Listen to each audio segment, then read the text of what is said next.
Zhang Yun was just an ordinary man until the day he acquired the super pet store system. From that moment on, his life took an extraordinary turn. When the system's notification echoed in his mind, Zhang Yun was lying by the side of the road. He suddenly opened his eyes, only to find a shriveled, wrinkled, ghostly face slowly approaching him. Terrified, he let out a piercing scream. Instinctively, he threw a punch, but before he could land it, a vine appeared out of nowhere and tightly wrapped around him. The vine hoisted him into the air, leaving Zhang Yun dangling helplessly. He stared in horror at a 2-meter tall creature in front of him. And then, something strange happened. A series of unusual data appeared in his vision. Root treant, wood element, juvenile stage, low-level creature, first-tier potential, intelligence, no combat strength, skill, root binding. The system labeled it as a worthless treant, noting that while it carried the bloodline of the mighty war treants, the trace was so faint that it would never exceed tier 3 even at adulthood. It was also currently in a weakened state, all because its owner had been feeding it meat when it actually preferred fish. As Zhang Yun struggled and called for help, a haughty voice interrupted him. A little girl, no older than 7, stood nearby. Dressed in a school uniform, with a pink bow on her head and a red diamond-shaped mark on her forehead, she glared at him with her hands on her hips. Sucking on a lollipop, she chided him angrily, her tiny face puffed up in frustration. Before Zhang Yun could fully process what was happening, a flood of unfamiliar memories surged into his mind. He learned that this was a world called Blue Star, a place where technology coexisted with magic. Humanity had entered the age of interstellar colonization, but not through the use of advanced weaponry. Instead, they relied on magical beasts empowered by a force called primordial energy. These extraordinary creatures not only boosted economic development, but also dominated battlefields across the galaxy. Humans capable of taming and wielding these beasts were known as beast masters. They could harness primordial energy and, in doing so, became superhuman themselves. To his dismay, Zhang Yun realized that the body he had taken over belonged to a talentless outcast from a wealthy family. Lacking any aptitude for primordial energy, he had been disowned at the age of 10 and left to fend for himself, relying on his grandfather's support to open a small, failing pet store. As soon as Zhang Yun finished piecing together these memories, the system's voice returned, issuing him a task. Within 3 days, he had to increase a magical beast's combat strength by 5 times. The reward? An Great Awakening elixir and reputation points. In this world, awakening elixirs were priceless treasures. Even the weakest Great Elixirs cost 5 million and had only a 10 success rate. Great Elixirs were monopolized by elite families, while the Grade ones were classified as national strategic resources. Great Elixirs, on the other hand, were so rare that they were almost mythical, said to guarantee a complete transformation for even the most hopeless individuals. But when Zhang Yun saw the task's requirements, his face turned pale. Enhancing the combat power of mythical beasts is an incredibly challenging task. Not only does it require enduring countless battles, but it also demands feeding them with various rare materials. Only through this combination can progress be achieved. Zhang Yun stared at the task issued by the system, his brows tightly furrowed. In his current predicament, where he couldn't even afford to pay his shop rent, investing significant resources into nurturing mythical beasts was simply out of the question. Forget about a 5-fold increase in combat power. Even doubling it within 3 days seemed like an impossible dream. System, you've got to be kidding me, right? This task is completely unachievable. Zhang Yun muttered in frustration. And what's this about deactivating the host? You're not planning to get rid of me, are you? The system responded with indifference. Just focus on attracting business. Success or failure rests with me. As for deactivating the host, your understanding is correct. At that moment, Zhang Yun noticed a little girl preparing to leave with her treant. As a shrewd businessman, how could he let a potential customer slip away? Hey, little girl, wait. He quickly stepped forward to intercept her. The girl stopped and tilted her head, looking at him suspiciously. Why are you calling me? I'm taking my pet for a checkup. Zhang Yun cleared his throat and put on a friendly smile. Little girl, thanks for helping me earlier. My name is Zhang Yun, and I also run a pet shop. As a token of gratitude, I can help train your pet. No way. The girl rejected him outright.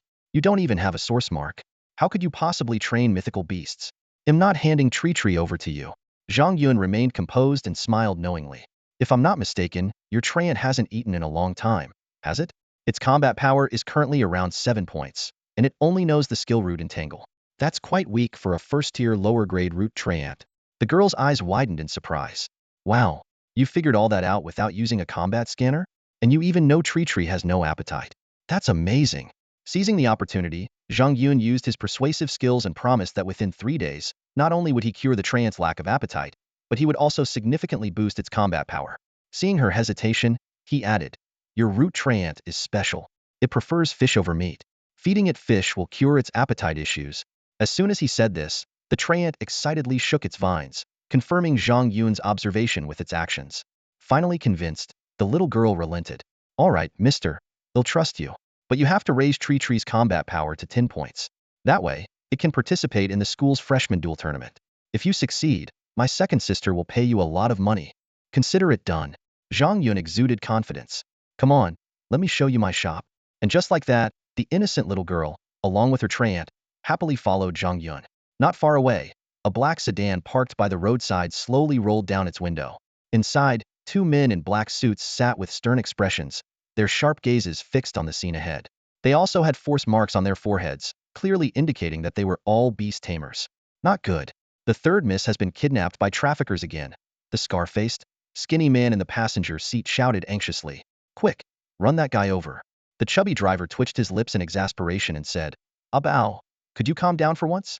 Listening to you, I've already run over 5 innocent pedestrians this week. Better to kill in error than let someone go. The scar-faced man retorted self-righteously. Don't cause trouble for the second Mississippi. Just follow that guy and make sure the third miss is safe. The chubby man said, starting the car and keeping a safe distance behind the pair. A short while later, Zhang Yun arrived at a small pet shop with the little girl. It was a shop in the truest sense of the word, small, with a storefront barely 2 meters high too low for even larger phantom beasts to enter. A cartoonish sign hung above the entrance. Awesome pet shop? Hee hee, uncle. Your shop is so tiny. It's the smallest one I've ever seen. But the name is pretty bold. The little girl giggled, covering her mouth. Zhang Yun's mouth twitched. It's not about the size of the mountain, but the presence of a sage. My shop may be small, but my skills are top-notch and worthy of the name. Want to come in and take a look? Nope, I still have to go to the park to catch pythons with my friends, the little girl said, turning to the tree-like creature and instructing, Tree, be good and listen to uncle, okay? Your owner will come to pick you up in 3 days. The tree creature responded with a low hum, nodding stiffly. Uncle, my name is Lin Yuqing. They'll leave Tree in your care. See you in 3 days. Take care on your way. After watching the little girl leave, Zhang Yun led the tree creature into the shop. However, he was stunned by what he saw. The once fully stocked interior of the store was now completely empty. The counter, which had been filled with pet supplies and dog food, was bare. What happened? Everything was perfectly fine when I closed up yesterday. Did I get robbed? He muttered. Low-quality dog food negatively impacts the shop's reputation and has been forcibly removed, an icy voice from the system announced. What kind of joke is this? That was merchandise worth tens of thousands of alliance coins. You can't just remove it. What about the money? Zhang Yun protested. Ignoring his complaints, the system continued. Ding. Awesome pet shop renovation complete. Current level, LV.1. The backroom has been upgraded to the pet hall, with 3 phantom beast nests added. Dimensional trial functionality is now available for training phantom beasts. As a reward for the first breeding request, 1 free trial session is provided. Please activate it promptly. Left with no choice, Zhang Yun led the tree creature to the backroom. What he saw left him in awe. The floor was covered in black stone etched with golden runes, all converging toward 3 transparent nests in the center. These nests, each about the size of a meditation cushion, were woven from glowing, crystal-like branches. In one nest lay a red toad no larger than a thumb. Zhang Yun recalled this toad being left here 3 months ago by a female customer who hadn't returned since. Back then, it had been the size of a fist. What on earth? Just as Zhang Yun was about to question the system, a detailed description of the nests appeared before his eyes. The beast nest, level 1, has the ability to shrink and accommodate any beast below the 6th tier. It increases growth speed by 10-fold and slightly enhances strength, combat power, comprehension, and other attributes. Zhang Yun took a sharp breath. This feature was simply extraordinary. Beasts are easiest to tame during their juvenile stage, but can only unleash their full combat potential upon reaching maturity. However, the growth cycle of beasts is notoriously long. A king beast requires a century to mature. Ordinary beasts take several years, and even the lowest tier root treants need around 5 years. While there are traditional methods to accelerate a beast's growth, they come at a steep cost. Training through combat often leads to premature death, with treatment expenses being astronomical. Feeding them rare elixirs and natural treasures is a money-burning endeavor that most ordinary beast tamers cannot afford. Yet, these seemingly ordinary bird nests not only increase growth speed 10-fold but do so without any side effects. They even enhance a beast's attributes. Most importantly, this is just the effect of level 1. With these 3 bird nests alone, no beast tamer in Jiangnan City could rival Zhang Yun. The system timely reminded him. Wipe that sinister grin off your face and hurry to the dimensional teleportation array to start the trial. Time waits for no one. Snapping back to reality, Zhang Yun excitedly led the root treant toward the hexagram teleportation array in the corner of the room. He knew full well that nurturing beasts required the right environment. The closer to nature, the more their wild instincts could be awakened. Some master beast tamers even set up training grounds in the wilderness. However, his small shop could only provide basic target practice. Fortunately, he had the system as his trump card. The dimensional trial array lit up with a crimson glow, initiating the matching process. Soon, the system notified him of the optimal dimension fragment of the lost Azeroth continent, fragment 09, danger level 1 star, with a duration of 3 days. 1-star danger level? Is it life-threatening? Zhang Yun asked cautiously. The system explained that 1-star dimensions were relatively safe, especially since he was still under the newbie protection period. As long as a beast tamer's level did not exceed 10, trials would pose no real danger. Reassured, Zhang Yun decisively activated the teleportation. As the light flickered, he and the root treant were transported to an unfamiliar world. The air was filled with deafening roars, and a desolate scent lingered in his nose. Zhang Yun opened his eyes and felt his hair stand on end. What lay before him was a scene of pure apocalypse. Towering volcanoes loomed in every direction, spewing thick black smoke and molten lava, shaking the very heavens with their rumble. Meteors streaked across the sky, accompanied by distant, thunderous booms. Near the volcanoes, enormous, bizarre beasts could be seen soaring and roaring. Though they appeared as tiny as flies from a distance, their actual size was likely over a kilometer, with power that far surpassed 9th-tier king beasts. If even one of these creatures descended upon Blue Star, it would undoubtedly trigger an extinction-level catastrophe. In this apocalyptic world, such terrifying primal beasts were everywhere, as common as flies. Zhang Yun gazed at the desolate land before him, his heart unable to calm from the shock. This wasn't a training ground, it was clearly the remnants of an ancient battlefield where gods and demons once clashed. The system's timely notification sounded. Azeroth 09, originating from the ancient Middle-earth. This place was once home to countless races, including the five-colored dragon clan, the ancient elves, and the Tree of Life tribe. Even godlike beings of demonic power resided here. Though this world is now shattered, the divine sparks left by those mighty deities remain scattered across its fragmented lands. You have 3 days. If luck is on your side, you might stumble upon a fragment of divine fire. With it, the host will gain the power of a demon god, enough to strike fear into all beings in the universe. The system paused briefly before adding, considering this is your first trial, beginner protection has been activated. Unlimited deaths for both you and your pet. You're just painting pretty pictures, aren't you? Zhang Yun snapped out of his shock and couldn't help but complain. He glanced at the trembling root treefolk beside him, who was nearly curling into a ball. Even the weakest creatures here could kill it 1,000 times over. What kind of training is this? How about giving me a different mission? Certainly. Shall I also find a new host while I'm at it? The system replied coldly. Damn it. Zhang Yun cursed under his breath. Left with no choice, he patted the thick, branch-like arm of the treefolk to comfort it. Don't worry, Shushu. Stick with me, and we'll slay some monsters. I promise, in 3 days you'll be reborn. The treefolk let out a few incomprehensible whimpers. As its temporary master, it had no choice but to obey Zhang Yun's orders. However, just as it shakily stood up, a deafening roar echoed from the distance. Ruhar! What the hell is that? Zhang Yun exclaimed, his gaze snapping toward the nearby primeval forest. There, 100-meter-long, 2-headed purple-scaled dragon soared into the sky like a massive warship and began an aggressive dive straight toward them. Zhang Yun! What the hell is that? Zhang Yun was utterly horrified. Driven by instinct, he cast his appraisal skill on the terrifying phantom beast hurtling toward him. A system notification immediately appeared. Chimera Fire and Lightning type, mature stage, legendary class. This is a ruler of thunder and flames. Though not invincible, it is far beyond your current ability to contend with. Before Zhang Yun could process the information, the Chimera unleashed a massive lightning bolt as thick as a barrel. With a deafening roar, the blinding light engulfed him entirely. An indescribable agony ripped through his body as if he were being torn apart by 1,000 blades. He and the root treant disintegrated into fragments. The system message chimed in at just the right moment. Congratulations, host. You have been one-shot by a wild phantom beast for the first time. Please choose. Revive on the spot or random revive? Random revive. Zhang Yun gritted his teeth. Getting annihilated in less than a minute was beyond humiliating. In a flash of light, the pair respawned atop a 300-meter-high hill. The treant was just about to emit a terrified whimper when a massive shadow loomed over them. Looking up, Zhang Yun's scalp went numb. A colossal hand, over 10 meters wide, was descending from the sky. Mountain Giant, Earth Type, Mature Stage, Legendary Class. Before the appraisal could finish, the enormous hand crushed them both into pulp. What followed was a relentless cycle of random revival and instant death. Zhang Yun was stomped to death by an ancient war tree, electrocuted by a spirit dragon, dissolved by a venomous tree dragon.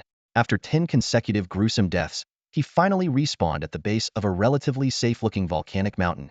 Scanning the area and confirming there were no height-tier phantom beasts nearby, Zhang Yun exhaled deeply. Turning his head, he saw the root treant trembling violently, curled up into a ball. This won't do, Zhang Yun sighed inwardly. He had no choice but to use a forced command to make the treant stand up and start searching for a suitable trial opponent. After a cautious exploration, they finally spotted a black panther about 2 meters long by a mountain stream. The shadow panther was drinking water, its eyes darting around warily. Hiding in the bushes, Zhang Yun activated his appraisal skill. Shadow Panther, Dark Type, Growth Stage, Mid-Tier Creature, Tier 2 Lower Potential. With a combat power of 150, it was still a formidable foe for the treant, but by far the weakest phantom beast Zhang Yun had encountered so far. Treant, get in there. Don't chicken out. Kill it, and you'll grow stronger. Zhang Yun immediately issued a forced command. The root treant turned visibly pale but had no choice but to stagger forward like a lifeless puppet toward the panther. Every instinct in its body screamed certain death, but the power of the contract left it no room to disobey. At that moment, the shadow panther noticed the treant emerging from the bushes, its expression shifting to one of startled curiosity. However, when it saw the terrified expression on the treant's face, the shadow panther immediately relaxed. It leisurely bent down to drink from the pond, its mocking gaze fixed on this naive intruder who clearly didn't understand the rules of survival. As the treant cautiously approached, the panther let out a low growl, baring its sharp claws in warning. This pond was its territory, and no creature dared to challenge that. Yet, despite trembling with fear, the treant continued to inch forward until it was just 10 meters from the water's edge. The shadow panther's eyes turned cold. With a sudden burst of power, its legs propelled it forward like a shadowy blur. Its claws flashed, and in the blink of an eye, the treant's body was severed, collapsing to the ground. Pathetic trash. The panther spat disdainfully before turning back to the water. The treant's lifeless body began to dissolve, only to reform moments later in a nearby thicket, trembling once again as it made its way toward the panther. 2 hours passed, and the treant had died 666 times. Resurrect! Zhang Yun exclaimed excitedly as he cast an appraisal spell on the treant's 667th reincarnation. The results were astonishing. The rooted treant had evolved into a wood elemental juvenile species. Its combat power had skyrocketed from 7 to 108, and it had learned new skills: Root Bind, Death Javelin, and Tree Blade Dance. This trial is insane, Zhang Yun said, thrilled. Let's keep going and see just how far its potential can grow. The treant, however, was overwhelmed by despair. Its heart weighed down by negative emotions after being mercilessly slaughtered so many times. But bound by the power of the contract, it had no choice but to charge at the shadow panther once again. This time, its legs no longer trembled, and the fear in its eyes began to fade. 10 sharp tree spears shot through the air, and 2 of them struck true, piercing the panther's hind legs. The panther let out a roar of pain, its weakened cry igniting a spark of determination within the treant. It raised its head and howled to the sky, a blood-red claw mark appearing above its hiata sign that it had unlocked the rare skill Wild Roar. This group buff ability, which could enhance allies' combat power, instantly elevated the treant status. In the final showdown, the treant seized its chance. It used Root Bind to immobilize the heavily injured shadow panther, then unleashed a relentless assault with its tree blades. After 2 hours of grueling combat, the exhausted panther was out of strength. In the end, it was reduced to a lifeless heap of shredded flesh. The treant stood atop the shadow panther's mangled remains. Its crimson eyes glowed with a manic intensity as 2 slow tears streaked down its wooden face. After dying hundreds of times, it had finally won. Finally, defeating a mid-tier second-level shadow leopard with just first-level strength. If word of this gets out, it will surely shock the treant realm. The root treant basked in the joy of victory, vividly imagining the scene where this glory spread across the treant realm. Its eyes glimmered with excitement as it began fantasizing about being nurtured as the strongest companion by its master. However, just as it was indulging in this delightful daydream, a nonchalant voice jolted it back to reality. Well, not bad. Zhang Yun strolled over with a smirk. It seems my method works. Only through brutal combat can a mediocre treant like you rise to greatness. So, how about challenging a chimera next? Hearing this, the treant shuddered violently and quickly wiped away its tears, bowing and nodding obsequiously to Zhang Yun. Having endured countless painful deaths, it had developed a deep-seated fear of this human with a twisted sense of humor, dreading whatever new torment he might devise to send it to its doom again. Zhang Yun, satisfied with the treant's groveling demeanor, casually activated his appraisal skill. Root treant. Plant-type juvenile species. Low-level creature. First-level meteor potential. Intelligence. Combat power. 150. Skills. Root entangle. Death javelin. Tree blade dance. Savage roar. Not bad after defeating a strong foe. Zhang Yun nodded to himself. Combat power has exceeded 150, reaching second-level standards. It even unlocked the advanced skill Savage Roar, definitely promising material. The system, however, scoffed dismissively. Trash, that's all it is. And you're treating it like a treasure. With a system like me, you should be starting with king-tier beasts at the very least. This kind of creature isn't even worth your consideration. Zhang Yun was speechless. This treant had managed to break its limits and skyrocket its combat power to 150 points in just 2 hours. How many treants worldwide could achieve that? Still, arguing with the system was pointless right now. The priority was to collect the spoils of battle. He commanded the treant to break open the shadow leopard's skull, extracting a black beast core about the size of a red glass ball. Feeling the cool energy emanating from it, Zhang Yun's face lit up with satisfaction. This beast core was worth at least 20,000 alliance coins, enough to cover 2 or 3 months' rent. The treant gazed longingly at the beast core, nodding and bowing repeatedly in an attempt to curry favor. Zhang Yun dismissed it outright. This is a dark element beast core, not suitable for you. If you want a beast core, you'll have to keep working hard and slaying monsters. The treant nodded furiously, thumping its chest in earnest agreement. This battle had indeed transformed its spirit and energy, making it a passable battle companion. Zhang Yun calculated silently this dumb tree's victories would only bring him more benefits. As for giving it a beast core, not a chance. It wasn't even his pet. At that moment, the system chimed in. The shadow leopard's claws are also excellent materials for crafting primitive weapons. Additionally, since you've acquired trial materials, I've unlocked a backpack space for you to conveniently store your resources. The backpack space at level 1 is only 5 cubic meters, and upgrading requires 100 points. Surprisingly, the system even unlocked the backpack feature for me. Zhang Yun scrutinized the system notification, frowning slightly. 5 cubic meters of space was indeed quite limited, barely enough to fit the corpse of a shadow leopard. However, he was not one to give up easily. With a smirk, he muttered, "Fine. If you don't want me to use it, I'll use it anyway. By the way, what are points used for?" he asked casually. The system explained in detail that points could be utilized in multiple ways. Upgrading facilities like the pet shop or the beast lair, purchasing exclusive shop items and beast eggs. Furthermore, alliance coins earned from running the pet shop could be exchanged for points at a rate of 100:1. But coins obtained through other means could not be converted. After understanding the rules, Zhang Yun immediately directed the treant to process the shadow leopard's corpse. Before long, he had gathered valuable materials such as shadow leopard claws causing him to grin with excitement. After a brief 3-minute rest, the man and his servant resumed their journey. Time passed. On the third day, Zhang Yun was curled up in the crevice of a rocky outcrop, gasping for air. Phew, that damned little girl shouldn't be able to catch up by now, right? He cautiously poked his head out, scanning the surroundings with vigilance. Suddenly, the system prompted. "Congratulations, host.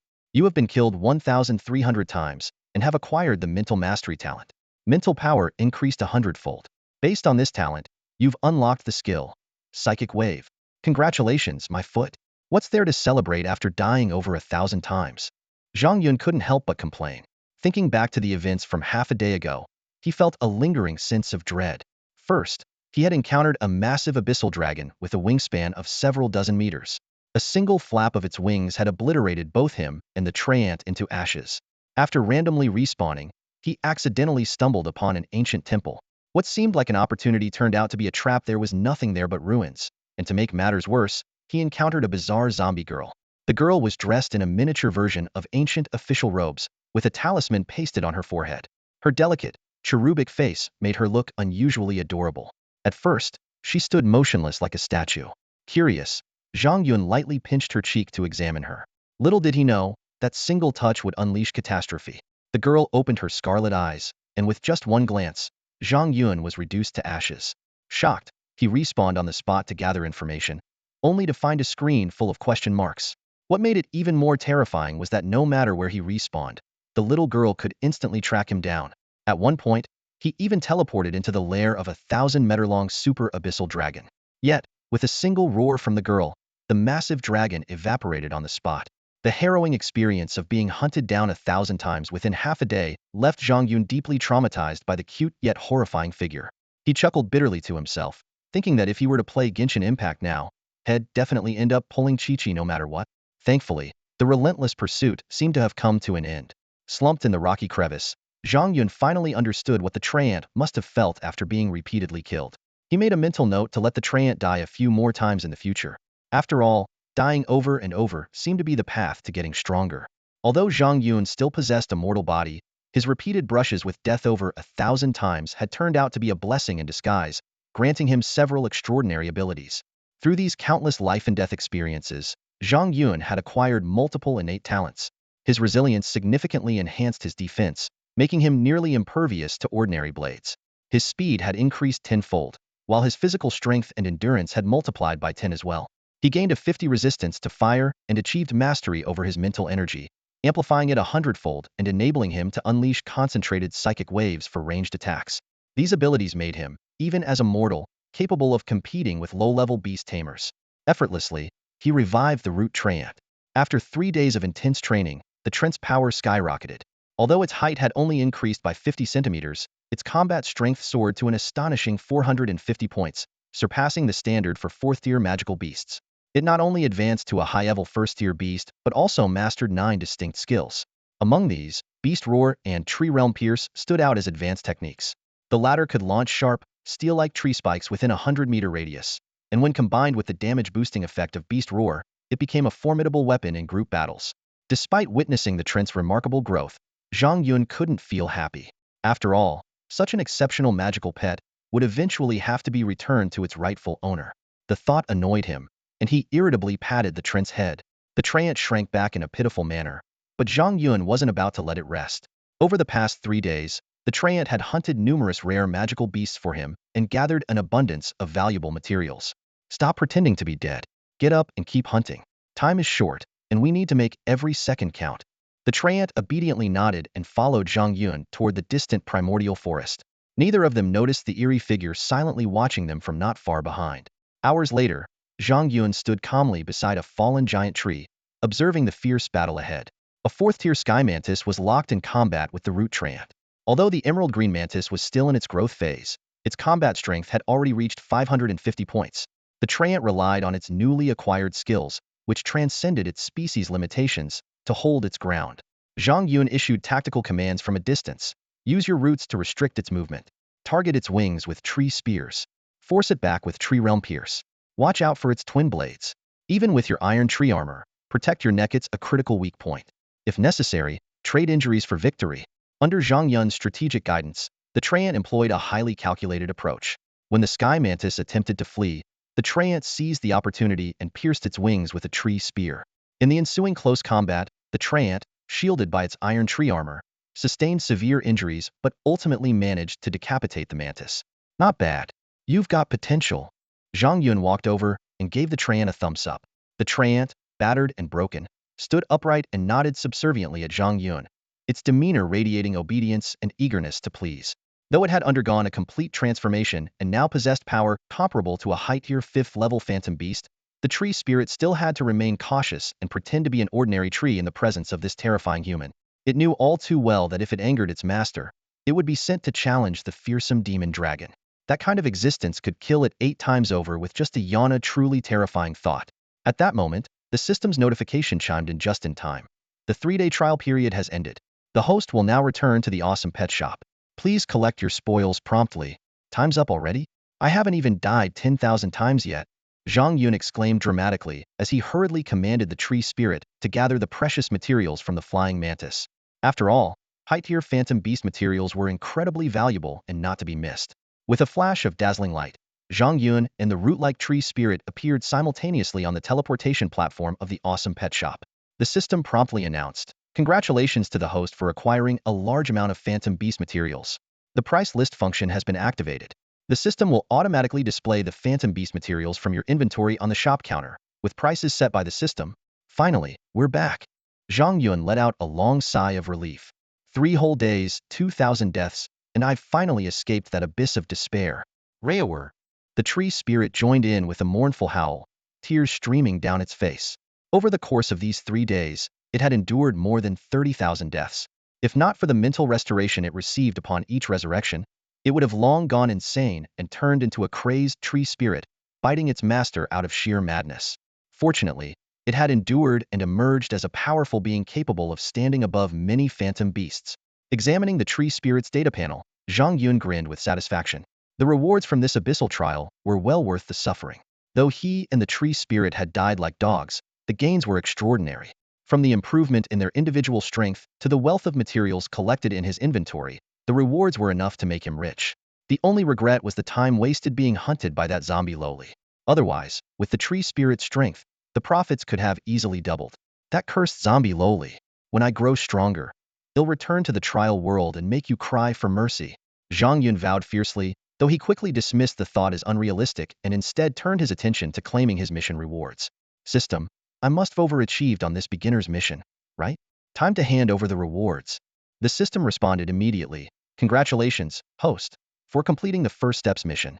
You have been awarded 1 bottle of Strength Awakening Elixir. Due to your exceptional performance, you are also granted an additional reward. 1 opportunity to harvest resources from a random dimension for a duration of 1 day. Zhang Yun retrieved the Awakening Elixir, the glowing green liquid shimmering beautifully in its bottle. His lips curled into a maniacal grin as he muttered to himself, soon, he'll become a phantom beast master too.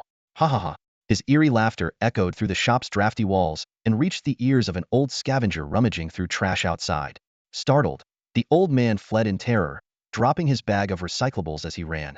Can I just drink this directly? Or should I heat it up in a microwave or something? This is the real world. If I die, there's no coming back, Zhang Yun asked cautiously. This glass awakening potion is a perfect formula with no side effects. You could drink it standing on your head, and it would still work, the system replied. Then I'll drink it upside down, Zhang Yun exclaimed eagerly, twisting the bottle cap open and downing the potion in 1 gulp.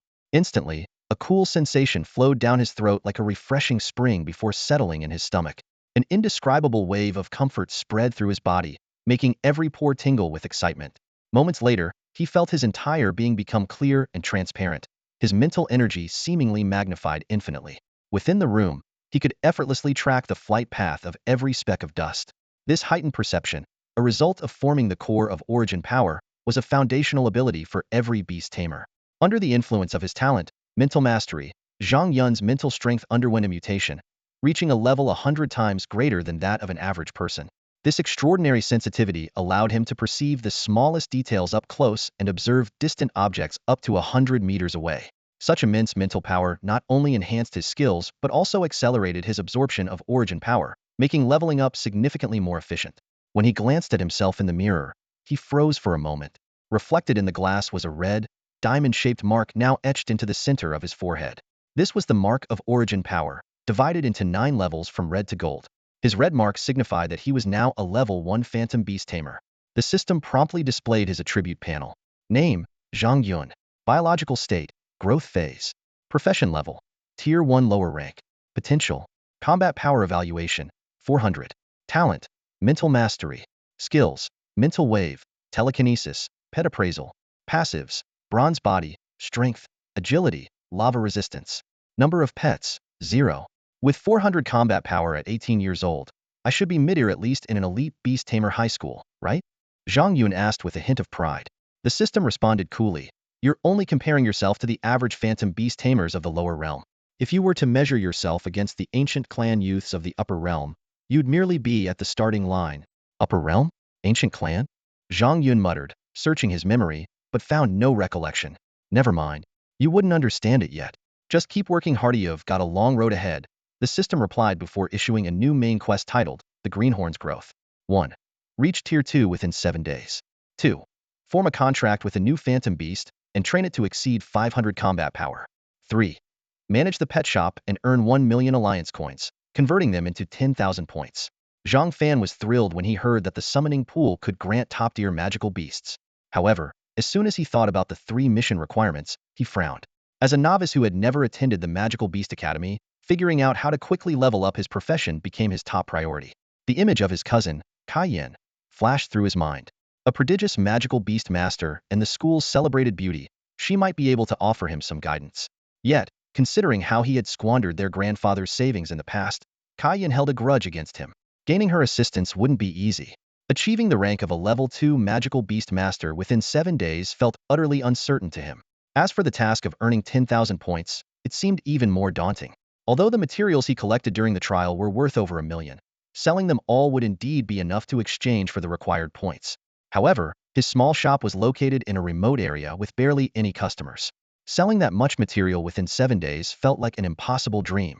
On the other hand, the task of contracting a new magical beast and increasing combat power seemed relatively straightforward. There was an ownerless toad in his shop.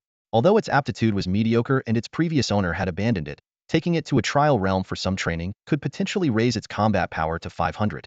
As for long-term plans, he could always replace it with a stronger beast in the future.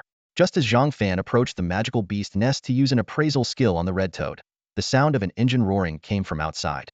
A silver Bentley pulled up at the shop's entrance. The driver respectfully opened the car door, and out stepped a cold and elegant young woman dressed in a blue gown.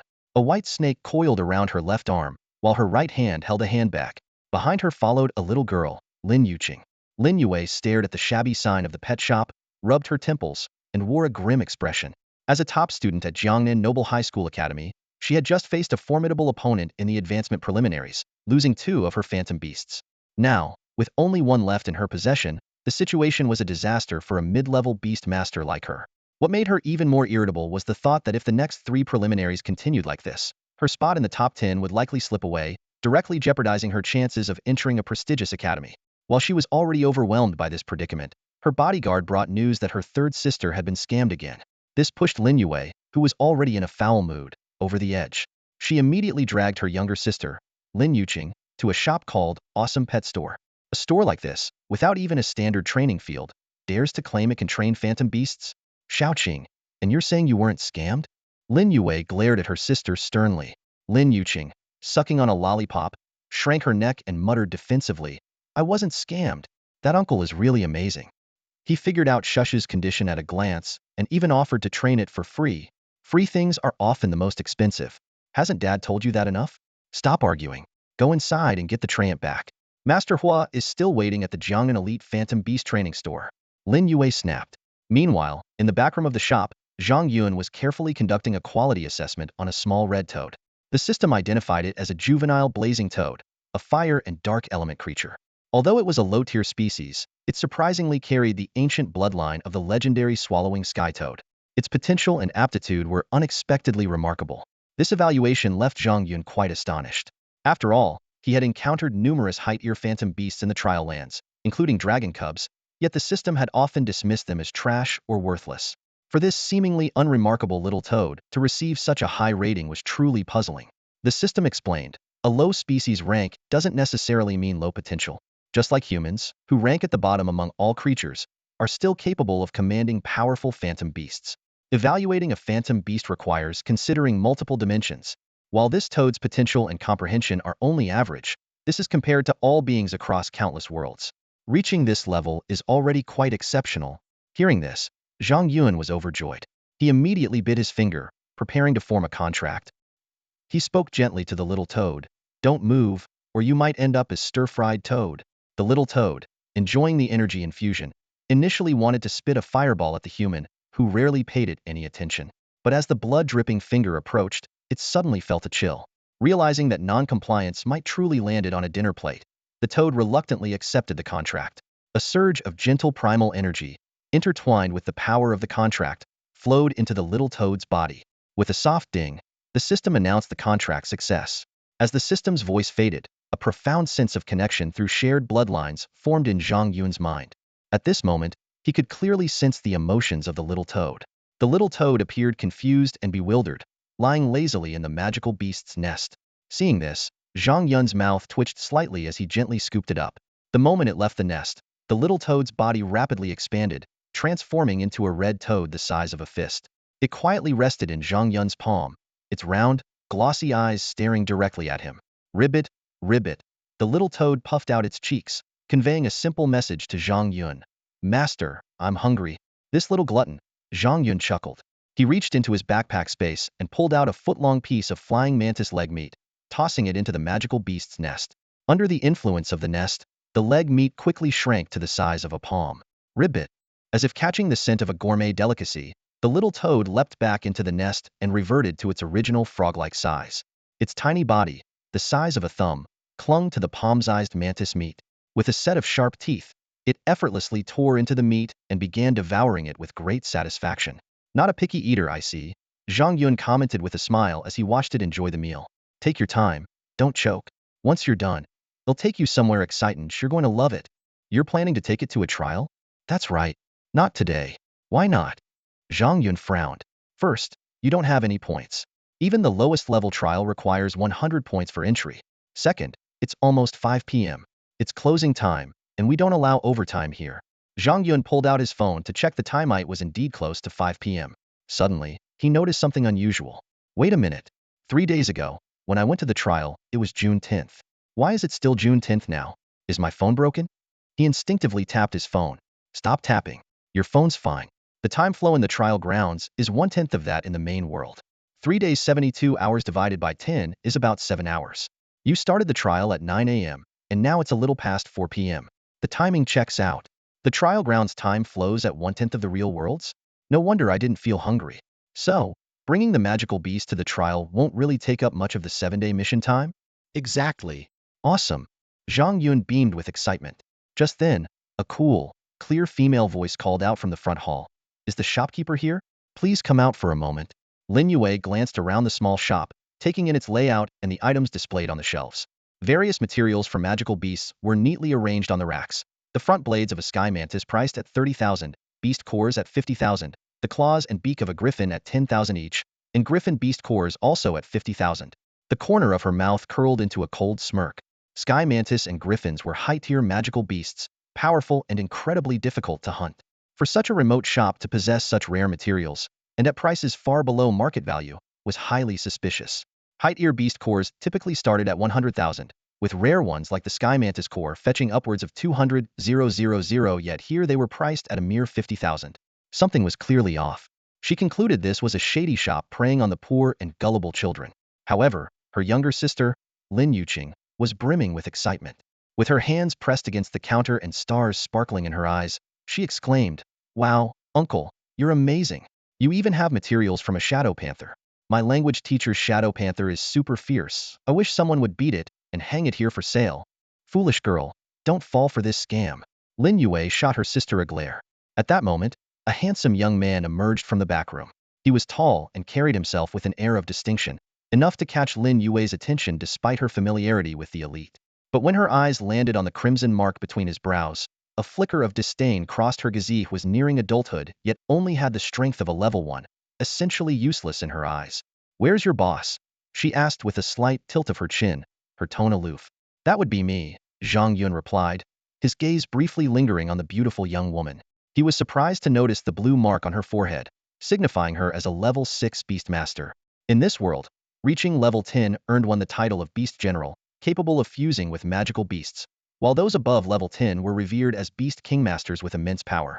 For this girl, who appeared to be around 18 years old, to have already reached mid-tier level 6, she was undoubtedly a prodigy. Still, Zhang Yun wasn't fazed. With the system at his disposal, surpassing her was only a matter of time. Turning to the little girl, he smiled warmly and said, "Yuqing, you're back so soon. What can I do for you today?" The little girl, sucking on a lollipop, fidgeted shyly as she mumbled. Lin Yue, however, spoke directly. "This morning, did she leave her root treant with you for cultivation?" "That's correct. Is there an issue?" "Stop the cultivation and return the treant," Lin Yue said with a cold smile. "Name your price. As long as it's not outrageous, I'll consider it a lesson for my sister." Noticing her dismissive attitude, Zhang Yun raised an eyebrow and replied, "This shop conducts honest business. If I said it's free, then it's free. However, whether or not the treant is returned is up to you." Kinjit was her agreement, after all. "Ha, a cocky level 1 novice," Lin Yue sneered, giving her sister a nudge. "What are you waiting for? Tell him to return it. With your second sister here, he won't be able to cheat you." The little girl apologized softly. "I'm sorry, uncle. It's not that I don't trust you, it's just that my sister insists I take the treant back. I'll bring my classmates to shop here next time. Okay? It's no big deal," Zhang Yun replied with a smile. "Your treant is already trained. Its combat abilities should exceed your expectations." The little girl's eyes lit up, and she exclaimed, "Wow! Tree's combat power increased from 7 to 10? Zhang Yun's lips curled into a faint smile as he snapped his fingers. From the back room, a thumb-sized root treant crawled out of its pet nest. Its body began to swell rapidly, and in the blink of an eye, it transformed into a towering figure over 2.5 meters tall. Sensing its little master's presence, it eagerly charged toward the front hall. As soon as it entered the main room, the treant spotted its young master by the counter. Tears welled up in its eyes as it rushed forward. But just as it picked up speed, Zhang Yun cast a casual glance at it and said, "What's wrong? Not satisfied with the accommodations at my little shop?" Eep. The root treant froze in its tracks, trembling with fear. It hunched over, trying to appear as submissive and apologetic as possible. Lin Yue frowned deeply at the sight. She was certain the creature had been mistreated in the shop. Its fearful reaction to strangers was too telling. She began to ponder whether she should call someone to shut down this shady establishment. However, Lin Yuqing didn't notice any of these subtleties. Overcome with excitement, she threw her arms around the now much taller tree. "This is amazing. You've gotten so much stronger. Now I can join the admission tournament in 3 days." "Thank you, uncle. You're an incredible beast tamer." "As long as you're happy," Zhang Yun replied with a smile. The little girl turned to her elder sister. "Quick, help me test Tree's combat power." Lin Yue, skeptical that such a small shop could raise the combat power of a trash-tier treant from 7 to 10 in just half a day, prepared to expose the shopkeeper's lies. She pulled out a pair of high-end testing glasses worth millions, put them on, and pressed the button to initiate the scan. Beep, beep, beep. The device emitted crisp metallic sounds. When Lin Yue saw the numbers on the lens, her pupils contracted sharply. She removed the glasses and restarted them, suspecting a malfunction. "Big sister, does Tree's combat power exceed 10 now?" The little girl tugged on the treant's hand and asked eagerly. "Hold on, let me test again," Lin Yue said, putting the glasses back on. Beep, beep, beep. The bizarre data reappeared. Root treant, wood type, growth phase. Species level, low-tier creature. Rank, Tier 1 upper. Combat power assessment, 550. Skills, numerous. Lin Yue was utterly stunned. Combat power 550. What in the world is going on? "Second sister, what's the combat power of my precious little tree? Has it exceeded 10 points?" The young girl blinked her big eyes, eagerly asking. Lin Yue restarted the testing device 3 times, and each time, the numbers displayed made her frown deeply. Root treant, Tier 1 upper class, combat power 550. This absurd figure convinced her that the tester, which she had bought just half a month ago, was malfunctioning. "The tester is broken," she said, taking off the device and explaining to the little girl. "We'll go to Master Hua later and use his advanced testing platform to retest." As she spoke, she glanced meaningfully at Zhang Yun. Xiao Yuqing pouted in disappointment, while Zhang Yun spoke calmly. "Perhaps your tester isn't broken?" "Ah, a low-tier root treant with a combat power of 500. Do you think that's normal?" Lin Yue scoffed. "To be precise, it's 550, Zhang Yun replied evenly. Lin Yue was startled. "How do you know the exact number?" "I guessed," Zhang Yun said with a faint smile. "Our business hours are over for today. Please come back tomorrow." With a cold snort, Lin Yue tossed a stack of cash onto the counter, grabbed her sister's hand, and walked away. Xiao Yuqing reluctantly waved goodbye, and even her timid little treant bowed respectfully toward Zhang Yun. After the two sisters left, Zhang Yun weighed the thick stack of 10,000 alliance coins in his hand. It was enough to cover an average family's expenses for 6 months, but compared to the enhancements he had made to the treant, it was barely a drop in the bucket. Still, since they'd already handed it over, he saw no reason to refuse. "System, convert this money into points." The system responded coldly, "Conversion unavailable. This is a token of gratitude, not business income." With a sigh, Zhang Yun stuffed the cash into his pocket and clocked out on time. Before leaving, he sent a text to his cousin, Kai Yan, planning to use a dish of spicy boiled fish to persuade her to teach him cultivation techniques. A short while later, outside a sprawling luxury pet store in the suburbs of Jiangnan City, the Lin sisters stepped out of a black Bentley. A hostess immediately approached them. "Ladies, how may I assist you today?" "We've booked an appointment with Master Hua. Please inform him," Lin Yue said. The hostess's eyes lit up. "You must be Miss Lin, correct?" Yes. "Follow me. Master Hua has been waiting for quite some time." As the hostess led the way, Lin Yue softly reminded her younger sister, Xiaoqing, "When we meet Master Hua, don't say anything reckless, especially don't mention that you've let someone else take care of your rooted treant." The interior of the pet shop was as spacious as a football field, with rows of steel cages of various sizes lining the walls. Inside the cages were all kinds of magical beasts. Even though it was nearing dusk, the shop was still bustling with customers seeking advice from apprentice beast tamers. The two sisters weaved through the crowd and walked down a red-carpeted corridor leading to a private training area. In the distance, a tall, middle-aged man was conversing with two children. The twins, dressed in blue formal attire, appeared to be around the same age as Lin Yuqing. Ugh, why are those two pests here? Yuqing muttered with a pout. It turned out they were her classmates, Zhou Xiaoqing and Zhou Xiaoling, who often flaunted their possession of high-grade magical beast cubs. Lin Yue sighed and said, if you had listened to Dad and contracted with a high-grade magical beast, you wouldn't have to put up with them. But Tree is amazing too. The cartoon said rooted treants can super-evolve into war treants. Yuqing protested. Fool. Lin Yue teased, pinching her sister's ear. The chances of a magical beast evolving are less than 1 in 10,000. Super evolution? That's 1 in a billion. As they approached the training area, Zhou Xiaoling immediately taunted them. Oh, what's the class dunce doing here? Zhou Xiaoqing, however, noticed the blue mark on Lin Yue's forehead, and his expression turned serious. This was the mark of a level 6 Beast Tamer. Lin Yue also noticed that the twins bore orange marks, signifying they had reached level 2 Beast Tamer status at just 7 years old. Their talent was undeniable. In comparison, her little sister was merely a lower-ranked level 1 Tamer with a contract to a low-grade treant, making her an easy target for ridicule. Ignoring the children's bickering, Lin Yue led her sister to Master Hua and respectfully greeted him. Apologizing, she said, thank you for taking the time to see us. Master Hua, who appeared to be in his 40s, wore gold-rimmed glasses and exuded an air of sharp authority. He nodded curtly and said, I owe your eldest sister a favor, so I agreed to help you with your magical beast. Summon the one you want me to train.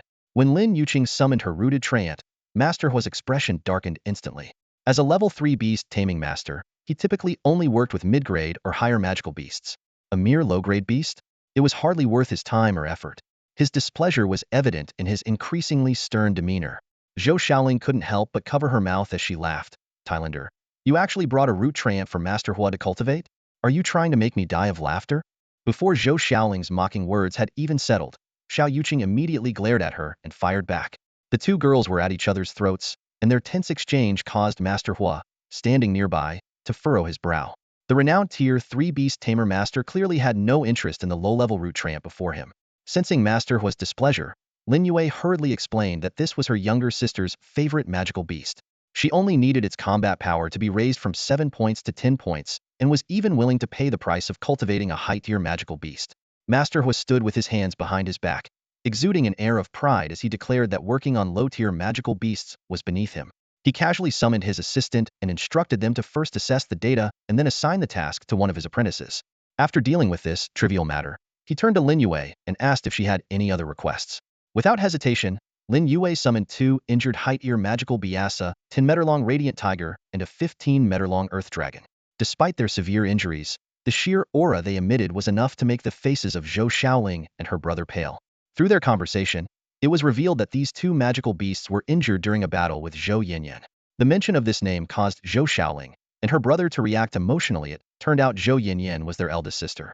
Xiao Yuqing couldn't hold back her excitement and cheered for her second sister, Lin Yue, celebrating her victory, which only fueled Zhou Xiaoling's growing dissatisfaction.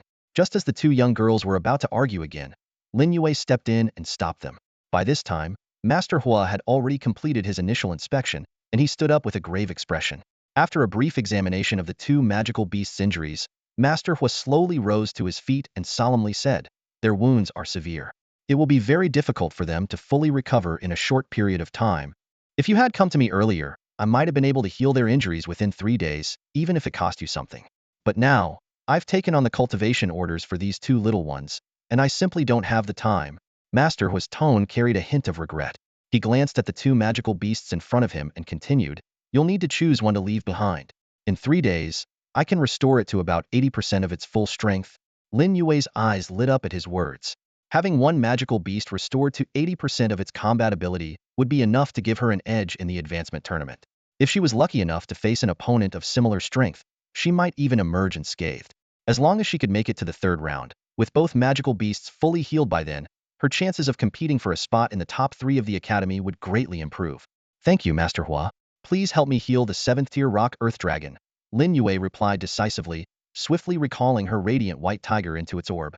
Master Hua nodded in agreement and casually tossed out a fist-sized metallic orb. The rock earth dragon obediently entered the orb. Then, turning back to Lin Yue, he said, go to the front desk to complete the formalities.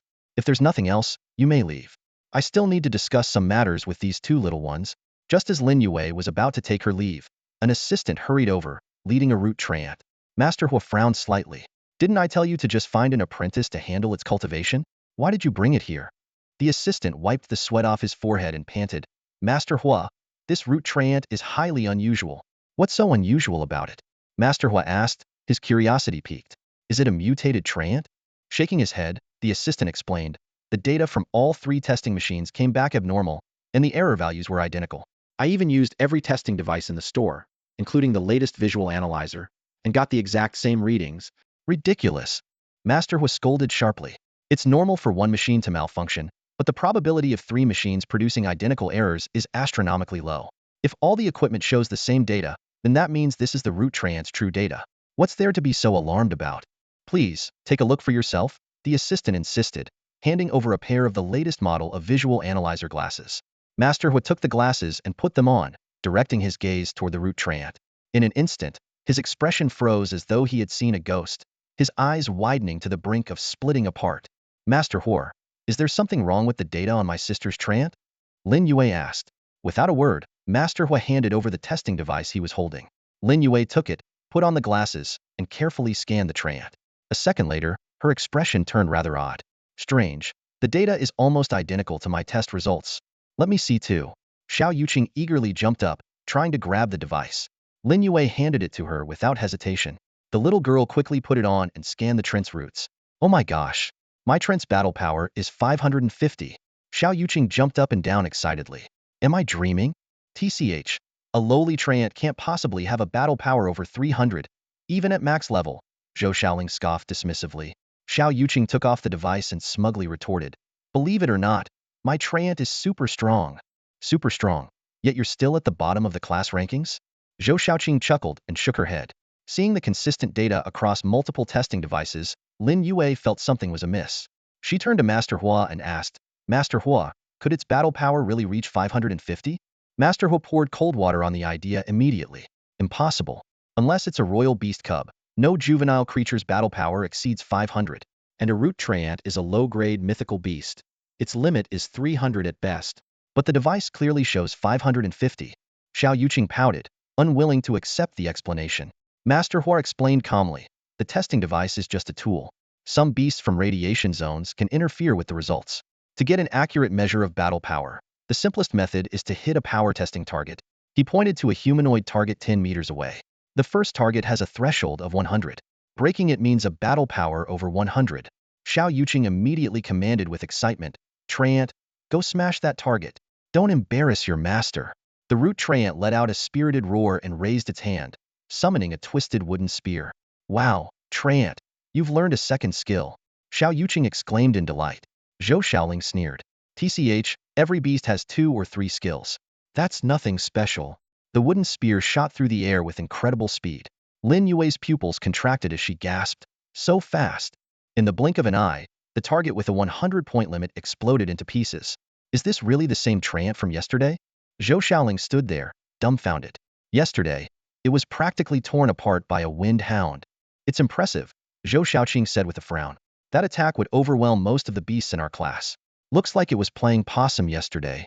Master Hua's expression darkened as he turned to Lin Yue and said coldly, Miss Lin, this treant's battle power has surpassed 100, reaching the peak of the first tier. It's already in its fully developed form. Are you wasting my time by bringing it here for cultivation? Lin Yue quickly waved her hands and explained, Master Hua, please don't misunderstand. This treant was purchased by my sister from an online shopping platform less than a month ago. It's still supposed to be in its juvenile state. Last night, this girl said she wanted to join the freshman entrance competition in 3 days. She was crying and complaining that her rooted treant's combat power was only 7, begging my eldest sister to take it for cultivation and raise its combat power to 10. Lin Yue looked helplessly at her younger sister, Xiao Yuqing, but soon realized that the combat power of this little girl's rooted treant was far beyond what she had imagined. Turning to glare at Xiao Yuqing, she said sternly, Xiaoqing, what are you up to? Your rooted treant is already this strong. So why are you saying its combat power is only 7? Xiao Yuqing hugged the rooted treant's arm excitedly, her face full of pride. Yesterday, when I sparred with my classmates at school, treant was so weak. Who knew it would become this strong overnight? I can vouch for that. Zhou Xiaoqing interjected seriously. Yesterday, during the class test, Yuqing's treant was at the bottom of the rankings and lost to everyone. Zhou Yue was stunned. How is that possible? It was so weak yesterday, and now it's reached the peak of Tier 1? Did something happen in between? Xiao Yuqing's eyes darted around mischievously before she grinned and said, I know. It must have been that uncle who nurtured treant, making it so strong. That uncle must be an incredibly powerful beast trainer. Master Hua looked at her with confusion. What uncle? Lin Yue quickly covered her sister's mouth and changed the subject. Didn't the testing device just display a combat power of over 550?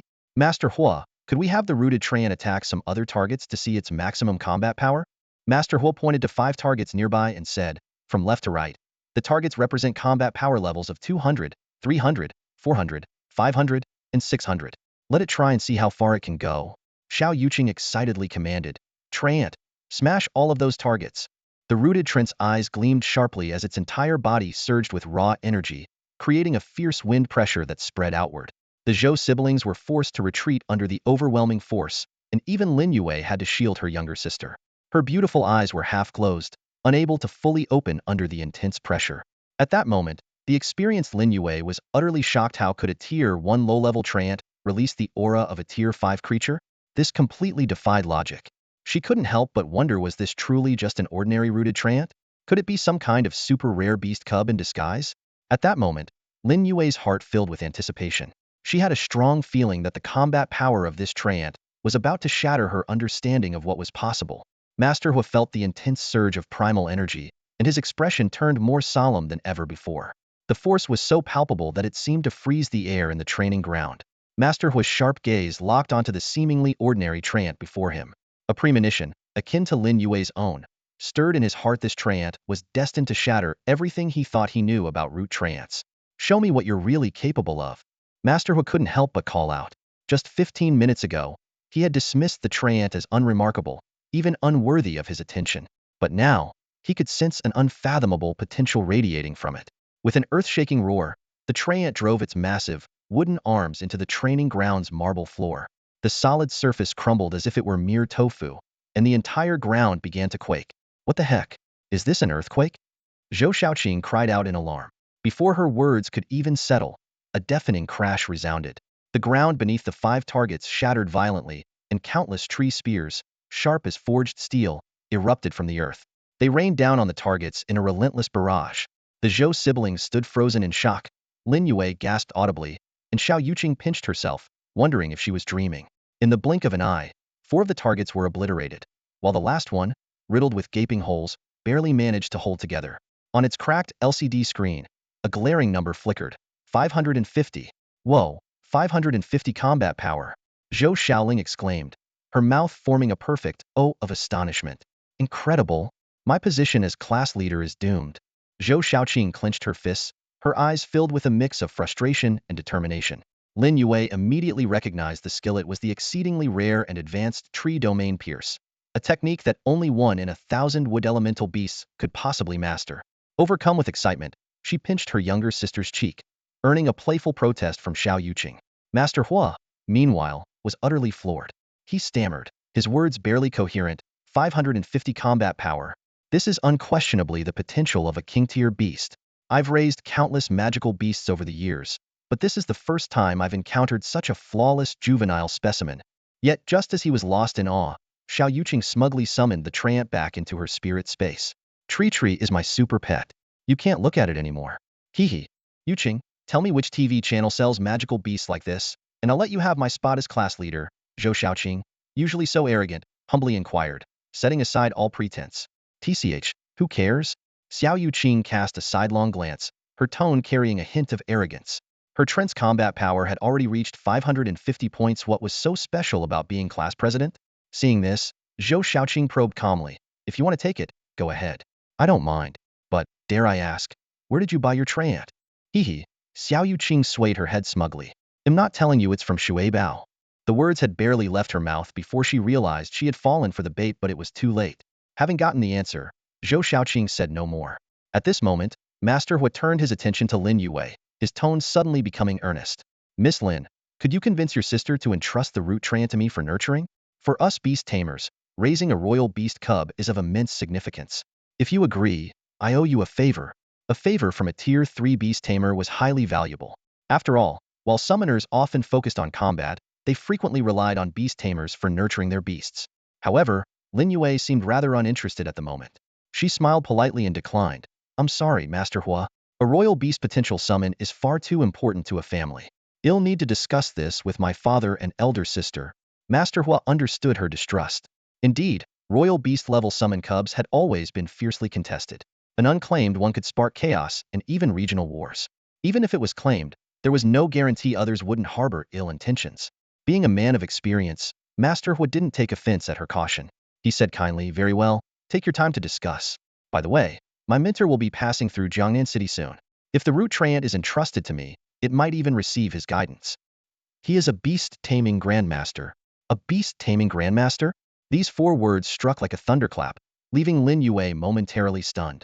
A beast-taming grandmaster could directly assist summoners in contracting summons above the 6th tier, akin to a walking god Makara nuclear-level existence in any region.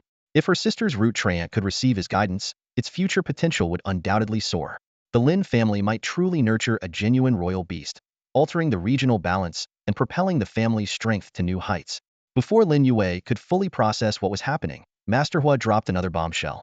My current cultivation techniques are nearing the peak of level 4, Master Hua said with a confident glint in his eyes. Any magical beast under my care can achieve 3 times the growth rate, with absolutely no side effects. In the southern cities, below the level of Grandmaster, I dare say I am second to none. This statement sent a shockwave through the 4 people present. After all, for an average beast tamer, doubling a magical beast's growth rate was already considered top-tier expertise.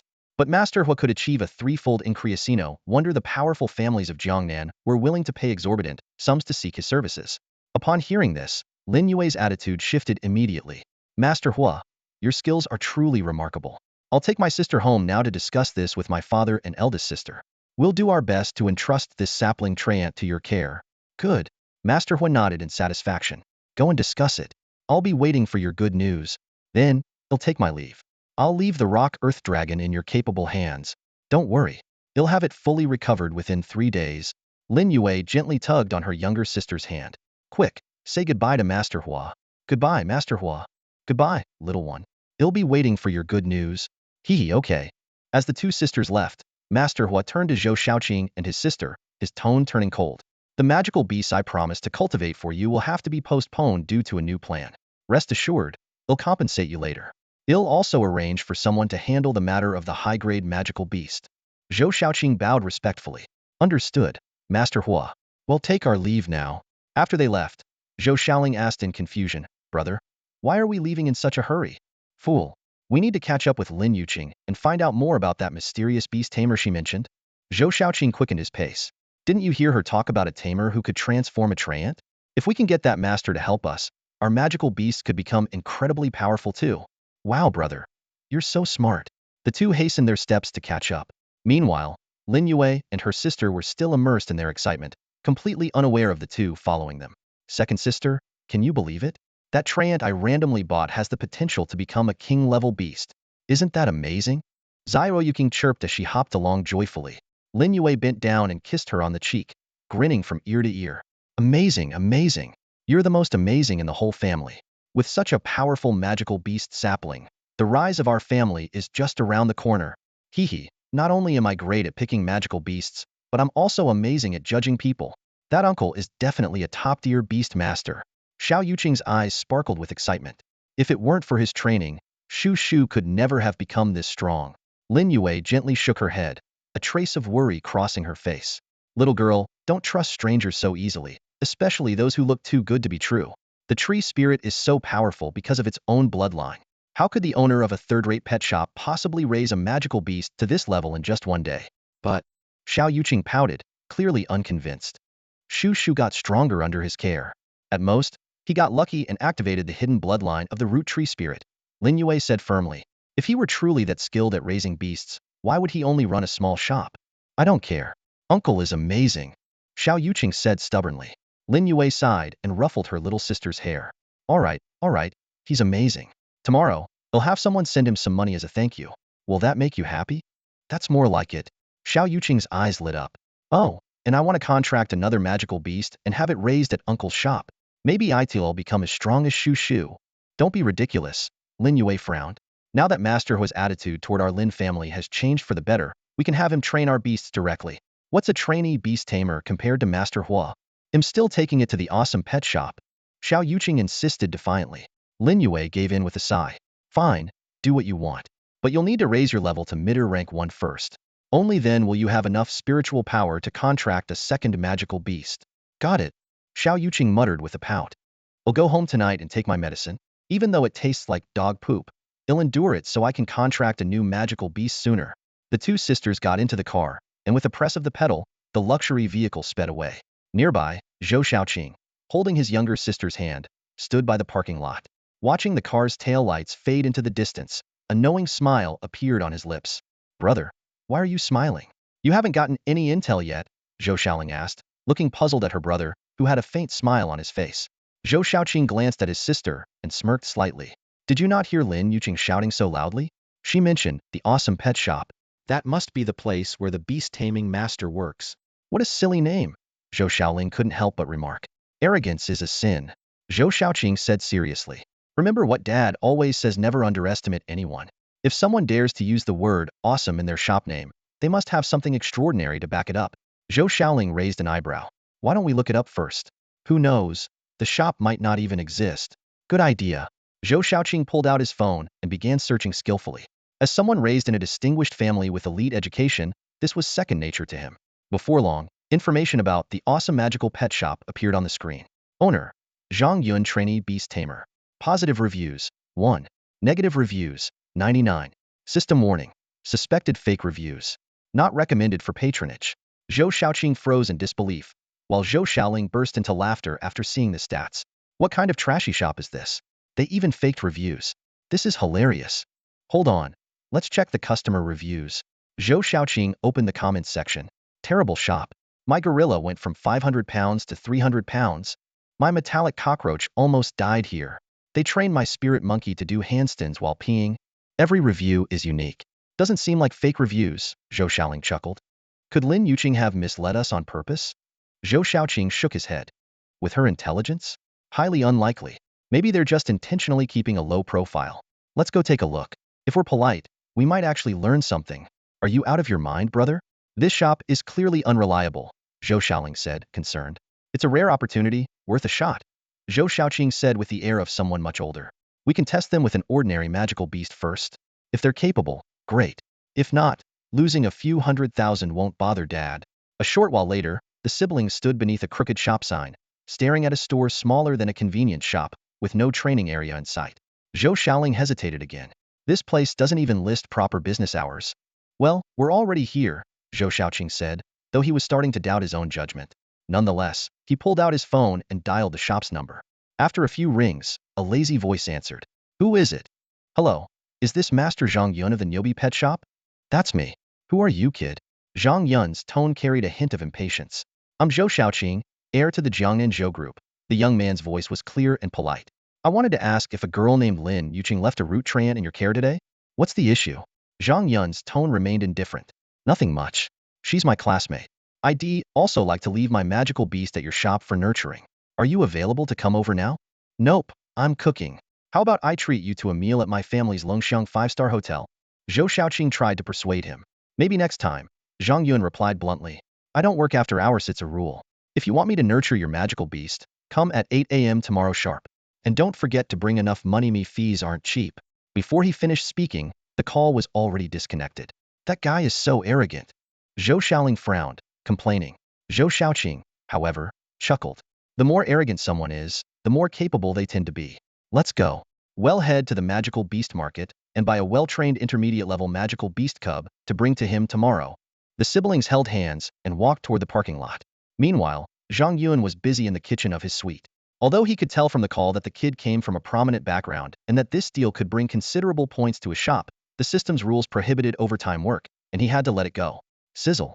As hot oil was poured over, the snow-white fish slices glistened with a layer of oil, releasing a tantalizing aroma.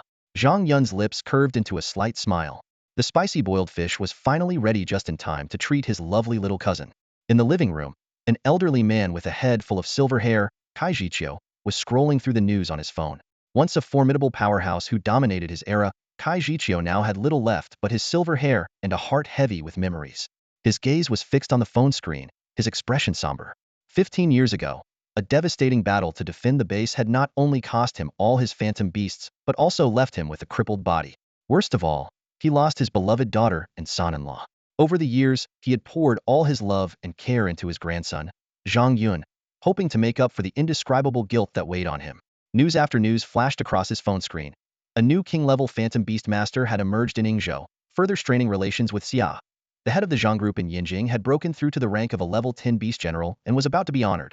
Base number 3 outside the city had fallen to a beast tide, with all station soldiers perishing. The Jiangnan phantom beast market had been robbed, and the priceless black dragon egg stolen.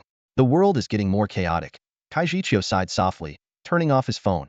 At least my dear grandson is now a phantom beast master. He should be able to protect himself in the city. From the kitchen came the sound of clattering. Zhang Yun emerged, carrying a steaming pot of food. At the sight, the old man's face lit up with a kind and doting smile. My dear grandson, what delicious dish have you cooked this time? It smells so good.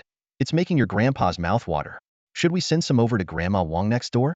Zhang Yun's lips twitched. His predecessor not only lacked talent in taming beasts, but also had a reputation for disastrous cooking. The entire building knew about his culinary horrors. Was his grandpa trying to drag Grandma Wang into this misery as well? Let's not, Zhang Yun said with a wry smile as he set the table. The last time Aunt Wang tried my salted scrambled eggs, she was sick for 3 days. Now she avoids me whenever she sees me. That's just because her constitution is too weak. Kai Jiqiu laughed, patting his bony chest. Look at Mayor Grandpa eats it just fine and feels as strong as ever. Despite his words, the old man didn't pick up his chopsticks right away. Having been poisoned too many times, he was genuinely cautious. Just then, the doorbell rang. That must be your cousin. He'll get it. As Zhang Yun turned to answer the door, the old man swiftly stirred the pot with a spoon and discreetly dumped a ladleful of red oil into the trash can. His movements were so practiced it was almost heartbreaking. It wasn't that he disliked the food his grandson's cooking was simply too remarkable in its uniqueness. The salt alone was measured by the scoopful. But a parent's love knows no bounds.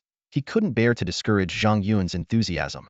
When the door opened, a pretty girl in a blue school uniform and a plaid skirt stood at the entrance. She was Zhang Yun's cousin, Kai Yin. Though around the same age as him, she was already a level 5 phantom beast master and a renowned prodigy at the prestigious Jiangnan Academy. Where's Grandpa? Kai Yin asked coolly, her arms crossed. In the living room, Zhang Yun replied with a polite smile. In his memories, this cousin, though cold on the outside, had often helped his predecessor. She was someone worth cherishing. Kai Yin changed into slippers and walked straight to the living room. The air was filled with the enticing aroma of cumin, and she exclaimed in surprise, "Wow, it smells amazing. Grandpa, did you cook tonight?" "Haha, yes, Grandpa made it himself. Come, Xiaoyan, have some fish." Kai Jiqiu beamed, waving her over warmly. "Phew, so you made it. I guess I don't have to pretend I've already eaten," Kai Yin muttered softly, taking her seat gracefully at the dining table. She accepted the bowl and chopsticks handed to her by Kai Jiqiu. Her gaze was immediately drawn to the dish in the pot. The translucent slices of fish shimmered in the spicy red oil, their tempting aroma filling the air. Reaching out with her chopsticks, she picked up a piece and curiously asked, "Grandpa, what dish is this? It looks so unique." Kai Jiqiu glanced at Zhang Yun, who was just walking over, and replied with a smile, "This is boiled fresh fish.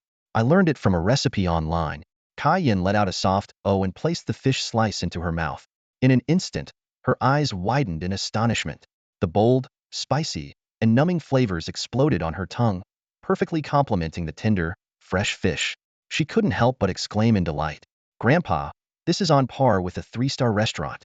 When did your cooking skills improve so much?" Kai Jiqiu raised an eyebrow, skeptical. "Is it really that good? You're not just flattering me, are you?" "I'm absolutely serious," Kai Yin declared, abandoning all pretense of elegance as she dove in with gusto. "I've been out hunting all day and was starving. This fish hits the spot perfectly." Moved by his granddaughter's reaction, Kai Jiqiu picked up a piece for himself. "Delicious," he praised, savoring the flavor. "This is the best fish I've ever tasted." "Ah Yun, did you order this from somewhere? Did my cousin make this?" Kai Yin froze mid-bite, incredulous. She knew her cousin Zhang Yun's culinary disasters all too well. She'd sooner believe he was an animal whisperer than a competent chef. Zhang Yun grinned with satisfaction. "This is my own creation. You won't find it anywhere online. It might be a bit spicy. Can you handle it?" "Wait, you really made this?" Kai Yin stared at him in disbelief. "Absolutely," Zhang Yun replied with a gentle smile. "If you like it, I can make it for you every day." "Humph, being unusually kind for no reason? You must be up to something," Kai Yin retorted, narrowing her eyes. "Let me guess, you want me to set you up with one of my classmates again, don't you?" She rolled her eyes. Every time her useless cousin tried to butter her up, It usually meant he wanted her to introduce her friends to his pet shop. When her close friends or classmates went to her, at best she'd scold them, and at worst, she blocked them outright, labeling her as a gold digger. Zhang Yun's former pet shop had a notorious reputation. His animal training skills were poor, yet the product prices were outrageously high, scamming a fair number of customers. So much so that his cousin, Kai Yin, would feel disgusted at just the mention of the shop and even lose her appetite. What made matters worse was that he nearly squandered all the savings of their grandfather, Kai Jiqiu. The house, which once brimmed with antique artifacts, was now completely empty. It perfectly aligned with the saying, "It's not scary when kids leech off their elders. It's scary when they start a business."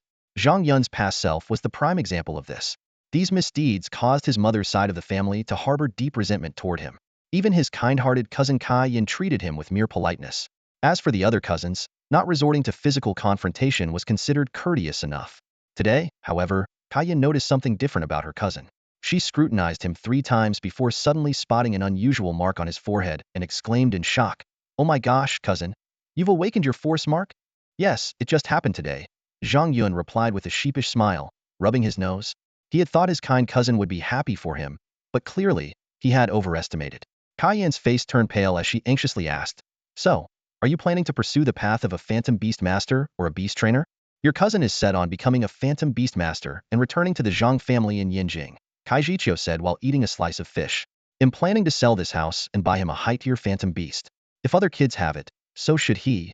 Kai Yin immediately objected, "Grandpa, what are you saying? Where will you live if you sell the house? Besides, cousin awakened at 18, which is past the optimal time for training. It's unlikely he'll achieve much. Why not let him focus on running the pet shop?" Kai Jiqiu put down his chopsticks and said firmly, "I'm old now. I can manage just fine renting a place. Since Yun finally became a phantom beast master, I must support him." Then, turning to Zhang Yun with a kind smile, he added, "Work hard in your training. Once you're strong enough, you can return to the family, and your future will be limitless."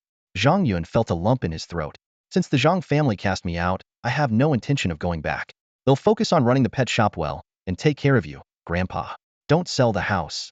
I've grown attached to it." Kaiyan couldn't help but wonder if she had heard him wrong. Was this her once arrogant and self-centered cousin saying such considerate words? Could he be acting just to keep the property? But then again, with his historically low emotional intelligence, he wasn't one for subtlety. How strange. Noticing her doubt, Zhang Yun chuckled and explained, "My phantom beast shop has already started turning a profit. Soon, they'll be able to afford a powerful phantom beast on my own. A real man should earn things through his own efforts, right, Grandpa?"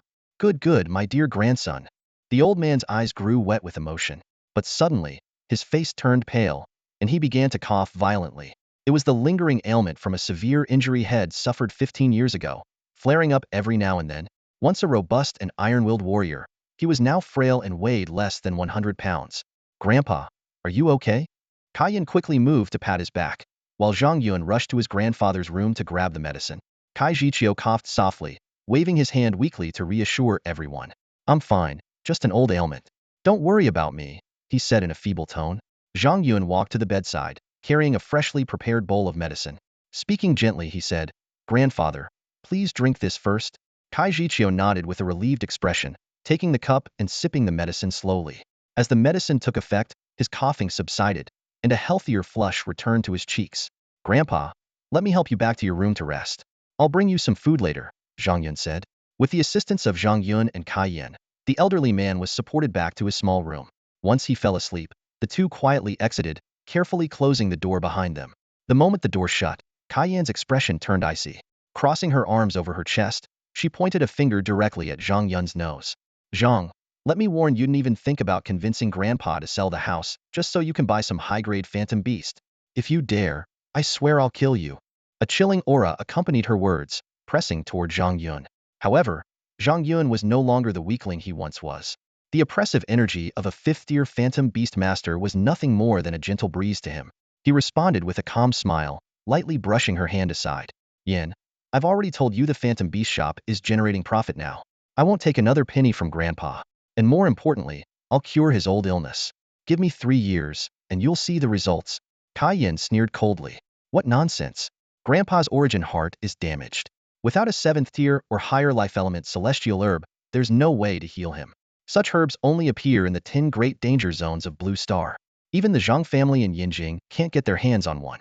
Who do you think you are?" Hearing her mention the 10 great danger zones, Zhang Yun's mind wandered to the shattered Azeroth he encountered during his trial.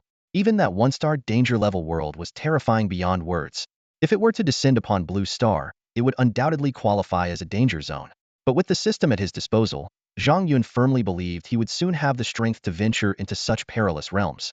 System, Zhang Yun asked internally, is it possible to gather life element herbs of 7th tier or higher now? 7th tier? Even 9th tier wouldn't be an issue if you have the fortune to encounter them. After all, herbs above the 5th tier are incredibly rare across all planes, the system replied. Clenching his fists tightly, Zhang Yun made up his mind. Tomorrow, when he visited the pet shop, he would attempt to access the resource-gathering planes. His grandfather had done so much for him. No matter what it took, he was determined to cure the old man's illness. In the dimly lit master bedroom, soft blue glimmers of light drifted in through the window with the evening breeze, converging near the bedside. Zhang Yun sat cross-legged, assuming the 5 hearts toward the heavens posture as he activated the Yuan energy technique. The pale blue specks of light gathered around him like fireflies, forming a faint, glowing aura over his body. The ethereal light accentuated his handsome features, giving him an almost otherworldly presence. By the bed, his cousin Kai Yin stared in stunned disbelief. She knew full well that Zhang Yun had never attended a Beastmaster Academy, nor had he ever been exposed to Yuan energy cultivation. Yet, in just 1 hour of guidance, he had mastered the advanced technique with ease. Such talent was nothing short of extraordinary. After all, it had taken her an entire semester to reach this level back in the day. Sure, he's an adult, so his comprehension is better than a child's, but to grasp an advanced technique 10 times harder than the basics in just 1 hour? That's ridiculous, Kaiyan thought to herself. Could he really be some kind of prodigy? But if he were so gifted, why did it take him until the age of 18 to awaken his force mark? As she sank deeper into her thoughts, Zhang Yun opened his eyes, a faint blue gleam flashing in them. Xiao Yin, I can sense the Yuan energy now. All thanks to the technique you taught me, he said. Oh, Kaiyan crossed her arms, feigning indifference. Your comprehension is passable. Took you a whole hour just to sense the energy barely acceptable, she replied, though her cheeks flushed faintly. She was secretly thankful for the dim lighting that concealed her embarrassment. Just barely acceptable? Zhang Yun smiled. I thought I did pretty well. Still, am happy with the progress I've made. Kaiyan couldn't tell if he was being modest or subtly showing off, but his calm demeanor only made her more irritated. She scowled and snapped. What's with that smug attitude? Are you already feeling proud of your so-called talent? Why don't you take a good look in the mirror? You're how old now? Still only a level 1 Beastmaster, and you think you have something to brag about? I'm really not feeling smug, Zhang Yun replied earnestly. He shrugged and said, I know I awaken late and my talent is pretty average, but I won't let that make me arrogant. I'll work hard in my cultivation and never let you down for teaching me the advanced Yuan energy technique. Nor will I let Grandpa down for placing his hopes on me. Humph, that's more like it. Kai Yin turned her head away with an icy expression. If you have any questions about the Yuan energy technique, ask me now. I'm leaving in a bit. Zhang Yun thought for a moment, then shook his head and said, this advanced Yuan energy technique truly lives up to its name, clear and easy to understand. I don't have any questions for now. If I come across anything I don't understand later, I'll send you a message for guidance. This made Kai Yin grit her teeth in frustration. Clear and easy to understand? Was he trying to show off? Even in regular magical beast academies with expert instructors, students might take half a year to grasp the basics. Back in middle school, it had taken her a whole month just to get started. Fine, fine. You're brilliant. You're amazing. Happy now? I'm done talking to you, she huffed. If you have no questions, then I'm leaving. Grandpa is still asleep, so make sure to check on him before you go to bed. Got it. I'll walk you out, Zhang Yun offered as he stood up. No need. Focus on your cultivation and don't slack off. Kai Yin snapped coldly, heading for the door before suddenly stopping. She turned back and asked, since you've just awakened as a magical beast master, don't rush into forming a contract with a beast.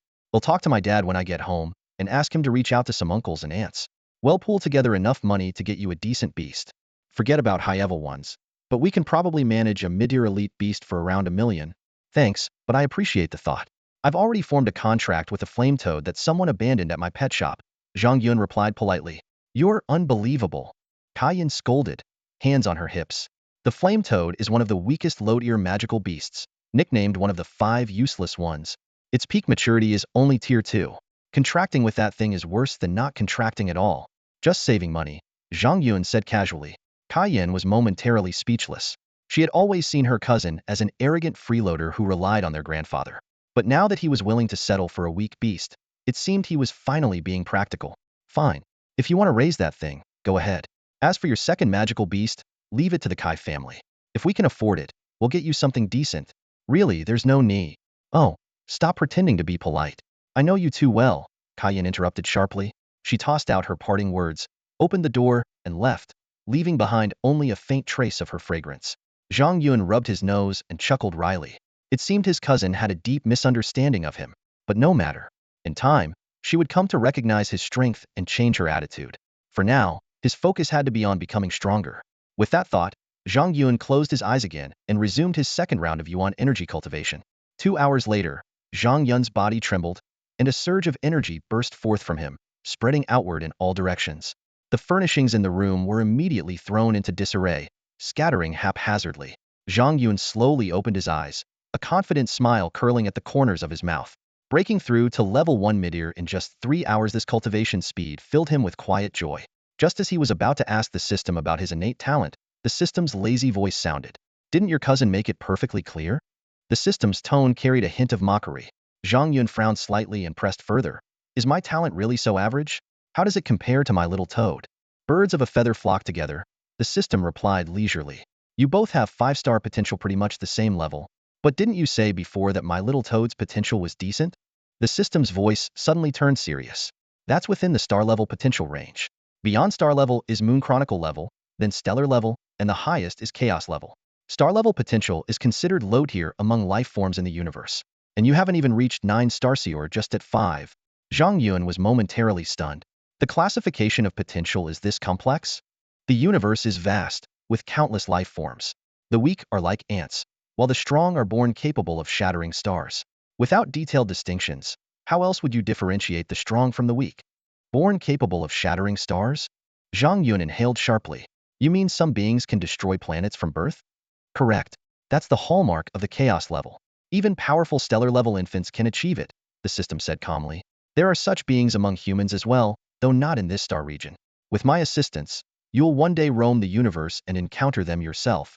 A flicker of longing crossed Zhang Yun's eyes, but the system quickly doused it with cold reality. Don't get your hopes up. For all you know, a stellar-level creature might pass by tomorrow and casually wipe out Blue Star. That statement sent a chill down Zhang Yun's spine. He thought of the destruction of Azeroth he had witnessed with his own eyes. That world, far stronger than Blue Star, had been shattered to ruins by an unknown force. If such a power descended upon Blue Star, human civilization wouldn't last even a minute. A surge of unwillingness and anger rose in Zhang Yun's heart. He clenched his teeth, his eyes glinting with determination. Instead of fearing the arrival of a crisis, why not become the crisis himself? He resolved to grow unimaginably strong, to stand among the pinnacle of the universe's powerhouses. At that moment, Zhang Yun found the true purpose of his cultivation. He gritted his teeth and retrieved a precious height-year beast core from his system inventory, cradling it in his hands. Then, he closed his eyes once more. As the morning sunlight streamed through the window, Zhang Yun opened his eyes. A hint of exhaustion flickered in his gaze, but it was overshadowed by an unmistakable excitement. The height-year beast core in his palm had transformed into a transparent glass sphere, its energy completely drained. Spending a fortune of 100,000 credits on a single night's cultivation was undoubtedly extravagant, but the results were remarkable. His force mark at the center of his forehead had shifted from red to orange, signifying his advancement to a Tier 2 Phantom Beast Master. Although such a rapid cultivation pace was already extraordinary, the thought of the countless powerful beings across the vast cosmos, as hinted at by the system, kept Zhang Yun from feeling complacent. Fortunately, the system had promised that as long as he managed his pet shop well, opportunities to defy fate would eventually present themselves. He got out of bed and stretched, his joints letting out crisp popping sounds. Despite staying awake all night, he felt brimming with energy. Catching a glimpse of his reflection in the mirror, he couldn't help but admire his handsome features. Then, he activated his appraisal skill. Name, Zhang Yun. Biological status, growth phase. Class level, Tier 2 lower rank. Potential, insight, none. Combat power, 600. Gift, psychic energy. Skills, mental wave, telekinesis, pet appraisal. Passives, bronze body, strength, agility, lava resistance. Although his combat power hadn't increased significantly, his top priority remained taking care of his grandfather. After freshening up, he quickly prepared some milk and a fried egg. Placing the breakfast tray by his sleeping grandfather's bedside, he gently touched the old man's forehead. Satisfied that his temperature was normal, he carefully tucked the blanket around him. After having a simple breakfast and tidying up, It was already 7:30 a.m. Zhang Yun hailed a taxi to head to his shop, but traffic came to a standstill about a kilometer away. Word on the street was that some spoiled rich kid's mount was causing chaos. Without hesitation, he got out and decided to walk the rest of the way. He hadn't gone far when a bony arm suddenly hooked around his neck, and the overpowering scent of cologne filled the air. Zhang Yun's brows furrowed slightly, but a smirk tugged at his lips. Turning to face the bleach-haired street punk beside him, he said, "Dog bro, I assume you're here to collect protection money for my shop, right?" Hee hee, Zhang Yun, you're really something, opening your shop so early. Such a hard-working young man. A blonde-haired youth casually draped an arm over Zhang Yun's shoulder as they walked. He pulled out a pack of Lacoon cigarettes, shaking one loose and holding it out with a grin. Want one to wake yourself up? No thanks, I don't smoke, Zhang Yun replied, gently pushing his hand away. What? Not giving me some face? The blonde-haired youth twisted his neck, causing the gold chain around it to jangle slightly. A sly smile spread across his face. Zhang Yun raised an eyebrow and reluctantly pulled a cigarette from the pack. Fine, I'll have one. That's the spirit. A morning smoke makes you feel like a god, the blonde youth said, grinning ear to ear. He bit down on a cigarette, then tossed the pack over his shoulder to his crew. The group of lackeys laughed as they split the remaining cigarettes, with one of them pocketing the leftovers. This blonde-haired man, nicknamed Go Chong, was a member of the local Viper gang. He had a small crew of 7 or 8 underlings and was responsible for collecting protection fees in this area from roadside stalls to jewelry stores, no exceptions. Though he was just an ordinary person with barely any fighting ability, no one dared to cross him because of the power behind him, the Viper gang. The Viper gang was the most dominant underground force in the region, boasting over 1,000 members, including skilled Beast Tamers. Their leader was a retired high-ranking officer of the City Defense Forces, a level 6 Beast Tamer who owned a formidable rank 7 magic realm King Cobra. Ruthless and immensely powerful, the gang was a force no ordinary person could oppose. Even the authorities had to tread carefully, as the Viper gang had connections with even greater powers. Out of caution, the Viper gang never targeted shops owned by Beast Tamers, not even beginner-level ones. This prudence allowed them to maintain their grip on the area for over 20 years. However, in Zhang Yun's case, his predecessor's Beast Tamer license was so poorly regarded that the gang didn't acknowledge it. That's why Go Chong still came by every month to collect protection fees. Zhang Yun's predecessor had been timid and spineless, too scared to tell his grandfather about it. He had no choice but to pay up.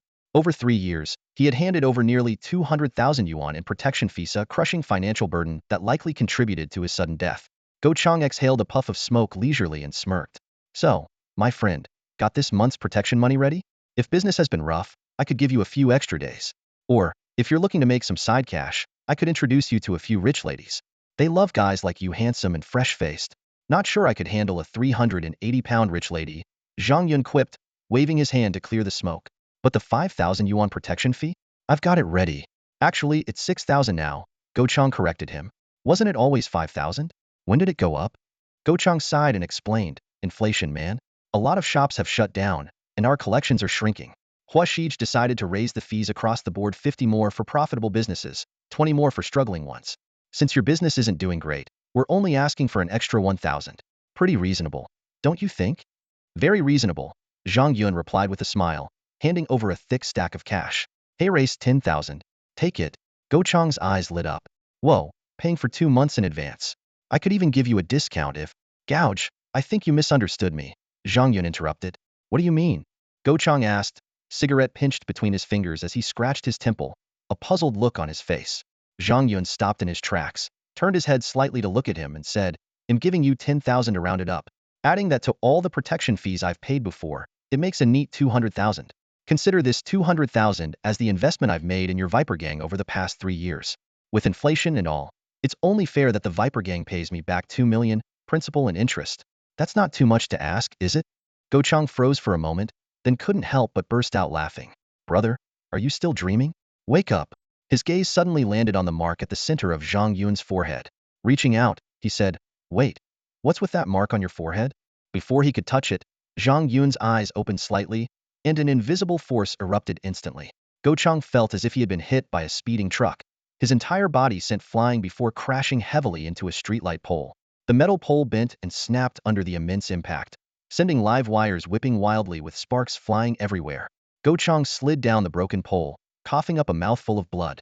Staring at Zhang Yun in terror, he stammered, You're actually, before he could finish. Another mouthful of blood spurted out, and he passed out. Someone's been killed. Run. Street vendors immediately packed up and fled, while pedestrians scattered in panic. In this high-combat world, the aftermath of a fight could be deadly for bystanders, making it unwise to stick around. In one corner of the street, only Zhang Yun and a group of thugs armed with weapons remained. Though they shouted about avenging Go Chong, none dared to take a single step forward. They had all noticed the orange mark on Zhang Yun's four-dot symbol of a level 2 Beast Master. To ordinary people, Beast Masters were akin to superheroes. Zhang Yun cast a cold glance over the group. Pass this message to your boss, Fire Snake. I'm giving him 7 days to prepare. If I don't get my 2 million by then, they'll pay him a personal visit. And by that time, the amount will be much higher. With that, he turned and walked away, not bothering to waste time on these small fries. It was only after he left that the thugs dared to move. Some rushed to check on Go Chong's condition, while others cursed angrily, pulling out their phones to contact higher-ups in the gang. Zhang Yun eventually arrived at the entrance of the mighty pet store. A Rolls-Royce was parked at the door, and a towering scar-faced man, over 2 meters tall, stood guard like an iron fortress. Seeing Zhang Yun approach, the man fixed him with a cold stare. Where's the boss? I'm the boss. What do you want? In the confrontation that followed, Zhang Yun displayed strength far beyond the man's expectations. With a single telekinetic wave, he sent the level 5 Beastmaster flying over 10 meters, slamming into a wall with enough force to leave a dent. The man's right arm twisted unnaturally, his fingers contorted like a mangled rope. Young master's judgment is as sharp as ever, Zhang Yun thought to himself with a faint smirk. Boom. The door of a luxury car swung open. A young boy in a blue school uniform stepped out, holding an exquisitely wrapped gift box. He walked briskly toward Zhang Yun, leading a little girl by the hand. The 2 children bowed respectfully in front of him.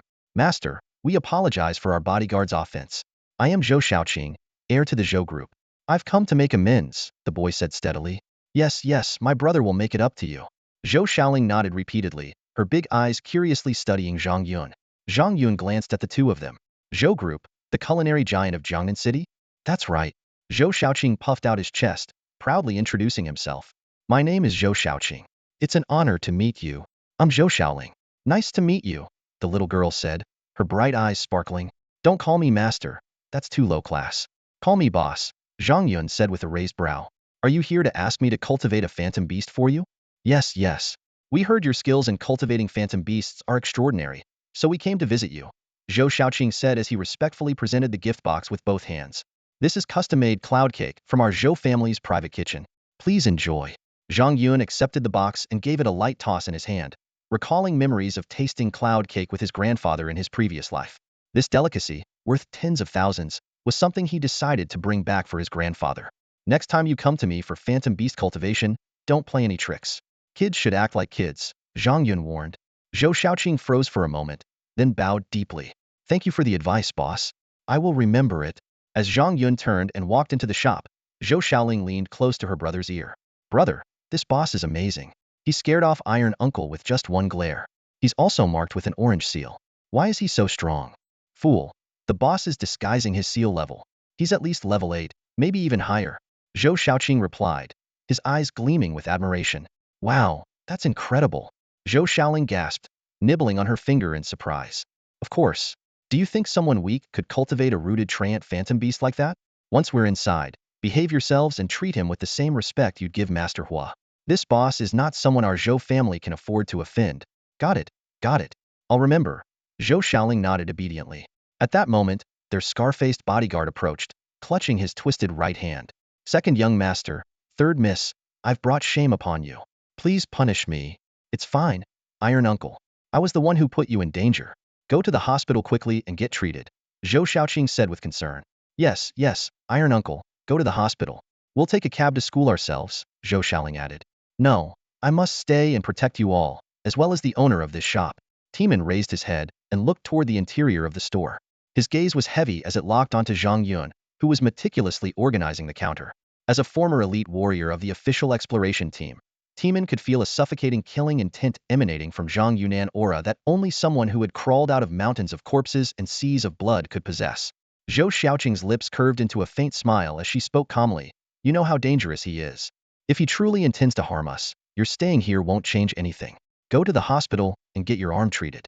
If you're worried, just have Grandpa Long come to pick us up. Tiemann hesitated briefly before finally nodding in agreement. He understood that his presence might only provoke the unfathomable shopkeeper. After sending a message, he drove away, leaving the dim alley behind. Zhou Xiaoqing entered the shop with her younger sister, glancing around. Though neat, the store felt cramped and unassuming. There were no high-tech devices, only a single shelf standing quietly, sparsely stocked with various priced materials for mythical beasts. This place resembled a modest convenience store, more than a pet cultivation shop. However, Zhou Xiaoqing didn't let the humble appearance deceive her into underestimating Zhang Yun's capabilities. Her father had always said that everyone deserves respect and that no one should be underestimated. Guiding her sister to the counter, she was about to speak when Zhang Yun pushed a price list toward her, his tone indifferent. The shop services have been adjusted. Everything's on the list. If you can accept it, buy something. If not, leave. Understood, sir, Zhou Xiaoqing replied, her respect for the enigmatic shopkeeper deepening. She carefully took the price list, but as her eyes scanned the prices, her expression turned to shock. These prices, they're even higher than Master Hua's. The price list in the shop clearly displayed two main services. Foster training was priced at 10,000 tokens per day, with a maximum duration of 7 days. Customers needed to renew on time. Otherwise, it would be considered a forfeiture of ownership. Trial training was divided into two types, standard and gathering, both priced at 100,000 tokens per day, with a maximum duration of 3 days. When Zhou Xiaoling saw the outrageous prices, she couldn't help but exclaim, "Oh my gosh, 10,000 tokens a day for fostering? That's 5 times more expensive than Master Hua. Don't speak nonsense." Zhou Xiaoqing shot his sister a glare, then turned to Zhang Yun and respectfully asked, "Boss, does foster training accelerate the growth of the phantom beasts?" Zhang Yun nodded. "Roughly 10 times faster, and it can also enhance their potential and strength, with no side effects." His words left the siblings stunned. Ordinary beast trainers could at most triple the growth rate, but 10 times? That was unheard of. Even Zhou Xiaoqing, who was well-versed in the world as a member of an affluent family, found it hard to believe. However, instead of questioning it, he continued to ask, "Does trial training involve the use of rare medicines?" "At just 100,000 tokens a day, what do you think?" Zhang Yun replied coldly while wiping the counter. "You'd be lucky if they even get a bite of meat." Zhou Xiaoqing was taken aback. Most external trainers used proprietary potions, and might even teach the phantom beasts new skills. Yet here, even basic feeding wasn't guaranteed, and the prices were absurdly high. Noticing their hesitation, Zhang Yun became impatient. "If it's too expensive, don't buy it. Check out the cheaper materials instead. Each person is limited to 3 items." The siblings exchanged a glance, but ultimately decided to take the risk. Zhou Xiaoqing took out a silver phantom beast ball and said respectfully, "Boss, we'll go for trial training. This is a mid-tier phantom beast cub, a water arrow turtle." Zhang Yun forced a smile and carefully examined the high-grade phantom beast ball, capable of containing beasts up to 30 meters in size. The small silver ball is incredibly pricey, with a single one costing as much as 100,000 alliance credits. The gold super beast ball and platinum master ball offer even larger storage capacities, but their prices increase exponentially tenfold, to be precise. Zhang Yun gently infused some primal energy into the ball. In a flash of silver light, a small black-shelled turtle, about 20 centimeters long, appeared on the counter. In this world of mythical beasts, its size could only be described as miniature. Startled, the little creature quickly retreated into its shell, leaving only part of its head exposed. Its round eyes narrowed into slits as it warily observed its surroundings, bearing tiny fangs in a posture that suggested it was ready to defend itself at any moment. Its cautious demeanor clearly marked it as an unbonded companion. If it had an owner, a summoned mythical beast would instinctively seek out its master the moment it appeared. Known as the water arrow turtle or jet spray turtle, this species is a balanced choice among mid-tier mythical beasts and a popular pick for middle-class beast tamers. Zhang Yun immediately cast an appraisal spell. Species: water arrow turtle, water element, juvenile. Classification: mid-tier creature, rank 1 lower potential. Intelligence: combat ability, inferior. Skill: water orb level 13. Despite carrying traces of ancient Tianyuan bloodline, it remains essentially useless. He gave Zhou Xiaoqing a meaningful look. "This water arrow turtle hasn't been bonded yet. Are you sure you want to cultivate it? Once its strength improves, taming it will become significantly harder." "Don't worry, boss," Zhou Xiaoqing said confidently, thumping his chest. "It's just a little water arrow turtle. No matter how strong it gets, I'm confident I can handle it." "All right, just don't regret it." Zhang Yun handed over a card reader. "Swipe your card to pay. You can pick it up by noon or 5 p.m. If you're late, you'll be charged for boarding an additional 10,000. Zhou Xiaoqing froze mid-motion, his card halfway to the machine. "Noon? Didn't you say the cultivation process takes a whole day?" "Brother, this shop seems so shady. Do you think we might get scammed?" Zhou Xiaoling whispered softly into her brother's ear as they stepped out of the store. Zhou Xiaoqing glanced back inside. watching Zhang Yun carry the Blastoise into the back room. He then lowered his voice and replied, "Stop jumping to conclusions for now. We'll come back after school at noon to see the results. If the Blastoise doesn't improve, we'll just chalk it up as a loss and never come here again. But if it does get stronger, we'll let him train our main pet too." As he spoke, a glimmer of hope flashed in Zhou Xiaoqing's eyes. If our main pet could become as powerful as a rooted treant, we'd definitely steal the show at the freshman tournament the day after tomorrow. Not just as first-year champions would challenge the strongest sixth graders and dominate the entire aristocratic elementary school. Do you really think that's possible? Zhou Xiaoling's eyes sparkled as she imagined being the center of attention. We'll find out at noon. For now, let's head to the corner and wait for Lord Long's car. Okay. The siblings held hands and quickly walked away. Meanwhile, a system notification chimed. Ding! 100,000 currency converted. 1,000 points obtained. Zhang Yun listened to the system's explanation of the points' uses, a satisfied smile forming on his lips. He was now closer than ever to the 10,000 point milestone. Determined, he decided to complete the two kids' order first while also enhancing the strength of his flame toad to progress the main quest. He placed the Blastoise into a bird's nest-shaped pet bed. The 20-centimeter-long turtle immediately shrank to the size of a fist. Startled, the little creature tried to escape the strange environment, but in the next moment, a surge of boundless energy enveloped it like a tide. Bathed in the soothing energy, the Blastoise relaxed, squinting its eyes and no longer wanting to leave. Zhang Yun returned to the front room and, noticing that the two young customers had left, hung up a closed sign. "All right, Hamaji, time for some fun," he said with a grin. "Croak?" The flame toad's eyes lit up. Although it couldn't understand human speech, its owner's cheerful tone made it feel excited about an outing. It leaped onto Zhang Yun's shoulder, settling down comfortably. Zhang Yun playfully poked the little toad before grabbing the reluctant Blastoise and stepping into the dimensional teleportation array with both pets. A system interface appeared, and he selected the free collection trial. As light engulfed the room, the system began matching a dimension, forcefully binding a temporary master servant contract with the uncontracted Blastoise. Considering the attributes of both pets, the system decided on the broken dimension, 33rd Sky, Zone 05, with a 2-star danger rating. A 2-star dimension? The spiritual herbs and treasures there must be amazing. Start the teleportation. Zhang Yun exclaimed excitedly. Don't get too excited, the system warned coolly. The higher the star rating, the stronger the guardian beasts protecting the herbs. You might end up with nothing. Wait, can I change it? What do you think? The light suddenly intensified, and Zhang Yun, along with his two small companions, vanished from the teleportation array. When he opened his eyes again, he found himself suspended thousands of meters in the air. The fierce astral wind howled violently, tossing Zhang Yun around like a kite with a broken string, spinning and drifting uncontrollably high above the void.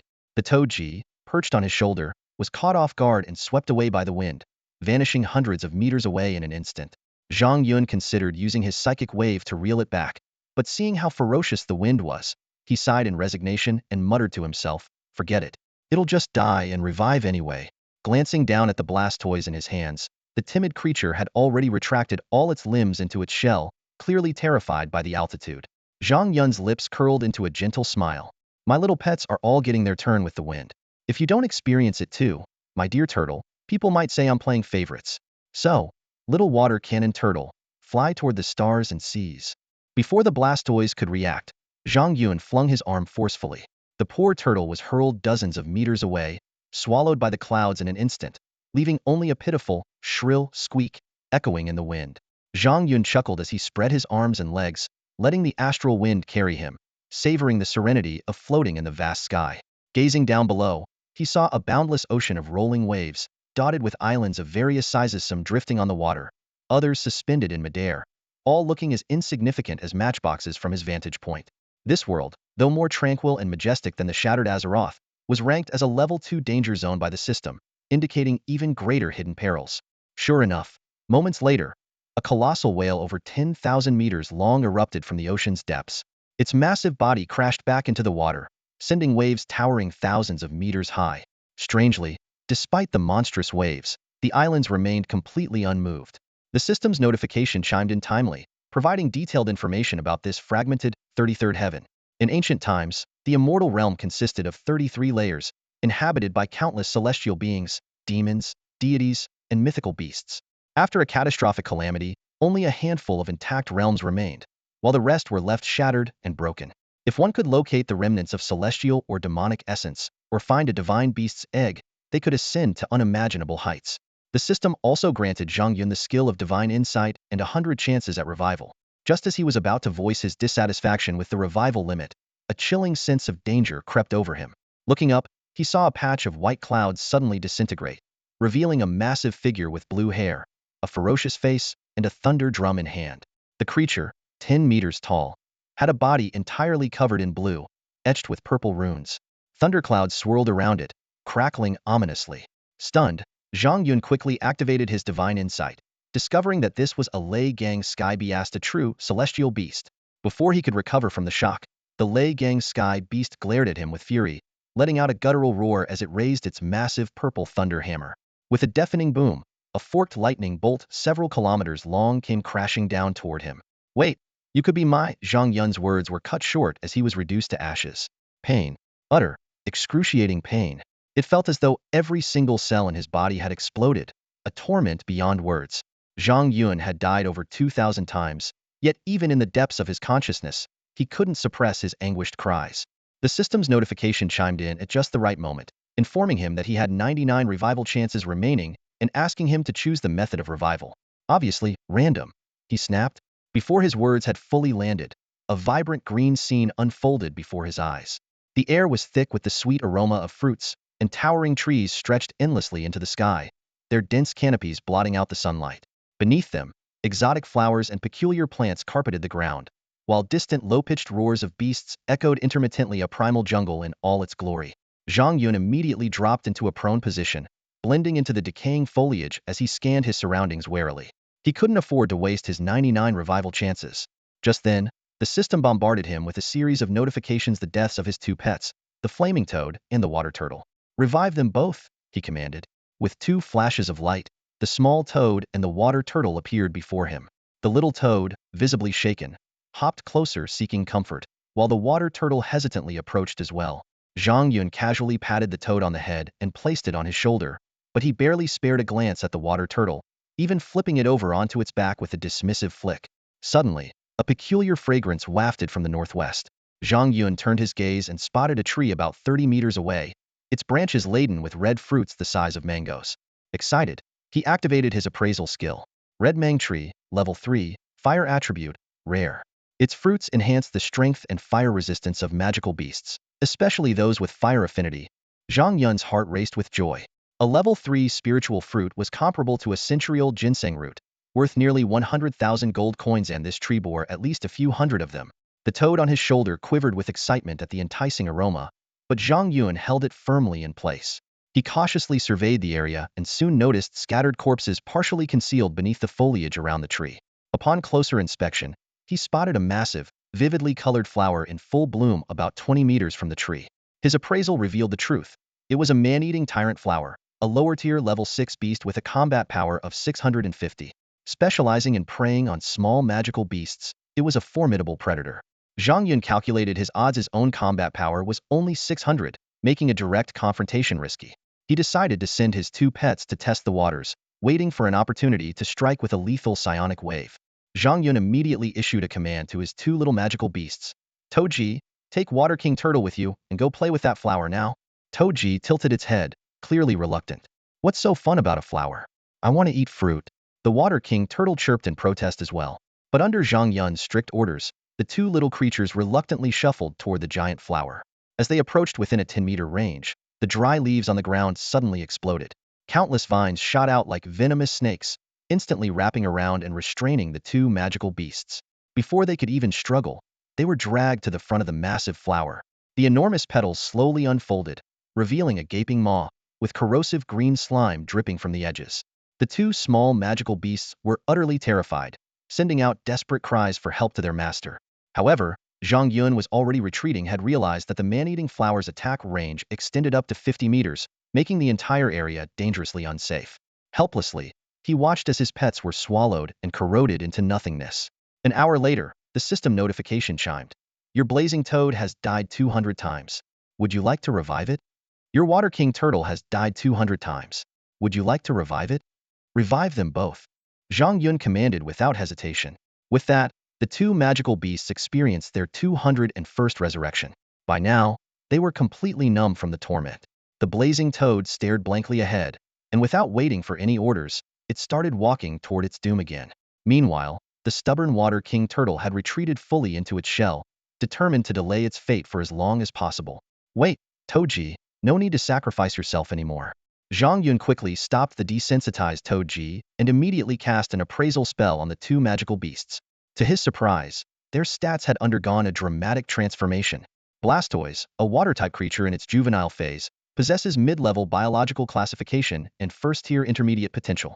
Its aptitude is rated at 1 star, with no combat power currently. It has mastered 2 abilities, Water Ball and Water Shield, as well as the mid-range skill Water Blade. Zhang Yun carefully reviewed Blastoise's stats. This little creature, pushed to the brink of despair and even suicidal thoughts, managed to surpass the combat power of a rooted treant that had died over 600 times after only 200 deaths. This was undeniable proof of the superior foundation that mid-level magical beasts have compared to their lower-level counterparts. The Water Shield, a mid-level defensive skill, combined with the ranged Water Blade, made this Blastoise nearly invincible among creatures of the same tier. Zhang Yun was quite pleased with its progress and turned his attention to the data of another beloved companion, the Flame Toad. When Zhang Yun saw the Flame Toad's attributes, he couldn't help but gasp in shock. This Pherianderkness-type juvenile was simply extraordinary. Despite also dying 200 times, its combat power was double that of Blastoise's, surpassing it by an entire tier. Even more astonishing were the 3 additional skills it had mastered, each one exceptionally powerful. Flame Ray, a high-level skill, could project continuous fire-based energy over a 50-meter range, akin to a Gatling gun's relentless assault. The other 2 royal tier skills were even more remarkable. Amplification could enlarge its body by 100 times, while Devouring allowed it to absorb and convert enemy attacks into its own energy, even shielding allies in the process.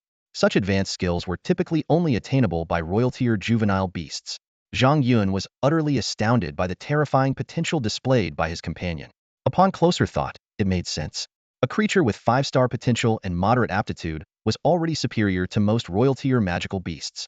Enduring the extreme trials of 200 deaths had likely unlocked these extraordinary abilities. Now that's what I call a contract beast worthy of Zhang Yun, he thought proudly, his fighting spirit ignited. With Flame Toad's support and my psychic skills, we should be able to go head-to-head with that carnivorous flower. Let's go, Hamaji and Little Turtle. Your master is taking you to settle the score. If we win, there'll be fire mangoes for you. Hearing the promise of a delicious reward, the previously dejected Flame Toad perked up, its eyes lighting with excitement. It let out a spirited croak, croak, signaling its readiness to charge into battle. Though Blastoise was still nervous, seeing its master's determination gave it the courage to crawl to Zhang Yun's side. Meanwhile, 50 meters away, the tyrant carnivorous flower sensed Zhang Yun's presence. This peculiar target, which it had attempted to devour hundreds of times without satisfaction, reignited its insatiable hunger. It began secreting large amounts of green corrosive liquid. Hiss! Without hesitation, it manipulated its numerous vines, slithering like venomous snakes across the dried leaves and branches on the ground, shooting straight toward Zhang Yun. Though the tyrant carnivorous flower's body was immobile, the length of its vines determined the vast range of its hunting territory. At its current 6th tier level, its longest vines can stretch nearly 100 meters, easily putting Zhang Yun, who stood 50 meters away, well within its attack range. Countless vines shot out like arrows. Though the 2 small pets instinctively felt fear, the danger to their master ignited their fighting spirit. Protecting him was their duty as companions, a primal instinct etched into their very being. The Blastoise was the first to act, channeling its energy to form a water shield several meters wide to protect its master. The incoming vines struck with overwhelming force, shattering the shield instantly. Zhang Yun's eyes narrowed as he let out a low command. Psychic wave, break. Ripples of energy spread outward from him, shattering all the vines of the carnivorous overlord flower in an instant, sending green fluid splattering everywhere. The distant core of the plant convulsed violently, emitting a piercing scream of pain. Froglet, fire ray! Zhang Yun shouted. The red toad puffed up its cheeks and unleashed a blazing beam of fire. The carnivorous overlord flower frantically used its vines to block, but the beam burned straight through, striking its flower crown. Despite Froglet's modest 300 combat power, its fire element inflicted excruciating damage on the plant. Keep up the firepower. Blastoise, charge with me. Zhang Yun commanded decisively. The Blastoise followed closely, layering water shields to clear a path for its master. With the fire ray keeping the plant occupied, Zhang Yun advanced to within 10 meters. His eyes turned a ghostly gray as he gathered all his mental energy into a focused attack against the plant. At the same time, Froglet unleashed its most powerful burst of flames. Boom! A deafening explosion echoed as the sixth-tier carnivorous overlord flower was blown to pieces, its green sap splattering across the battlefield. Together, Zhang Yun and his two companions successfully took down the high-level phantom beast. Time passed, and by now, it was midday in the real world. A Rolls-Royce pulled up in front of the prestigious phantom beast shop. Zhou Xiaoqing and her sister stepped out, only to see a closed for business sign on the door. After calling Zhang Yun 3 times, he finally answered. Hello, who is this? Zhang Yun's tired voice came through the line. Boss, it's me, Zhou Xiaoqing. I'm here to pick up the phantom beast, she said. Oh, hold on, they'll open the door, Zhang Yun replied. As soon as the call ended, Zhou Xiaoqing peered through the glass door and saw Zhang Yun emerging from the back room. On his shoulder perched a small red toad surrounded by 3 fiery halos, and in his hand, he held a silver phantom beast ball. The door swung open, and Zhou Xiaoqing and his sister immediately bowed respectfully to Zhang Yun. Good afternoon, boss. Has our phantom beast been cultivated yet? Zhou Xiaoqing asked politely. Zhou Xiaoling, however, couldn't take her eyes off the blazing toad perched on Zhang Yun's shoulder. The creature was surrounded by 3 thumb-sized, eerie flames, and the air around its body shimmered with faint, transparent ripples. Its overall presence was extraordinary despite its seemingly cute and clumsy appearance. It exuded an aura of dominance and authority. Zhou Xiaoling was inwardly amazed. This was no ordinary blazing toad. She considered asking if it was for sale, but quickly held back, realizing that any phantom beast resting on the boss' shoulder must be one of his cherished companions. Just finished, Zhang Yun replied, glancing at the luxury car parked nearby. He handed over a phantom beast ball. The Blastoise has already been placed inside. You can inspect it if you'd like. No need. We trust you, boss. Zhou Xiaoqing said quickly, taking the ball. Despite his words, he couldn't help but feel skeptical about the beast being cultivated in just 3 hours. The $1 million investment had severely cut into his spending money, but as a young master from a wealthy family, he maintained a polite and composed demeanor. Would you like to join us for lunch, boss? No, I'm a bit tired. I need to rest. Zhang Yun shook his head. If you need anything else, feel free to stop by the shop. After enduring 200 deaths and consuming 500 mental waves, Zhang Yun was utterly exhausted. Though his state reset after each attempt, the mental fatigue lingered. All he wanted now was to rest, though he wouldn't turn down new orders if they came in. Before they left, Zhang Yun gave a specific reminder. This Blastoise is still in an unbound state. You'll need a Phantom Beast Master of level 5 or above to assist during testing or contracting. Zhou Xiaoqing's eyes lit up at the information. Understood, boss. The siblings bid farewell and jogged toward their Rolls-Royce Phantom. Their elderly butler, Long, opened the door for them. Despite his unassuming appearance, the siblings treated him with the utmost respect. After watching the young master and Miss settle into the back seat, Butler Long smiled faintly and closed the door. He walked back to the driver's seat, glanced once more at Zhang Yun's small shop, adjusted his sunglasses, and finally entered the car, starting the engine of the luxurious vehicle. At this moment, in the back seat, Zhou Xiaoling could barely contain her excitement. Brother, hurry up and let the Blastoise out. Zhou Xiaoling adjusted her glasses with the testing device and eagerly shook the mythic beast ball in her hand. Hold on, Zhou Xiaoqing said, stopping her. We need to find an open space first. What's the big deal? It's just a baby Blastoise. Zhou Xiaoling pouted dismissively. Zhou Xiaoqing shot her a glance and straightened her crooked blue butterfly hair clip. Did you forget what the boss said? He told us to find a level 5 beast master to supervise it. Do you know what that means? What does it mean? Zhou Xiaoling scratched her head. You dummy. It means this Blastoise has already become incredibly fierce, way beyond what we can handle, Zhou Xiaoqing explained excitedly. Impossible. Zhou Xiaoling protested. It's only been half a day. Besides, I'm a level 2 beastmaster with over 100 combat power. From the front seat, Grandpa Long glanced at her through the rearview mirror. Third miss, you'd better listen to second young master. That boss is no ordinary person. It's best to follow his advice. Grandpa Long, is that boss really that powerful? Zhou Xiaoqing asked, intrigued. Extremely, Grandpa Long nodded slowly.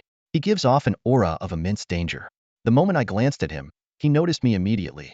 It's no surprise Iron Man lost to him. Even your elder sister might not be his match. Could he be a match for you, Grandpa Long? Zhou Xiaoling asked curiously. Not quite, Grandpa Long said, adjusting his glasses. But for someone his age to have that level of skill, he's undoubtedly a prodigy. Wow, even Grandpa Long praises him. Zhou Xiaoling's eyes sparkled with admiration. Just make sure you don't offend him in the future, Grandpa Long said, shifting the conversation. Second young master, where to now? Home or dinner? Let's head to the Colosseum, Zhou Xiaoqing replied. I want to test the Blastoise's strength. Grandpa Long, they'll need you to back us up. The luxury car pulled into the iconic landmark of Jiangnan City, the Panrock Coliseum. This massive, state-of-the-art, 50-story combat arena, spanning thousands of acres, was established by several powerful financial conglomerates as a legal venue for beast battles. As soon as they parked the car, a slightly roguish voice called out, "Xiaoling, Xiaoqing, what a coincidence." They turned to see Zhao Peng approaching with a group of flashy influencers in tow. Though his demeanor was casual and cocky, the yellow glow of the primal energy mark on his forehead revealed his status as a level 3 beastmaster. After some pleasantries, Zhao Peng began bragging about a high-level dragon beast hatchling he had recently acquired. He even offered to help them test the strength of their Blastoise. At Grandpa Long's suggestion, Zhou Xiaoqing agreed to the match.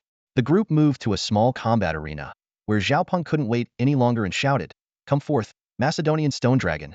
A beam of gray light shot out, materializing into a fearsome dragon beast as tall as an adult. This Macedonian stone dragon resembled a velociraptor, its joints covered in thick, rocky armor, and its tail ending in a spiked, mace-like rock hammer. Though its dragon bloodline was incredibly faint, its strength and speed still far exceeded that of most high-grade phantom beasts. Ruhar! The stone dragon roared and feigned a pounce, causing Zhou Xiaoling to step back in fright. Zhou Xiaoqing, however, remained calm and immediately pulled out the latest model of a scanner-equipped glasses to analyze its stats. Macedonian stone dragon, rock-type and dragon-type phantom beast, juvenile stage, high-grade species, first-tier lower-rank combat power of 150, rated as elite. Zhou Xiaoqing exclaimed in astonishment. A first-tier lower rank with second-tier strength, it's way stronger than my flame lion cub. Let me see. Zhou Xiaoling snatched the scanner, her face full of envy. Brother Zhao Peng, the phantom beasts you choose are always amazing. Zhao Peng grinned smugly. This one cost my dad nearly 100 million to buy. You won't find 3 of these in the entire Jiangnan city. Despite his lackluster talent as a phantom beast master barely reaching level 3 at the age of 12, his wealth gave him free rein to acquire rare dragon-type beasts. In contrast, Zhou Xiaoqing and his sister, who reached level 2 as phantom beast masters at just 7 years old, had far superior talent but limited resources. Let's have a match. Bring out your water cannon turtle. Zhao Peng challenged, standing with his hands on his hips. Though hesitant, Zhou Xiaoqing infused his energy to summon the water cannon turtle. But in a flash of blue light, only a small 20-centimeter black shell materialized on the ground. The water cannon turtle had withdrawn into its shell, too scared to show itself. The Macedonian stone dragon became even more arrogant, stomping on the shell and lowering its head to gnaw at it. Zhou Xiaoling, furious, was about to summon her main pet, but Zhou Xiaoqing stopped her. Hold on. The water cannon turtle's shell is very tough, it won't get hurt. Don't underestimate our water cannon turtle. It was specially bred by the boss. Zhou Xiaoling pouted in protest. The boss? You mean Master Hua? Zhao Peng asked, confused. Zhou Xiaoqing avoided answering and instead said to his sister, "Let's check the water cannon turtle's stats first." Don't give up. Zhao Peng laughed. Let them play a bit. I promise it won't kill your turtle. Zhou Xiaoling, fuming, put on the scanner and glared at the turtle shell. In an instant, her bright eyes widened in shock, her mouth forming a perfect O. Zhou Xiaoling stood frozen in place, staring at the data displayed on the testing device in her hand, completely dumbfounded. Zhou Xiaoqing, noticing her expression, snatched the device and put it to his own eyes. He, too, was taken aback, stumbling backward in disbelief. The Blastoise was revealed to be at an intermediate biological level, possessing first-tier mid-level potential, and even the qualities of a royal beast. While the siblings were still processing this revelation, the Macedonian stone dragon, frustrated by its inability to bite through the Blastoise's shell, had a sinister idea. It spread its legs, preparing to urinate on the shell. Xiaoling immediately shouted a warning, but Zhao Peng dismissed her concern with a laugh, even encouraging the dragon's behavior. The Blastoise could no longer hold back. A sharp glint emerged from within its shell, and an enraged head shot out. In an instant, a brilliant blue beam of water erupted. Advanced skill. Water Dragon Strike. Long Yi exclaimed as he hurriedly pulled the siblings back. The Water Dragon Strike hit the Macedonian stone dragon square in its weak spot, sending it flying over 10 meters. The aftermath of the attack even knocked an unprepared Zhao Peng to the ground. Seizing the opportunity, the Blastoise became a blur as it charged toward Zhao Peng. At the critical moment, Zhao Peng's main pet, the flame berserking ape, emerged from his summoning portal with a ferocious roar, stepping in to face the Blastoise heathen. Despite the significant size difference, the Blastoise showed no fear, rushing straight at the formidable third-tier lower-level opponent. The clash of fist and shell erupted midair. Although the flame berserking ape managed to knock the Blastoise back, its own right fist was left bleeding profusely. Using the momentum, the Blastoise retreated into its shell and bounced across the ground, heading for the exit. Long Yes' eyes gleamed with excitement as he darted forward, closing the distance in an instant. Sensing the overwhelming power of its opponent, the Blastoise quickly retracted its limbs and head, playing the role of a timid turtle. Long Yes' lips twitched in amusement as he bent down and effortlessly lifted the shell off the ground. This little creature is quite cunning, but its talent is absolutely astonishing. Long Yi thought to himself as he carried the Blastoise over to the two children. Zhou Xiaoling and Zhou Xiaoqing were completely captivated by the extraordinary Blastoise. They quickly ran up to it, paying no attention to Zhao Peng, who was still groaning on the ground. Zhou Xiaoling excitedly circled around the Blastoise, her eyes sparkling with admiration. Wow, this Blastoise is incredible. Its combat power is over 400, way stronger than the main pets my brother and I have. Brother, you should contract it right away. With it, you'll definitely win first place in the school competition the day after tomorrow. Zhou Xiaoqing, though clearly tempted, shook his head and said, Sister, you should be the one to contract it. Your Death Direwolf is great at offense, and this Blastoise, with its water shield ability, would be perfect for protecting you. At that moment, Zhao Peng hobbled over, ignoring his own shattered phantom beast, his eyes fixed on the Blastoise. If you two aren't contracting it, I will. Name your price. He thought to himself, this isn't just an ordinary Blastoise, this is clearly a juvenile, heavenly dragon turtle, a king-level beast. Seeing this, Zhou Xiaoling panicked. She immediately bit her finger, ready to form the contract, but Long Yi stopped her just in time. Miss Zhou, you mustn't. With your current level, you won't be able to control it. You could end up seriously injured. Zhou Xiaoling froze, realizing the gravity of the situation, and quickly withdrew her hand. Zhou Xiaoqing sighed in frustration. I should have listened to the shopkeeper and contracted it earlier. This comment instantly caught Zhao Peng's attention, and he began pressing them about the origins of the Blastoise. However, Zhou Xiaoqing skillfully dodged his questions. In the end, Zhou Xiaoqing stored the Blastoise in a phantom beast ball and prepared to leave with his sister. Left with no other choice, Zhao Peng turned his attention to his critically injured Macedonian stone dragon. At the same time, he hastily called his father, claiming he had discovered a king-level beast cub and even threatening to expose his father's visits to certain clubs if he didn't act quickly. Back in the vehicle, Long Yi seemed deep in thought. The methods of that young shopkeeper far surpassed the level of a beast-taming master. For someone around 18 years old to have such expertise, he must be from the heavens. The heavens? You mean Sky City? The two children exclaimed in unison. As heirs of a prestigious family, they were well aware of that legendary floating sanctuary, suspended 10,000 meters above the ground. It was said to be home to the descendants of the gods, who were born with a level 1 Phantom Beast Master rank and could achieve level 10 Phantom Beast General status upon reaching adulthood. Some of the most exceptional individuals can even break through the limits of the king level and reach terrifying realms that the common people of Blue Star could never imagine. The existence of the descendants of the gods has allowed human civilization to rise among the stars. Not only are they extraordinarily powerful themselves, but they can also nurture king level and beyond magical beast cubs. It is under their leadership that humanity has conquered the galaxies and ushered in a new era of interstellar colonization. Sky City is a sacred place in the hearts of every Blue Star citizen. However, the threshold to enter this divine place is incredibly high, requiring at least king-level strength. What is considered the peak on Blue Star is merely the minimum qualification to step through the gates of Sky City. Dragon Lord, is that boss really from Sky City? Zhou Xiaoqing's eyes sparkled with astonishment. The Dragon Lord nodded gravely. For someone so young to possess such profound expertise in beast taming, I can't think of any possibility other than being a descendant of the gods. Most likely, he's here in the lower realm to enjoy a mortal's life for a change. Second young master, third miss, this is a rare opportunity. If you can persuade him to help nurture your magical beasts, your futures will be limitless. Zhou Xiaoling's eyes lit up, her small fists clenched tightly. Wow, I never imagined that the handsome boss has such a big background. I'll be so nervous the next time I see him. The boss is easygoing. Just interact with him like you did this morning, Zhou Xiaoqing said, frowning as she looked at the silver magical beast orb in her hand. Right now, the most pressing issue is how to deal with this super water Blastoise. With their sibling duo's current strength, they were completely incapable of forming a contract with such a magical beast. They had been warned about this earlier, but chose to ignore it. Now, regret was useless. The Dragon Lord smiled. Why not ask that boss for help again?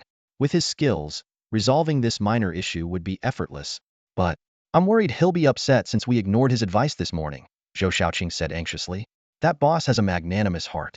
Otherwise, he wouldn't have charged only 100,000 to help you nurture the beast. You must understand, even if someone offered 1 billion, with his abilities, he might not even bother. Since he's here to experience mortal life, it won't hurt to ask directly. All right, I'll give it a try. Zhou Xiaoqing mustered her courage and dialed Zhang Yun's number. At that moment, Zhang Yun was massaging his temples, staring at the counter that had been reorganized by the system. His expression was so dark it could almost drip water. Seeing the once empty shelves now brimming with all sorts of rare treasures, Zhang Yun should have felt satisfied. Yet, the absurdly low price tags on them left him utterly exasperated. Take the fire mangoes he first collected, for example. As a Tier 3 spiritual fruit, they were comparable to 100-year-old ginseng. The market price was conservatively estimated at 100,000 per piece. He had harvested over 500 of them, which should have easily netted him $500,000. But the shelf price was a mere 10,000 per piece, his potential 50 million slashed down to 5 million. How was anyone supposed to accept that? What hurt even more was the ice spirit grass. To obtain this rare Tier 5 herb, he had died 20 times just to slay a Tier 7 Qilong. This was a treasure capable of raising any ice-type magical beast below Tier 9 by an entire tier, with a chance to trigger positive evolution. At auction, it would start at no less than 10 million. Yet here, it was priced at just 200,000. But the most outrageous item was tucked in the cornera breathtakingly beautiful ice dragon flower that resembled a rose. This was a genuine Tier 7 spiritual flower, the most precious loot he had acquired after dying 20 times to defeat a Tier 6 frost drake. Not only could it enhance a dragon beast's potential and comprehension, but it could also grant ice attributes and even had a 50 chance of triggering mutation. Such a treasure could easily fetch 100 million, and buyers would still fight over it. Yet here, it was shockingly priced at only 1 million. Who the hell came up with these price tags? Zhang Yun cursed inwardly as he grabbed a fire mango and fed it to the little toad perched on his shoulder. At these bargain bin prices, he might as well be generous with the snacks. The system's cold voice chimed in. Host, are you dissatisfied with the system's arrangements? Just a tiny bit. Zhang Yun forced a pained smile. These are premium items I earned through blood, sweat, and tears. Doesn't your conscience hurt slapping these dirt cheap prices on them? The system remained indifferent. Everything sold by this store is guaranteed to be top-notch. These items are as common as dirt in Zone 3305. If you're unhappy, feel free to farm more yourself. As for the low prices, you can always keep them for personal use. Want to sell them yourself? Go ahead, but don't come back. This system does not assist those with small-minded ambitions. As Zhang Yun gritted his teeth in frustration, his phone rang. He answered to hear a timid child's voice asking if he could help with contracting a Blastoise. Remembering that it was the kid who often delivered cloud cakes, Zhang Yun suppressed the urge to demand an exorbitant fee, instead requesting an extra batch of cloud cakes. After hanging up, Zhang Yun returned to inspecting the shelves. As a pet shop owner, he needed to be thoroughly familiar with his inventory. But the sight of those rock-bottom price tags only deepened his heartache. If only the prices could be raised tenfold, wouldn't his 10,000 point mission be a breeze? Unable to contain his frustration, Zhang Yun tore open the gift box on the table and began devouring the cloud cakes. Their delicious flavor provided him with a bit of solace. Meanwhile, on the other end of the call, Zhou Xiaoqing let out a long sigh of relief after hanging up. On the side, Zhou Xiaoling was busy wiping the sweat off his face. Zhou Xiaoqing was drenched in sweat. The pressure of a mere 30-second call with his boss had left him extremely tense. As Zhou Xiaoling continued to wipe his sweat, she asked anxiously, Brother, what did the boss say? Zhou Xiaoqing's lips curled into a relaxed smile. The boss agreed to help us, and he won't charge a single cent. That's amazing. The boss is really so kind. Zhou Xiaoling clapped her hands in excitement, but was quickly silenced by a sharp glare from Zhou Xiaoqing. Don't say that. The boss doesn't like that kind of flattery. Got it. I won't say it again. Zhou Xiaoling nodded quickly. From the driver's seat, Long Yi suddenly spoke up. Second young master, why not ask the boss if he can heal the injured phantom beasts? The eldest Mrs. 3 main battle phantom beasts are severely injured. Even though she's in the losers bracket for the upcoming entrance exam competition, without her beasts, she'll definitely end up at the bottom. This could affect her future. You're right. How could I forget about Big Sis? Zhou Xiaoqing slapped his thigh. She was devastated after losing to Lin Yuqing yesterday. She locked herself in her room and refused to eat. If the boss can heal her phantom beasts, she might be able to make a comeback. Brother, call the boss now. Zhou Xiaoling urged eagerly. But Zhou Xiaoqing shook his head. We'll ask when we get to the shop. I just called him. We shouldn't bother him too often. I'll order 100 servings of cloud cakes from Tingyan Pavilion. First, the boss loves them. With that, he started dialing the number.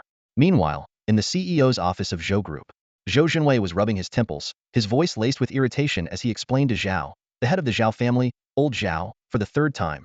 I really didn't buy any king-grade phantom beast cub. If I had managed to get my hands on such a treasure, would I give it to that little punk Zhou Xiaoqing? Your son spends all day hanging out with influencers probably high on something and spouting nonsense. You need to keep him in check before he causes you trouble. If I had access to something like that, you think I wouldn't tell you? We've been like brothers since we were kids. After hanging up, Zhou Xinwei leaned heavily against the sofa, muttering a curse under his breath. If he really could get a king-grade phantom beast cub, his daughter's problem would have been solved already. Yesterday, his eldest daughter had been eliminated in the first round of the entrance competition after facing the Lin family's second daughter. The defeat had left her utterly demoralized. While the double elimination format gave her another chance, with all three of her main battle phantom beasts critically injured, even making it into a top-tier university seemed far-fetched this time. What worried him even more was her strong-willed personality. She couldn't cope with the setback. Just as he was about to call Master Hua for the 20th time, the manager of Tingyan Pavilion called. Mr. Zhou, you need to do something about your second son. Tonight, the mayor's daughter ordered 50 servings of cloud cakes. We've only made a third of them, and now your son wants to take all the finished ones to some pet shop? Zhou Xinwei's forehead throbbed with anger. He barely contained his fury as he ended the call and immediately dialed Zhou Ziking's number. You little brat. Are you trying to defy me? Looks like I haven't disciplined you enough lately. Inside the pet shop, Zhou Shaoqing had already summoned the Blastoise and was nervously watching Zhang Yun. Zhang Yun casually nudged the turtle shell on the ground with the tip of his shoe and said calmly, "Stick your head out." The shell trembled violently as the Blastoise cautiously poked its head out. When it recognized Zhang Yun, it immediately extended its limbs and scurried forward like an eager puppy, rubbing its head affectionately against Zhang Yun's pants in a fawning manner. You can form a contract with it now. It won't dare act out, Zhang Yun said, turning to Zhou Shaoling. Although Zhou Shaoling was nervous, under Zhang Yun's watchful gaze, she pressed her blood-stained pinky finger onto the Blastoise's head. The Blastoise initially felt indignant about submitting to such a young girl, but with Zhang Yun present, it dared not resist and obediently accepted the contract. After the contract was successfully formed, Zhou Shaoling excitedly hugged the Blastoise and jumped up and down. Thank you, boss. You're my idol. She almost wanted to rush over and kiss Zhang Yun, but recalling his status, she settled for blowing him an air kiss while bouncing in place. Watching the little girl's excitement, Zhang Yun's lips curled into a faint smile. He took a bite of his cloud cake and asked, "Do you need any other services? I'm free this afternoon." Really? Zhou Shaoqing clenched his fists. Boss, could you help us train our main pets? There's an entrance competition at school the day after tomorrow, and we want to win a good ranking. Let me see your spirit beasts, Zhang Yun said, feeding the remainder of the cloud cake to the little frog perched on his shoulder. The siblings immediately summoned their main pets. Zhou Ziking's flame lion was about to roar, but as soon as it spotted the little frog on Zhang Yun's shoulder, it tucked its tail and hid behind its owner like a frightened dog. Zhou Ziling's death wolf wasn't any better. Just as it was preparing to attack, one look from the little frog had it terrified to the point of wetting itself before fleeing. Zhang Yun glanced over the two spirit beasts. Flame Lion, Tier 2 upper rank, combat power, 270. Death Wolf, Tier 2 mid-rank, combat power, 220. Neither has surpassed Tier 6. They're both trainable. The siblings looked at Zhang Yun in awe, impressed by his precise assessment. Zhang Yun continued, from now until the morning of the day after tomorrow, they can be trained up to 3 times. Each session will cost 100,000. Decide how many sessions you want. We'll take 3 sessions. Zhou Shaoqing said immediately. Zhou Shaoling nodded enthusiastically. We still have 1 million in pocket money, it's enough? Zhang Yun nodded, adding, in addition, there's a boarding fee. If you pick them up the morning of the day after tomorrow, ITLL count as 2 days.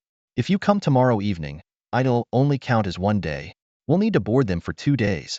Zhou Shaoqing eagerly handed over 2 cards, as though afraid Zhang Yun might change his mind. Zhang Yun took the cards and quickly calculated the cost. 2 magical beasts, each nurtured 3 times 600,000, plus 40,000 for boarding. That's a total of 640,000. But since you brought cloud cakes, they'll give you a discount. Let's make it 600,000. No need for a discount, boss. The 2 kids exclaimed in unison. It's our honor to have you nurture our magical beasts. Exactly. Just charge the full amount from the cards. They'll have my dad bring more money tonight. Super rich. Zhou Shaoqing added confidently. Zhang Yun couldn't help but chuckle at their innocence. That won't do. Business needs principles. I can't take extra money from customers for nothing. But if you're happy with the service, feel free to buy more magical beast supplies or pet food. He gestured toward the shelves behind him. Great idea. Zhou Ziking's eyes lit up. Then let's use the rest of the money on items. Zhang Yun cheerfully processed the transaction, deducting the full amount from the cards. In his shop, these kids would never feel shortchanged. The remaining balance of 900,000 was added to the account, and along with the earlier 100,000, his revenue for the day hit a solid 1 million. In high spirits, He handed the cards back to the children and moved toward the shelves. So, what will it be, pet food or magical beast supplies? Pet food, they decided. Oh, by the way, boss. Zhou Xiaoqing suddenly remembered something. Can you treat injuries on magical beasts? Zhang Yun paused mid-motion, about to deny it when a system notification chimed in. Ding. Customer request detected. Side quest triggered. Heal a magical beast. Objective. Heal a customer's pet of its injuries. Reward. Water attribute force. Master level diagnostic skill. Master level healing skill effective on both humans and animals. Reputation 20. Time limit. 3 days. Master level diagnostic and healing skills, Zhang Yun mused to himself. And an increase in combat ability with water attribute force. That's a pretty tempting reward. He asked the system. I'm just a novice beast nurturer. Any tips for treating magical beasts? The system replied. If the customer brings the beast to your shop, simply send it into the trial dimension for a death and revival cycle, and it'll be fully healed. If you're making a house call, well, good luck. Zhang Yun's eyes lit up. This was practically a freebie quest. He turned back to Zhou Xiaoqing, his eyes gleaming with excitement. What's the level of your sister's magical beast? He asked eagerly. A 7th-tier dual-winged dragon, a 6th-tier death wolf, or a 6th-tier blazing lion? Zhou Xiaoqing earnestly added. Can you heal her before the morning after tomorrow? She, like me, needs to participate in the academy competition. Zhang Yun's lips curved into a slight smile as he replied calmly. No problem. However, I currently only take on treatments for beasts below the 6th tier. Have your sister bring 2 6th-tier beasts to me this afternoon or tomorrow morning. Pay 100,000 for the treatment, and they'll be fully healed within a day. Really, just one day? Zhou Xiaoqing asked, her voice tinged with surprise. Of course. My healing technique works wonders, Zhang Yun said knowingly. He was well aware that simply taking the injured beasts to the trial dimension and letting them die once would reset them to a perfect state in just 5 minutes. However, to avoid raising too much suspicion, he claimed it would take a day. He handed over 2 bags of pet food. This is ice spirit flower and 6 fire mangoes, total price, 240,000. The ice spirit flower is for ice elemental beasts. It can boost their level and has a small chance of triggering evolution. The fire mangoes are for fire elemental beasts. They enhance fire energy power and also have a chance to promote evolution. Thank you, boss. Zhou Xiaoqing muttered distractedly as she took the items. I'll contact my sister soon to come find you. Sure, you two should head to school now. Be careful on the way, Zhang Yun said. The 2 young ones calmed their pets and then bowed to Zhang Yun before hopping away energetically. The death wolf and blazing lion, intimidated by the little toad's aura, cowered motionlessly on the ground. Zhang Yun shook his head to himself. These 2 may be advanced beasts, but they're way too timid. If I bring them to the trial dimension, they'll probably be scared stiff. But after dying a few times, they'll get used to it. He locked the door and hung up the close sign, then led the 2 beasts to the back room. With some time left in the afternoon, he planned to train the flaming toad further, pushing its combat power to the low-tier limit. As for the 2 timid ones, they would serve as sparring partners. How much they'd improve would depend on their own luck. In the car, Long Yi asked eagerly, Young master, young miss, how did it go? I've already contracted the water arrow turtle. Zhou Xiaoling exclaimed excitedly. Long Yi was overjoyed. That's wonderful. For the 3rd young miss to contract such a powerful beast cub, you'll surely amaze everyone at the freshman competition the day after tomorrow. Zhou Xiaoling grinned confidently. That's nothing. We also left our main pets with the boss for 3 rounds of cultivation. When we pick them up, they'll be completely transformed. Exactly. Zhou Xiaoqing agreed. If he can make intermediate tier beasts this strong, imagine what he'll do with advanced tier ones. We'll definitely dominate the aristocratic elementary school. Being number 1 in elementary school isn't enough for May want to challenge the middle school division. Zhou Xiaoling declared ambitiously. Zhou Xiaoqing's eyes lit up. The strongest in middle school only has a power level of 600. If we reach that, we could set a record as the strongest first graders in the history of the aristocratic elementary school. That's the plan. Dominate elementary school first, then crush middle school, Zhou Xiaoling said with a wide grin. Long Yi, both proud and amused, suddenly remembered the eldest miss. Did you ask about healing the beasts? We did. Zhou Xiaoqing replied. The boss said he can heal beasts below the 6th tier in just 1 day. Tell Big Sis to take her beast this afternoon or tomorrow morning, guaranteed recovery. Zhou Xiaoling added. As expected of a big shot from Sky City, his skills are truly extraordinary. Long Yi marveled. Second young master, call the eldest miss and share the good news so the master doesn't worry. Zhou Xiaoqing picked up the phone and dialed, but no one answered. My older sister didn't pick up. She's probably still curled up in bed, feeling down. I'll call Dad and have him go find her. Just as Zhou Xiaoqing was about to dial her father's number, her phone lit up with a call from Zhou Zhenwei instead. She felt a surge of relief. She had been worrying about asking her dad for more allowance. But the voice on the other end was unusually somber. Xiaoqing, where are you? Her father asked in a low tone. Sensing something off in his voice, Zhou Xiaoqing quickly replied, on my way to school. Oh, by the way, Dad, my sister and I are out of allowance. Could you send us another million? You've got the nerve to ask for more money? Zhou Zhenwei's voice suddenly shot up. Just a few days ago, I had my assistant transfer 2 million to you and your brother. Where did all that money go? We bought a Blastoise. It cost 900,000. You little brat. Zhou Zhenwei roared. Blastoise is just a mediocre, useless mythical beast. What were you thinking? And where's the rest of the money? We spent it on training costs. What kind of training costs that expensive? Were you scammed? No, the trainer is really skilled. Enough. Zhou Zhenwei's voice trembled with rage. You call that a skilled trainer after they swindled you out of so much money? How did I end up with a child like you? And what about the cloud cakes? Did you give those to the trainer too? Zhou Xiaoqing answered honestly. The trainer said they liked cloud cakes, so I asked Manager Chun from Tingyan Pavilion to make 100 of them. But after delivering a few, the trainer said it was too much and didn't want any more for now. All right. Zhou Zhenwei ground his teeth audibly. Xiaoqing, you've really pushed me to my limit today. Just wait till tonight family discipline will be served. Before she could respond, the call ended abruptly. Zhou Xiaoqing furrowed her brows, while her younger sister, Zhou Xiaoling, couldn't hold back a giggle. Hee, Dad's so clueless. He doesn't understand how amazing the trainer is. I should call him back and explain, Zhou Xiaoqing said, frustrated. From the driver's seat, Grandpa Long glanced at her through the rearview mirror and chuckled. There's no need. Your father's furious right now. He won't listen to a word you say. Just wait until tonight. Once he sees what Blastoise can do, he'll be blown away. Grandpa Long is right. Zhou Ziling's face lit up with a mischievous grin. Tonight, well, let Blastoise give him a little scare. Then he'll realize how incredible the trainer is. I bet he'll be driving over to beg for the trainer's help before the night's over. Just imagining it is hilarious. Well, Zhou Xiaoqing hesitated for a moment before putting her phone away, her lips curling into a smile. All right, we'll talk it out tonight. I'm curious to see his reaction too. Meanwhile, Zhang Yuan had already begun his next trial, finding himself in a misty, ancient jungle shrouded in clouds. Given that the host's first mythical beast has reached the second lower tier, a new task has been triggered. The system's pet development quest was straightforward. Within 3 days, the host must elevate the first mythical beast to the 3rd tier and contract a new mythical beast. The rewards were highly enticing, unlocking the enhancement platform and gaining 30 reputation points. The enhancement platform not only had a small chance of upgrading a beast's star level and comprehension, but could also trigger positive mutations. Zhang Yun calculated in his mind. Elevating the flame toad to the 3rd tier wouldn't be too difficult, and purchasing a new mythical beast was even easier. He was already a level 2 beastmaster, with the flame toad's combat power exceeding 500, and his shop points had accumulated to 10,000.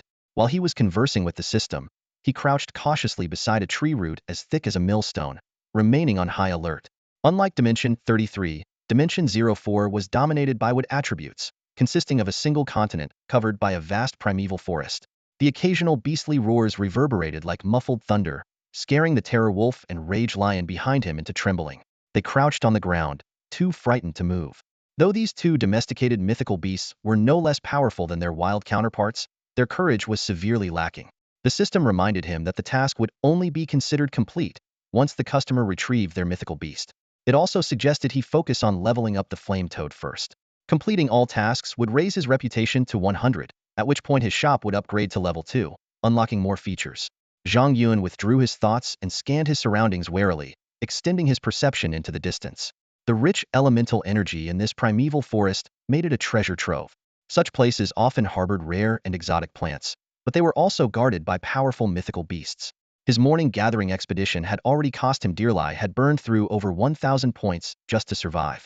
This time, he resolved to be even more cautious. As his perception swept across the area, he spotted a peculiar, vibrant red flower about 100 meters ahead. Using divine identification, he confirmed it was a Heavenfire Grassa 3 retire ordinary fire element herb. Despite its rank, it could instantly elevate any mythical beast below the 3rd tier by 1 level. It was exactly what he needed. If his flame toad consumed it, it could ascend from the 2nd lower tier to the 3rd tier, with its combat power surpassing 800, enough to rival an 8th tier mythical beast. Finding no trace of a guarding mythical beast, Zhang Yuan decided to scout ahead. He ordered the 2 timid mythical beasts behind him to retrieve the flower, essentially using them as bait. Rare herbs were always guarded by formidable mythical beasts. By sending these 2 cowards ahead to probe the area, He could train them further after they experienced the dangers of this deadly environment. The two beasts, instinctively sensing the danger, whimpered but had no choice but to obey due to their temporary master-servant contract. They cautiously crept toward the flower. Suddenly, a massive, domineering shadow descended from the sky, instantly crushing their heads. The system immediately prompted Zhang Yun to decide whether to revive them. With a thunderous roar that shattered the mist, a towering, nearly 10-meter-tall strange baboon revealed itself. Its entire body was covered in moss and thorns, resembling a small hill shrouded in vegetation. No wonder Zhang Yun's earlier perception sweep had failed to detect its presence. Seeing the guardian beast roaring in his direction, Zhang Yun realized his presence had been exposed. He no longer bothered to hide, standing up slowly and brushing off the dust on his clothes. Without hesitation, he activated his pet appraisal skill. Information about the thorn baboon instantly appeared before his eyes. Wood element, mature stage, mid-tier level 7, combat power, 830. A pathetic excuse for a guardian beast, Zhang Yun thought to himself. The audacity of such a creature to act up in front of him brought a faint smirk to his lips. He turned his gaze toward the flame toad perched on his shoulder. Toad G, this one's all yours, he said, gently teasing the small creature with his finger. After undergoing rigorous trials and being nourished by a large amount of fire elemental spirit herbs, the flame toad was no longer what it once was. Its tiny, bead-like eyes narrowed into a dangerous curve as it opened its small mouth, curling its tongue around a floating flame and swallowing it. In an instant, its entire body turned fiery red like burning coal, and a terrifying surge of power began to brew within it. Ribbit! With a low, resonant croak, a crimson beam of energy shot forth, piercing through the air. The thorn baboon sensed the imminent danger and attempted to evade, but it was a fraction too slow. The beam struck its head dead center, causing it to explode like a watermelon, splattering green blood everywhere. The gruesome scene sent the nearby flame mane lion and death terror wolf into a trembling panic. Zhang Yun, however, was unimpressed. He flicked the little toad on its head lightly. How many times have I told you? Stop blowing up the heads of these beasts. The beast cores are inside, and now I have to go searching for it. The little toad let out two pitiful croaks before extending its sticky, elastic tongue. It wrapped around the thorn baboon's corpse from dozens of meters away and dragged it back. Just as it neared Zhang Yun, the corpse mysteriously shrank to the size of a marble and was swallowed whole by the toad. Almost immediately, two new flames materialized around its body, bringing its energy reserves to a total of 4.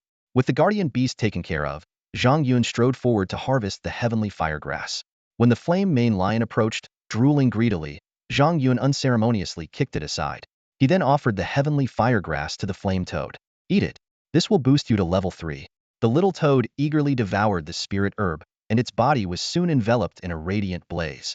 Mysterious runes began to flow across its skin as its aura surged higher and higher. Zhang Yun immediately activated his appraisal skill. Flame toad, fire element, dark element, growth stage. Species rank, low class. Combat level, 3rd tier, lower rank. Combat power, 1050. The crescent moon hung like a silver hook in the sky. In a wide clearing amidst the forest, a deafening, ferocious dragon's roar shattered the silence of the night. The creature, a pure-blood western black dragon still in its growth phase, already measured over 20 meters in length. Its body was covered in black scales each the size of a basketball, tightly interlocked and gleaming with a chilling metallic sheen. Its vertical pupils glimmered with a cold light as it fixed its gaze on the 4 figures ahead, while dark energy churned ominously within its gaping maw. After nearly half an hour of intense battle, the black dragon's once imposing form bore the scars of the clash. Many of its scales were damaged, its body streaked with blood, and large patches of its flesh were scorched by flames. Though it had managed to kill its opponents multiple times, the 4 figures would always revive at full strength. This bizarre phenomenon left the dragon utterly exhausted, its energy reserves nearly depleted. The 4 figures were none other than Zhang Yun and his trial team. Over the past 2 days, they had endured countless bloody battles. The Death Shadow Wolf and the Blazing Flame Lion in their ranks had both reached the peak of Tier 2, with combat strengths of 750 and 780 respectively. Zhang Yun himself had made astonishing progress, his own power surging to a staggering 900, placing him firmly among the ranks of advanced beastmasters. Of course, such rapid progress came at a steep price. After experiencing nearly 600 deaths, Zhang Yun had not only burned through 5,000 points, but also pushed his mental state to its limits.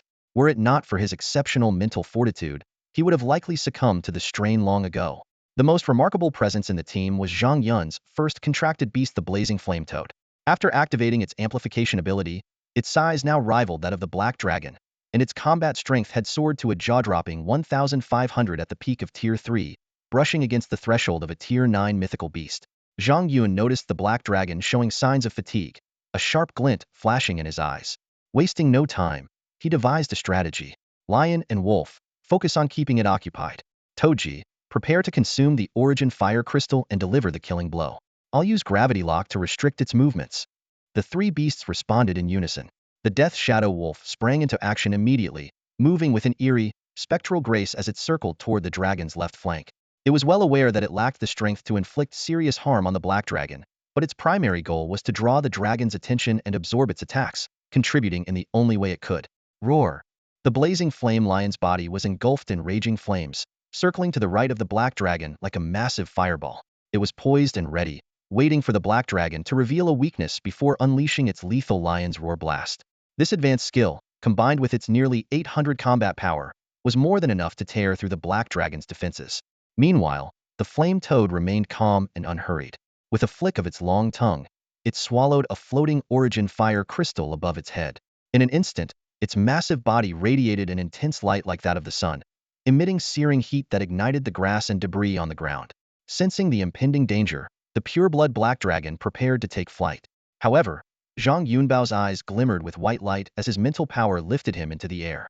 In a commanding voice, he ordered, "Attack! Take it down!" Responding immediately, the Death Terror Wolf sprang into action. Its ghostly figure leaped into the air, its claws emanating a brilliant black light that transformed into blades several meters long, slashing toward the black dragon. The dragon, fully alert, flapped its wings, generating wind blades to repel the attack. At that moment, the blazing flame lion had already opened its massive jaws and unleashed the lion's roar blast. Faced with the fireball the size of a basin, the black dragon had no choice but to abandon its escape and swipe at it with its claws. The fireball exploded with a force akin to TNT, sending shockwaves that caused the dragon to stagger. Just as it regained its balance and prepared to take off again, Zhang Yun coldly uttered two words, "Gravity spell, fall." Instantly, an invisible force weighed down on the black dragon, rendering its wings incapable of spreading. Furious, it spewed a stream of dark dragon breath, only to see Zhang Yun standing resolute, unmoved. It turned out that Toji's ultimate move was already in motion. With a sudden snap of its jaws, it unleashed a flame beam as thick as a disc, obliterating the dragon breath and piercing straight through the black dragon's chest. Blood gushed out as the black dragon let out a heart-wrenching wail. Its massive body collapsed to the ground with a resounding thud, its life force fading away. As if perfectly timed, the system reminded Zhang Yun that there was less than half an hour until the end of his shift. Slowly descending to the ground, he approached the dragon's corpse, exhausted. At first, he felt a surge of joy at the sight of the immensely valuable carcass. But his expression quickly darkened. How could his measly 3 cubic meters of backpack space possibly fit such a colossal creature? For a moment, his heart ached as if it were being stabbed. Zhang Yun sighed helplessly after hearing the system's response. To upgrade his backpack, he needed the shop's reputation to reach 100 and his level to rise to LV2. He turned to the 3 pets by his side and waved his hand dramatically. "This pure-blooded black dragon is yours to feast on." The wild lion and terror wolf howled excitedly. After days of fighting alongside their master and dining on low-quality beast meat, the prospect of savoring dragon meat thrilled them to no end. Just as they were about to pounce on the dragon's corpse, they were smacked aside by the thick tongue of Toji. Toji's massive body slowly moved forward. Following Zhang Yun's instructions, it first used its tongue to crush the dragon's head, extracting the beast core. Then, it began to disassemble the dragon's corpse. Zhang Yun retrieved a fist-sized black dragon crystal and a water basin-sized dragon heart, along with a choice cut of tender dragon meat to make sour soup for his grandfather. The rest was left for the blazing flame toad. Even though Toji was now 20 meters long, swallowing an entire black dragon was no easy feat. Understanding the concept of sharing, it tore off a several-meter-long dragon leg and tossed it to its 2 companions. For the wild lion and terror wolf, this was already a rare and extravagant treat. Half an hour later, the 3 magical beasts had devoured the dragon's remains, their bellies bulging with satisfaction and their faces glowing with contentment. Seeing this, Zhang Yun smiled in relief. A flash of light enveloped them, and they all returned to the pet shop. Glancing at his phone, Zhang Yun noticed there were only 10 minutes left until closing time. Just as he was about to lock up, a knock sounded at the door. Opening it, he was met with the sight of a man in black, nearly 2 meters tall, wearing an exaggeratedly round hat. Only his smooth chin and a slight smirk were visible. "Excuse me, are you the owner of this shop?" The man's voice was deep and magnetic. Zhang Yun detected a heavy scent of blood emanating from him, but couldn't be bothered to investigate. I am. What do you need? Do you offer magical beast boarding services here? The man asked. Yes, but space is limited. I can only take one beast at a time, and the fee is 10,000 per day, Zhang Yun replied bluntly. 10,000 a day? The man in the suit looked astonished. That's even more expensive than that old fox Hua Ying's rates. Are you running a scam? Zhang Yun calmly removed the closed sign. My shop, my rules. If you don't want to board your beast here, feel free to leave. Rather than being offended, the man seemed intrigued. Interesting. At such a high price, there must be something extraordinary about this place. Care to explain? Zhang Yun didn't mince words.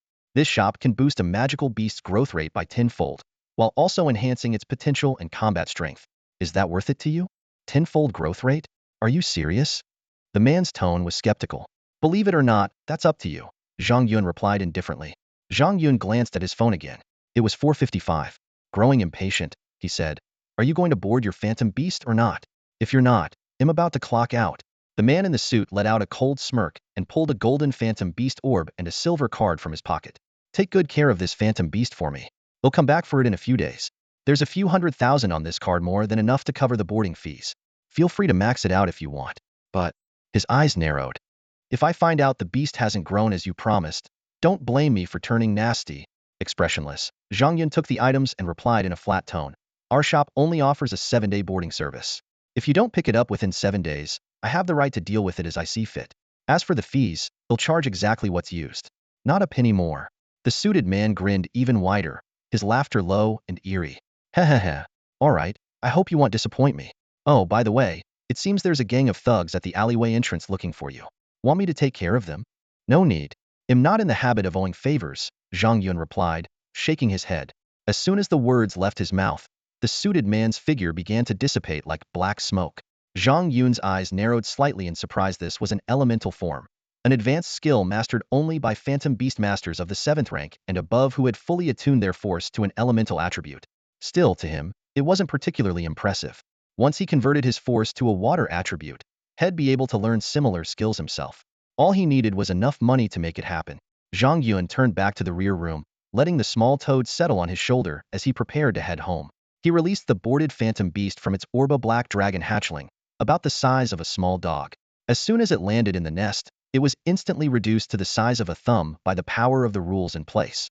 The little black dragon initially tried to flee, but it quickly calmed down under the gentle influence of Zhang Yun's force. It began curiously observing him.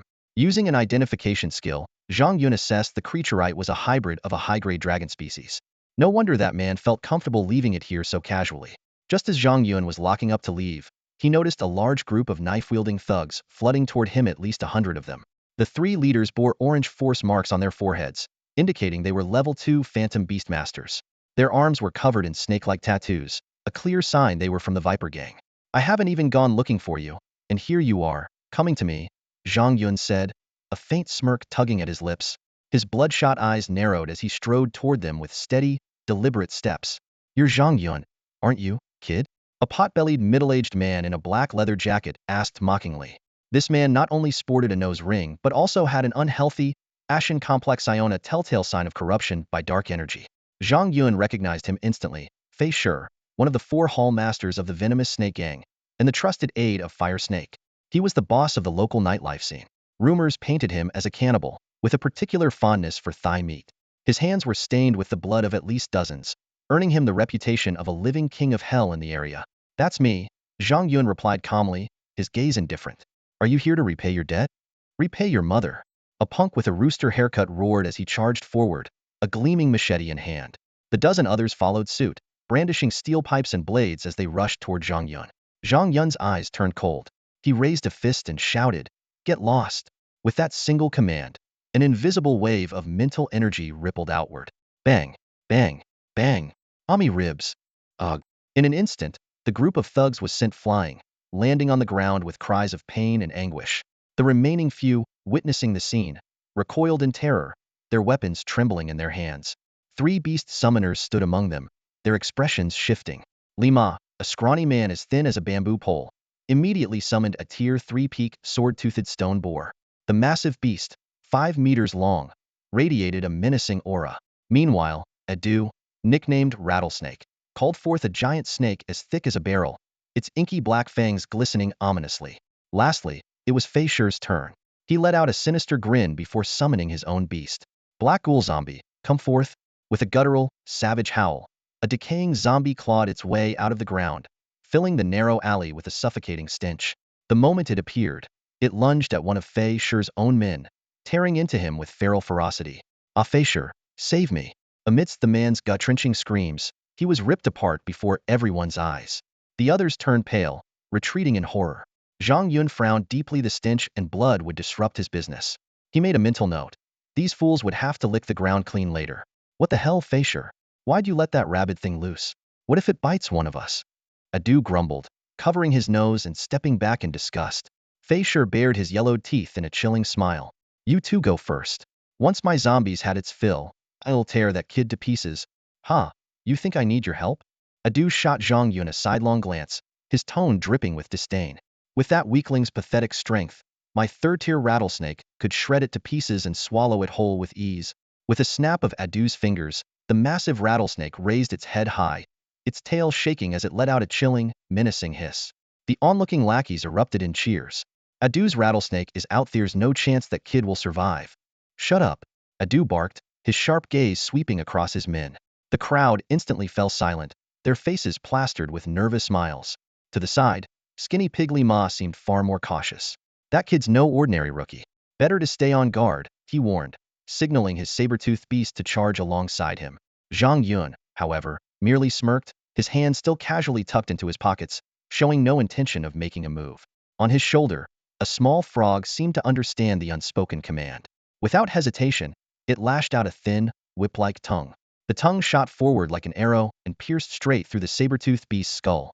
The beast let out a pained cry before collapsing with a heavy thud. Lima fell to his knees, writhing in agony as the contract backlash struck him. Before Adu could even process what had happened, that blood-stained tongue had already sliced through the rattlesnake's body. Despite its desperate thrashing and writhing, the rattlesnake couldn't escape its fate. Its massive form pierced clean through. Two seemingly formidable beasts were effortlessly dispatched by the small frog. The frog, unimpressed, went a step further. It unleashed its devouring whirl ability, swallowing both corpses in a single gulp. The scene left everyone present utterly stunned, their faces pale with fear.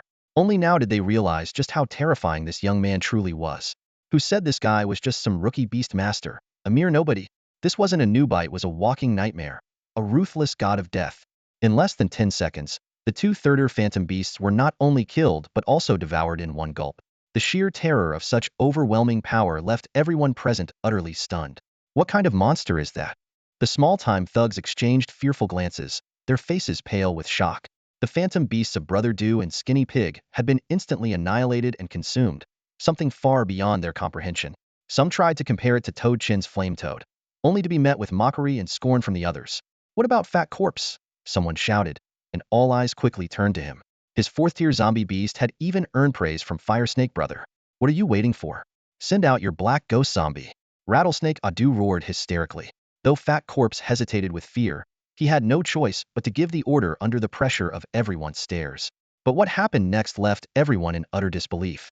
Zhang Yun merely glanced at the black ghost zombie and released a wave of overwhelming mental pressure. Tear your master apart or die.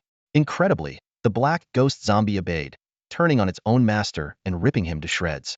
The gruesome scene was too much for the thugs, who finally broke down and fled in panic. Yet Zhang Yun had no intention of letting them escape so easily.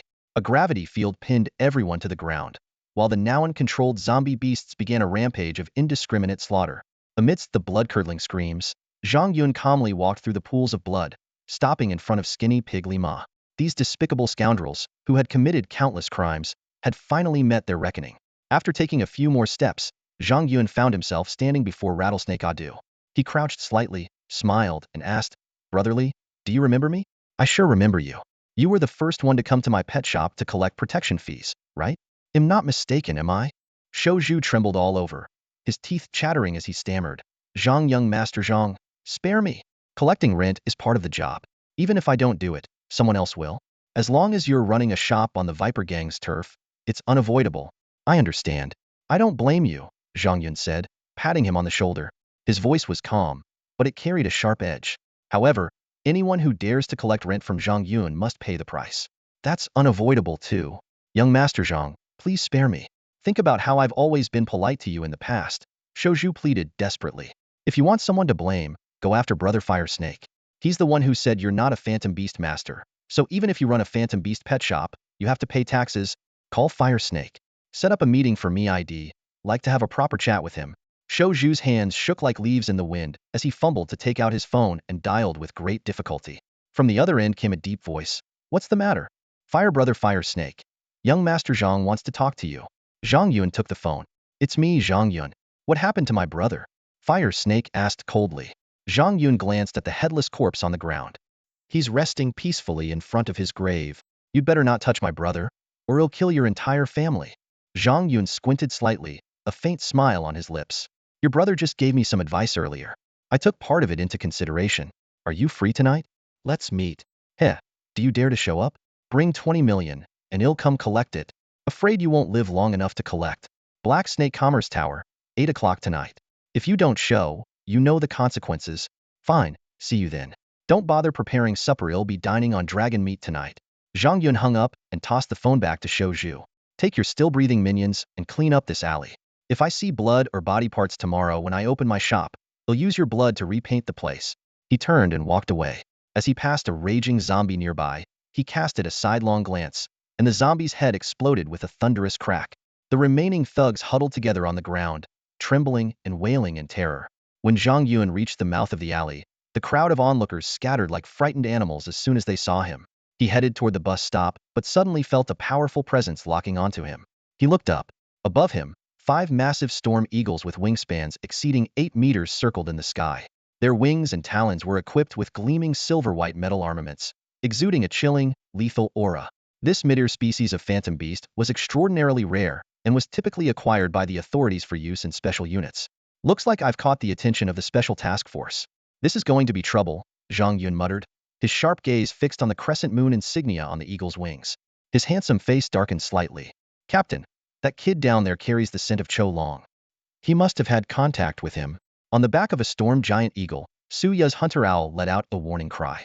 A stunning young phantom beast master, freshly graduated from Yinjing University and fast-tracked to the position of deputy captain of the Blevel Special Task Force, was sensing the anomaly below through her bonded phantom beast. Cho Long, being a cultist of the Blood Council, is notorious for killing and harvesting hearts. If that kid came out unscathed, he must have some deep connection with him, Suya analyzed. Moreover, the stolen black dragon hatchling's aura is nearby, though deliberately concealed. Captain Guyu furrowed his brow at her words. The square-faced man said in a low voice, "Don't act rashly. No one from the Blood Council is easy to deal with. Acting impulsively could harm innocent people." At Guyu's command, several storm giant eagles circled down and hovered around Zhang Yun. The gusts of wind forced Zhang Yun to squint his eyes. Just as he was about to turn and leave, Suya stopped him with a sharp command. "Stop right there." Suya demanded from above, her tone commanding. "Have you seen a tall, slim man in a suit wearing a round hat?" Zhang Yun glanced at the imposing beauty with an indifferent expression. "Sorry, I haven't." Suya, irritated by his casual attitude, snapped. "Not being honest, are you? Take him back to the station for questioning." As the 3 other task force members were about to act, the flame toad on Zhang Yun's shoulder suddenly became alert. Its cheeks puffed up, its skin glowed red, and 6 flames circled its body, emitting eerie ripples. Guyu's pupils contracted at the sight, and he quickly ordered his team to stand down. Switching to a more amicable tone, he said, "Sir, we're just trying to gather some information. We mean no harm." Zhang Yun silently assessed the captain, noting the absence of an origin mark, yet recognizing him as a high-level phantom beast master. After weighing his options, Zhang Yun nodded and said, "Ask your questions." After a brief exchange, when the topic of the black dragon hatchling came up, Suya used her hunter owl to detect a change in Zhang Yun's heartbeat. She immediately accused him of lying. "Because you're so beautiful, my heart skipped a beat. Is that a crime too?" Zhang Yun quipped with a faint smile. "Where are you looking at?" Suya gritted her teeth in frustration upon noticing that Zhang Yun had been staring at her. "What's the big deal about looking at you? Haven't you all been staring at me too?" Zhang Yun raised an eyebrow with a playful smirk. Suya clenched her teeth in anger. "How dare you act so cocky in front of the special task force? Believe it or not, I'll gouge your eyes out." She was about to make her move when 3 of her colleagues stepped forward ahead of her. "A mere level 2 Beast Tamer dares to disrespect our goddess? You're courting death. Enough talk. Let's take him down and lock him up for a few days." Let him learn his lesson. Just as they were about to act, their captain, Guyu, barked coldly, "That's enough. This isn't a university. He's just an ordinary citizen. Let him go." But, Captain, Didn't you understand what I said?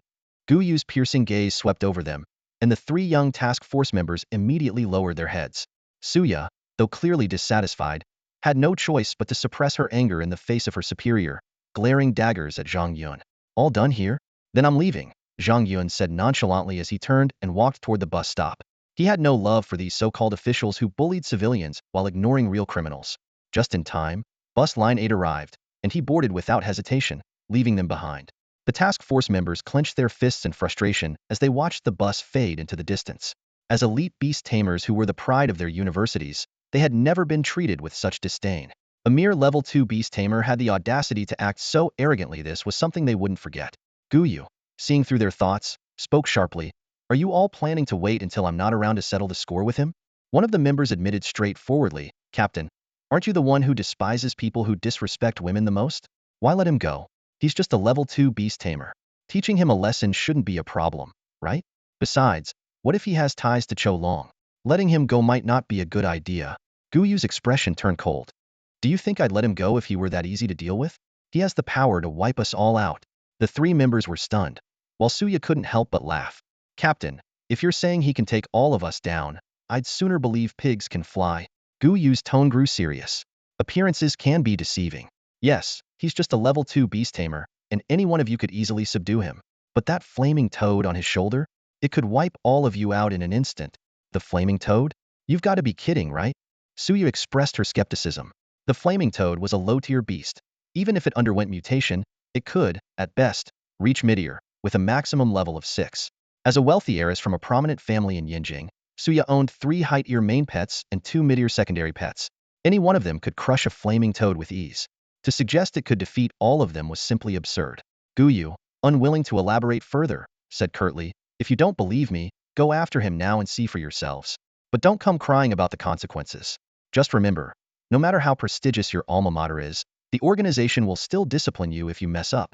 With that, he leaped off his giant eagle, dismissed the creature, and strode into a nearby alley.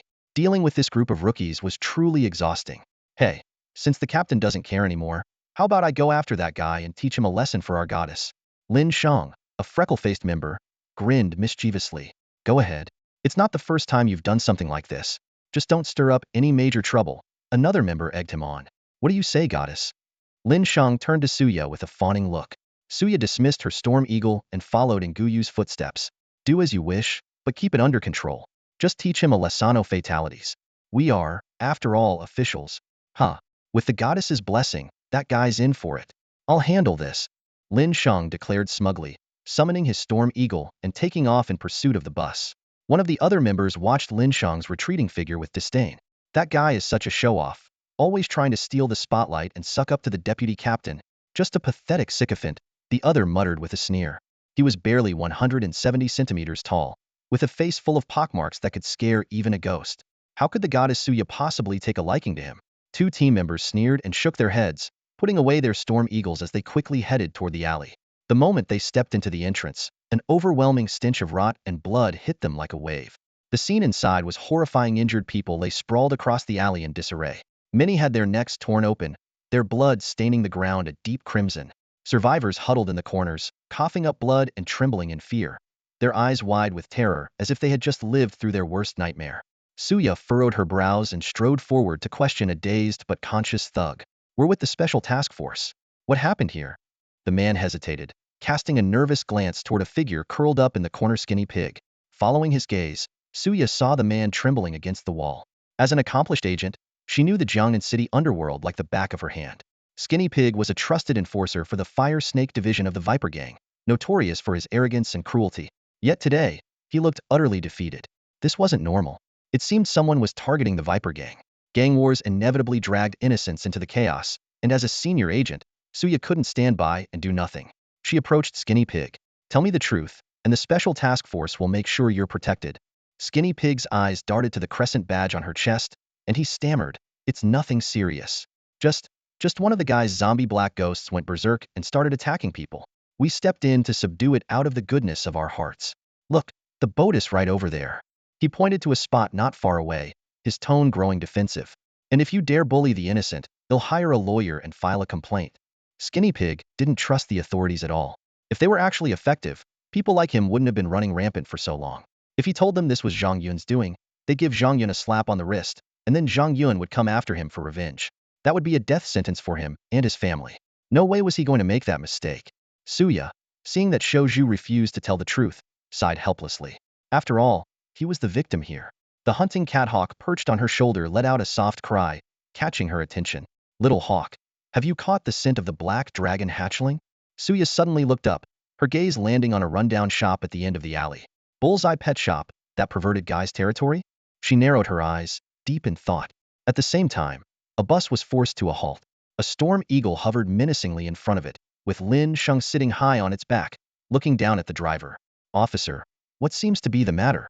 The driver nervously poked his head out. Nothing major, just here to apprehend a suspect. Lin Sheng scanned the bus interior with a playful smirk. You've got a high-profile criminal on board. I'd suggest the passengers disembark for 3 minutes. The announcement caused instant chaos on the bus. A special ops detective? Oh no, run. The passengers scrambled for the door in a panic. The driver bolted faster than anyone else, disappearing without a trace. In no time, the bus was empty, except for one man, Zhang Yun, sitting in the back row, his eyes dark and brooding. The special ops team just won't let me be. They ignore scum like the Viper Gang, but insist on coming after me. As he stood up to leave, the storm eagle descended above him, generating a powerful gust that disheveled his hair. Lin Sheng, full of confidence, called out, "Kid, without Captain Guyu holding me back, let's see if you still dare act so arrogant. Surrender now. Are you here to show off?" Zhang Yun looked up with a cold sneer. Suya is the woman I've set my sights on. You dare lay eyes on her? You're courting death. If you're so keen on showing off, let me give you some advice: don't overdo it, or you'll make a fool of yourself. Lin Sheng, enraged, unleashed the mental suppression of a level 6 illusion beastmaster. However, Zhang Yun's eyes began to glow an eerie blue as he effortlessly shattered Lin Sheng's pressure and countered with a gravity spell. Not good. Lin Sheng barely had time to cry out before being overwhelmed by Zhang Yun's 800+ combat power. He slammed into the ground with a heavy thud, losing consciousness on the spot. The Storm Eagle, attempting to avenge its master, was struck by Zhang Yun's mental wave and sent crashing into a roadside billboard. Stepping over the unconscious Lin Sheng, Zhang Yun walked away with a heavy heart. He suspected he had been set up by that man in the suit. The Black Dragon hatchling was undoubtedly stolen goods. Running a simple shop, and trouble just falls from the sky.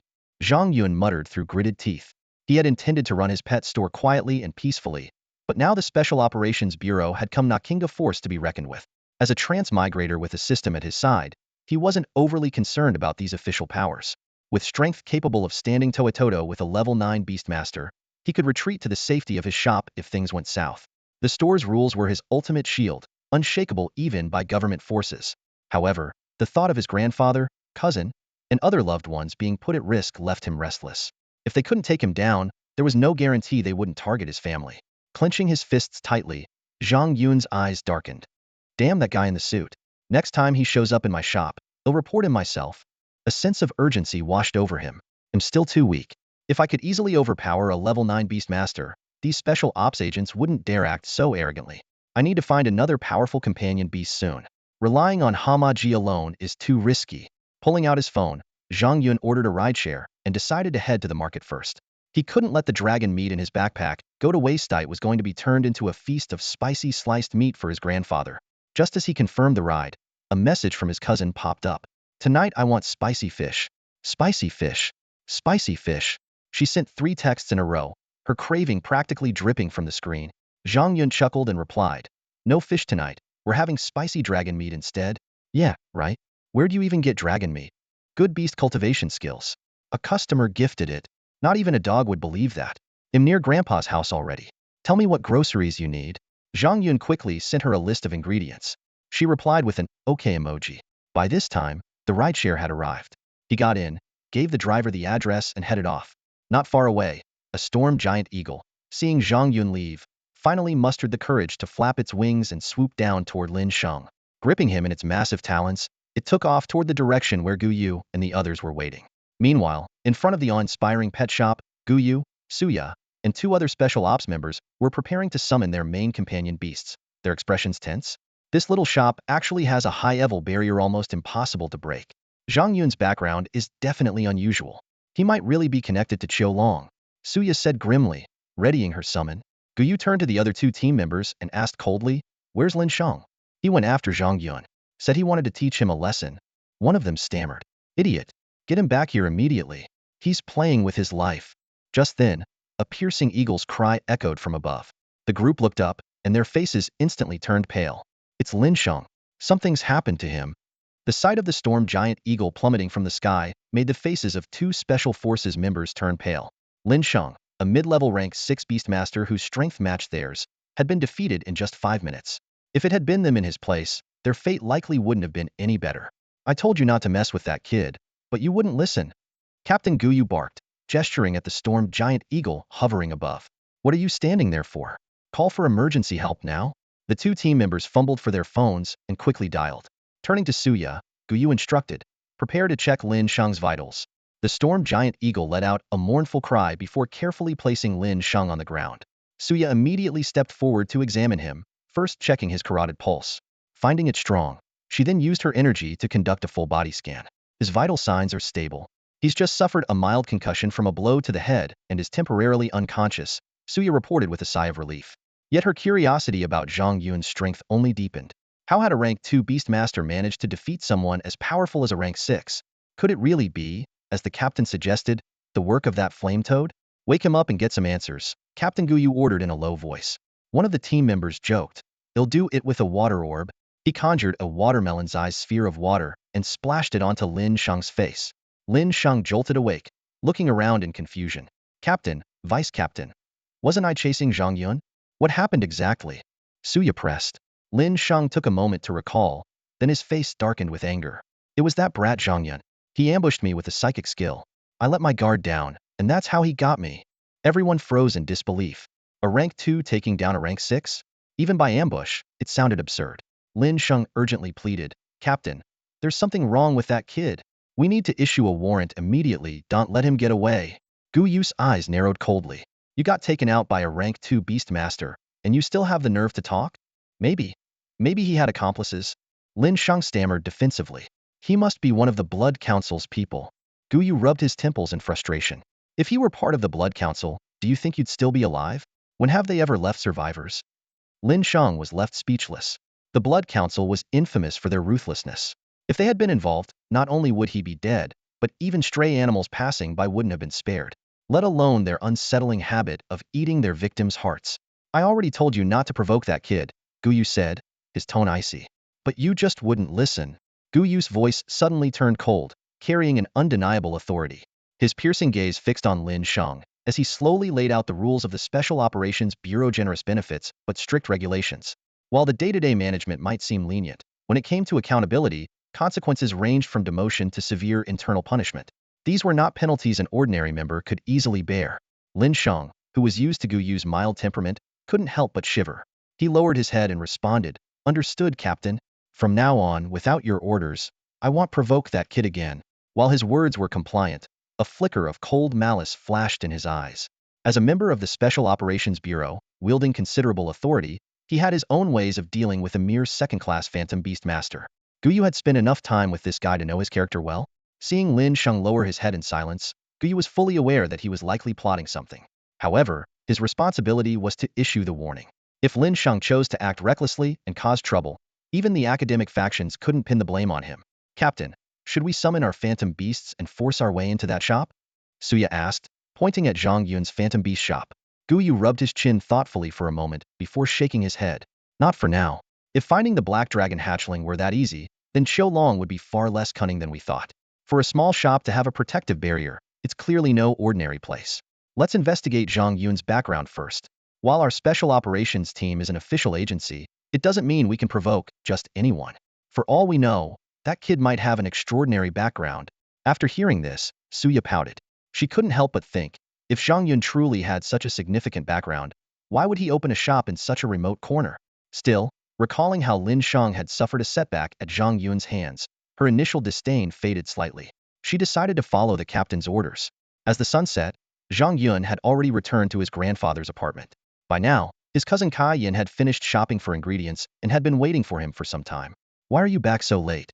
Kai Yin, Zhang Yun's cousin, opened the door after hearing the sound outside.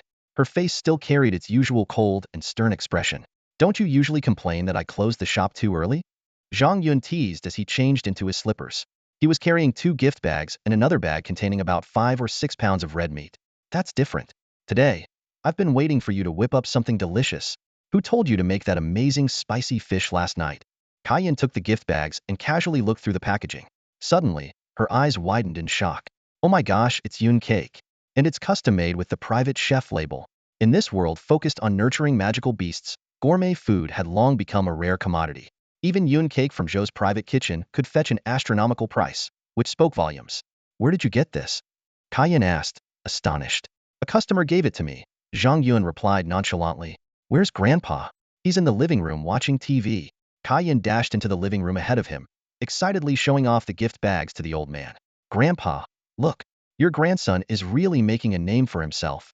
The old man was about to praise Zhang Yun when he suddenly sprang up from the sofa as if he'd seen a ghost.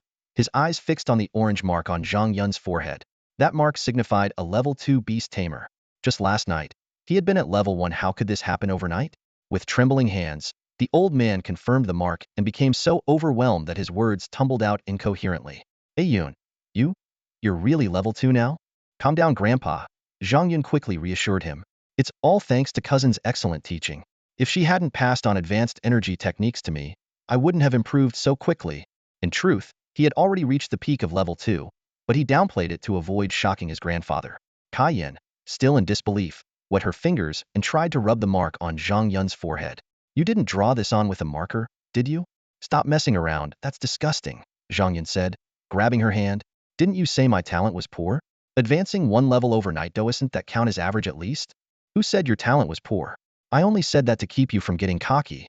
Kai Yin gritted her teeth, silently cursing this prodigy. The old man, now in tears, exclaimed, This is wonderful. My amazing grandson is a genius, just like his father. Enough about cultivation. Kai Yin quickly interrupted. I'll help Grandpa rest you get to the kitchen and start cooking. We're starving. Grandpa, just hold on for a little while. I promise I'll whip up something so delicious you'll want to swallow your tongue. Zhang Yun said with a grin as he headed to the kitchen. The old man wiped the corner of his eye, his heart swelling with pride and contentment. The wrinkles around his mouth softened into a satisfied smile. Seeing his grandson finally reveal his talent, the old man felt a rush of uncontrollable joy. Zhang Yun's song, noticing his grandfather's emotions had steadied, let out a sigh of relief. He picked up the bag of meat and headed to the kitchen. Meanwhile, Kai Yin carefully helped the old man to the sofa and handed him a piece of cloud cake. The old man took it but didn't even glance at the treat, instead fixing his granddaughter with a stern look. Grandpa, what did I do to make you upset? Kai Yin asked hesitantly, feeling uneasy under his gaze. You're such a brat. Your cousin has such amazing talent, and you had the nerve to say he was just average. Do you know how much that could hurt his confidence? The old man huffed. How was I supposed to know he was so ridiculously talented? Last night, he still looked like a rookie, Kai Yin muttered, poking her fingers together. I only said it to keep him grounded.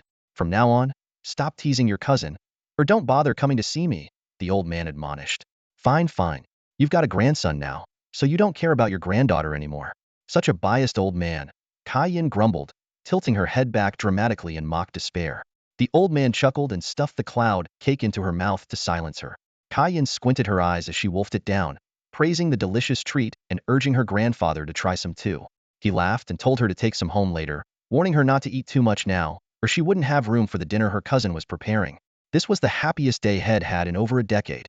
His grandson had finally shown promise, giving him peace of mind and a sense of fulfillment. He felt as though he could finally face his late daughter and son-in-law. Just last night, he had been considering selling his house to buy Zhang Yun a decent phantom beast.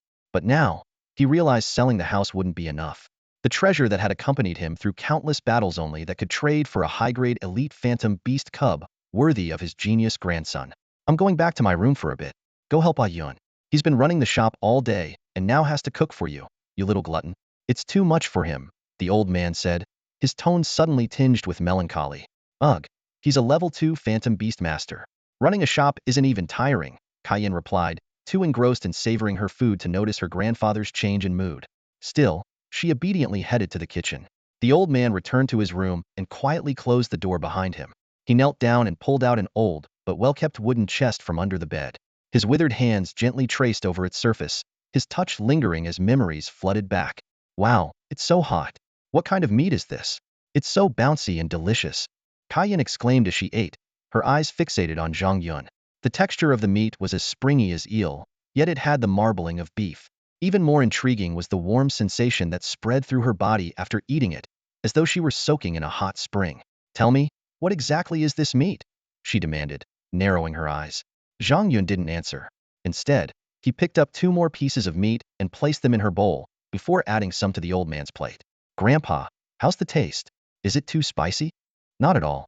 It's just right, the old man replied, savoring the unusual texture of the meat.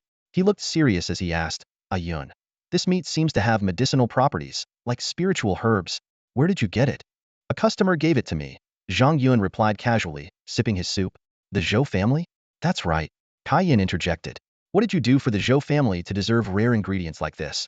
Not to mention that cloud cake? I just helped them cultivate 2 phantom beasts, Zhang Yun said nonchalantly. Kaiyan was about to make a snide comment when the old man silenced her with a sharp look. Switching topics, she began recounting an amusing incident at the academy earlier that day. There's a first-year girl from the Zhou family who used a single water arrow turtle to dominate the entire elementary division. Even the dean got involved and decided to promote her straight to 3rd year. The old man frowned at this.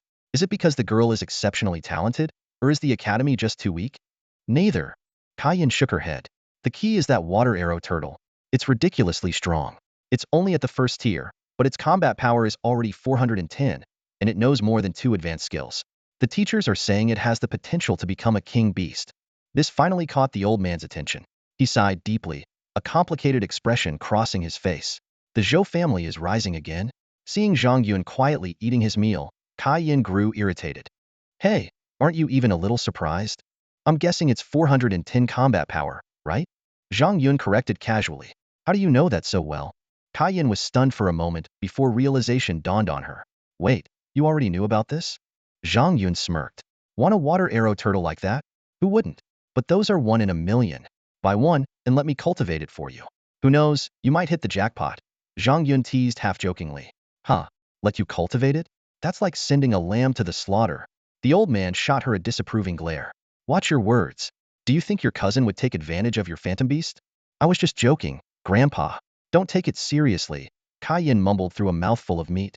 Anyway, I told my dad about your situation. He said he could pull together 500,000 yuan to get you an intermediate phantom beast. But I think the water arrow turtle is a better choice.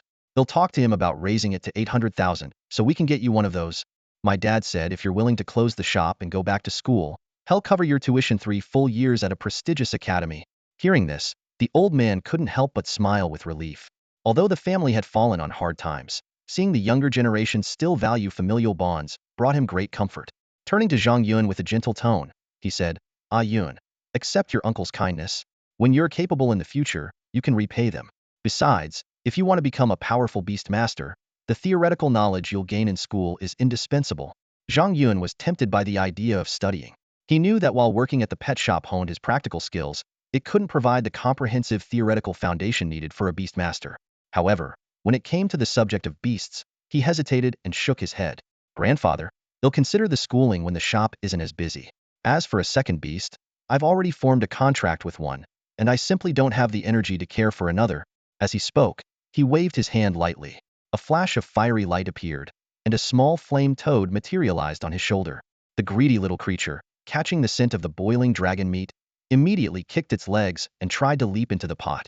Zhang Yun reacted quickly, grabbing it midair and pinning it to the table. The tiny toad wriggled and let out pitiful croaks. That's your contracted beast? Kaiyan couldn't hold back her laughter. It's so clumsy it nearly cooked itself. Zhang Yun wasn't fazed. He scooped half a bowl of meat into a small dish and fed it to the toad, smiling. This little toad isn't as simple as it looks. I wouldn't trade it for a dragon beast cub. Humph. Stubborn as ever. Kaiyan scoffed.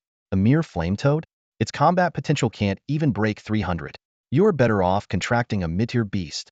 Zhang Yun just smiled in silence.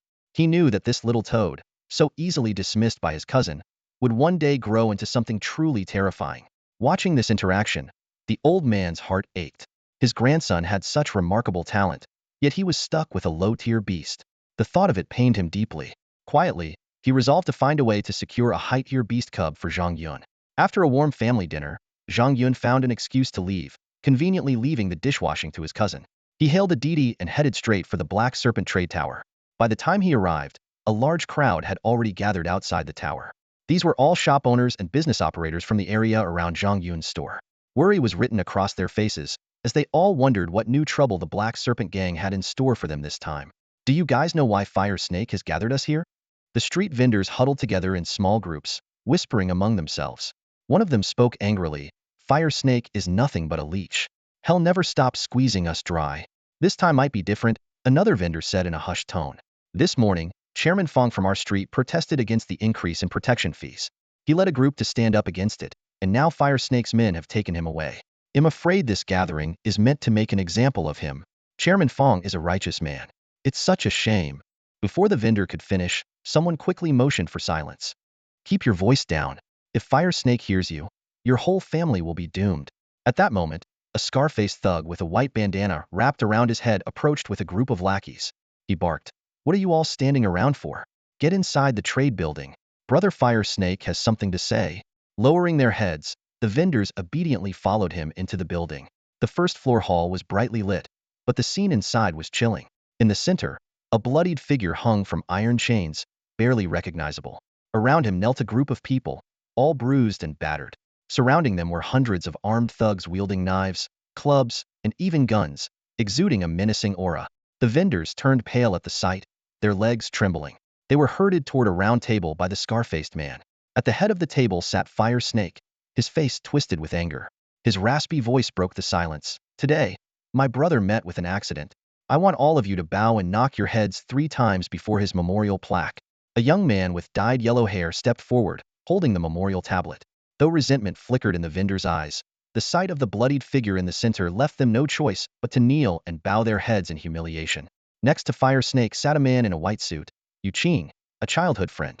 Yu Qing now held a high-ranking position at Zhang Group in Yinjing and had returned specifically to visit. However, Fire Snake's mood was grim. He downed a glass of liquor and began recounting the hardships he and his younger brother had endured. I, Fire Snake, lost my parents when I was just a kid. My brother and I had to dig through trash just to survive. I've had my leg broken over a piece of bread. And now that I've finally made something of myself, someone dares to harm my brother? His voice trembled with rage as he clenched his teeth. Yu Qing's eyes gleamed coldly. Raising his glass, he said, anyone who dares touch your brother deserves to have their entire family wiped out. Do whatever you need to do. I have connections with some powerful people in Yinjing. Even if you turn Jiangnan into a bloodbath, the authorities won't lift a finger. Though Yu Qing's words were exaggerated, they weren't entirely empty boasts. He holds the position of Foreign Affairs Director for the Zhang family in Yinjing, wielding immense power and influence. Wherever he goes, he has the privilege of meeting mayors without question. Yu Qing is not only in a high-ranking position, but is also a level 6 Phantom Beast Master. With such strength and background, he can practically walk unchallenged, except in the presence of the most powerful aristocratic clans. Fire Snake raised his glass for a toast, and the two drank heartily. As the drinks flowed, Yu Qing revealed the purpose of his visit. It turned out that the current head of the Zhang family in Yinjing had recently broken through to the rank of a level 10 Beast Lord. According to the laws, this qualified them to establish a new city. The Zhang family had chosen a flat expanse of land 100 miles outside Jiangnan City, signaling their intent to expand southward. Yu Qing, acting as the vanguard, was tasked with reaching out to prominent local families to seek mutually beneficial cooperation. Fire Snake, who had been running the Viper Gang in Jiangnan City for years, was Yu Qing's top choice for an ally. Upon hearing this, Fire Snake immediately pounded his chest in agreement, promising to ensure the alliance between the two sides. At that moment, one of Fire Snake's subordinates hurried over and whispered something in his ear. Fire Snake's expression darkened, and a murderous aura filled the room. Fire Snake, what's the matter? Yu Qing asked with a faint smile. That brat is here. Fire Snake sneered coldly. Let him in to meet his death. Outside the door, Zhang Yun had just stepped out of his car and was immediately surrounded by dozens of armed thugs. His expression remained calm, with a small toad perched on his shoulder, but his eyes gleamed with an icy sharpness. One thug pressed a gun to the back of his head, shouting threats about avenging someone named Adu. In all my life, this is the first time someone has dared to point a gun at my head. Zhang Yun spoke calmly. You've got guts, but you won't have your life for much longer. Before his words fully settled, a sharp sound sliced through the air. The thug holding the gun collapsed to the ground, a bloody hole in his forehead. The others stood frozen in terror, instinctively retreating. Anyone else with a gun? Come on, point them at my head. Let's see how that works out for you, Zhang Yun said coldly, striding toward the door without looking back. The thugs, though furious, dared not draw their weapons. Zhang Yun had just stepped into the hall when he was met with a sea of thugs and hooligans closing in on him. A furious roar erupted from the crowd. That's him. That's Zhang Yun, the owner of the Bullseye Pet Shop. He's the one who killed Brother Adu. Facing hundreds of vicious, bloodthirsty men, Zhang Yun didn't panic. Instead, he let out a soft chuckle. Wow, so many people. What is this, a triad movie scene? He stepped forward calmly, as if the threat before him was nothing but thin air. The mob quickly surrounded him, cutting off any escape. Zhang Yun, unfazed, said casually, "What's this? Not letting me go any further? Fine, I'll just turn back then." One long-haired thug couldn't hold back. He raised a machete high and swung it down toward Zhang Yun's back. "Get lost." Zhang Yun barked sharply, and a sudden surge of mental energy erupted from him. Boom! The long-haired thug was sent flying, coughing up blood as he crashed into a group of men like a cannonball. The sound of bones cracking and agonized screams echoed through the hall. "Damn it, shoot him," someone shouted. The thugs, enraged, pulled out their firearms and aimed them at Zhang Yun. Just then, a deep, commanding voice rang out, "Everyone, stand the hell down. Let that bastard come to me." The gang members immediately parted, creating a path. Zhang Yun followed the opening with his gaze and saw a man known as Huashi Fire Snake staring at him coldly. Their eyes locked, and it felt as if sparks ignited in the air between them. Nearby merchants quickly backed away in fear. "Isn't that Zhang Yun, the guy who runs the pet shop?" Someone whispered. "I heard he's a coward. When the Viper Gang came to collect protection money, he even served them tea. Don't be fooled by his bravado now." Another merchant murmured. "Look at the orange mark on his forehead's only a level 2 Beastmaster. Huashi, on the other hand, is level 4 and has over a dozen level 2 and 3 men under him. Zhang Yun doesn't stand a chance today." Standing beside Huashi, Yuqing suddenly smirked and said, "This guy's got blood ties to the Zhang family in Yinjing." Huashi's expression changed, but Yuqing continued, though he was kicked out of the family because he couldn't awaken his abilities. "I heard that last year, he was kneeling outside the Zhang family estate, begging to be taken back, only to get stomped on by the third young master and wet himself in fear." Hearing this, Huashi's face darkened, and a murderous aura surged around him. The primal energy mark on his forehead shone brilliantly. By now, Zhang Yun had reached the center of the hall. His eyes fell on a bloodied man hanging limply from a chain. He squinted to make out the figure and realized it was Fang Yuan, the president of the District Merchants Association and a level 3 Beastmaster. Fang Yuan was known for his integrity and often stood up to the Viper Gang on behalf of local business owners. Zhang Yun recalled that just a few months ago, Fang Yuan's young daughter had brought her beloved moon rabbit beast to his shop for care. Though Zhang Yun's previous self had nearly caused the beast's death, Fang Yuan hadn't held him accountable. Logically speaking, as long as a level 3 Phantom Beast Master behaves properly, the Viper Gang wouldn't bother to pick a fight with him for no reason. Zhang Yun stood in the grand hall of the Viper Gang's headquarters, his cold gaze sweeping across the room. Hanging on the wall was Fang Yuan, his body covered in blood, clearly beaten severely. With a slight exertion of his mental power, the iron chains snapped apart, and Fang Yuan fell heavily to the ground, spitting out a mouthful of clotted blood. Zhang Yun walked straight toward the large round table, his steps steady and firm. Fire Snake slowly rose to his feet, his massive 220 centimeters frame looming like a small mountain, exuding an oppressive aura. "Was it you, kid, who killed my brother?" Fire Snake's voice was deep and menacing. Zhang Yun remained composed, taking off his backpack and placing it on the table. "Debts need to be paid. The Viper Gang owes me 20 million in investment returns. Settle it now. And make sure it's in large denominations. This backpack won't hold smaller bills." His tone was calm but left no room for negotiation. "Pay up, and he'll leave immediately. Otherwise, this place will be drenched in blood." "How dare you!" The people around the table erupted in anger, slamming their hands on the table. Over 100 merchants in the hall gasped, wondering if this young man had lost his mind. A mere level 2 Phantom Beastmaster, yet he dared to act so recklessly. Yuqing, who had been sipping wine, spat out his drink in laughter. "Zhang Yun, are you out of your mind? Don't think for a second that flaunting your connection to the Zhang family from Yinjing will scare anyone here. I know exactly who you are." Zhang Yun turned his head toward him, his expression indifferent. "And who the hell are you to claim you know about my ties to the Zhang family?" Yuqing arrogantly poured himself another drink. "You're nothing but a discarded pawn of the Zhang family in Yinjing, soon to be a corpse. You're in no position to ask for my name." "Oh." Zhang Yun nodded slightly, a glint of coldness flashing in his eyes. "You've got a foul mouth. They'll knock out all your teeth later. Maybe then he'll consider letting you off. Hearing this, Yu Qing's expression instantly darkened. Oomph! Nothing good ever comes out of a dog's mouth. Yu Qing let out a cold snort, crushing the wine bottle in his hand. Seeing Zhang Yun ignore his provocation, Fire Snake's forehead veins bulged in anger.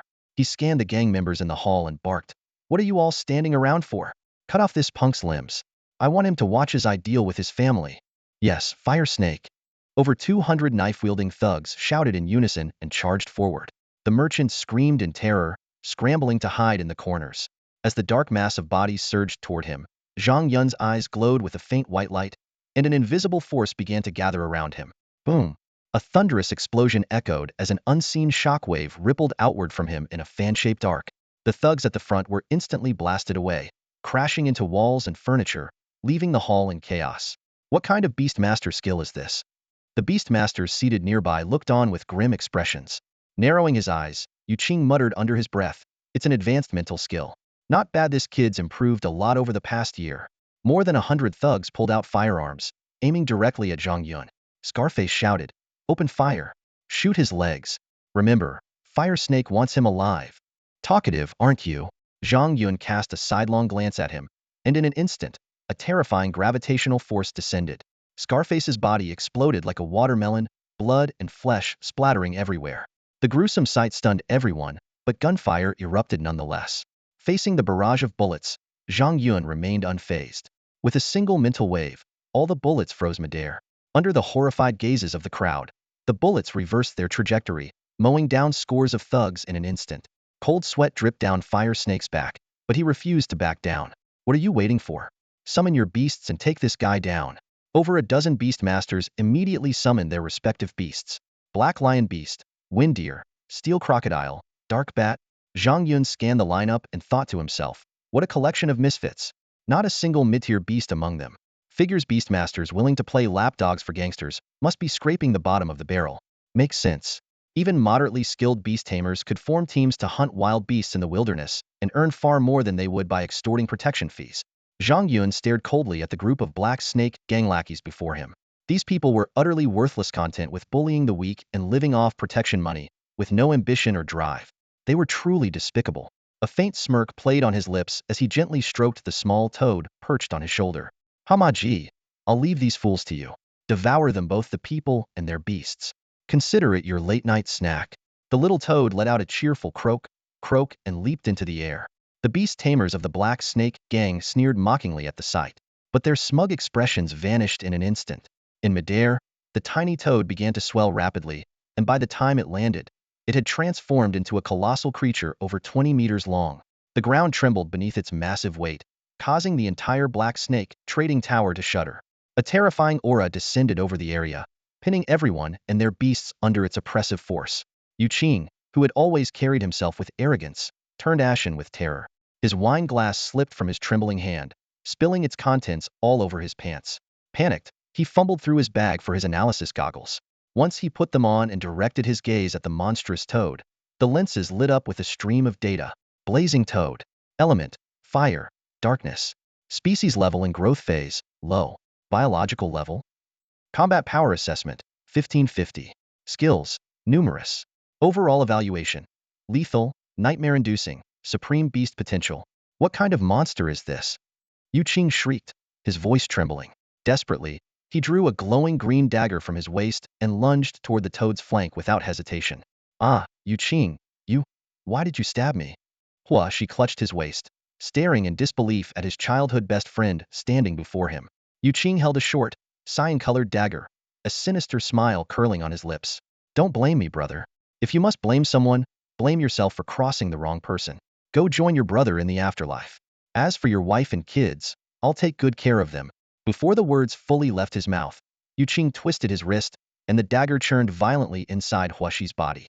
The organs in his waist were shredded to pieces in an instant, and a gush of blood erupted from his mouth. His towering frame collapsed to the ground with a heavy thud. The sudden betrayal left everyone present in stunned silence. A few of Huashi's loyal followers cried out in grief and rage, Brother Huashi, Mr. Yu, why would you ambush Brother Huashi? Yu Qing's cold gaze swept over them as he declared righteously, young Master Zhang is a member of the prestigious Zhang clan of Yanjing, and you lowlifes dared to attack him? Yu Qing, am loyal to the Zhang family. How could I stand idly by? Today, I will assist young Master Zhang and wipe all of you scum off the map." With that, he turned and bowed respectfully to Zhang Yun. "Young Master Zhang, please remain where you are. These small fry are beneath your notice. Allow me to handle them so as not to dirty your hands." This shameless display left both Zhang Yun and the members of the Poison Snake gang momentarily speechless. Fury simmered in everyone's hearts. Wasn't it Yu Qing himself who had just said Zhang Yun had no backing and could be killed? And now, in an instant, he had switched sides so completely? This was forcing everyone into a corner. To hell with him. That bastard Yu Qing is a traitor. Brothers, let's kill him. Several of Hua Xi's most devoted followers, who were also beastmasters, roared in anger and unleashed their summoned beasts to attack. However, fear of Yu Qing's strength held others back, prompting some to cry out in warning, "Don't be reckless. Yu Qing is a level 6 beastmaster, we don't stand a chance." Yu Qing sneered and gave a command, "Come forth, ghost wolf." With a deep, resonant howl, a massive wolf shrouded in black mist emerged from a summoning circle amidst a swirling, eerie wind. The spectral beast, a high-tier level 6 phantom beast still in its growth stage, exuded a menacing presence with its nearly 10-meter-long body. As the low-tier beasts surged toward it, the ghost wolf's glowing green eyes glimmered with a chilling light. With a sweep of its massive claws, it unleashed dark, slicing energy that shredded the beasts and even the sturdy round table nearby into splinters. The weaker beasts were torn apart like tofu, their remains scattering across the room. Nearby, Hama Ji tilted its head, contemplating whether to make a meal out of the ghost wolf. It turned to Zhang Yun, awaiting its master's orders. Zhang Yun frowned in thought. While Yu Qing's treachery made him want to eliminate him on the spot, he weighed the pros and cons. Despite his own strength, Zhang Yun lacked influential backing, and a massacre would undoubtedly attract official attention. While he wasn't afraid of the authorities, it would bring unnecessary trouble. With Yu Qing's ties to the Zhang family, he could be useful in dealing with the aftermath. After a moment, Zhang Yun shook his head at Hama Ji. Though disappointed, Hama Ji obediently followed its master's command. Opening its massive maw, it began devouring the corpses of both the fallen beasts and their beastmasters, leaving no remains behind. Yu Qing felt a chill run down his spine as he witnessed the scene.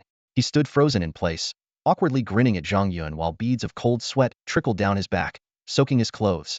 Faced with a small toad whose combat power exceeded 1,500 points on par with a 9th-tier phantom beast, Yu Qing's mere 5,600 points of combat strength were utterly useless. If the toad made a move, his death was inevitable. Fear gripped his heart, and even his bladder quivered. Fortunately, he had acted decisively by betraying the fire serpent. That decision turned out to be the right move. Zhang Yun indeed showed no intention of targeting him. Meanwhile, the ghost wolf had gone berserk. It first slaughtered the phantom beast tamers, and then turned its fangs on the ordinary members of the Poison Snake gang. These people, already severely injured by Zhang Yun's mental wave attack, could only crawl desperately toward the doorway. The ghost wolf cunningly blocked the escape route and began a merciless massacre. Screams echoed through the air. "Help! Please! I don't want to die. Spare me, I beg you. I'll never be a thug again. Have mercy, I swear." Zhang Yun observed coldly, completely indifferent to their pleas. These societal scum, who had bullied and wronged others with impunity, were now trembling in fear as they faced their reckoning. The small toad, finding these two-legged creatures rather appetizing, joined in the feast. It eagerly devoured the scoundrels one by one, smacking its lips in satisfaction. "Delicious," it croaked. The gory scene terrified the surrounding shopkeepers, who huddled together in the corners, trembling. Over 100 people crowded against the walls, with several fainting on the spot from sheer terror. Seeing that Zhang Yun indeed had no intention of troubling him, Yu Qing mustered his courage and stepped forward, bowing deeply. "I am Yu Qing, currently serving in the External Affairs Department of Zhang Corporation under 2nd Miss Zhang Yating. It's an honor to meet you, young Master Zhang." Zhang Yun's lips curled into a faint, mocking smile. "I think I heard someone call me useless just now." "Ah, which bastard would dare say such a thing?" "Young Master Zhang, just point them out and I'll beat them to death," Yu Qing exclaimed, feigning indignation while glancing around the room. Zhang Yun raised a finger and pointed directly at Yu Qing. Was it me who said that? Then I deserve to be punished." Yu Qing slapped himself hard across the face twice, the force so strong that a molar came loose, and blood trickled from the corner of his mouth. Yet, he forced a smile. "Young Master Zhang, are you satisfied now?"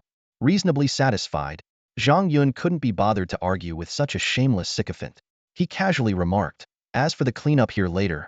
Yu Qing immediately puffed out his chest and declared, "Young Master Zhang, you can leave anything to me. This kind of menial task is perfect for someone like me to handle." Zhang Yun nodded approvingly, pointing toward the trembling merchants huddled to one side of the hall. Those people are innocent. Make sure your dogs don't harm them. Yu Qing quickly nodded and bowed. Rest assured, young Master Zhang, I know my limits. Hee. Good. Zhang Yun paid him no further attention and walked straight to the table, picking up the satchel from the ground. With a sweep of his spiritual sense, he instantly pinpointed the location of the financial office within the trade building. This wasn't a robbery, it was simply reclaiming what was rightfully his. Moments later, when he emerged from the financial office, the massive trade hall was deserted, save for Yu Qing and his little toad. Yu Qing hurried over to report, young Master Zhang, the scum from the Viper Gang have been completely wiped out. Your beloved pet devoured them all. As for the merchants, I've already sent them away. A cleanup crew will be here shortly to handle the scene. Leaving no trace behind, Zhang Yun put away the now bloated little toad, silently acknowledging that while this man was shameless, he was undeniably efficient. It was no wonder the Zhang family had sent him to the south to pave the way. You're pretty swift with your work. I'm satisfied. Thank you for your praise, young Master Zhang. Yu Qing respectfully handed him a business card with both hands. Here's my card. If you ever need help with something like this again, feel free to contact me. Zhang Yun accepted the card and tucked it into his pocket. Keeping a connection with a tool like this wouldn't hurt. Yu Qing then tentatively asked, young Master Zhang, should we deal with the Viper Gang's leader? I could request Qin's supervisor's assistance. He's the deputy under Miss Zhang Yiting. If he steps in, the Viper Gang will be wiped out in no time. Hearing the mention of Zhang Yiting, Zhang Yun sneered inwardly. This second daughter of the Zhang family, though only in her early 20s, was already a level 9 beast summoner, considered a top-tier talent even in Yanjing. As one of the Zhang family's heirs, her status was on par with the mayor of a major city. She was also one of Yanjing's famed four beauties, with countless admirers vying for her attention. But Zhang Yun was no longer the insignificant branch family member he once was. He felt no attachment to the Zhang family and had no interest in currying favor with such elites. No need. As long as the Viper Gang doesn't bother me, I won't go out of my way to annihilate them. But give them a warning if they dare to retaliate. They'll face total destruction. Understood, young Master Zhang. We'll make sure Black Snake gets the message. If he doesn't behave, they'll have Qin's supervisor teach him a lesson. Zhang Yun didn't bother to respond further. With his satchel slung over his shoulder, he turned and left. Yu Qing watched Zhang Yun's figure disappear into the distance before collapsing to the ground, drenched in cold sweat. That was close. Good thing I acted fast and took out Fire Snake, or I wouldn't have made it out of this alive tonight. Who could have imagined that the so-called Zhang family trash would possess such a divine beast? A flame toad with the potential of a super king-level beast, this is top tier even in the entire Xia kingdom. After steadying his nerves, Yu Qing shakily dialed Qin's supervisor's number. What is it? A stern voice came through the line. Supervisor Qin, I have something important to report. It's about Zhang Yun. Zhang Yun? Who's that? The one who got humiliated at the company entrance last year by the third young master. You even stepped in at Miss Yiting's request? Ah, vaguely. What about him? Young Master Zhang is incredibly powerful now. He has a flame toad with a combat strength of 1500. There was a brief silence on the other end of the call. A few seconds later, a stern voice echoed again. Are you sure your mental state is normal? Qin, the chief steward, questioned skeptically. Chief Qin, I wouldn't dare lie to you. Yu Qing explained anxiously. That blazing flame toad's combat power really reached over 1500. I tested it multiple times with the latest equipment. It's absolutely accurate. There was a brief silence on the other end of the line. I'm at the Jiangnan mayor's residence right now, so I can't go into details. Meet me at the hotel later. Understood, Chief Qin. Yu Qing hung up the call, excitement bubbling within him. Discovering such an extraordinary talent for the second miss? That had to guarantee him at least a triple promotion. The thought made him chuckle out loud. Meanwhile, Zhang Yun slumped in the backseat of a Didi car. The day's trials, combined with the evening's battle against humanoid monsters, had left him utterly exhausted. He was already calculating how to use the over 20 million yuan in cash he had scavenged perhaps to buy a car and pick up some health supplements for his grandfather. Suddenly, a Bentley sped past aggressively, cutting them off. The driver cursed. Cutting lanes like that? Do you have a death wish? My car's insured for 6 million. Who's afraid of who? Inside the Bentley, a blue-haired young woman casually held the steering wheel with one hand while talking on the phone with her siblings. Master Hua has agreed to treat the phantom beasts. What? You found a beast tamer better than Master Hua? She scoffed. Looks like you've got too much pocket money to waste on scammers. All right, enough nonsense. I nearly got into an accident just now. Let's talk later. At the Zhou family's mansion, the training grounds were brightly lit. What did Big Sis say? Zhou Xiaoling asked anxiously, clutching her water arrow turtle. Zhou Xiaoqing shook his head. She insists on going to see Master Hua. Noticing his sister's disappointment, he tried to reassure her. Don't worry. Big Sis still has her main pet. Once she sees how strong this water arrow turtle is, she'll definitely believe us. Stay tuned, everyone. Don't forget to leave a 5-star review. More updates coming later. Oh. The next day, soft rays of sunlight streamed through the window, jolting Zhang Yun awake. Grabbing his phone from the bedside table, he realized it was already 9 a.m. The exhaustion from the previous day had caused him to oversleep, leaving several missed calls unchecked. He hurriedly got dressed and stepped out of his room. In the living room, the dining table was already set with soy milk and fried dough sticks, clearly prepared by his grandfather. What surprised him even more was the presence of a dark, ostrich egg-sized beast egg resting on the table, faint wisps of black mist curling off its surface. Beside it was a sticky note from his grandfather. Yun. Now that you're a level 2 beast master, this is a beast egg gifted by an old friend. Go ahead and form a contract with it. I've gone to the park to meet my friends. Don't forget to eat your breakfast. Reading the note, a warm feeling filled Zhang Yun's chest. Even though he had firmly stated that he didn't want a beast, his grandfather had gone out of his way to prepare one for him. Smiling, Zhang Yun activated his appraisal skill on the beast egg. Ghost cat, dark attribute, unhatched species, high potential, 6-star aptitude, exceptional intelligence. The results showed that while it was a low-tier ghost cat egg, its potential was extraordinary, with boundless possibilities for the future. Zhang Yun inhaled sharply. 6-star potential combined with high intelligence, and its species level was 2 tiers above his current little toad. With proper care, this beast could potentially ascend to the realm of divine beasts. He couldn't help but recall the trial space and the awe-inspiring, world-shattering transcendent beasts within it. Never had he imagined he'd obtain such a promising beast egg so soon. However, high-tier beast eggs were incredibly valuable, with market prices starting at no less than 50 million. Dragon-type eggs could even exceed hundreds of millions. In this high martial world, such eggs were typically snapped up by powerful clans or government agencies. Zhang Yun's grandfather must have paid a hefty price to acquire it. Though Zhang Yun didn't ask for details, he silently vowed to repay his grandfather in the future. The system interjected with a timely reminder, suggesting he wait until the shop reached level 2 before hatching the egg, as the enhancement platform could potentially boost the egg's potential or even trigger a mutation. Overjoyed, Zhang Yun carefully stored the beast egg and began devouring his breakfast. Outside, Zhou Yinyan, dressed in casual attire, leaned impatiently against the shop's doorframe. She dialed the number on the door once more, only to hear the same busy tone. Though tempted to leave, she couldn't shake the memory of her younger siblings' overwhelmingly powerful Blastoise. Swallowing her frustration, she decided to wait a little longer. When the Blastoise was first purchased, it was quite unremarkable in terms of talent. It was only after being nurtured by the owner of the pet shop that it developed such terrifying potential. Zhou Yinyan listened to her younger siblings' descriptions with a slight frown. They claimed that the shop owner possessed extraordinary abilities. Not only could they heal injured phantom beasts within a day, but they could also elevate an ordinary Blastoise to the potential of a king-level beast. To her, such claims were utterly absurd. After all, even Master Hua could only restore an injured phantom beast to about 60 of its state within 2 days. How could the owner of a small, obscure shop possess such capabilities?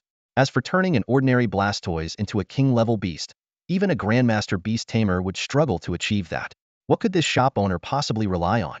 She recalled an incident from her 3rd year of middle school. A male classmate had once acquired a mid-tier phantom beast with king-level potential, causing a sensation throughout the academy. The principal had offered him generous terms to secure his admission into a prestigious high school, but he was ultimately recruited by the top academy in the provincial capital. This left the principal lamenting the loss in every public speech he gave. With a mix of skepticism and curiosity, Zhou Yinyan decided to give it a try.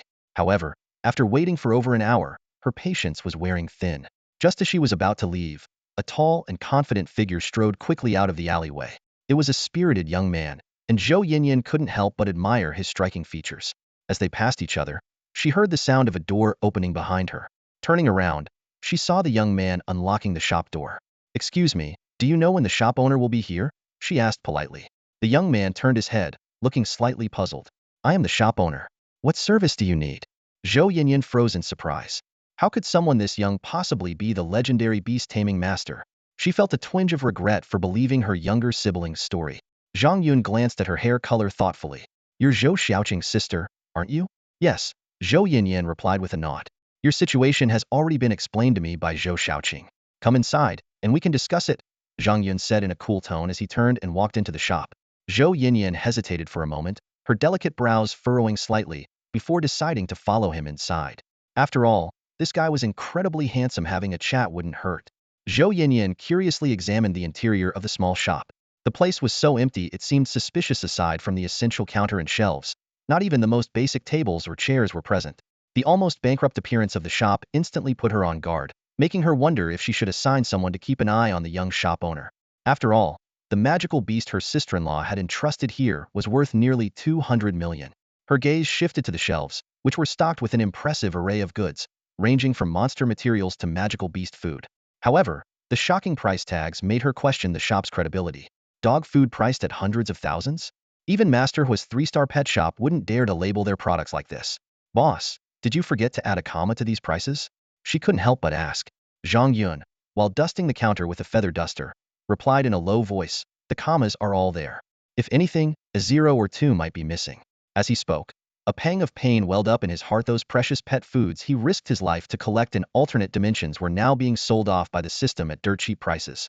Seeing that Zhou Yinyan didn't mention the magical beast further, Zhang Yun took the initiative to ask, I heard you're here to treat a magical beast's injuries? Yes, Zhou Yinyan replied gracefully, stepping up to the counter and extending her delicate hand. Zhou Yinyan, a senior at Jiangnan Noble Academy. Zhang Yun. He shook her hand briefly, his expression indifferent. The smooth softness of her hand made his heart skip a beat, prompting him to take another look at the stunning beauty before him. However, he quickly pulled himself together, maintaining his cool and aloof demeanor as the shop owner. After a brief exchange of words, Zhou Yinyan summoned her magical beast, a massive 10-meter-long flame lion. The beast, covered in bandages soaked with blood, lay weakly on the floor, its labored breathing filling the room as it took up nearly the entire shop. If you can heal it, price is not an issue, Zhou Yinyan said, gently stroking the lion's mane with a pained expression. I don't expect a full recovery in one day, but I just want its suffering to be eased as soon as possible. Zhang Yun gave the beast a quick once-over and analyzed professionally. A mid-tier rank 6 flame lion, combat power 810, severely injured, meets the treatment criteria of this shop. I can heal its injuries by 5 p.m. today. If you pick it up by then, the treatment fee is just 100,000, with no additional charges. If you like to leave it in my care, the daily boarding fee is 10,000. Whether or not to treat it is up to you, Zhang Yun said calmly. Zhou Yinyan was entirely focused on her phantom beast, not even noticing how casually Zhang Yun had mentioned her pet's level and combat power. She sighed lightly and said, well, since I'm already here, let's board it. With that, she retrieved her phantom beast into a golden beast ball and handed it to Zhang Yun. As she reached for her black card to make the payment, Zhang Yun asked, would you like your phantom beast to undergo additional training? Training? Zhou Yinyan's expression turned cold, her tone displeased. It's already injured this badly, how could it possibly train? Zhang Yun raised an eyebrow, his demeanor unfazed. That's not for you to worry about. All you need to do is pay, and I'll handle the training. When you see it again, it will be completely transformed, just like your brother's Blastoise. No need, Zhou Yinyan replied icily. I just want you to heal its injuries. I'll come back with my brother tomorrow morning to pick it up. Seeing her firm stance, Zhang Yun didn't push further and waited quietly for her to complete the payment. After a polite farewell, Zhou Yinyan turned and left. The moment she stepped out of the store, she quickly called one of her subordinates, instructing them to monitor the suspicious shop and ensure the owner didn't run off with her phantom beast. Inside the shop, Zhang Yun tidied up briefly before heading to the door. Seeing no other customers, he hung up a closed sign and went into the back room to begin another round of interdimensional trials. Time flew by, and by evening, Zhang Yun locked up the store, feeling exhausted. Aside from Zhou Yinyan, there had been no other customers that day, but he wasn't bothered. After all, he'd already completed the treatment and training for the Zhou sisters' 3 phantom beasts. By tomorrow, he would finish the system task and upgrade the shop to level 2. Once that happened, a little promotion would naturally bring in more business. I should get a fridge for the shop, Zhang Yun muttered while browsing a shopping app on his phone. Summer's coming, and I can't even have a cold drink. As he walked out of the alley, head down, he suddenly froze in place. Lined up along the roadside were over 100 black luxury cars, Bentleys and Mercedes, forming an endless queue. Beside each car stood uniformed bodyguards in black suits, their foreheads marked with primal energy seals, clearly identifying them as phantom beast masters. What kind of big shot needs this kind of entourage? Zhang Yun muttered, continuing toward the bus stop. Just then, a sneaky figure sprinted over from one of the luxury cars, waving enthusiastically from a distance. Hey, young Master Zhang, good evening. Manager Qin would like to meet you. Would you honor us with your presence for dinner? Zhang Yun looked up and recognized the man. It was Yu Qing, the infamous sellout. Instinctively, Zhang Yun reached for his waist and muttered to himself, this bastard really is a pro at stabbing people in the back. What do you want? Zhang Yun asked coldly. Yu Qing smiled and pointed to a black Bentley not far away. Manager Qin would like to meet you. Zhang Yun glanced at the luxury car. The window slowly rolled down, and someone inside seemed to be waving at him. He replied indifferently, not interested. I'm no longer part of the Zhang family. Tell them to stop bothering me. Just as he was about to turn and leave, Yu Qing stepped in his way, holding out his phone. Young Master Zhang, please take a look at this first. Zhang Yun glanced at the phone screen, his pupils narrowing slightly. Without a word, he returned the phone to Yu Qing and strode toward the Bentley. A row of men in black suits stood at attention and greeted him in unison. Good day, young Master Zhang. Their booming voices drew the attention of passers-by. Despite the grand display, Zhang Yun remained composed as he approached the car. A burly middle-aged driver immediately stepped out to open the door for him. Zhang Yun caught sight of the force mark on the man's forehead and thought to himself, even the manager's driver is a level 6 beast illusionist. The Zhang family truly has deep foundations. Inside the car sat an elderly man in his 70s, dressed in an elegant black robe. His slicked back hair gleamed, and his demeanor was spirited. He smiled kindly and said, "Young man, it's been a while. Do you still remember me?" Although the elder bore no force mark on his forehead, Zhang Yun could sense the immense power he concealed far surpassing that of an ordinary 9th-rank beast illusionist. This man was the strongest individual Zhang Yun had encountered since his rebirth, even more formidable than the round-hatted man in the suit. It was this elder who had rescued Zhang Yun's former self last summer, when he was humiliated by the third young master of the Zhang family. Remembering this act of kindness, Zhang Yun responded politely, "Hello, sir. Thank you for your help last year. No need to thank me. I was an old acquaintance of your grandfather's, so you could consider me half a senior to you. Come in, let's talk." Manager Qin patted the seat beside him. Zhang Yun got straight to the point. "What can I do for you, sir? If it's within my power, I will do my best to assist." Straightforward. Just like your grandfather. Manager Qin gave him a thumbs up. "I hear you've transformed yourself. I'm here to invite you back to the Zhang family to make your mark." Zhang Yun shook his head. "Apologies, but I've been expelled from the Zhang family. I have nothing to do with them anymore." "Good. You've got backbone." Manager Qin nodded approvingly.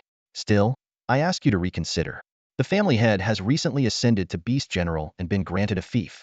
He has sent the second young lady and the third young master to establish a city. The second young lady is known for her benevolence. You've surely heard of her reputation?" Zhang Yun nodded. Zhang Yuting indeed had a stellar reputation in Yinjing. His former self had even been an ardent admirer of hers, shamelessly returning to the Zhang family every year just to catch a glimpse of her. Thinking back on such foolishness, the current Zhang Yun couldn't help but frown. The second young lady is recruiting talented individuals to help build the city. With your abilities and lineage, you would undoubtedly hold a prominent position. If she eventually becomes the city lord, you could very well rise to the rank of mayor. In this world, cities enjoyed a high degree of autonomy under the nation's basic laws, and a city lord wielded power akin to that of a local sovereign. As long as the city lord doesn't commit acts of extreme injustice, even if lives are treated with disregard, the state usually won't intervene. In this hierarchical world of power, city lords wield near absolute authority. They appoint mayors as the highest administrative officials, and the potential for a city's development is almost limitless. Jiangnan City, where Zhang Yun resides, is the perfect example, though a subordinate city. It boasts a population of over 10 million. The mayor here not only controls private armies and various official institutions, but also holds the power of life and death.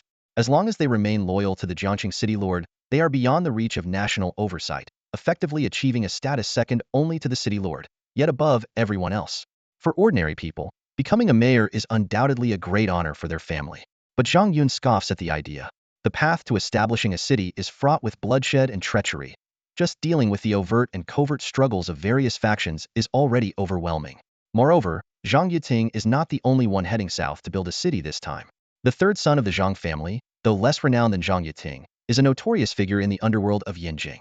Known for his exceptional talent and ruthless nature, his cunning and scheming abilities even surpass those of his second sister, Zhang Yuting. Anyone who sides with Zhang Yuting inevitably becomes his sworn enemy. While Zhang Yuting could return to Yinjing and resume her life as a wealthy heiress if she fails, her followers would not escape the third son's vengeance. Although Zhang Yun does not fear the third son of the Zhang family, he knows better than to get involved in this power struggle.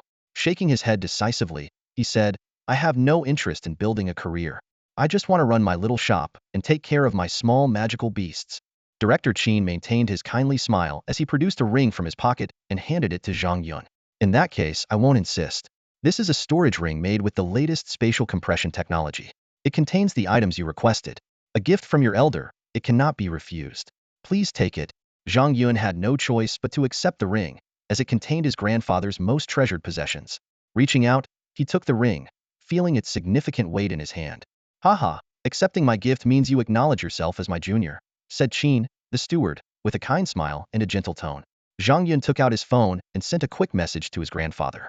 Soon after, the convoy, like a long black dragon, headed toward the most luxurious hotel in the city center. As night fell, dinner came to an end. Accompanied by Yu Qing, Zhang Yun walked toward the hotel entrance. Along the way, several stunning hostesses cast flirtatious glances at him, but he ignored them completely. Yu Qing, with a fawning expression, whispered, "Young Master Zhang, these ladies are top-tier graduates from prestigious universities. Shall I arrange a few for you?" "No need. Just standing next to you makes my back hurt," Zhang Yun replied coldly. "Young Master Zhang, you're too funny. That time I took down the fire snake. It was for the greater good, you know," Yu Qing said, trying to flatter. "Then why not rid the world of yourself too?" Zhang Yun retorted. "Hee, I'm one of the good guys. You'll understand in time." Yu Qing chuckled awkwardly.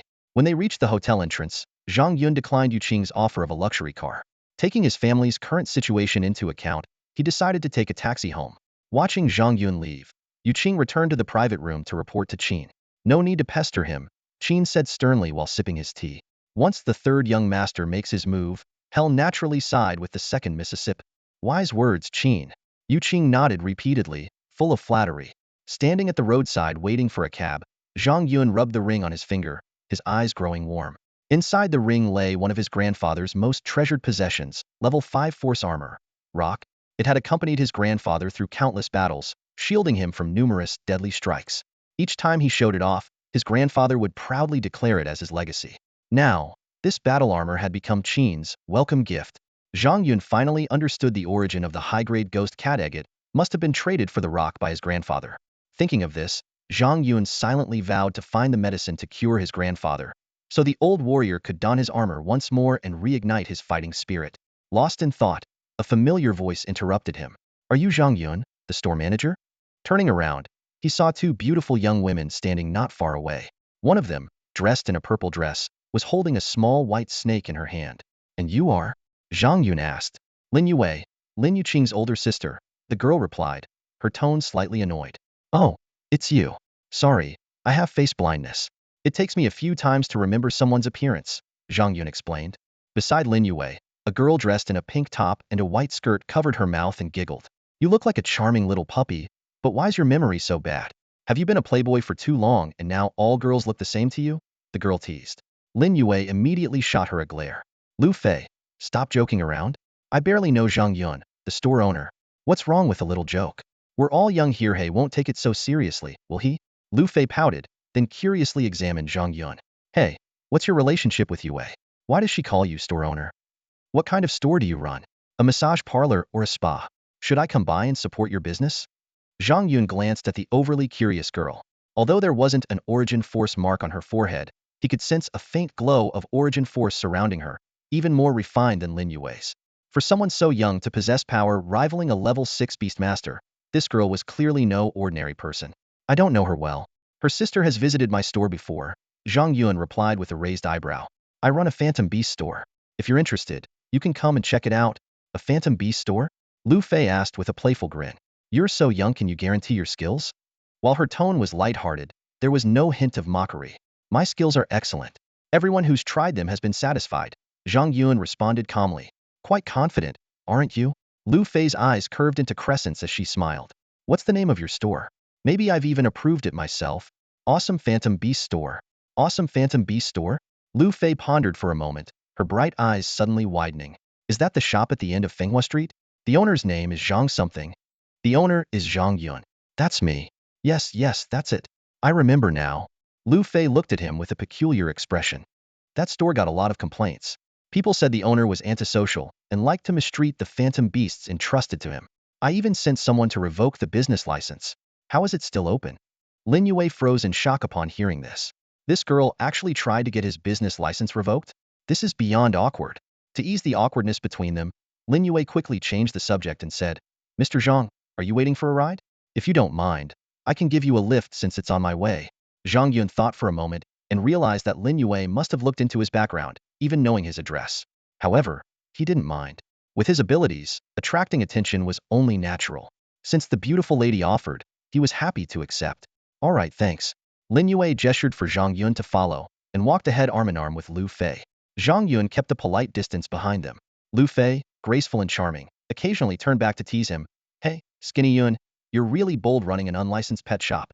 Better watch out for heavy fines. Then why don't you help me get a license? I'll send you $50 on Venmo. Zhang Yun replied with a grin. In your dreams. A license for a magical beast shop costs at least 200,000. Well, then I'll just keep running it without one. You're gutsy, talking like that to the director of the Market Regulatory Bureau. Careful, or I might shut your shop down. Wait, you're the director of the Market Regulatory Bureau? Zhang Yun looked genuinely shocked, thinking to himself how corrupt the world must be if someone in their early 20s could hold such a position. She must have some powerful connections. Seeing his astonishment, Lu Fei smirked with satisfaction and said, Scared now? Out of pity, I'll let it slide. But here's the deal. Tell me I'm 10 times prettier than Lin Yue and the kindest girl in the world, and I'll get you a license. Deal? Sure. Zhang Yun replied without hesitation. You're 10 times prettier than Lin Yue and the most beautiful and kind-hearted girl in the world. Hey, can you two have some dignity? Lin Yue's face darkened. The trio arrived at a purple Porsche Panamera. Lin Yue shoved her friend into the front passenger seat, then turned to Zhang Yun with an apologetic look. Sorry, my friend has a bit of a wild personality and tends to speak without a filter, but she means no harm. No worries, it's all in good fun. Zhang Yun climbed into the back seat. The car ride was lively, with Lu Fei and Zhang Yun bantering along the way. However, at one point, Zhang Yun's expression subtly changed. Through the rearview mirror, he noticed several identical cars tailing them for quite some time. Lu Fei, ever perceptive, caught on to his unease. What's wrong, Skinny Yun? It looks like we're being followed. They're probably after me. Maybe I should get off here. Lin Yue glanced at the rearview mirror and said confidently, in Jiangnan City, no one would dare mess with both me and Lu Fei at the same time. Just sit tight, we'll get you home safely. As they drove into a deserted commercial street, Lin Yue suddenly slowed down. From all directions, countless black sedans emerged, surrounding their car in an instant, their headlights aligned menacingly toward the luxury vehicle. Lin Yue glanced at Zhang Yun in the rearview mirror, her expression serious. Mr. Zhang, it seems you've angered some very dangerous people. Probably, Zhang Yun replied calmly. We'll just step out then. Thanks for the ride. If you ever want to breed magical beasts, come find me, I'll give you a 9.9 discount. He reached for the door handle, only for Lu Fei to grab his sleeve. Skinny Yun, you got in our car, so now you're one of us. Think you can just leave? What do you want? Zhang Yun asked, slightly amused. Stay put. Let this big sister handle the small fry outside. Unable to contain her emotions after breaking up with Zhang Yun, Lu Fei pushed open the car door and gracefully stepped out. In an instant, her demeanor shifted. The lazy smile vanished, replaced by the proud arrogance unique to a woman of noble lineage. Zhang Yun observed her profile through the car window, and a realization dawned upon him had guessed her true identity. Just then, the scene turned dramatic. Hundreds of black sedans opened their doors in unison, and men in black suits poured out in an orderly fashion, forming a tight encirclement. Among them were beastmasters, while the rest wielded submachine guns and other heavy weaponry, their formation resembling a professional expedition team in the wilderness. Faced with such an intimidating display, Lu Fei showed not a hint of fear. Instead, her voice carried a sharp, mocking chill as she shouted, Tell your leader to come out and meet me. I'd like to see who dares block my way in Jiangnan City. The black-clad crowd parted in perfect synchronization, creating a 2-meter-wide path. Lu Fei's gaze followed the opening, and her pupils contracted slightly. A towering giant strode forward, his presence overwhelming. Clad in armor, he casually swung a massive two-handed axe weighing hundreds of pounds, sending nearby vehicles flying like mere toys. But it wasn't fear that caused Lu Fei's reaction. Her eyes locked onto the black dragon emblem embossed on the giant's armor, the exclusive insignia of the Zhang family from Yanjing. Even though her father held the position of mayor, he would have to tread carefully in the face of such a formidable family. She instinctively reached for her phone to call for help, but it rang before she could dial. The call was from her father. His voice was curt and decisive. I'm aware of the situation. You and Yue should leave immediately. This is Zhang family business. Outsiders are not to intervene. Almost simultaneously, Lin Yue received a similar call. Her expression turned grave as she looked at Zhang Yun. Run. We can buy you a few minutes at most. Zhang Yun calmly stroked the ring on his finger, a faint smile playing on his lips. This is my personal matter. I'll handle it myself. As for giving me a ride, you're welcome to stop by my pet store someday to redeem the favor. Ignoring Lu Fei's attempts to stop him, he stepped forward, walking confidently toward the front of the car. Ahead of him stood the advancing giant, a towering Gaul, accompanied by 2 middle-aged men. Leading the pair was a man draped in a white mink coat, a cigar between his lips, and a glowing silver mark on his forehead, a symbol of an 8th-level beastmaster. Slightly behind him was a man covered in snake tattoos, his snake-like eyes gleaming with a chilling light that could send shivers down anyone's spine. The Gaul berserkers, born warriors and natural killing machines, possessed the combat strength equivalent to a 5th-tier magical beast with just standard training upon reaching adulthood. When they enter a berserk state, they can even go toe-to-toe with 7th-tier magical beasts. The leader of the Viper Gang, Black Snake, may appear to be at level 6 on the surface, but rumors suggest he conceals his true power, which is believed to exceed level 7. His strongest magical beast is an 8th-tier serpent demon. Together, these two are formidable enough to challenge an 8th-tier beastmaster. The one in the middle is even more terrifying. Though the silver mark on his forehead suggests level 8, his aura far surpasses that. Coupled with hundreds of fully armed elite fighters, their presence is utterly intimidating. What on earth did you do to make the Zhang family send out such a force? Lu Fei walked to Zhang Yun's right side, rubbing her temples as she asked. Faced with such an overwhelming power disparity, she felt utterly powerless, even if she wanted to help. I just killed the fire serpent, that's all. Zhang Yun responded calmly. You're being reckless, Lin Yue whispered as she moved to his left side. The Viper Gang is infamous for their vengeful nature. Everyone in Jiangnan City knows that. Killing even one of their members would bring the whole gang down on you. And now you've also provoked the Zhang family. Stay behind us later. Maybe they'll let you off for the sake of our families. Thanks, but... Zhang Yun shrugged.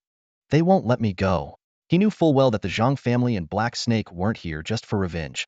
Like Steward Qin, they wanted to recruit him, but Zhang Yun would never bow his head. Tonight was destined to be a bloody battle. The three opponents stopped several meters away. Lu Fei and Lin Yue exchanged glances and stepped forward simultaneously, attempting to use the influence of their families to intimidate the others. Two little girls, this is a private matter of the Zhang family. Stay out of it, or I'll spank you both later, teased a middle-aged man in a mink coat, winking frivolously. The two women were furious, but instinctively sensed the terrifying strength of their opponent. Any rash action would lead to absolute disaster. Seeing their reaction, the man in the mink coat chuckled and shifted his gaze to Zhang Yun. Noticing Zhang Yun's calm demeanor, a glimmer of appreciation flashed in his eyes. Not bad, kid. You're steady. With that, he tossed a cigar toward Zhang Yun. Zhang Yun caught it effortlessly. The man introduced himself. My name's Zhang Feng, a branch member of the Zhang family. Back in the day, I fought alongside your father on the battlefield. He used to call me Brother Feng. By seniority, you should call me Uncle Feng or Elder Feng. Before he finished speaking, Zhang Feng snapped his fingers, and the cigar in Zhang Yun's hand ignited. This display of power made Lin Yue and Lu Fei's scalps tingle, as they couldn't sense the slightest ripple of primordial energy from him. Zhang Yun remained unfazed. With a subtle mental effort, he extinguished the flame, placed the cigar in his mouth, and took a puff. Instantly, a sharp, biting sensation surged through his mouth and nose, as if he'd swallowed a spoonful of wasabi. Tears streamed uncontrollably from his eyes. Cough, cough. Zhang Yun suppressed his discomfort, trying to maintain composure as he removed the cigar. Yet, he couldn't stop himself from coughing. Ha ha ha. Zhang Feng pointed at him, laughing heartily. You're just like your dad, one puff of smoke, and you're coughing like a good little boy. But, they'll give you Physiov got more guts than he did.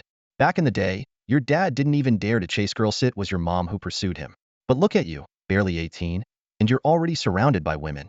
Even I, the so-called love expert, envy your luck with the ladies. Ha ha ha.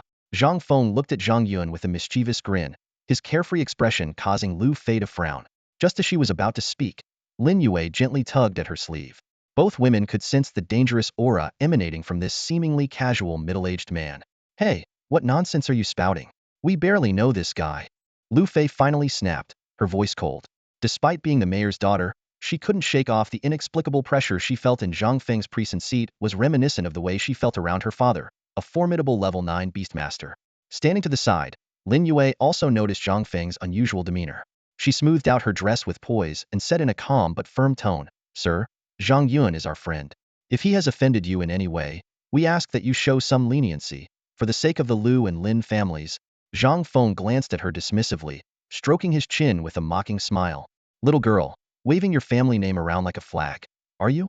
I imagine your father's already got the memo. Today, I'm here for Zhang Yun. This is Zhang family business.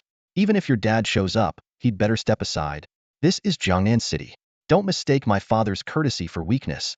Lu Fei retorted angrily. Zhang Feng's playful demeanor vanished, his voice turning icy. Remember this. The Zhang family doesn't acknowledge local bullies. And if there are any, they're already dead. Lin Yue, unwilling to back down, channeled her inner energy and said firmly, "Sir, we won't interfere in family matters, but Zhang Yun is riding in our car. At the very least, allow us to take him to his destination." Heh. The person we're looking for, does it matter where he goes? Zhang Feng sneered, fixing his gaze on Zhang Yun. Kid, hiding behind women? What kind of man are you? Speak up and stop disgracing the Zhang family. Zhang Yun stepped forward, a lit cigar between his fingers, his expression calm. I'm no longer part of the Zhang family. Whatever I do, it has nothing to do with your so-called family honor. Hearing this, Zhang Feng's face gradually darkened. The blood of the Zhang family runs through your veins. In life, you are a Zhang. In death, you remain a Zhang, Zhang Feng said with a tone of utmost seriousness. This is something no one can erase. Zhang Yun took a slow drag from his cigar, a trace of disdain flickering in his eyes. If I remember correctly, a few years ago, I was cast out of the Zhang family for failing to awaken as a summoner. Now that I've made something of myself, the Zhang family suddenly wants to claim me back. Zhang Feng's usual carefree expression vanished, replaced by a solemn look. It's true that the elders removed you from the family registry. That's the rule passed down by our ancestors. Whether it's you, me, or even the direct descendants of the Zhang family, anyone who fails to awaken the Beastmaster talent is expelled. I don't agree with the rule either, but rules are rules. Now that you've awakened, it's only natural for you to return to the family. Heh, Zhang Yun let out a cold laugh. Others who fail to awaken get second or even third chances. I didn't even get one. Someone in the family must have conspired against you. I'll investigate and give you an explanation. No need. Zhang Yun flicked the ash from his cigar. This is all just talk to get me to work for you, isn't it? Zhang Feng scratched his chin thoughtfully, his tone deepening. You can either be a pawn or the one moving the pieces. It all depends on your abilities. Don't let the fear of being used keep you off the chessboard. That way, you'll always stay irrelevant. He glanced around at the hundreds of men in black surrounding them and continued, I've heard about your strength. Your potential is impressive. The Zhang family can provide you with the best platform to rise. Why hesitate? I just want to take it easy, Zhang Yun replied lazily. You're still young. You haven't tasted the thrill of power yet, which is why you think lying low is enough. As soon as Zhang Feng finished speaking, the hundreds of men in black bowed in unison toward Zhang Yun, their voices booming. Greetings, young Master Yun. Welcome back to the Zhang family. The overwhelming display of power caused the windows of nearby skyscrapers to tremble. Passers-by stopped in their tracks, their gazes filled with awe and envy. Even Lu Fei and Lin Yue, who had been watching from the side, breathed a sigh of relief, though they couldn't help but grumble about Zhang Yun making a fuss over nothing. Zhang Feng pressed on. Feels good to command such authority, doesn't it? Even this Gallic giant over here could be under your command. As for the misunderstanding with the Black Serpent gang, I've already made Black Serpent your subordinate. Black Serpent immediately stepped forward and bowed.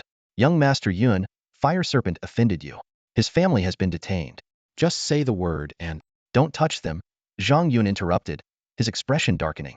My issues with Fire Serpent have nothing to do with them. Understood. They'll release them at once, Black Serpent replied, signaling his men to send the message. Now, all it takes is a nod, Zhang Feng said with a meaningful look. Pledge your allegiance to the third young master, and everyone here will be at your command. Just one word from you, and they would spill their blood, fighting across the lands, carving their names into history. There was an undeniable authority in Zhang Feng's voice. Lin Yue and Lu Fei exchanged a knowing glance, their eyes urging Zhang Yun to seize the opportunity. Given the current predicament, it might be wise to agree for now. Yet Zhang Yun merely shook his head calmly. Apologies, but I will not pledge loyalty to anyone, whether it's the second daughter or the third young master of the Zhang family. I just want to live a quiet life as a simple pet shop owner. Zhang Feng's smile froze in place. He flicked the half-burned cigar in his hand, the tiny embers scattering faintly on the ground. Young man, be careful with your decisions. They shape your destiny. I've made up my mind.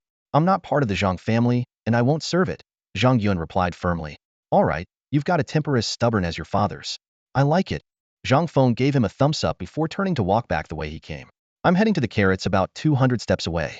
Before I get there, if you call me Uncle Feng, all the terms I promised earlier still stand. If you have any other requests, as long as they're reasonable, they'll consider them too. He kept walking without pause. But if you don't call me, then I can't help you with the Black Serpent issue. Remember this. Anyone who can't befriend the third young master will either end up his enemy or a dead man. Think carefully. I choose to wear my grandfather's force armor, Zhang Yun said with a faint smile, channeling a strand of energy into his spatial ring. With a flash of golden light, a projection of a peculiar set of armor materialized, its components swiftly assembling to cover his joints and vital areas. Lin Yue and Lu Fei were stunned by the sight. silently cursing him for being reckless. Why take such a confrontational stance against a behemoth like the Zhang family when a peaceful resolution was within reach? Still, there was something undeniably captivating about his defiance. They exchanged a glance and slowly stepped back, adopting defensive stances as faint summoning arrays began to shimmer beside them. After all, having traveled together, how could they simply abandon him now? If word got out, the reputation of the twin beauties of Jiangnan would be utterly tarnished. Yun Xiao, why bother? Black Snake shook his head regretfully. In his eyes, joining the Zhang clan was a dream opportunity for many. Yet Zhang Yun remained completely unmoved. Sorry, I'm just a rough guy. I can't be a pencil, Zhang Yun said, holding a golden bullhorn helmet with a conflicted expression. Does this golden bullhorn helmet look ridiculous? It's all right. Actually, it suits your personality. Yun Xiao, Black Snake said, cracking his neck. His humble expression gradually twisted into something sinister as the snake-like tattoo on his face seemed to writhe to life. With a menacing grin, he added, Yun Xiao, I'll ask you one last time, are you joining the Zhang clan or not? I'm not a member of the Zhang family, so why would I join the Zhang clan? Zhang Yun replied firmly as he placed the golden bullhorn helmet on his head. Well said, you're a real man. Black Snake sneered. A black glow emanated from the ring on his finger, and in an instant, a set of black, scaled armor enveloped his body. As the leader of the Poison Serpent Gang, he'd amassed considerable wealth over the years, so owning a primal force battle armor was hardly surprising. Zhang Yun also finished donning his golden battle armor, feeling reasonably satisfied with it. The bullhorn helmet was undeniably unique. Grandpa's taste is hard to describe, he muttered. Injecting his primal force into the armor, it suddenly radiated a dazzling golden light, resembling a sacred golden suit. Waves of golden energy rippled outward, forcing Lin Yue and Lu Fei to retreat several steps. What an incredible primal force battle armor. It must be at least level 5. This kind of gear is strictly regulated by the military, Lu Fei exclaimed in amazement. Clad in his imposing golden armor, Zhang Yun exuded a commanding presence that made her heart skip a beat. Lin Yue's eyes sparkled with intrigue. I knew this guy's been hiding his true strength. A level 5 primal force battle armor requires a beastmaster of at least level 6 to operate. If he weren't running a pet shop and instead focused on cultivation, his power would likely be far greater. Feeling the strength flowing through the battle armor, Zhang Yun was well aware of its built-in passive abilities: Stonewall, Mighty Strength, and Mental Wave Resistance. Together, they made him nearly impervious to standard attacks. Meanwhile, the Poison Serpent Gang members around him began summoning their spirit beasts, while those without such abilities raised their guns, ready to attack. The tension in the air signaled that a fight was imminent. Black Snake's gaze turned icy as he looked at Lin Yue and Lu Fei. Ladies, are you staying or leaving? We're staying, but we'll only buff him. We won't attack you, Lu Fei said, tilting her chin up confidently. We're only providing support skills for Zhang Yun, Lin Yue echoed, her stance unwavering. So many of you ganging up on just one person. We're just giving him a buff, or too surely you won't hold it against us, right? Black Snake sneered, a flicker of disdain flashing in his eyes. Since you're only adding buffs, I won't make things difficult for you. Consider it a gesture of respect for your elders. With that, he turned to Zhang Feng behind him. Young Master Yun, you've only got 10 steps left. By this time, Zhang Yun had calmly summoned a little toad, placing it steadily on his shoulder. The corner of his mouth curved into a confident smile, brimming with certainty. You all have 3 minutes left, better call your families while you can. The moment those words left his mouth, Zhang Feng had already taken his 10 steps and agilely climbed into the driver's seat of a massive truck. A blood-red glint suddenly flashed in the eyes of the Gallic giant, and an aura of pure ferocity erupted from him. I am an orphan. Rah! With a roar like a raging tiger, he crossed several meters in a single bound. His towering, muscular frame loomed as he raised his massive battle axe high above his head, its weight and power promising to split the heavens. With savage intent, he brought it crashing down. Wait! Black Snake tried to stop him, but it was too late. As the axe descended, a terrifying aura of slaughter exploded outward. Rah! Thud! Within a 50-meter radius, the gang members were instantly overwhelmed by the oppressive killing intent. One by one, they collapsed to the ground, foaming at the mouth. Even Lin Yue and Lu Fei, standing behind Zhang Yun, couldn't escape its effects. Their faces turned ghostly pale as they let out terrified screams, their legs trembling so badly they could barely stay upright. To them, the Gallic giant had transformed into a god of slaughter, delivering a grim verdict of death. And Zhang Yun? He was nothing more than a lamb awaiting the butcher's blade. In that moment, they realized just how naive they had been. In the face of true power, they, like fragile flowers in a greenhouse, were utterly useless. Paralyzed with fear, they didn't even think to warn Zhang Yun to dodge. The colossal battle axe, carrying an unstoppable force, was now just 5 centimeters away from Zhang Yun's golden horned helmet. Though Black Snake had assumed a defensive stance, he could only sigh inwardly. The original plan was to incapacitate Zhang Yun and hand him over to Master Foam. But the Gallic Giant's berserk rage had escalated things to a fatal strike. Now, there was nothing left to do but prepare to collect the boy's corpse. Boom! A deafening crash echoed. The axe blade finally struck the golden horned helmet. Clang! The blade of the axe clashed against the golden helmet, unleashing a destructive force akin to a missile slamming into the ground. A shockwave erupted from the epicenter where the two figures stood, rippling outward and flinging pedestrians and vehicles into the air.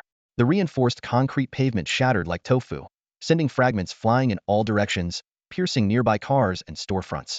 High above, residents who had been secretly filming from their windows screamed and scrambled back inside as shattered glass rained down.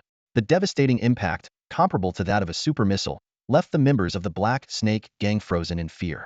Even the gang leader, Black Snake, who had been prepared, was blasted back over 20 meters, slamming into a black car and leaving a massive dent before finally coming to a halt. He lowered his crossed arms and stared intently at the swirling dust and smoke at the center of the explosion. I underestimated him, Black Snake muttered, shaking his head with a sigh. That Gallic berserker is only 7 years old, but mention his family, and he loses all control. That kid dug his own grave, has no one to blame but himself. With that, he turned and began walking toward a large truck parked nearby, intending to explain the situation to Zhang Feng.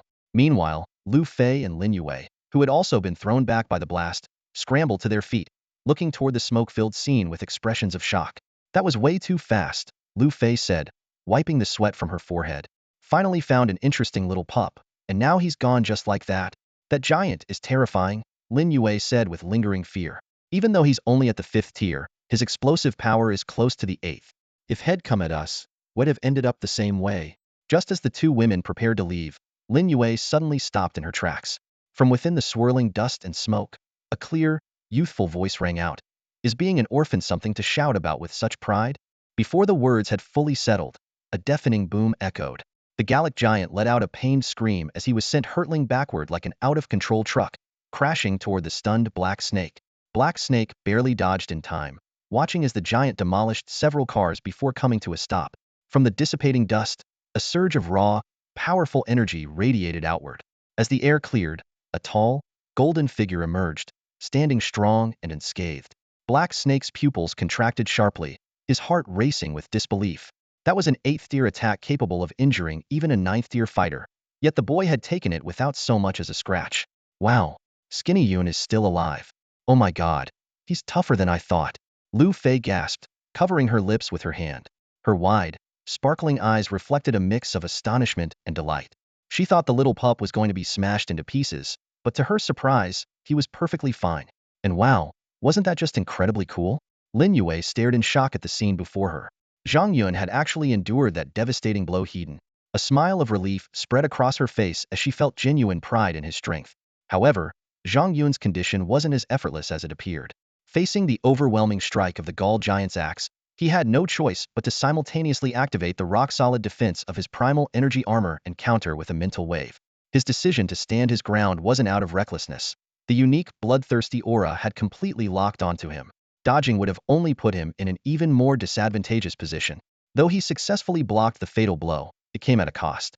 Zhang Yun's blood surged within him, leaving him dizzy and disoriented, with blood trickling uncontrollably from his nose. Yet to him, these were mere minor injuries. He casually wiped the blood away, a defiant smirk curling at the corner of his lips. Since you've already made your move, I'll give you just enough time to arrange your affairs. Hama-ji, prepare for battle. At his command, Hama-ji swallowed a floating flame crystal in one gulp, causing its entire body to glow with a dazzling red light. Not far away, Lin Yue pulled Lu Fei back quickly, releasing her white snake in the process.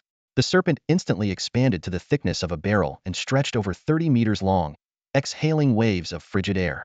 The icy breath formed a mystical ice shield around Zhang Yun, capable of withstanding even missile strikes. They'll add to the buffs too.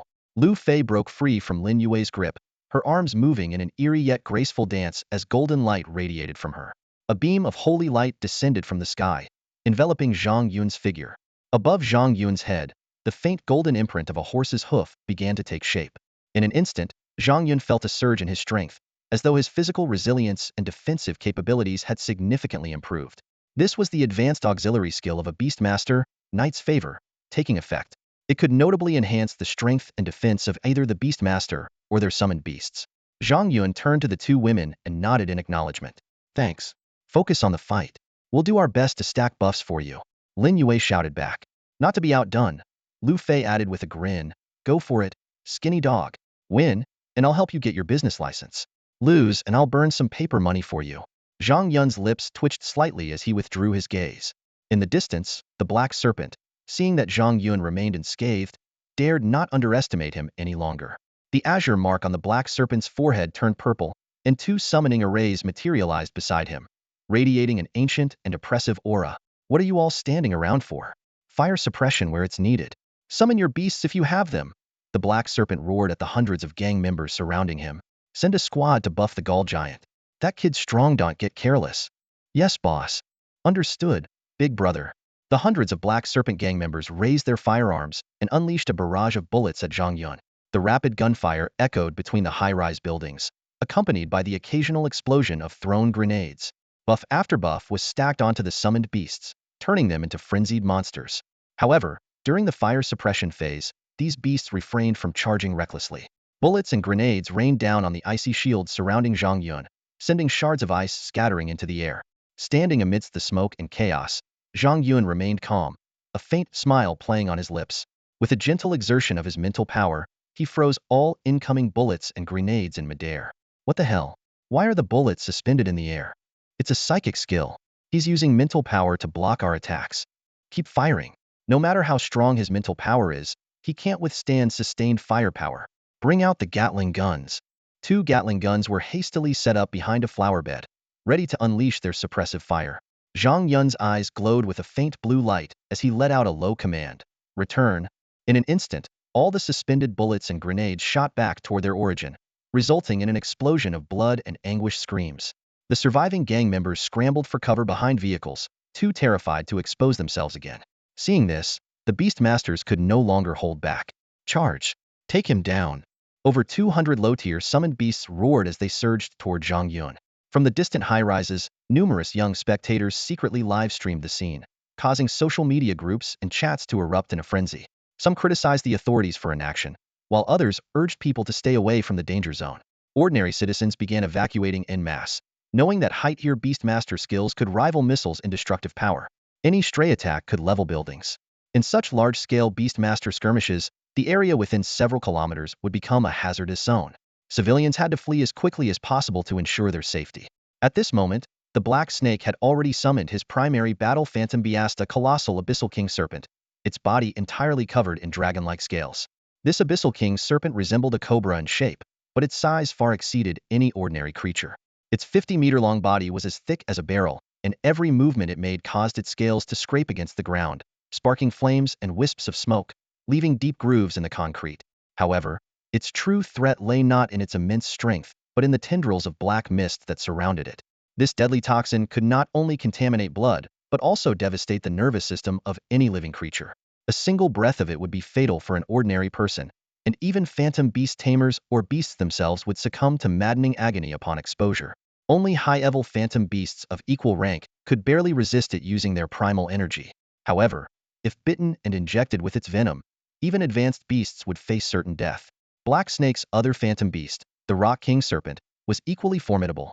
This earth element beast was even more massive, its entire body encased in a tough, iron-like layer of bluish rock armor, capable of withstanding conventional firearms with ease. Its enormous frame concealed a devastating power. One casual strike could crush a tank into fragments. This type of serpent beast was often employed by military forces as a siege weapon, using its exceptional defense to breach enemy firepower and demolish fortifications.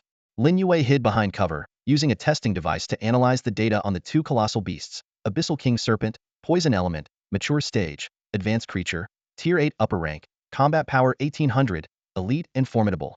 Rock King Serpent, Earth Element, Mature Stage, Advanced Creature, Tier 7 Upper Rank, Combat Power 1200, also Elite and Formidable. Xiao Yue, how strong are those two serpents? Asked Lu Fei curiously, who didn't have a testing device with her. Lin Yue's expression was grim. Very strong. The Abyssal King Serpent is Tier 8 Upper Rank with a combat power of 1800. The Rock King Serpent, though Tier 7, has an astonishing combat power of 1200. Black Snake's methods of training phantom beasts are indeed impressive. Both of these serpents far exceed the standard combat level. 1800? That's nearly on par with a tier 9 beast. Lu Fei's face turned pale. Can Skinny Dog handle this? I'm not sure, Lin Yue replied, shaking her head as she glanced at Zhang Yun. It depends on what kind of phantom beast he summons. But anyone equipped with a level 5 primal energy armor likely has a beast of considerable strength. Lu Fei turned her gaze toward Zhang Yun, her eyes brimming with anticipation. He looks pretty dashing. I bet his phantom beast is strong to maybe hell even summon a dragon beast. Lu Fei's gaze also fell on Zhang Yun's back as she remarked, the light dragon beast is still not strong enough. Its level needs to be higher, or it won't stand a chance against the black serpent. She frowned, glancing at Shigo, who remained motionless on the sidelines, her heart filled with anxiety. The black serpent had already summoned its main battle phantom beast, yet Shigo hadn't summoned even a single decent one. If those two serpent beasts suddenly launched an attack, Shigo might not even have the chance to summon anything. Didn't he summon one already? Lin Yue's eyes landed on the flame toad perched on Zhang Yun's shoulder. That thing? A phantom beast? It's clearly just for decoration. Lu Fei couldn't help but complain. Little did they know, Zhang Yun's main battle phantom beast had already revealed itself. It was none other than the seemingly ordinary little toad. At this moment, over 200 low-level phantom beasts were charging forward, relentlessly battering the ice shield set up by Lin Yue's 7th level phantom beast. While a single beast couldn't break through, the sheer number of them had caused cracks to appear in the shield. Yet Zhang Yun wore a calm, confident smile. His reliance was never on the ice shield, but on the little toad that had fully absorbed the fire crystal. At this moment, the toad, named Hamaji, glowed in a fiery red brilliance, its body resembling dazzling glass. It was merely waiting for its master's command. Getting impatient, aren't you? Zhang Yun gently stroked the toad's chin. I'll leave these small fries to you. The moment he finished speaking, a sharp gleam flashed in the toad's eyes, and it let out a low croak. A scorching beam of fire shot out like an aurora, sweeping across everything in its path. The ice shield and all the phantom beasts it touched instantly exploded into a bloody mist. My Squirtle! My Bulbasaur! Cries of panic echoed through the chaos. What is that thing? How can something so small be this terrifying? That can't be an ordinary flame toad. It must be some kind of super phantom beast. Retreat. Don't throw your lives away. The surviving phantom beasts attempted to flee, but Hamaji, now perched on Zhang Yun's head, unleashed consecutive beams of destruction, wiping out every last one. Hamaji, watch your aim. Don't burn off the horns on my helmet. This armor was my grandfather's favorite, Zhang Yun reminded with a light-hearted tone. The little toad nodded in acknowledgement and resumed its rampage. In mere moments, the assault of over 200 phantom beasts was utterly annihilated. From a distance, Lin Yue and Lu Fei stood dumbfounded. Lin Yue quickly pulled out a scanner to analyze the data. Flame toad. Element. Fire. Dark. Species rank. Low growth phase. Biological level. Error. Unable to calculate. Overall combat power. 2000 data likely incorrect. Assessment. Nightmare. Extremely dangerous. Oh my god. A toad that small has over 2000 combat power? Lu Fei gasped in disbelief. Meanwhile, the black serpent's two massive serpents were closing in. With a black blade in hand, the black serpent approached confidently, accompanied by a towering Gaul giant. Zhang Yun, beast against beast, man against man. Do you dare to face me? The black serpent challenged. Zhang Yun smiled faintly, tossing the little toad in the direction of the serpents while striding forward with a steady pace to meet his opponent. As he walked, his body began to rise into the air, emanating a powerful spiritual energy. Suspended midair, he seemed almost godlike, radiating an overwhelming presence. Throwing out a toad to counter my phantom beast? Yun Xiao, you must think too little of me. Hey, she sneered as he looked towards Zhang Yun hovering in midair. Zhang Yun raised an eyebrow nonchalantly. Sorry, I only have a toad for now. But dealing with 2 sticks of spicy jerky shouldn't be a problem. Huh. Let's see if that little toad is even enough to fill the gaps between my Rock King Serpent's teeth. Hey, she sneered maliciously. Rock King Serpent. Swallow that toad. The Rock King Serpent hissed as it slithered forward, its massive body armored in impenetrable stone plates. Streetlights and cars shattered under its weight. The gang members hiding behind cover erupted in a cheer, shouting for vengeance for their fallen comrades. Quick, release your other phantom beasts. That little toad can't take on the Rock King Serpent. Lu Fei shouted urgently. Maybe he only owns one phantom beast, Lin Yue said with a grim expression before commanding her Frost King Serpent to assist. But the Rock King Serpent had already closed in on the tiny toad, its enormous jaws opening wide, ready to devour it. The little toad tilted its head in confusion. Oh? What's this? You want to eat me? I don't even eat you. And you want to eat me? Fine, let's see whose mouth is bigger. With that, the toad took a deep breath, and its body swelled like a balloon. In the blink of an eye, it grew from the size of a fist to over 20 meters, crushing the cars beneath it.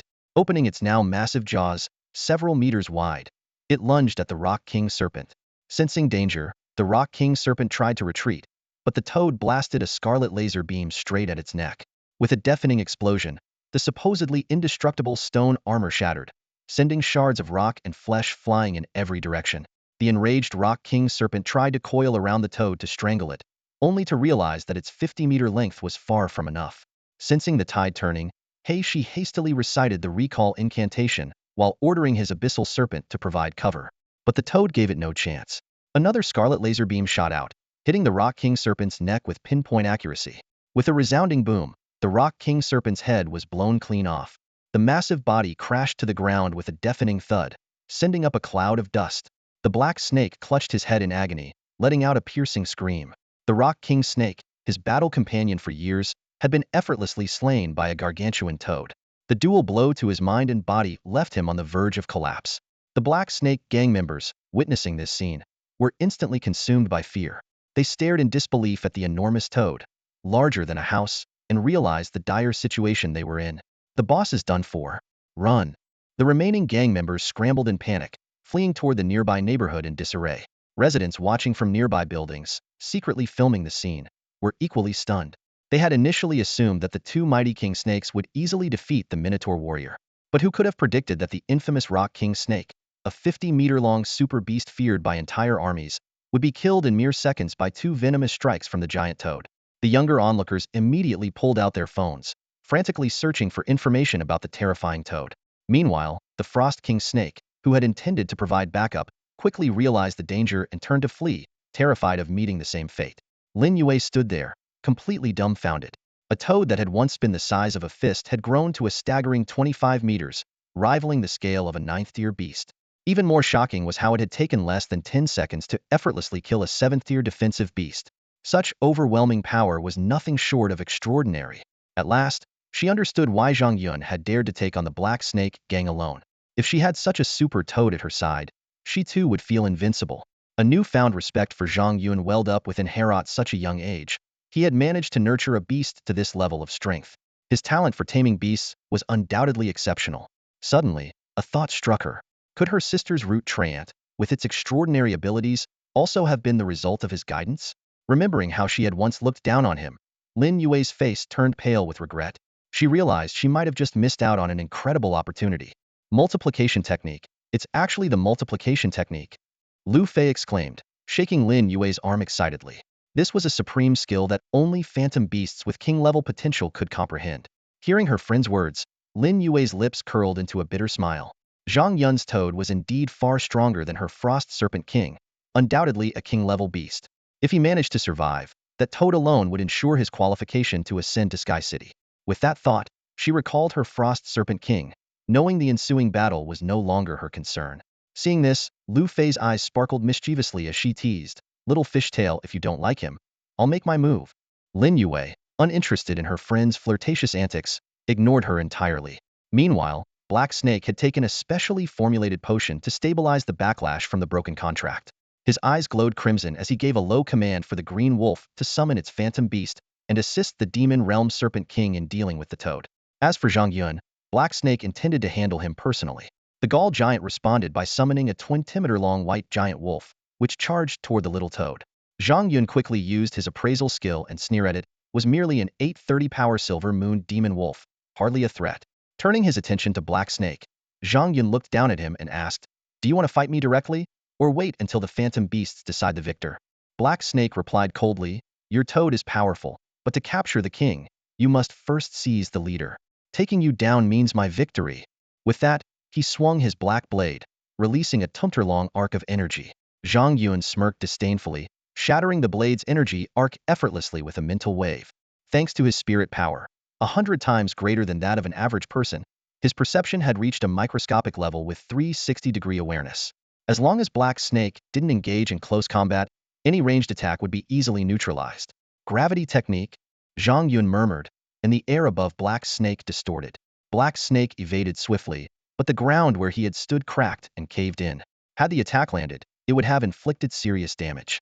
Though startled, Black Snake remained unshaken, employing a unique footwork technique to transform into a blur as he closed in. Zhang Yun calmly closed his eyes, using his perception to lock onto Black Snake's position. Mental waves surged forth, forcing Black Snake to dodge continuously while the surrounding cars exploded from the shockwaves. Realizing that close combat was futile, Black Snake executed the shadow split technique, creating two clones.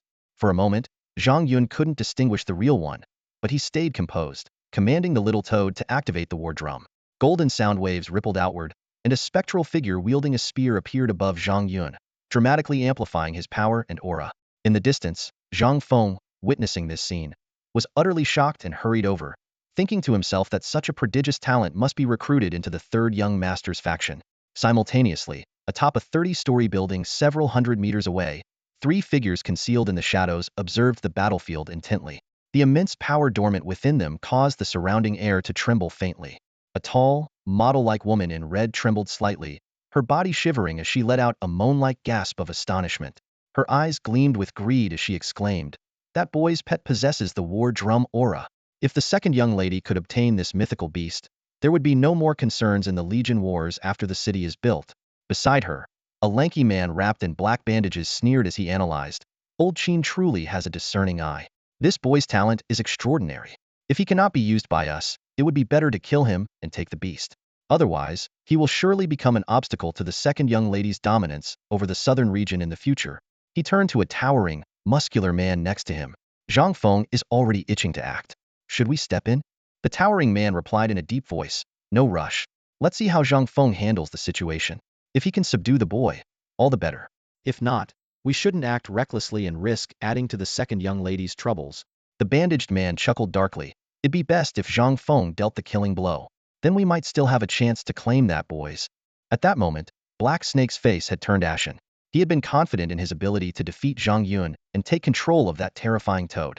But the instant the war drum sounded, he realized he had severely underestimated his opponent. Just as he was about to surrender, a sudden, sharp pain made him turn. His magic realm king snake had been swallowed whole by the giant toad, leaving only a tail dangling from its mouth. A Gallic giant charged recklessly to save the snake, but the toad sent him flying with a single kick, crashing into a distant KFC storefront. The Silver Moon Demon Wolf attempted to retaliate by spewing icy mist, but the toad leapt 100 meters into the air and came down with the force of a mountain. Under the overwhelming pressure of the toad's dominance, the wolf froze, unable to move, and let out a despairing wail before being smashed into a bloody pulp. The crowd watching the scene was utterly dumbfounded. Seizing the opportunity, Zhang Yun locked onto Black Snake's true form in an instant. Before his opponent could beg for mercy, Zhang Yun delivered an uppercut that shattered Black Snake's mask and sent him flying into a distant skyscraper, scattering debris, glass, and panicked screams from the onlookers. "Damn, I might have hit him in the wrong direction. Hopefully, no one gets hurt," Zhang Yun muttered to himself, then turned his attention back to the battlefield. The little toad had already taken down 3 of the mythical beasts, leaving only the frenzied Gallic giant, who was still putting up a desperate fight. Just as the toad prepared to make him its next meal, Zhang Yun called out, "Toadji, that guy hit me with an axe earlier. Throw him over here, I want to deal with him myself." The toad nodded in agreement, flicking its tongue to hurl the giant toward Zhang Yun. With a perfectly executed bicycle kick, Zhang Yun smashed the giant into the ground, leaving him broken, battered, and sobbing uncontrollably. As Zhang Yun approached to deliver another strike, a sudden gust of wind whistled toward him. Wait! Bang! A dull, heavy sound echoed through the air. Zhang Yun's fist collided with the calloused palm, like striking a thick rubber tire. The impact generated a gust of air that rippled outward in all directions. The sheer force of his punch being neutralized so effortlessly left Zhang Yun momentarily startled. "You're going to stop me?" Zhang Yun asked coldly, looking Zhang Feng straight in the eye. Zhang Feng's usual playful smirk disappeared, replaced by a serious expression. "He's just a child. Let him go." "Ha! The child you're talking about almost split me in half just now," Zhang Yun sneered. "If someone tries to kill me, they've forfeited their right to live." Zhang Feng's lips twitched slightly before he explained. "I told Qingling long ago not to go for the kill. He's an obedient kid and wouldn't disobey me. You must have triggered his taboo words, like something about family or his sister. He's an orphan. I rescued him from an ogre's lair when he was 3. Those horrifying experiences left him scarred. Loses control when he hears malicious words related to family. Not my problem." Send him to hell, and let the king of the underworld deal with his issues. Zhang Yun's words were harsh, but he slowly withdrew his fist. Deep down, he knew he wasn't yet strong enough to take on Zhang Feng.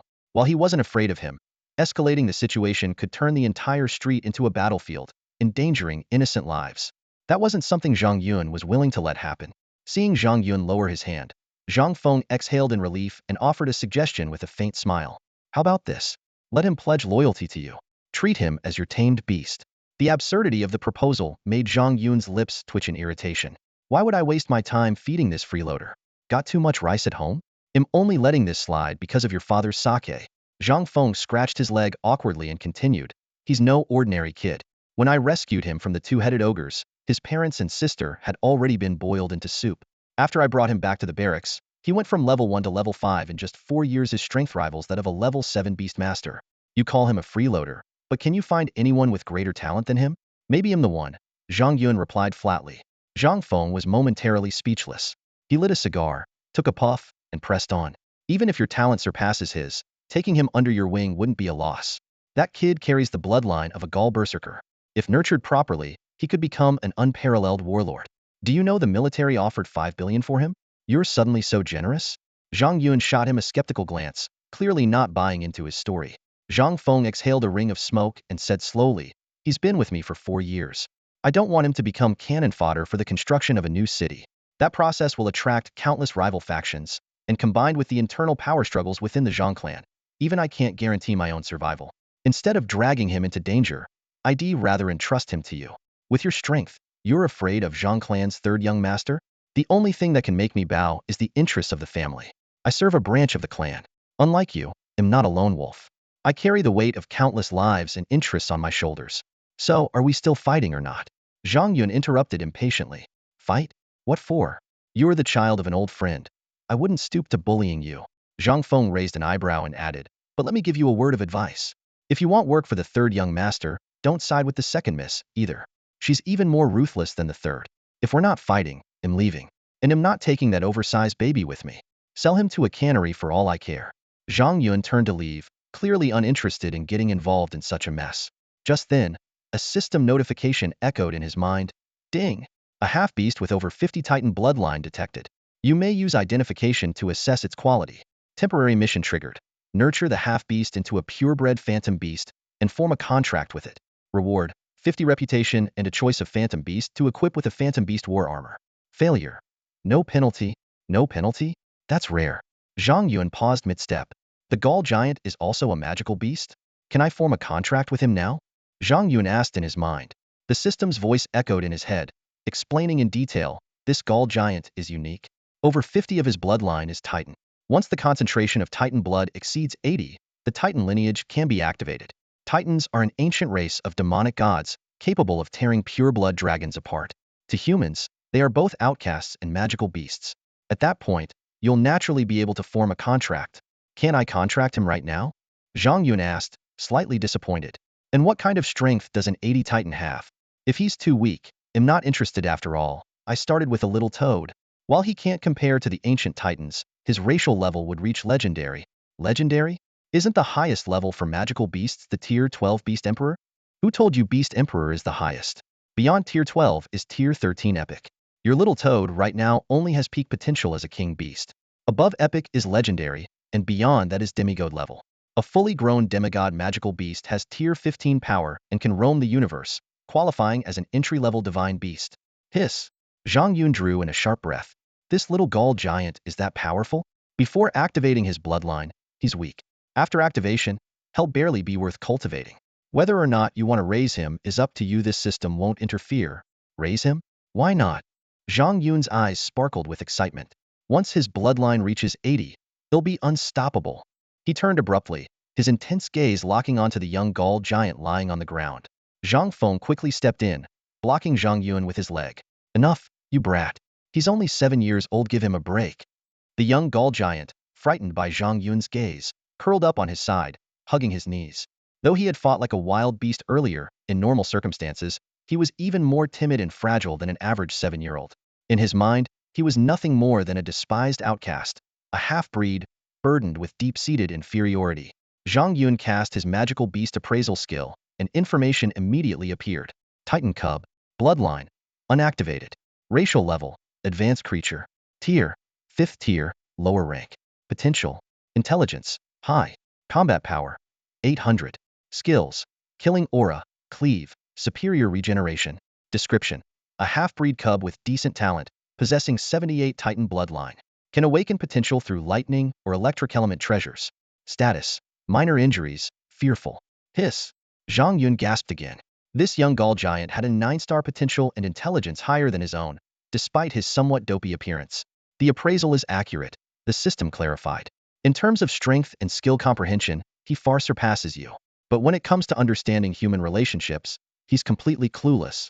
Got it. A classic case of book smart but life dumb.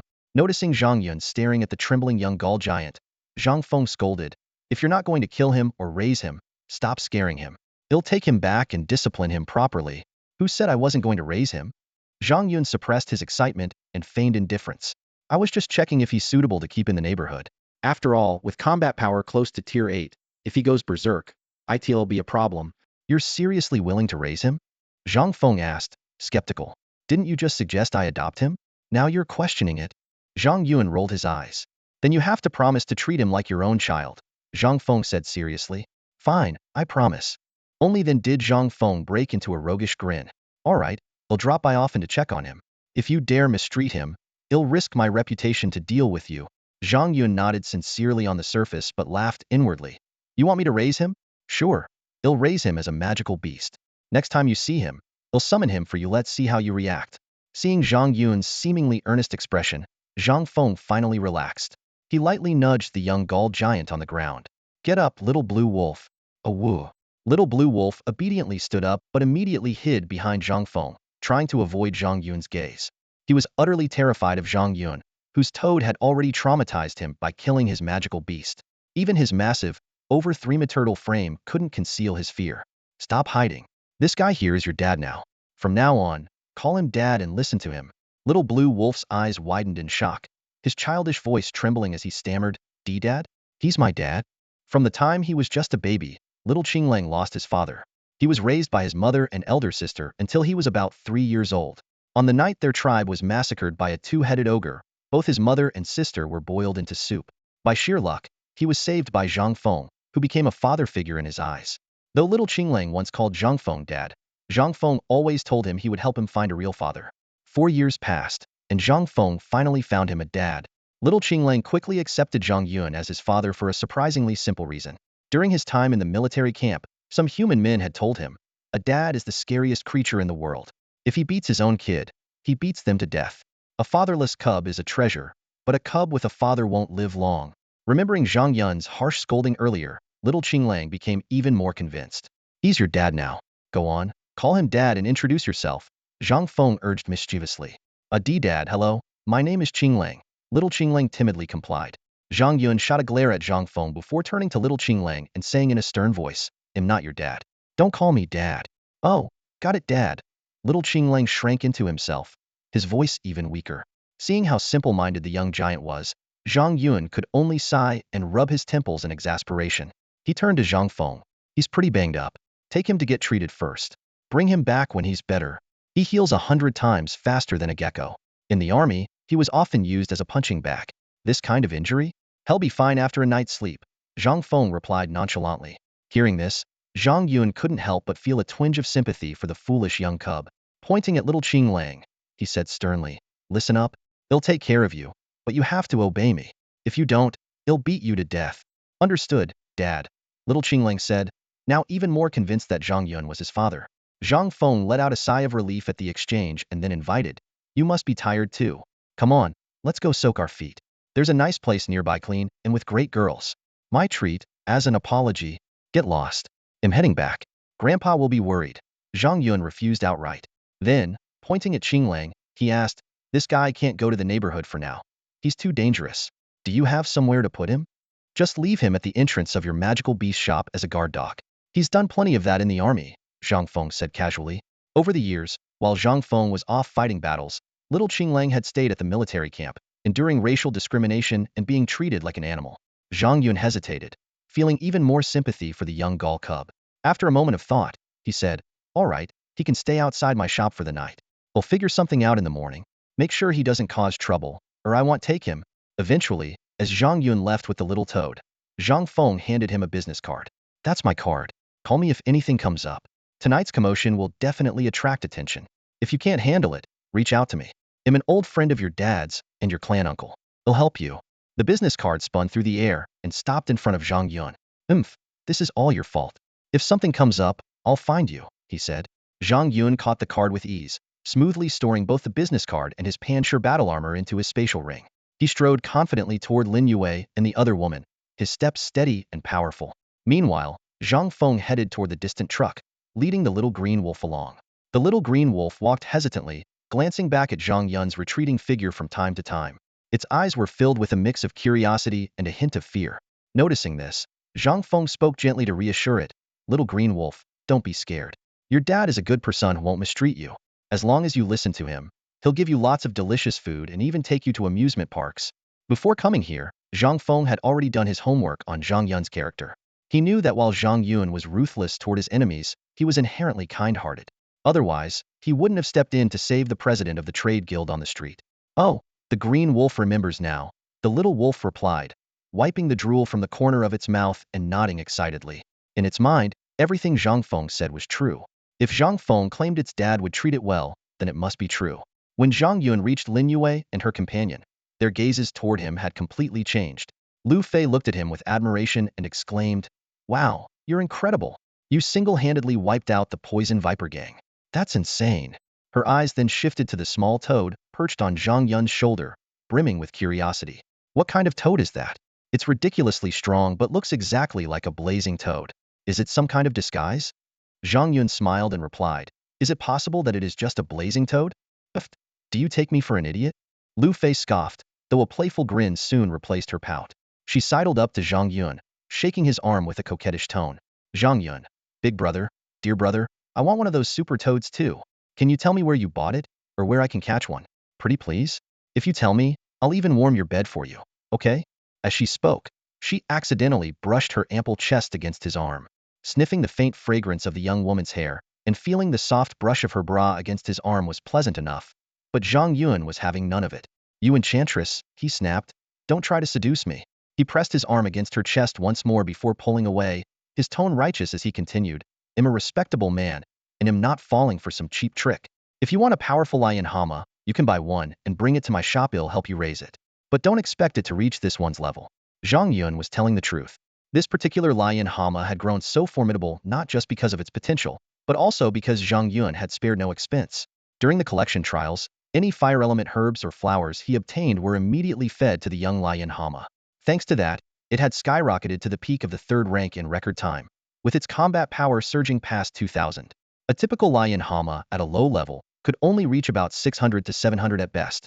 Lu Fei refused to give up and sidled closer again, taking hold of his arm and speaking in a sweet, coaxing voice. "Zhang Yun Gij, are you really that skilled at raising beasts? Even better than Master Huaring?" Just then, Lin Yue spoke up sternly, "Lu Fei, don't doubt Master Zhang's abilities. If you want your beasts nurtured, go to him. He's definitely more capable than Master Hua." Saying this, Lin Yue bowed respectfully to Zhang Yun and apologized. "Master Zhang, I was too rude to you before when I visited your shop. I hope you won't take it to heart. I actually prefer your rebellious style." Zhang Yun chuckled softly. "Thank you both for helping me just now. I'll remember this favor. In the future, when you come to my shop for beast cultivation, I'll give you priority. Also, I'm sorry about your car. It was wrecked during the fight. How much was it worth? I'll pay you back, minus depreciation, of course." Lin Yue's lips twitched slightly. "My car isn't worth that much, and the insurance will cover it entirely. Don't worry." Zhang Yun was surprised. "Everything gets covered? What kind of company throws money away like that? Introduce me." Lu Fei giggled behind her hand. "That so-called generous insurance company belongs to her dad. Of course she can get full coverage. If it were you, you'd be lucky to get 10. Zhang Yun's interest faded immediately. "Oh, never mind," he said, dismissively. "Zhang Yun Gij, since you're so good at raising beasts, how about cultivating one for me?" Lu Fei leaned in close and whispered in his ear, her breath warm against his skin. "If you do a good job, I'll be your friend, okay?" Zhang Yun caught a whiff of her subtle fragrance and casually picked at his ear before replying, "I can cultivate your beast, but becoming boyfriend and girlfriend is out of the question. You'd probably try to skip out on my cultivation fee under the guise of being a couple." She pouted, indignant. What?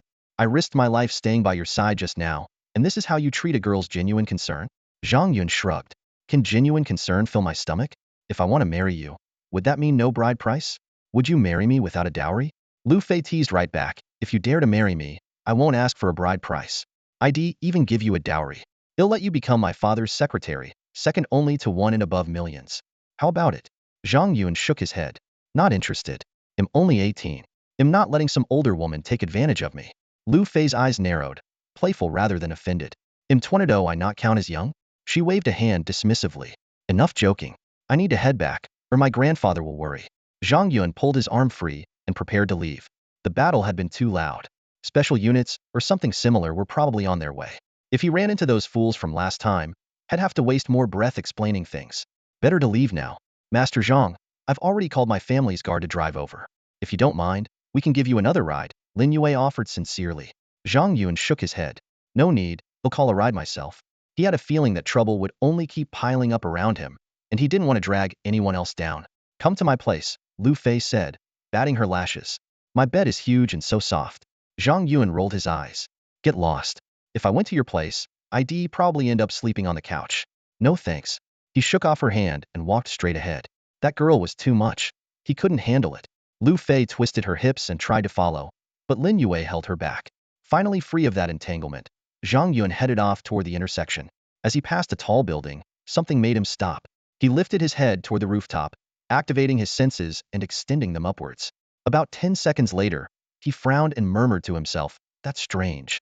I could have sworn someone was watching me from the roof. Maybe it's just my imagination. He shook off the suspicion and continued down the street. High above, on the rooftop, 3 semi-transparent figures loomed over him, observing from on high. He's got a sharp sense, said the woman in red, smiling wickedly. Should we just go down there and take his beast by force? The man wrapped in black bandages grinned. I have no objections. The towering man, built like an iron tower, shook his head and said, don't act rashly. His gaze swept the surroundings with a deep intensity as he continued. Zhang Feng is lurking nearby, and the strong fighters from the third young master's faction are also hiding within this city. If we recklessly go after this kid, it will undoubtedly trigger a chain reaction. It won't just lead to chaos, but will also turn this city upside down, bringing nothing but harm to the second young Mississippi. A faint, confident smile tugged at the corner of his lips. Instead, let's wait and see. With the third young master's arrogant and overbearing nature, he won't be able to resist targeting this kid again. When that happens, the second young miss can reap the benefits without lifting a finger. The other 2 men nodded thoughtfully in agreement. The scene shifts to an apartment. Kai Jiqiu lounged lazily on the sofa, scrolling through short videos. On the screen, a girl's fiery dance moves paired with upbeat music had completely captured the old man's attention. Suddenly, his phone rang, interrupting his moment of enjoyment. Glancing at the caller ID, he saw it was Deguzi. He checked the time. It was already 10 in the evening. Why isn't Ayun back yet? There are plenty of troublemaking young women out there at this hour. I hope he doesn't run into any nonsense, Kai Jiqiu muttered as he pressed the speakerphone button. Hey Dad, you're back in action. Congratulations, came his son's excited voice from the other end. Deguzi, what nonsense are you spouting? Kai Jiqiu panicked, quickly closing the short video app, afraid his son might discover his little secret. Come on, Dad, don't try to hide it. We've all seen the clips online. What clips? I haven't done anything. I haven't watched anything. Kai Jiqiu stammered in defense. Just check the family group chat, Dad. We're all talking about it there. His eldest son hung up the phone before he could respond. Kai Zikia's heart was racing. Could his recent obsession with watching short videos of beautiful women have been exposed to the entire family? If that were true, it'd be a social death sentence. Filled with dread, he opened the family group chat. What on earth? To his surprise, the younger generation of the family was enthusiastically discussing his heroic exploits of single-handedly taking down the Black Snake Gang. Kai Jiqiu stared at the chat messages, utterly confused.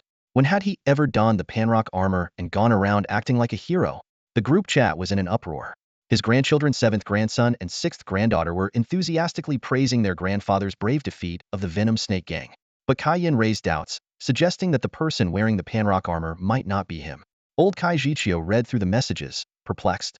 He quickly scrolled through hundreds of chat records and finally found a crucial video. In the footage, a figure bathed in golden light hovered in the night sky, clad in the Panrock armor he knew all too well, looking majestic and godlike.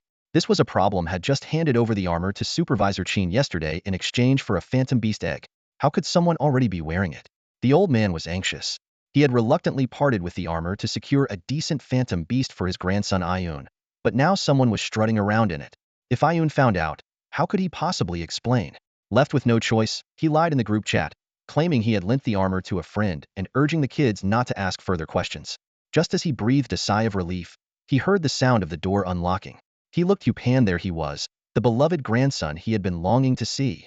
"Oh, Grandpa, you're still up?" Zhang Yun stretched his limbs and walked over to him, yawning. "If I knew you hadn't gone to bed, I would have brought some late-night snacks for you." "I'm not hungry," the old man replied, his face lighting up at his grandson's thoughtfulness. A hint of curiosity flickered in his eyes as he asked, "So, where were you just now? Were you out on a date with a girl?" "Sort of," Zhang Yun nodded, slumping onto the sofa beside his grandfather. Not wanting to worry him, Zhang Yun chose not to reveal what had happened tonight. After all, he was an adult now, and some burdens were his to bear alone. The old man hesitated, considering whether to warn him about being careful with women these days. There were indeed plenty of troublemakers around. But on second thought, he figured he was too old to understand the younger generation's world and decided against it. Instead, he probed, "While you were out, did you hear anything about the Poison Serpent gang?" "No, I was just having dinner with some classmates and didn't pay attention," Zhang Yun replied, rolling his neck, oblivious to the subtle undertone in his grandfather's voice. "Ah, that's good then." The old man sighed in relief, assuming Zhang Yun hadn't seen that particular video. "Are you hungry? There are some shrimp in the fridge. You can cook them if you'd like." "No thanks, I'm a bit tired. I think I'll turn in for the night." "All right, go get some rest. I'll head to bed too." "Good night, Grandpa." Neither of them mentioned the ghost cat eggs or the stone armor, both keeping their concerns to themselves. Words of gratitude seemed unnecessary between them. Zhang Yun went back to his room and fell asleep almost instantly. The intense battles of the past few days had taken their toll, and he desperately needed rest. Meanwhile, outside the amazing pet shop, a young blue wolf cub from Gaul sat curled up alone. Hugging his knees, he gazed up at the starry sky with wide, hopeful eyes. Zhang Feng had promised him that his new dad would treat him well, not like those bullies back at the military base. He'd get delicious food and even trips to amusement parks. Dreaming of slides and swings he had always longed for, the little wolf's eyelids grew heavy, and he drifted off with a sweet smile on his face. At the same time, a Rolls-Royce screeched to a halt outside a dark alley. A figure darted out of the shadows and dove into the back seat. "Drive. My wife's coming with her brother to hunt me down. Find me a place to hide." The driver, Zhou Zhenwei, head of the Zhou Corporation, glanced at his old friend Zhao Qinggao in the rearview mirror before stepping on the gas and speeding out of the city. Once they reached a deserted country road, Zhao Qinggao finally relaxed, pulling a wad of tissue out of his nose to stop a nosebleed and tossing it out the window. He chuckled smugly. "Good thing I have you, buddy, or my legs would have been broken by now." "You pissed off your wife again?" Zhou Zhenwei asked coolly. "It's your fault." Zhao Qinggao lit a cigarette, crossed one leg over the other and grumbled. "I asked you the other day about that royal beast cub your son supposedly had, and you said you'd check. But you never got back to me, and my brat went and tattled to his mom, saying I took him to eat chicken. Now she's called her whole family to chase me down." Zhou Zhenwei pulled the car over under the shade of some trees and turned to glare at him. "What does that have to do with me? This is clearly your own fault. And how many times do I have to tell you? My son doesn't have any royal beast cubs. If I had a king beast cub, of course, I'd give it to my eldest daughter to bond with first. Why on earth would I give it to my inexperienced son?" Zhao Qinggao smirked playfully, pulling a cigarette from his pocket and tossing one to Zhou Zhenwei. Zhou's eyes turned cold as he raised his hand and slapped the cigarette to the ground. "I'll say this one last time, there's no way my son has a king beast cub. Those things are priceless and impossible to obtain. Even if I were to steal or rob, I wouldn't be able to get one. If you're done, get off the car. I've got things to take care of." "Why so serious? You should learn to enjoy life like me." Zhao Qinggao lit a cigarette with a carefree demeanor. Zhou Zhenwei's expression grew stern.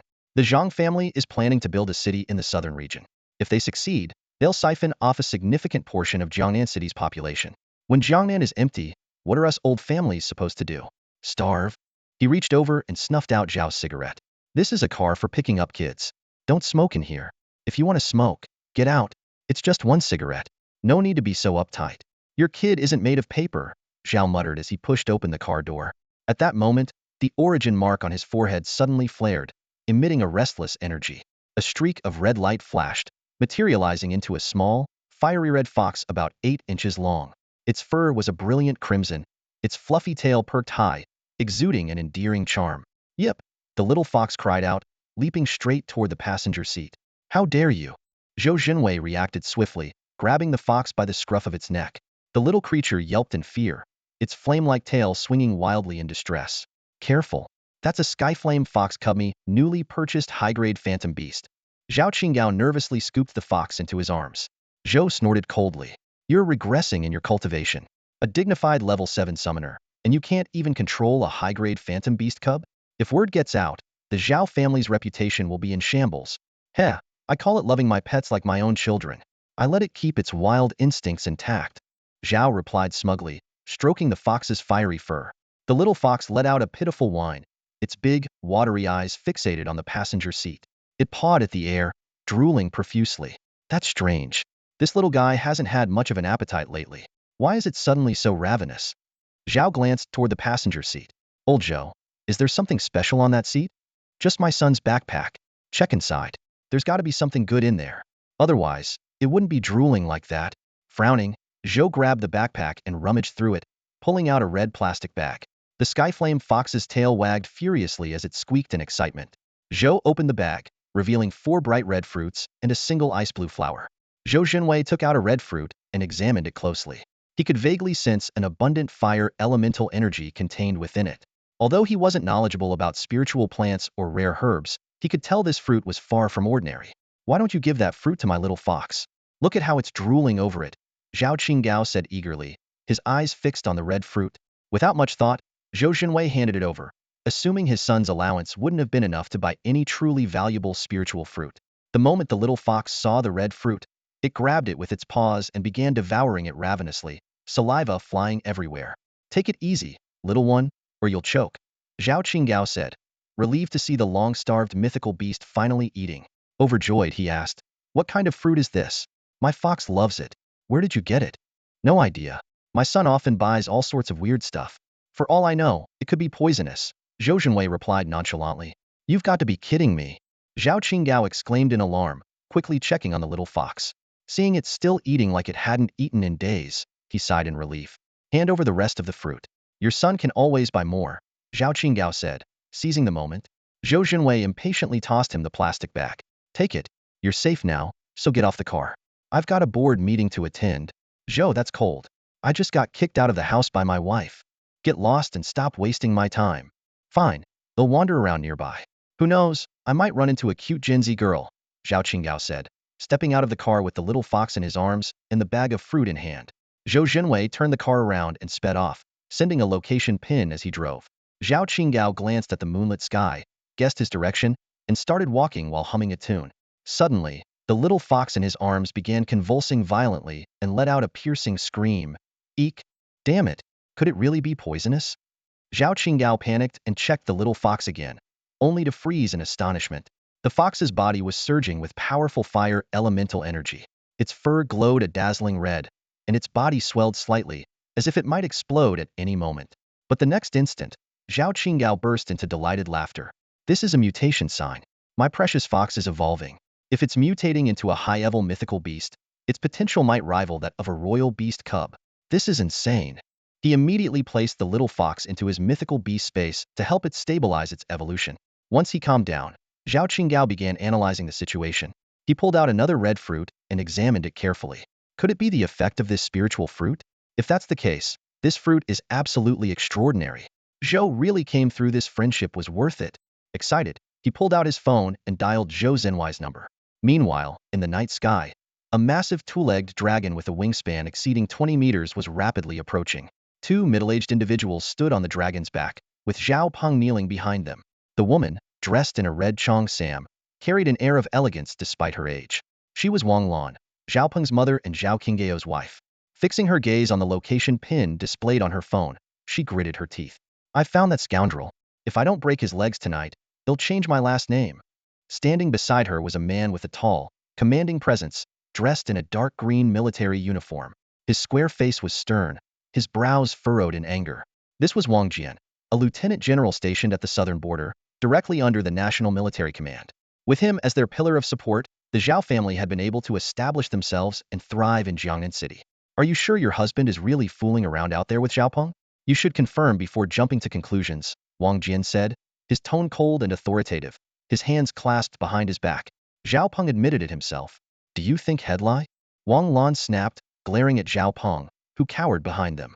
Her chest heaved with anger, both at her husband's infidelity and his audacity. The foolish son, Zhao Peng, spilled the beans to his mother about his father taking him to a brothel. What a hopeless idiot. Cowering in fear, Zhao Peng weakly defended himself.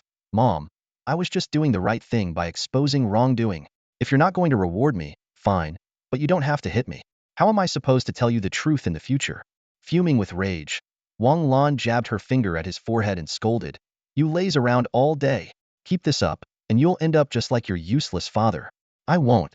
Zhao Peng's eyes lit up. If I can get my hands on a royal beast cub, they'll become a top-tier warrior. Mom, can't Uncle Zhou help us find one? If Uncle Zhou could buy one, he'd already be a level 10 beast master. Use your pig brain for once. But Shaoqing really has a water arrow turtlite has royal beast potential. I saw it with my own eyes. Just as Wang Lan raised her hand to strike, her older brother, Wang Jian, interrupted. We've found your husband's whereabouts. Let's go, sure too. With a thunderous roar, the wyvern dove down like lightning. At that moment, Zhao Qingyao was on the phone with Zhou Zhanwei. Hearing the dragon's cry in the sky, his hand trembled, and the phone slipped to the ground.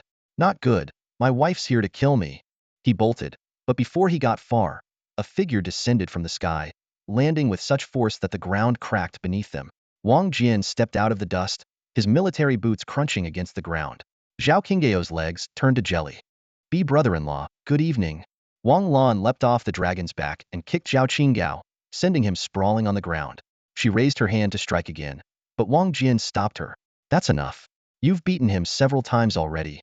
This scumbag took a kid to a brothel. How can I not be furious? I'm innocent. That little brat is lying. Zhao Qingyao cried, clutching his head in fear. From the dragon's back, Zhao Peng gloated. I have evidence. Let's bring them here to confront him. Under Wang Lan's furious shouts, the father and son duo knelt down, begging for mercy. Wang Jian sighed. Let's take them home first. Family disgrace shouldn't be aired in public. However, the wyvern suddenly turned toward Zhao Qingyao with a peculiar, fawning expression, tongue out and drooling. This bizarre behavior left everyone momentarily stunned. Bro, what's up with the stone?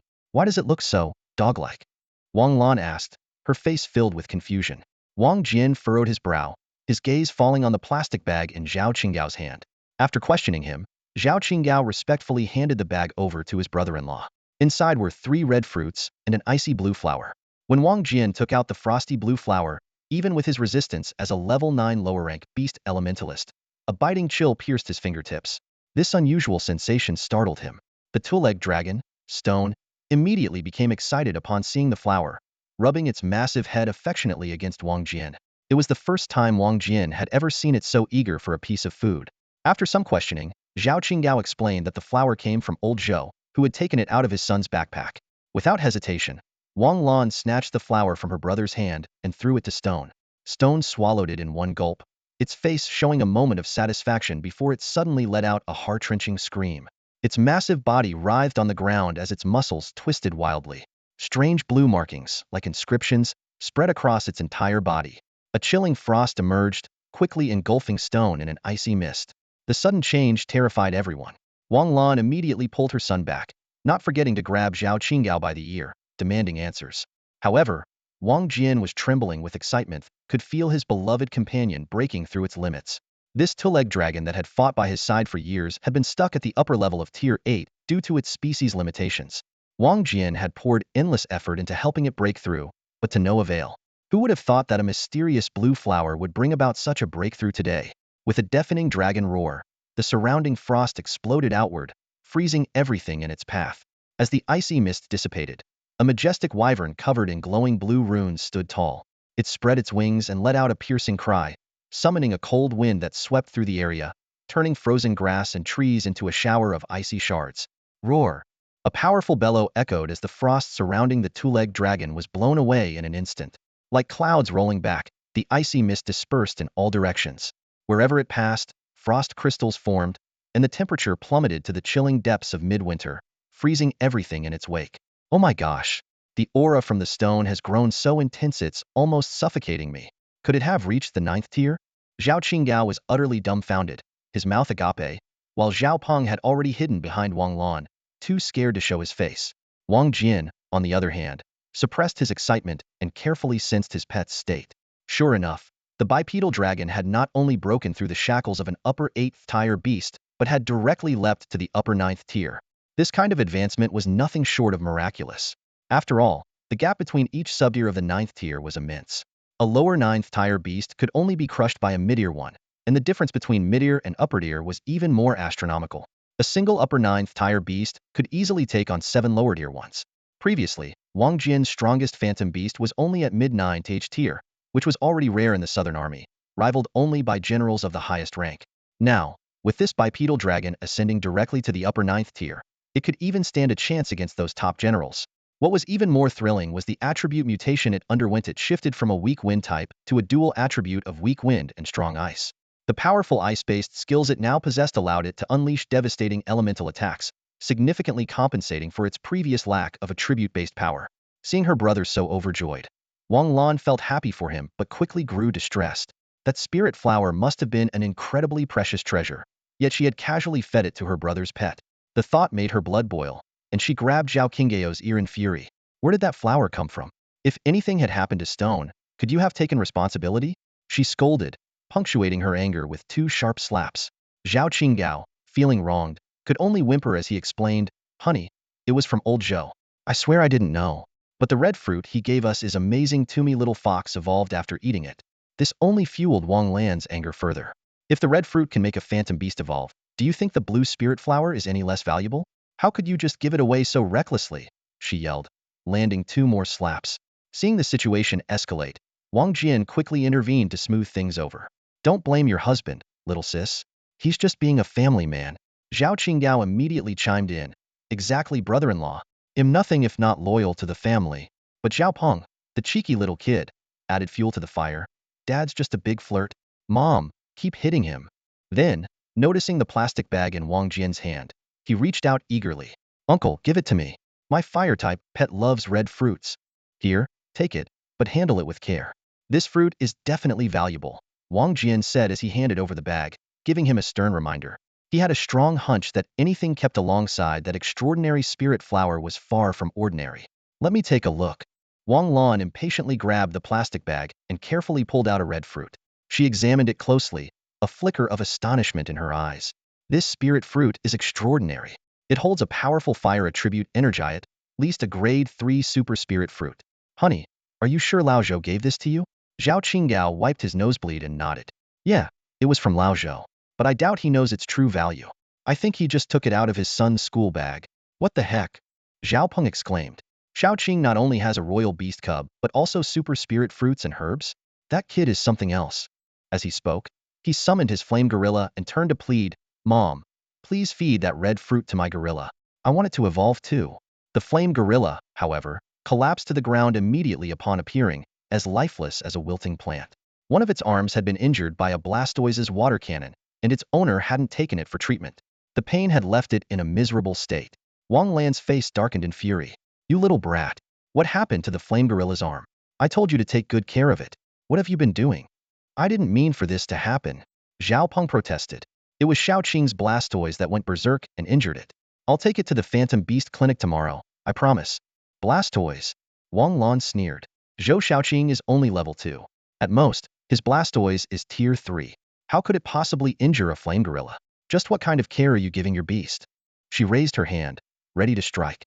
Xiaopeng quickly covered his head and explained, Mom, I already told you. Xiaoqing has a royal beast cub, and that's his Blastoise. It's only tier 1. How could a Blastoise have such strong combat power? Isn't it just a mid-tier species? Wang Lan's eyes widened in disbelief. My dear wife, don't listen to this rascal's nonsense. Zhao Qinggao seized the opportunity to chime in. He's just making excuses for failing to take proper care of his phantom beast. Go ahead and give him a couple of slaps to teach him a lesson. This is none of your business. Wang Lan retorted, landing a slap on him, which sent him sulking in a corner. Wang Jian, suppressing the excitement flickering in his expression, composed himself and said calmly, I think Peng might be telling the truth. If Xiaoqing truly possesses such super spirit flowers and fruits, along with a royal-level phantom beast cub, it's not entirely out of the question. The crucial thing now is to investigate the origins of his phantom beast and these treasures. If Lao Zhou hasn't yet noticed anything unusual about his son, as brother-in-law just mentioned, we might have a chance to uncover some valuable information before he does. Who knows? It could lead to an unexpected windfall. Should I keep going tonight, guys? Let me know if you're still reading. Hearing Wang Jin's analysis, Wang Lan calmed down. She turned to Zhao Peng and gently asked her son about any information he had gathered during his interactions with Zhou Xiaoqing. Zhao Peng frowned in thought for a moment before admitting that Zhou Xiaoqing had been tight-lipped. However, he mentioned that her younger sister had once hinted at a mysterious beast trainer boss capable of raising a Blastoise-like water beast. Wang Lan fell into deep thought. This enigmatic figure, capable of nurturing king-level beast cubs, possessed techniques far superior to Master Hua's, yet no rumors about them had surfaced. Just as Zhao Qinggao suggested directly asking old Zhou about it, Wang Lan kicked him and berated him harshly for his foolish idea. Wang Jin's expression grew serious as he analyzed the situation. Both the king beast cub and the treasured spiritual herb were top-tier resources. If news of this leaked to the Zhou Corporation, they would undoubtedly lose this opportunity. Faced with Zhao Qinggao's confusion, Wang Jian offered a mysterious smile and proposed investigating Zhou Xiaoqing's movements to uncover clues. Zhao Peng clapped his hands in excitement, praising his uncle's ingenuity, while Zhao Qinggao squatted on the ground, drawing circles and worrying that such actions might be morally questionable. Wang Jian sternly pointed out that, despite their strong relationship with old Zhou, when it came to interests, he ultimately stood on the side of the Zhou family.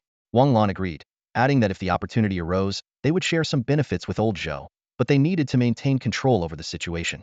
Afterward, Wang Lan took out a spiritual fruit and fed it to the blazing flame ape. The mythical beast swallowed the fruit, and its flames intensified, with its fire attribute becoming noticeably stronger. At her son's urging, Wang Lan fed it the remaining 2 spiritual fruits. The blazing flame ape's body ignited with tangible flames that slowly spread outward. Meanwhile, Zhou Zhenwei's car had already arrived at the base of the corporate headquarters. Glancing at the missed calls displayed on his phone, he let out a bitter chuckle and muttered to himself, "Old Zhao, don't blame me for betraying you. Brother Wang insisted on catching you, and I had no choice. Still, having Brother Wang there is better than you facing Wang Lan alone. After all, Brother Wang would just scold you, and still shield you from Wang Lan. But if Wang Lan catches you alone, you might really not walk away unscathed." Zhou Zhenwei was about to put his phone away when a message from a contact saved as pervert suddenly popped up on the screen. Frowning, he opened it, and the content made his expression darken. "Zhou Zi, something big is happening. Go talk to your son right now, or you'll regret it. Crazy person. Must have sent this to the wrong number." Zhou Zhenwei sneered, turning off the screen. With steady steps, he walked into the corporate building. Tonight was bound to be another sleepless night. The Zhang family from Yinjing had extended their reach into the southern region like sharp claws. Without early preparations, all the prominent families in Jiangnan would be in jeopardy. At 6 in the morning, as the first light of dawn broke, Lin Yuqing sat in the back seat of a luxury car, holding an unusually large yellow rodent. With heavy dark circles under her eyes, she urged anxiously, "Uncle Scar, drive faster." "Miss, it's only 6 o'clock. We've got plenty of time." The scar-faced bodyguard glanced at her through the rearview mirror, the corner of his mouth twitching slightly. "But I still need to buy breakfast for Uncle Boss. What if I'm late?" "Faster, please." "Understood." As Scarface pressed harder on the accelerator, Lin Yuqing finally cracked a smile. She had broken through to the first-level intermediate stage last night and successfully contracted her second magical beast, too excited to sleep all night. But what truly thrilled her was the thought of handing over her newly contracted magical beast to Uncle Boss for nurturing. She couldn't wait to see this beast grow as powerful as the rooted tree spirit. She imagined showing it off to her classmates, proving once and for all who the real big shot in the class was. As this thought crossed her mind, she couldn't help but giggle, leaving Scarface utterly baffled. Little did she know, at that very moment, the Zhou siblings' car had already parked at the entrance of the awesome pet store alley. They were carrying a meticulously prepared breakfast, waiting for Zhang Yuan to arrive. In the shadows of a nearby street corner, a pair of watchful eyes were fixed on the suspicious vehicle. Seeing the car linger at the alleyway for a prolonged time, the observer immediately made a call. After a few rings, an irritated voice answered on the other end. It was Zhao Qinggao. "Hello? Shadow, why are you calling me so early?" "Boss, the Zhou siblings' car has been parked at the small alley on Tianhua Street for a while now. It looks suspicious. Should you come take a look?" "Are you kidding me? For real? Keep an eye on them, I'm on my way." The bedroom was in disarray, with the bed sheets tangled and messy. Zhao Qinggao got out of bed, supporting his aching back, when his wife, Wang Lan, spoke from behind in a lazy, teasing tone, her voice carrying a hint of coquettishness. Struggling to steady his exhausted body, he tried to explain the unusual findings brought up by the shadow. Wang Lan leaned leisurely against the headboard, completely unbothered by her unclothed state, instead choosing to mock her husband's uncharacteristic performance the night before. Zhao Qinggao could only offer a wry smile, explaining that he had always been preoccupied with the affairs of his corporation, leaving little time for such matters. Unexpectedly, this explanation provoked a scolding from Wang Lan, who demanded he learn to balance work and life. While washing up, Zhao Qinggao caught sight of his reflection in the mirror, his face marred with scratches, and couldn't help but groan inwardly. Last night's frenzy had left him sore all over, and the thought of another round tonight made him dread the possibility of needing a wheelchair. Hastily finishing his morning routine, he headed out and drove to a breakfast shop. Inside the shop, customers cast curious and puzzled glances at the well-dressed man with visible marks on his face. Zhao Qinggao found his brother-in-law, Wang Jin, seated in a corner, and the two began discussing the strange behavior of the Zhou siblings. Wang Jin pointed out the suspicious nature of the poorly rated legendary beast emporium and deduced that both Lin Yuqing and the Zhou siblings' royal beast cubs were likely connected to this store. Meanwhile, as the two men deliberated on their next move, the Zhou siblings, Zhou Shaoqing and Zhou Xiaoling, were sitting in a luxury car, keeping a watchful eye on an unusual figure near the store entrance. Zhou Xiaoling, curious, asked about the person's identity. Zhou Shaoqing shook his head, admitting he didn't know, but speculated that the individual was likely of a different race, judging by their towering stature. In the driver's seat, Grandpa Long smiled and said, "The second young master is correct. That man is indeed extraordinary, and moreover, he is a remarkably powerful Gaulish giant." Hearing this, Zhou Xiaoqing's eyes widened in surprise, while Zhou Xiaoling tilted her head curiously and asked, "Brother, what is a Gaulish giant?" Grandpa Long's gaze grew distant as he slowly explained, "Gaulish giants are an ancient race that once lived on the highlands of Guizhou. Legend has it that they are descendants of the ancient titans, born with immense strength and extraordinary physiques. Some exceptionally gifted Gaulish giants can even wield thunder and split mountains with a single punch. Their power rivals that of the fiercest royal beasts." "Wow, that's terrifying," Zhou Xiaoling exclaimed. "Should we call the police to catch him? What if he causes trouble outside the boss's door?" Zhou Xiaoqing shook his head and said, "That won't do. He might be a bodyguard hired by the boss. Let's do this, Grandpa Long. Come with us to ask him. If he really intends to cause trouble, we'll hand him over to the police with your help." "Grandpa Long, will you come with us?" Zhou Xiaoling asked eagerly. Grandpa Long chuckled and nodded in agreement. With gift bags in hand, the two siblings headed toward the small shop's entrance. Meanwhile, a young Gaulish giant, nicknamed Little Green Wolf, was sound asleep when he instinctively sensed danger. His ears perked up sharply, and he reached for his dual axes, his large eyes snapping open with vigilance. What he saw first was an elderly man in a suit, smiling kindly. But Little Green Wolf's instincts screamed danger, and his hackles rose. This old man was incredibly threatening. Just as he was about to grip his axes tightly and prepare for a fight, his movements froze at the sight of two unexpected figures. It was Zhou Shaoqing and Zhou Xiaoling. The siblings were curiously observing him, their faces adorned with kind smiles. Seeing these two peers, Little Green Wolf immediately shrank back in self-consciousness, curling up timidly. In a soft, hesitant voice, he asked, "Who are you? And what are you doing outside my dad's shop?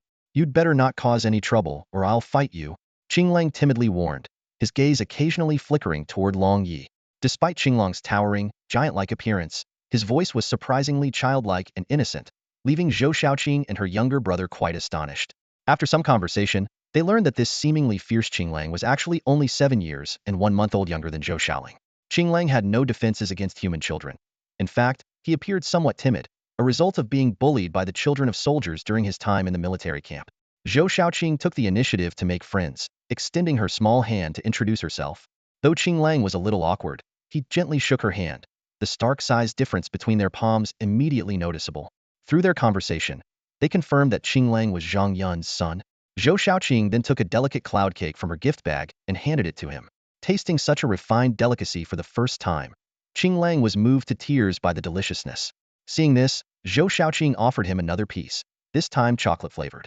Deeply touched, Qinglang declared that Zhou Shaoqing and her brother were the kindest people in the world, completely changing his perception of humans, especially human children. Just as the three of them were enjoying their moment together, Lin Yuqing arrived, accompanied by her bodyguards. Upon learning that the Zhou siblings had also discovered the shop owner's secret and entrusted him with raising an advanced magical beast, Lin Yuqing felt a wave of frustration.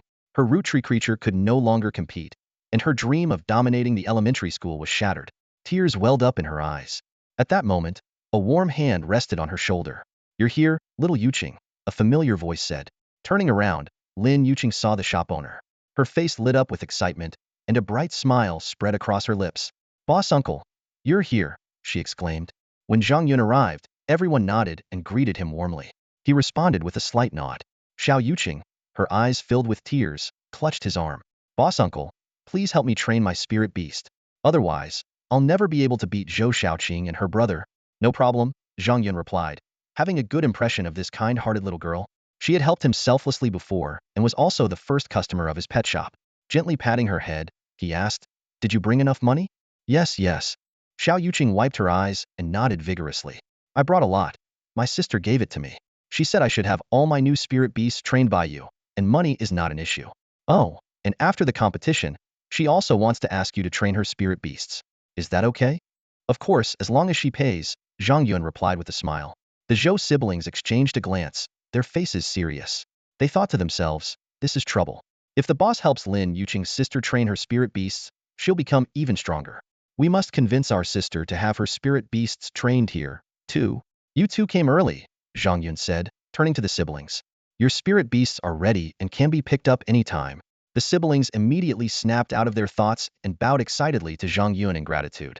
Smiling, Zhang Yun walked to the door and tossed a bag of meat, buns to the little green wolf by the entrance. Have a snack first.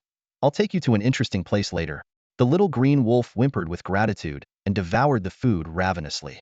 Seeing this, Lin Yuqing shared her own breakfast with it as well. After leading the three children into the shop, Zhou Shaoqing said, "Boss, we're also here to pick up the spirit beast for our sister, Zhou Yinyan. She's busy elsewhere and couldn't make it." Zhang Yun quickly returned from the back room with a larger, more imposing blazing wild lion and death howl wolf. The two spirit beasts, upon seeing their owners, were so overwhelmed with joy that they shed tears and rubbed against them affectionately. The siblings, thrilled by how much stronger and more loyal their spirit beasts had become, quickly stored them away. "Boss, can my sister's spirit beasts also be trained here?" Zhou Shaoqing asked respectfully. "Yes, but the highest level I can train them to is Tier 6. "Understood." "Oh, can we come back after the competition to train these two spirit beasts further?" Zhang Yun raised an eyebrow. "You can, but it will be much harder to achieve significant progress quickly." "What's going on?" Zhou Shaoling asked nervously. She was worried she might have done something wrong to upset the boss. Zhang Yun smiled warmly and patiently explained, "Your magical beast's potential has already been fully awakened, but our current business operations can't help them progress further. However, we're about to introduce a new feature that can enhance their combat abilities and quality from other dimensions. Additionally," he paused for a moment, "if you'd like to speed up their growth, you can leave them in the shop's pet nest, where they'll gain a tenfold growth boost." The three kids' eyes lit up with excitement as they listened. Zhou Shaoqing couldn't wait and asked eagerly, "Boss, do you have a fan group? We'd like to join so we can stay updated on the shop services." "I want to join too." Lin Yuqing chimed in, bouncing up and down with enthusiasm. Zhang Yun thought for a moment. "I don't have one yet, but I can create one." With that, he pulled out his phone and set up a WeChat group called Magical Beast Pond, right on the spot. The three kids immediately joined, their faces beaming with joy.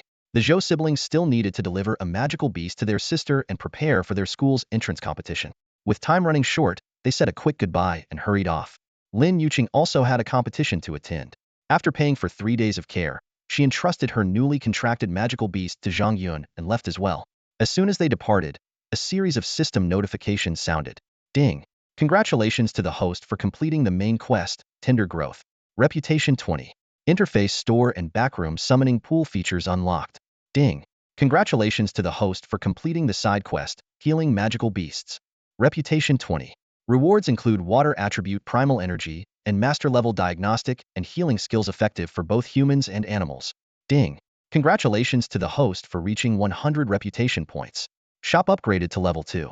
Next reputation requirement, 1000. All other facility levels have been synchronized to level 2 based on the shop's level. Already upgraded to a level 2 shop, huh? Zhang Yun's lips curved into a slight smile as he began exploring the new features of his upgraded shop. The awesome pet shop LV2 requires 1000 reputation points to unlock. Zhang Yun carefully reviewed the system's updated features and couldn't help but gasp in astonishment. The growth rate of the magical beast nests had skyrocketed from 10x to 20x, significantly enhancing the beast's talents, potential, and combat power. Moreover, the number of nests increased from 3 to 10, igniting hope for expanding his business. However, the breeding fees had also increased fivefold, which was an unexpected but welcome surprise. The system is finally doing something worthwhile, Zhang Yun thought with delight.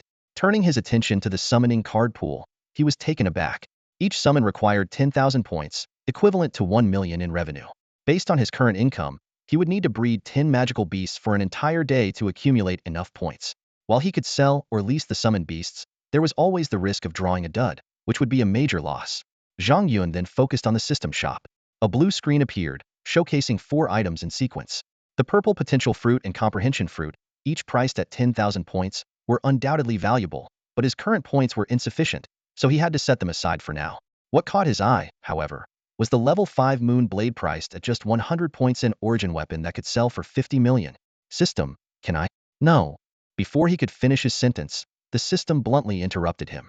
Frustrated, Zhang Yun turned his attention to the last item, and his eyes widened in shock.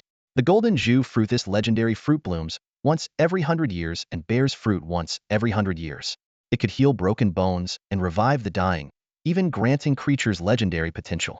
If he gave it to his grandfather, not only could it cure his hidden illness, but it might also help him break through his limits. Zhang Yun's spirits lifted at the thought, but as soon as he noticed the astronomical price of 100,000 points, his scalp tingled with anxiety. 100,000 points. That's equivalent to 10 million alliance coins. How could I ever afford that? Zhang Yun stared at the astronomical number on the system interface, his heart sinking in despair. Can this item stay available until tomorrow? If not, surely I can pay with alliance coins, right? The system's cold, mechanical voice responded. This item can only be purchased with points earned through legitimate operations. If you can't afford it, don't stress. Similar items might show up again in the future. You can buy one for your grandfather then. No. Zhang Yun clenched his fists. I've already come across it, so I have to get it. This is a legendary item. Who knows how long I'd have to wait for it to appear again? I don't want Grandpa to wait another day. He thought of the 3 young customers who had visited earlier and quickly pulled out his phone, ready to message them to see if they needed any additional services. But his hand froze midair. 100,000 points was an astronomical amount. Even if he packed his schedule with beast cultivation tasks and rented out every single beast nest, there was no way he could earn that much in a single day. Damn it. The chance to help Grandpa is right in front of me, and I can't seize it. System, why are you blaming the system?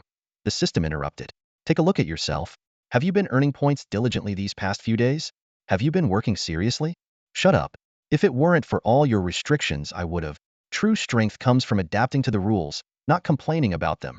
Just as Zhang Yun was about to argue further, footsteps echoed from the doorway. He looked up to see a square-faced man striding in. The man was dressed in green, his short hair neatly trimmed, exuding the unmistakable charisma of a military officer. Beside him was a middle-aged man walking with one hand on his waist, his face pale and his steps unsteady. Hey there, kid. Good morning. The middle-aged man greeted casually with a wide grin, as if they were old friends. What service do you need? Zhang Yun asked calmly. Is the shop owner here? The square-faced man asked politely. That's me. Wow, a young guy like you running a shop? Impressive. The middle-aged man leaned against the counter, laughing. The square-faced man nodded. Did you, by any chance, help 2 kids with the cultivation of a blastoise and a root treant a couple of days ago? Sorry, I can't disclose that. Customer privacy, Zhang Yun replied, shaking his head. The square-faced man's eyes lit up. Such a vague answer was as good as confirmation. Suddenly, the middle-aged man jumped back 3 steps with a startled cry. What's wrong with you? Zhang Yun frowned. Nothing. Nothing. Just suddenly remembered my wife back home. Gave me a bit of a scare, the man said awkwardly, scratching his head. The square-faced man shot him a withering glare, as if chastising him for being embarrassing. The middle-aged man leaned closer to his companion and whispered nervously, Brother-in-law, look at the cabinet behind that kid, to the left. The square-faced man's gaze shifted, and his eyes widened in shock. No way. 3 cabinets full of red fruits? There must be hundreds of them. That's worth billions. A moment ago, he had been silently judging his brother-in-law, but now he couldn't help but gasp in astonishment like a country bumpkin. Boss, we'll take all the red fruits in those 3 cabinets. They're 100,000 each, right? Please pack them up for us. We'll pay right away. The brother-in-law, his face flushed with excitement, pointed at the counter behind Zhang Yun and shouted energetically. Zhao Qinggao immediately chimed in. Yes, yes, we'll take them all. Bring out the rest of your stock, till buy everything you've got. Zhang Yun, slightly overwhelmed by their loud voices, rubbed his ears and calmly replied, Sorry, but our store policy limits each customer to 10 items per day. Also, the fire mangoes are only 10,000 each, and reselling for profit is strictly prohibited. 10,000? Zhao Qinggao's eyes widened in disbelief. Are you serious, boss? Our pet food has always been priced below market value. No need to be so surprised. Zhang Yun responded evenly. Wang Jian, holding back his excitement, asked, Could you make an exception and sell all of them to us? We're willing to pay 10 times, even 20 times the price. Yes. I'll pay 30,000 per piece. I swear we won't resell them. Zhao Qinggao patted his chest earnestly. Zhang Yun raised an eyebrow and asked, looks like you've already seen the effects of the fire mangoes? Wang Jian admitted the changes in his magical beast after feeding it one the previous day and pleaded sincerely, boss, this is the most incredible pet food I've ever come across. My fire element beast needs it to break through, but 10 pieces are just too few. Zhang Yun's eyes lit up. These two were clearly big spenders, and if they could bring in more customers, his inventory would sell out in no time. Seizing the opportunity, he started introducing the high-end items on the premium shelf, highlighting a rare ice dragon flower priced at 1 million and explaining its unique benefits in detail. Whoa! Zhao Qinggao exclaimed, immediately pulling out his black card. Boss, I'll take that flower. My wife's earth dragon needs it. The brother-in-law, though equally tempted, held back his desire. He remembered how he had already taken advantage of his brother-in-law yesterday and decided to let him buy it since the flower was for his sister's magical beast. Zhang Yun took out the ice dragon flower and handed it to Zhao Qinggao. One hand exchanged the cash, while the other swiped the Cardone million credited instantly. Zhang Yun felt a pang in his heart, but he knew he had to spend this money to buy the legendary Zhu fruit for his grandfather. Zhao Qinggao accepted the ice dragon flower with a grin from ear to ear, repeatedly thanking and praising Zhang Yun as a generous benefactor. Zhang Yun's temple veins throbbed, and seeing this, Zhao Qinggao immediately put on a fawning smile and apologized profusely. At that moment, his brother-in-law Wang Jian seized the opportunity to introduce his high-level phantom beasts in detail and asked for purchasing advice. Not to be outdone, Zhao Qinggao quickly listed his own phantom beast lineup. Zhang Yun smirked slightly and casually changed the subject, asking if they wanted to call in reinforcements. Their eyes lit up, realizing this was a once-in-a-lifetime opportunity. Zhao Qinggao immediately pulled out his phone to contact his family, while Wang Jian, with a serious expression, inquired about restocking the inventory. After receiving Zhang Yun's confirmation, he made a call to a special number. On the other end of the line, the commander of the Tiger Roar Battalion sprang into action. Within minutes, 300 elite warriors across Jiangnan City received secret orders and began gathering discreetly.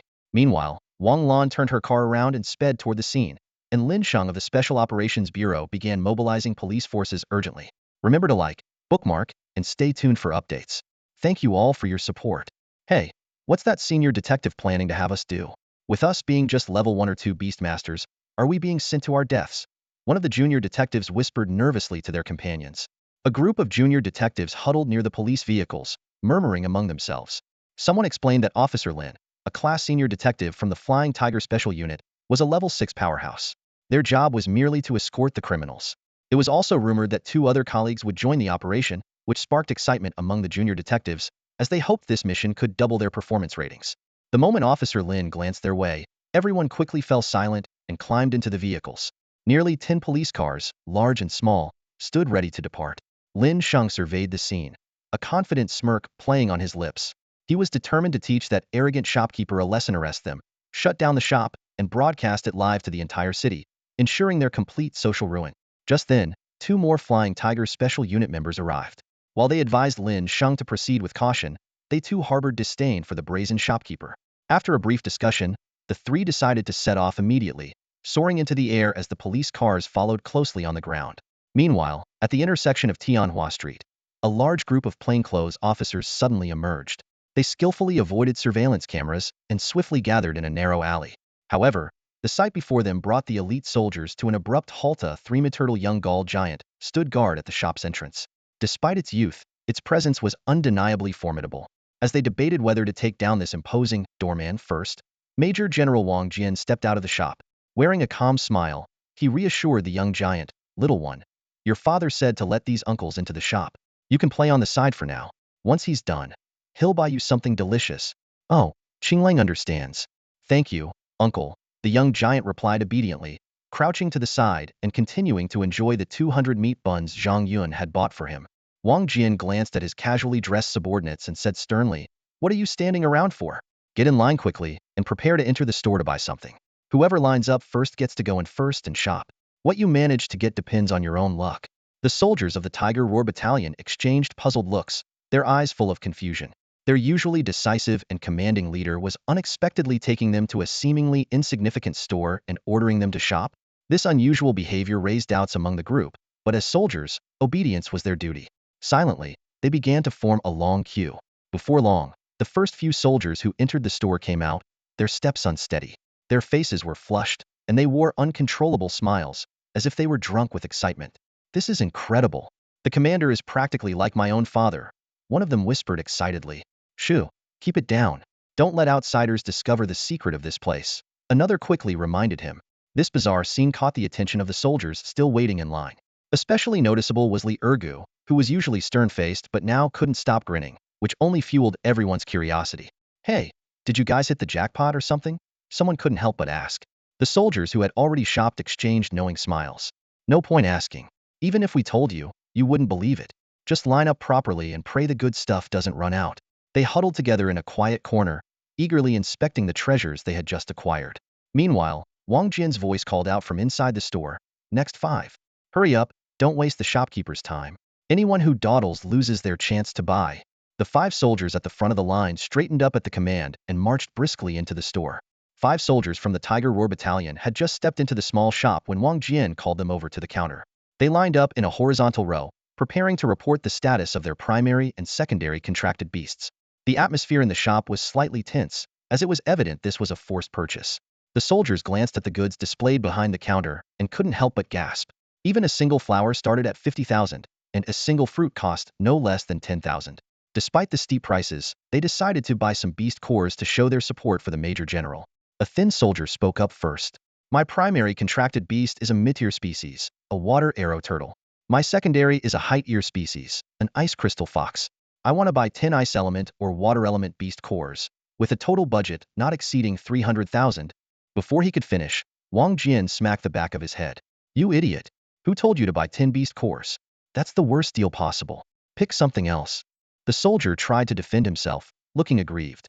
Major General, I still need to save 38.8 million for my girlfriend's dowry. I really can't afford to waste money. Zhao Qinggao, who was leaning against the wall scrolling through his phone, burst into laughter upon hearing this. Brother, since my brother-in-law brought you here, he won't let you lose out. Trust me, spending more is the right move. If you can't afford a wife, come find me. I'll introduce you to a... He trailed off mid-sentence, noticing his brother-in-law's glare, and quickly shut his mouth. Wang Jian shot Zhao Qinggao a sharp look before turning respectfully to Zhang Yun. Boss, this kid doesn't know any better. Please recommend some food that can help his contracted beast grow. The soldiers were stunned. Seeing the Major General, someone so high-ranking, speak so deferentially to a young man, they couldn't help but wonder about Zhang Yun's background. Though Zhang Yun only bore a level 2 force mark, anyone who could command such respect from a Major General clearly wielded significant influence.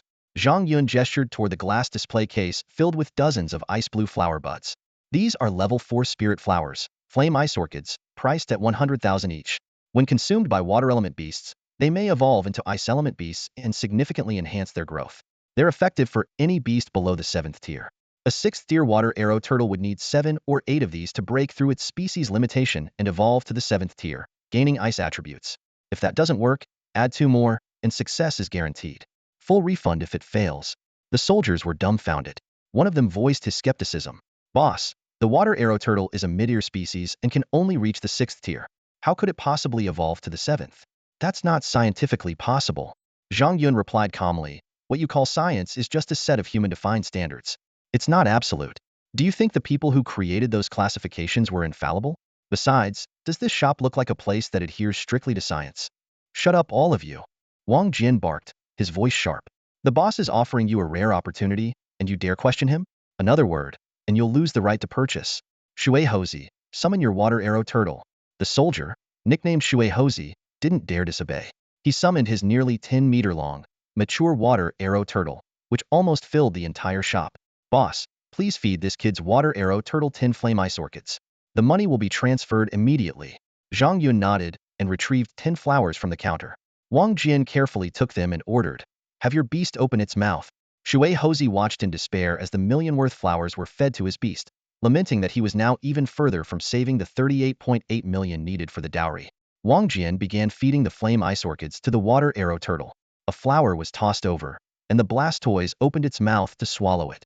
Instantly, its eyes widened, and the water vapor emanating from its body crystallized into ice, gently drifting down.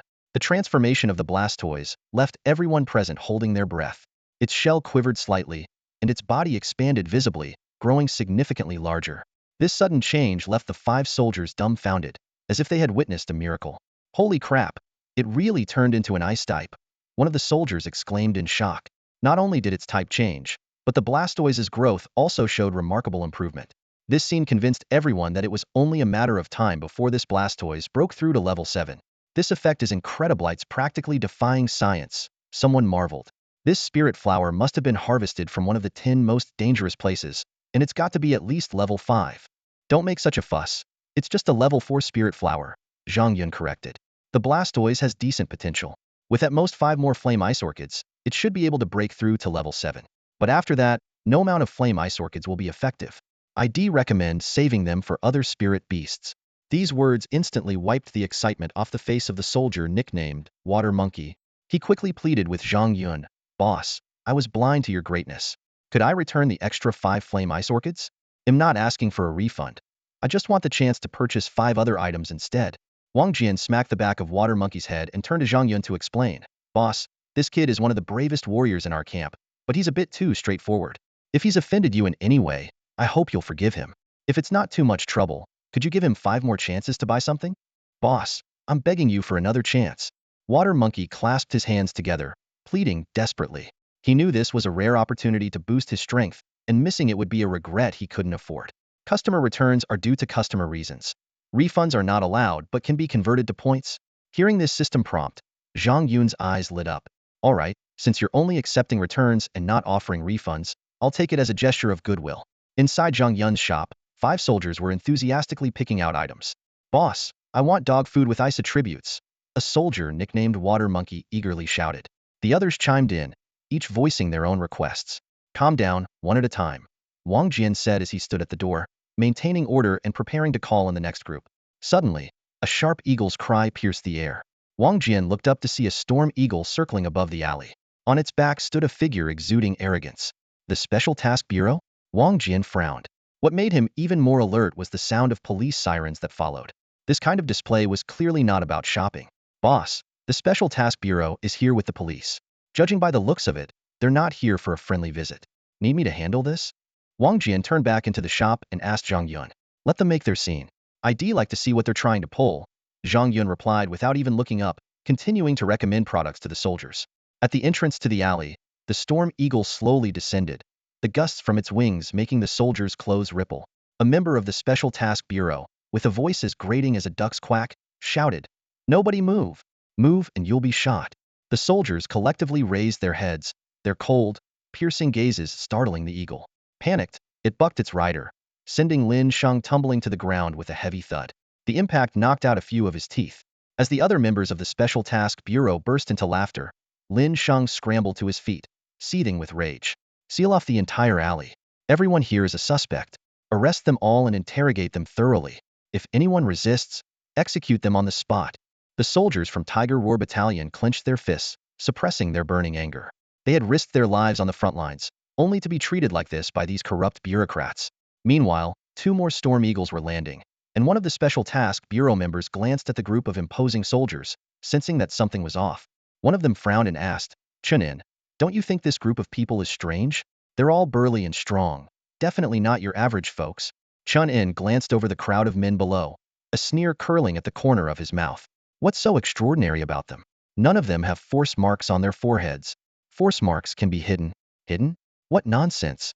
Chun-In let out a cold laugh. "The technique to conceal force marks requires at least a 6th level Beastmaster.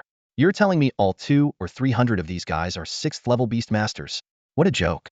If you ask me, this bunch is most likely gangsters, and they're all Zhang Yun's lackeys. Just a couple of days ago, the Black Snake Gang got beaten by Zhang Yun and didn't even dare to press charges. Clearly, this guy's got some serious backing. While Lin Sheng may have a personal grudge, his instincts are rarely wrong. There's definitely something fishy about this shop." Another officer raised an eyebrow slightly, silently agreeing with the assessment. By now, Lin Sheng was already storming toward the small shop. The 2 officers dismounted from their Storm Eagles and stored their mounts. "Arrest every single one of them. If anyone resists, break their legs. Don't let a single one get away, or you'll answer for it." "Yes, sir." The lower-ranking detectives responded in unison, watching the 2 senior officers from the Special Task Force stride toward the rundown shop. Meanwhile, a young wolf pup, sensing the tension, was about to grab an axe when a soldier with a kind face stopped him. "Hey, little guy, no need to worry. This is grown-ups business. Just keep enjoying your breakfast." The wolf pup nodded and returned to crouching in the corner, counting ants while nibbling on the last bits of his meat bun. An impatient detective pulled out a pair of steel handcuffs and barked at a hulking soldier from the Tiger War Battalion. "What are you standing there for? Hands out." The soldier obediently extended his hands, allowing the cuffs to snap on. But with a slight exertion, the steel handcuffs shattered instantly. "Oops, my bad. Guess I broke them. Got another pair?"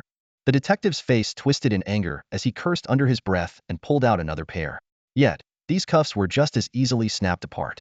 Realizing something was off, the detective quickly stepped back, drawing his gun on the soldier. Who the hell are you? Those cuffs are made from tank-grade steel. Sorry, I was born with incredible strength. Not a fan of wearing silver bracelets, the soldier said with a shrug. His calm tone sending chills down the detective's spine, leaving him trembling. Seeing this, the other detectives drew their guns, aiming at the soldier as if facing a deadly threat. "Get down. Don't move." The soldier turned to his comrades with a shrug. "Sorry, guys. Looks like we're exposed. Deputy Officer Wong, you're practically at the rank of a special task force director. How could you let a junior detective cuff you? Even if Lieutenant General Wang Jian finds out, he wouldn't hold it against you." One of the other soldiers chuckled, and with that, they all easily snapped their own handcuffs. Deputy Officer Wong stepped forward, casually crushing a handgun into a metal ball with one hand. "Line up against the wall. Resisting military orders is a capital offense punishable by immediate execution. Lieutenant General Wang Jian will make the final call once he's out." A lieutenant general? Military tribunal? Execution? The detectives collapsed to the ground, their legs giving out completely, unable to even stand. In terms of rank, detectives in the city are merely local civil servants. Strictly speaking, their status is not even recognized by the nation's higher authorities. Within this hierarchical system, military personnel hold a position far superior to that of local civil servants. Particularly, this unit, directly commanded by a lieutenant general, enjoys an exceptional status. The lieutenant general not only outranks the director of the Special Operations Bureau, but also holds the authority to deal with low-ranking civil servants under the pretext of obstructing military operations. At this moment, the detectives brought here by Lin Shang were sitting on pins and needles. They were acutely aware of the perilous situation Lin Shang, that scoundrel, had dragged them into, silently cursing him and his ancestors for generations. Meanwhile, Lin Shang seemed blissfully ignorant of the commotion outside. Arrogantly, he strode into the small shop with two colleagues in tow. Zhang Yun, standing at the counter assisting a customer, glanced at their entrance but didn't even bother to spare them a proper look. The two members of the Special Operations team chuckled quietly, unaware that the military had already surrounded the area. "You, get out here." Lin Shang barked at Zhang Yun, his tone harsh and commanding. Zhang Yun ignored him, continuing to focus on serving the customer. Seeing Lin Shang so blatantly disregarded, his companions laughed even harder. Enraged, Lin Shang stormed toward the counter, raising his hand to slam it down. Before he could act, a firm hand gripped his wrist midair. Looking up, he saw a middle-aged man with a sallow complexion. "I'm Zhao Qinggao from the Zhao Group," the man said with a calm smile. "The owner of this shop is a friend of mine. Could you show me a little courtesy?" After a brief confrontation, Zhao Qinggao's true identity was revealed. He was a level 7 Phantom Beastmaster, his strength far surpassing Lin Shang's. With a flick of his wrist, Zhao Qinggao sent Lin Shang tumbling 3 times across the ground, blood spurting from his mouth. "You bastard! How dare you hit me?" Lin Shang barely managed to shout before Zhao Qinggao, supporting his aging waist, raised a foot and unceremoniously stomped Lin Shang's head into the floor. He pressed down with the sole of his shoe and sneered, "You little punk! Do you really think having your brother-in-law backing you up makes you some big shot in Jiangnan City?" Lin Shang hadn't even reacted when Zhao Qinggao stepped forward with a cold smirk. His presence was imposing, like a mountain, forcing the two special task force members to instinctively take a half-step back. They barely managed to maintain their composure as they shouted, "Zhao Qinggao, how dare you raise a hand against members of the special task force? Aren't you afraid of being added to the official wanted list? Our chief is an 8th-level senior Phantom Beast Master."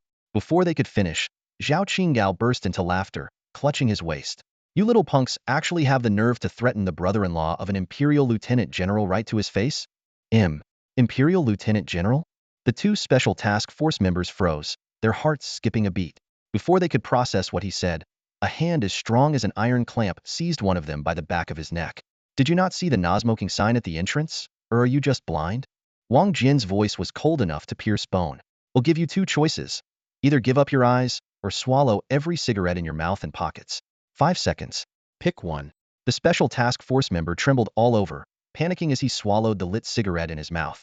His companion collapsed to the ground, staring up at the imposing figure before him.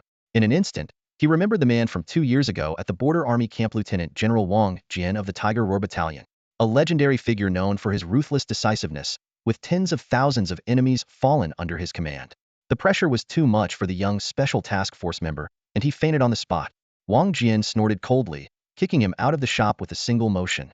He then turned and slapped the cigarette-swallowing member so hard that he was sent flying. Walking back to Zhao Qinggao's side, Wang Jian looked down at Lin Sheng, who was trembling on the floor. You just said your brother-in-law is someone important? Go ahead, call him and have him come bail you out. My sister's just the mistress of Director Liu. Lin Sheng sobbed, confessing in defeat. Zhao Qinggao was about to mock him when he noticed a glance from his brother-in-law and promptly shut his mouth. Turning to Zhang Yun, he asked, Boss, this kid was causing trouble in the shop. How do you want to handle him? Just throw him out. I don't have the time to waste on idiots like this, Zhang Yun said dismissively, waving his hand. Get the people outside in here quickly, I'm in a rush. Got it. Zhao Qinggao replied cheerfully. With a swift kick, he sent Lin Sheng flying out of the store like a discarded rag. Wang Jian strolled to the entrance, his sharp gaze landing on the small group of trembling junior officers huddled by the wall, waiting for their verdict. Get these useless fools out of here, Wang Jian commanded, his stern gaze sweeping across the room. The low-ranking detectives immediately cowered, clutching their heads in fear, and warned them. This is a classified military operation. Anyone who dares to leak information will face severe consequences. Also, bring in another 20 men to follow me into the shop. Yes, General. Deputy Wang barked, swiftly giving the order. All right, 20 men. Step forward and proceed into the shop in an orderly manner. He then turned to the trembling detectives huddled in the corner and growled, You pathetic cowards, get lost, and don't ever come back to this alley. Remember, if I hear a word about today, you'll answer to a military tribunal. Take those 3 useless special operations agents with you. The panicked officers scrambled to their feet, hastily dragging the unconscious special ops members as they fled the scene. At that moment, Wang Lan's car pulled up at the end of the alley. Mom, I need to get to school for the competition. With my beast's power, first place is in the bag. Zhao Peng whined from the back seat, throwing a childish tantrum. Wang Lan shot her son a sharp look. And what does a little school trophy mean? Haven't you always wanted a king-tier potential beast? Well, today's your chance to get one. Really? Zhao Peng's eyes widened with excitement. Are you serious? No joke? Of course, Wang Lan replied coolly. Your dad and uncle are already inside the shop waiting for us. Awesome. Mom, you're the best. Zhao Peng cheered, his tone suddenly mischievous. Oh, by the way, I should let you know Dad actually has more than 10 anti-friends. I'm in a good mood today, so your dad's nonsense can wait, Wang Lan said with a smirk. Now get out of the car and be polite to the shop owner. Otherwise, your uncle won't hesitate to teach you a lesson. Polite? If it gets me a king-tier beast, he'll bark like a dog if I have to. Woof woof. As mother and son stepped out of the car, they were greeted by the sight of a line of Tiger Roar Battalion soldiers standing guard in the alley.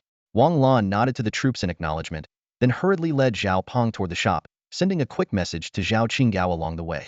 Inside the shop, Zhao Qinggao leaned casually against the glass counter, scrutinizing the various materials on display while mentally planning his purchases for the next day. Hearing his phone buzz, he answered it and strolled toward the entrance. Spotting his wife and son approaching, he waved enthusiastically. Honey, come on in. This place is packed with treasures. The young owner here is quite mysterious, so be careful with your words, Wang Lan whispered as they stepped inside. Zhao Qinggao nodded knowingly, glancing at her brother, who stood nearby with the demeanor of a bodyguard.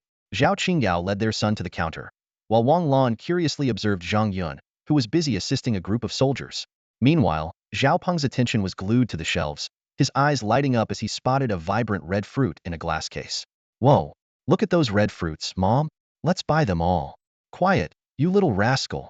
Zhao Qinggao scolded, giving his son a light flick on the forehead. There's a limit of 10 items per person per day, and those fire mangoes are off limits. Why not? I want to raise another fire-type beast. Zhao Peng pouted. Yeah, why can't we buy them? Wang Lan asked, intrigued. Is the owner keeping them for himself? Zhao Qinggao explained patiently. Those are only third-tier spirit fruits, the lowest grade items here. See that over there? The Xuanhua Ganoderma. It's a 4th-tier spirit herb, 3 times as effective as the fire mangoes, and it's only 100,000 per piece. If we're buying anything, it should be that. That doesn't add up, Wang Lan said, her instincts as a seasoned herbalist kicking in. The fire mango's effects are easily 4th tier. If the Xuanhua Ganoderma is 3 times stronger, that would make it 5th tier. Outside, a single 5th tier herb would easily go for millions. Only 100,000, someone whispered in shock. Is the owner running a charity or something? Shoo, keep it down, another person quickly reminded them. The boss hates it when anyone mentions the word charity. But let me tell you something, when you're buying later, go for the expensive stuff. The pricier the item, the better the benefits. Got it. Wang Lan nodded excitedly, her cheeks flushing with anticipation. As an 8th level illusion beastmaster, her strongest spirit beast had already reached the peak of the 8th tier. She was confident that with the rare treasures sold in this shop, one of her beloved beasts could break through to the 9th level. When that happened, she wouldn't need to rely on her elder brother Wang Jian to establish herself in Jiangnan City. Just then, Zhao Peng started grumbling impatiently. Weren't you going to get me an illusion beast cub with king-level potential? Why haven't I seen any here? Mom, did you lie to me? Ask your dad. He's the one who said it, Wang Lan replied, turning to Zhao Qinggao. Zhao Qinggao's mouth twitched slightly as he explained. I never said they sell king potential beast cubs here. What I said was that Zhou Shaoqing and the others king-level cubs were all trained by this shop's owner. If you want your beast to grow stronger, just have the boss help you cultivate it. Really? Zhao Peng's eyes lit up as he turned to Zhang Yun. Boss, can you help me train my beast cubs? I want to raise 2 of them, no matter the cost. Zhang Yun smiled warmly and replied. Let's talk after I finish selling these goods. All right, all right. Zhao Peng nodded eagerly and then pulled out his phone. Turning to Wang Lan, he said, Mom, the school competition is about to start. You didn't believe Xiaoqing's water arrow turtle was that impressive, right? Watch the match and see if I'm lying. Fine, but watch from the corner so you don't disturb the boss's business. Wang Lan instructed, signaling Zhao Qinggao to handle the purchases. She then led her son to a corner of the shop and opened the live stream on her phone. At that moment, the elementary and middle school playground of the Noble Illusion Beast Academy was buzzing with excitement, packed with students of all ages. Representatives from each class, from 1st grade to 9th grade, had gathered at the center of the field to participate in the entrance competition. The high school division, being a separate area, had its own arrangements for competitions. This year's elementary and middle school competition had drawn unprecedented attention. Not only was the school board present, but the principals of the elementary, middle, and high school divisions were also there to watch. Even representatives from the military and city government had come to observe. Most of the elite teachers from the high school division were in attendance as well. Their visit had 2 main purposes. First, to watch Zhou Xiaoling's performance in the competition, and second, to discuss which division should take her under their wing. With a water arrow turtle boasting king-level potential, Zhou Xiaoling was undoubtedly a prodigy worthy of being groomed as the Academy's star pupil. Every faction wanted to secure her talent. What they didn't realize, however, was that the water arrow turtle was no longer the star of the show. The competing team from Class 2, Grade 1, was now down to just 3 members, Lin Yuqing, Zhou Shaoqing, and Zhou Xiaoling. The 3 kids huddled together, discussing their strategy for the competition. Frowning slightly and pouting, Lin Yuqing said, Both of you have high-level magical beasts trained by the master. Stop bullying elementary school kids. You 2 should challenge the middle schoolers. Leave the elementary school matches to me. Hee, are you scared? Zhou Xiaoling teased, hands on her hips and wearing a smug expression. You've got some nerve saying that. If you hadn't eavesdropped on my conversation with my brother, you'd never have known about the master. You should be thanking me instead of being ungrateful. Lin Yuqing retorted angrily, puffing up her cheeks. Zhou Shaoqing smirked. Do you have proof? We found the master entirely on our own. But you're right, our high-level magical beasts have been trained by the master, and picking on elementary school kids is getting boring. I'm going to ask the teacher to let us challenge the middle school division directly. Today is the day we, as siblings, dominate the middle school. Exactly, big brother. You're absolutely right. Zhou Xiaoling burst into excited laughter. Ugh, stop acting so superior. Just wait until I contract a few powerful magical beast cubs and get the master to train them. I'll catch up to you in no time. Lin Yuqing said defiantly. Sure, let's talk when you actually catch up. After reaching an agreement, the 3 kids stood among the representatives from other classes, waiting for the elementary and middle school principal to give their opening speeches. Since the school board director was present, the speeches were kept short, and the competition began promptly. The rules were simple and flexible. Contestants from each grade level in the elementary division could freely choose their opponents. The first-place winner had the opportunity to challenge students in higher grades. If someone was strong enough, they could directly apply to challenge older students. This rule recognized that due to differences in family backgrounds, the strength of magical beasts could vary greatly even within the same age group. A 7-year-old's magical beast might not necessarily lose to that of a 12 or 13-year-old. However, failing a higher grade challenge would cause the contestants' class to lose all honors and be eliminated from the competition. Class 2's homeroom teacher, Ms. Lin, approached the 3 kids and crouched down to speak to Zhou Xiaoling. Xiaoling, are you planning to apply for a higher grade challenge? Your water arrow turtle is undefeated in the elementary division. You could go straight to challenging the 6th grade. With the school board director here today, if you win, you'd not only earn tremendous honors, but our class could also be named an outstanding class. Ms. Lin, am not interested in the 6th grade. Let Lin Yuqing, the little noob, handle it, Zhou Xiaoling said smugly. You're the noob, you dummy. Lin Yuqing glared at Zhou Xiaoling in anger. Ms. Lin's mouth twitched. Xiaoling, don't tease Yuqing. Her root entry is the weakest in the class. Forget about competing with the 6th gradeite, can barely hold its own against other 1st graders. Letting her participate is just to encourage her and help her build confidence. That's so unfair, Ms. Lin. You're underestimating me. Lin Yuqing protested, her face turning red. Ms. Lin patted her on the head. I'm not underestimating you, but your root entry really is too weak. Maybe your dad can buy you a stronger magical beast in the future. No matter how clever you are, it's hard to keep up with your classmates if your magical beast is too inferior. Since you think so little of me, I'll show you just how unbeatable my root entry is today. Lin Yuqing turned to the competitors from Class 3, Grade 1. Hey, I challenge your entire class by myself.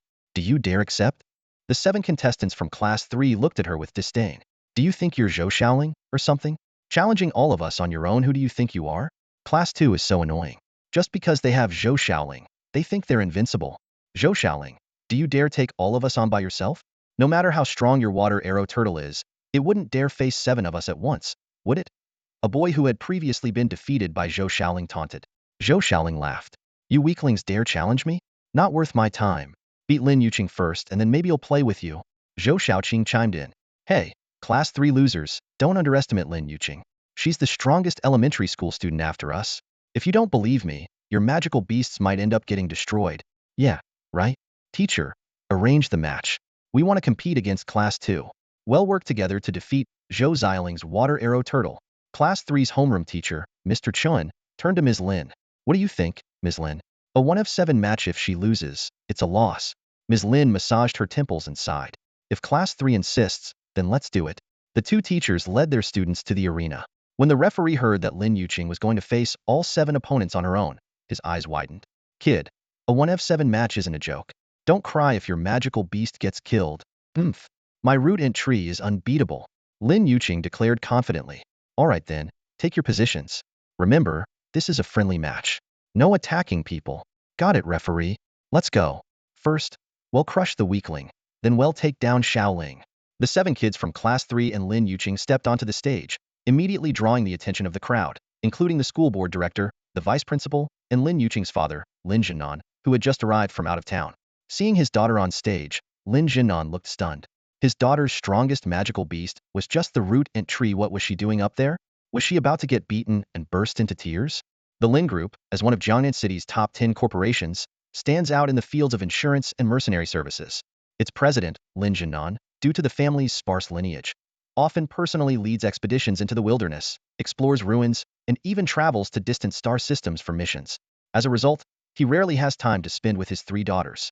The eldest daughter, Lin Yuyan, and the second daughter have both reached adulthood and demonstrated extraordinary talent as beast summoners, earning them the title of prodigies, which brings Lin Jinan much pride. However, his youngest daughter, Lin Yuqing, has been a constant source of frustration for him. Not only is her talent mediocre, but her stubborn personality often leaves him at a loss. To complicate matters, the elders of the family and his wife dote on her excessively, leaving Lin Jinan hesitant to interfere with her choices too much. What frustrates Lin Jinan even more is that Lin Yuqing's first contracted beast turned out to be the lowest tier root treant. As the heiress of the Lin Group, she could have chosen any high-level beast cub, yet she opted for such a low-grade creature, a decision that was utterly baffling. Despite this, Lin Jinan couldn't help but harbor a soft spot for his youngest daughter. Half a month ago, Lin Jinan accepted an invitation from a strategic partner and traveled through a warp wormhole to another star system to explore ruins, during which he lost contact with his family. Upon returning today, he headed straight to the academy to check on his youngest daughter. However, his prominent status immediately caught the attention of the school staff, who invited him to the stage as a guest of honor. At that moment, when he saw his youngest daughter stepping onto the arena, he instinctively covered his face with his hand. He knew all too well that with Lin Yuqing's root treant, which was at best a mid-tier level 1 after half a month, stepping onto the stage to compete was nothing short of asking for humiliation. For the sake of his reputation, he even considered pretending not to know his beloved daughter. A nearby elite teacher suddenly exclaimed, "That student is actually taking on 7 opponents at once. How audacious. That must be Zhou Xiaoling from year 1, Class 2, right?" Another middle school teacher chimed in, "Yes, that's Zhou Xiaoling. I heard her Blastoise, though only at level 1, has a combat power exceeding 400. Just the other day, she swept through the 6th grade elementary students. With her strength, taking on 7 opponents is no problem at all. On the main seat, the nearly 80-year-old school director, Chinamo, dressed in a teal long robe, stroked his beard in admiration. It's been years since our aristocratic district has produced another child prodigy. With that super Blastoise, her future is no less promising than Lin Yuyan's. He then turned to Lin Jinan and said, Chairman Lin, I hope you won't mind me comparing this young girl to your daughter? Lin Jinan responded awkwardly, it's an honor for Yuyan to be remembered by you, Director Qin. However, the student on the stage is not Zhou Xiling, it's my youngest daughter, Lin Yuqing. Director Qin's eyes lit up. Wonderful. As expected of Chairman Lin, like father, like daughter. Your eldest is an outstanding youth in Jiangnan City. Your second daughter is a top-tier talent in the university district. And now even your youngest daughter is so remarkable, daring to take on 7 opponents at once. Lin Jinan could only shake his head with a bitter smile. I'm afraid you'll be disappointed. This girl's first contracted beast is a root treant, which isn't exactly impressive. I imagine she'll be leaving the stage in tears soon. The surrounding school leaders quickly offered words of comfort, assuming Lin Jinan was just being modest. They eagerly anticipated Lin Yuqing's performance. Helplessly, Lin Jinan continued to cover his face, bracing himself for the embarrassment to come. At this moment, the referee's voice echoed across the arena. The first match is about to begin. After mutual agreement, the battle will follow a free combat format. Class 2's Lin Yuqing versus all 7 contestants from Class 3, a 1v7 match. Let's give them a round of applause. The audience erupted into a frenzy. Some questioned the fairness of such a matchup, while others explained that children from wealthy families often possessed high-level beasts capable of taking on multiple opponents. Upon learning that Lin Yuqing was the heiress of the Lin group, the crowd buzzed with speculation, some guessing she might own a dragonair beast. Meanwhile, a few parents cheered for their own children, hoping they could join forces to defeat this arrogant, rich girl. Amid the deafening noise, Lin Yuqing stood alone on one side of the arena, facing 7 opponents neatly lined up on the other side. The match was about to begin. On the competition field, 7 young kids stood tall, their chests puffed out with confidence as they taunted Lin Yuqing. Hey loser, hurry up and summon your phantom beast already. We're waiting to challenge Zhou Xiaoling, a boy shouted first, his tone dripping with arrogance. If you don't have a height-year phantom beast cub, I suggest you just surrender now. Otherwise, your beast's gonna get killed by us. Hee, even if it's a height-year beast. So what? As long as it's not above level 3, we can still gang up and take it down. With the sound of summoning commands echoing through the air, 7 fierce phantom beasts materialized one by one. Come forth, Mudora beast. Summon, rock python. Roar, flame wolfhound. Attack, ice fox. Most of these phantom beasts were mid-ear species, with 2 of them even being height-ear cubs. Their levels were generally at stage 1 upper rank, and the ice fox had even reached stage 2 lower rank. For 6 or 7-year-old children, this was indeed impressive after all. Some adults with mediocre talent only had phantom beasts around the same level. Roar, scree. The 7 phantom beasts let out deafening cries, their combined roar sending a gust of wind barreling toward Lin Yuqing, 10 meters away. Her sleeves billowed, and her long hair was whipped into disarray. In the stands, many parents watched nervously as the petite Yuqing stood surrounded by such ferocious beasts. Lin Jinan, her father, even closed his eyes, unable to bear the thought of his daughter being bullied. But Lin Yuqing remained unfazed. Instead, a sly smile tugged at her lips. Come out, root treant. With her command, a green summoning array appeared beside her, and a root treant, its movements slightly stiff, stepped forward. The sight left the principals and elite teachers seated on the main stage utterly dumbfounded. Chairman Lin, is there something special about this root treant? Is it a mutated variant? The middle school principal asked in confusion. Lin Jinan opened his eyes, his expression twitching slightly. It's probably just an ordinary treant. She bought it herself from a TV shopping channel. His response plunged the principals and teachers into an awkward silence. Only then did they realize Lin Zenon's earlier humility hadn't been mere modesty. His youngest daughter really wasn't very skilled. Meanwhile, on the sidelines, Lin Yuqing's homeroom teacher from class 12 sternly warned her students, let this be a lesson, everyone. Don't follow Yuqing's example of showing off recklessly. She's a cautionary tale. You'll only end up suffering if you act like her. Yes, teacher, we understand. We won't be as dumb as Lin Yuqing. But standing nearby, Zhou Xiaoling didn't agree. You're the dumb ones. Lin Yuqing's treant was specially cultivated by an expert. Why else would she dare to compete? She's not the same as she used to be. Zhou Xiaoqing nodded in agreement, further confusing the teacher.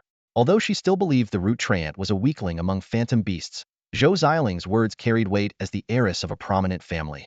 Back on the field, the 7 students from Class 3 burst into laughter when they saw that Lin Yuqing had summoned only a root treant.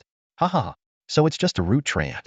My little brother owned one before, but it was so useless my dad burned it for firewood. And you're actually using it to take us all on? You must be the dumbest person alive. One boy couldn't wait any longer and issued a command.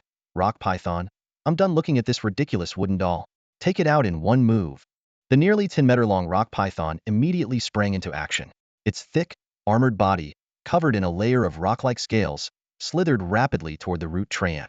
Lin Yuqing, ever kind-hearted, softly instructed her treant. Use tree spear actually. No, just lightly swat that snake away. Be careful not to hurt it too badly. After all, with a battle power of 550, even a casual move could be fatal to a low-tier phantom beast. Lin Yuqing looked at the scene in front of her and couldn't bring herself to ruthlessly attack these young students who had worked so hard to nurture their magical beasts. Roar! The rooted treant seemed to understand its master's intent. Its withered hand clenched gently, and in an instant, it conjured a vine whip as thick as a thumb. Crack! The whip sliced through the air, producing a shocking sonic boom. The reactions on the podium were nothing short of dramatic. Elder Qin's seasoned eyes widened in astonishment, his expression turning grave. The 3 principals, who had previously worn dismissive looks, and several elite teachers froze in place. Even Lin Jinnan was left dumbstruck. These battle-hardened veterans could tell from just that casual strike that the young rooted treant's combat strength was nothing short of extraordinary despite still being in its juvenile stage. Its power was already comparable to a level of 400. Could this be the potential of a king-class beast? The audience on the podium fell silent, but the same thought echoed in everyone's minds. On the battlefield, the vine whip lashed out like lightning. The rock python, unable to react in time, was struck directly. With a crisp snap, the poor creature was sent flying over 20 meters, slamming heavily into the arena's protective barrier. It let out a faint, pitiful whimper as its rocky armor shattered almost entirely.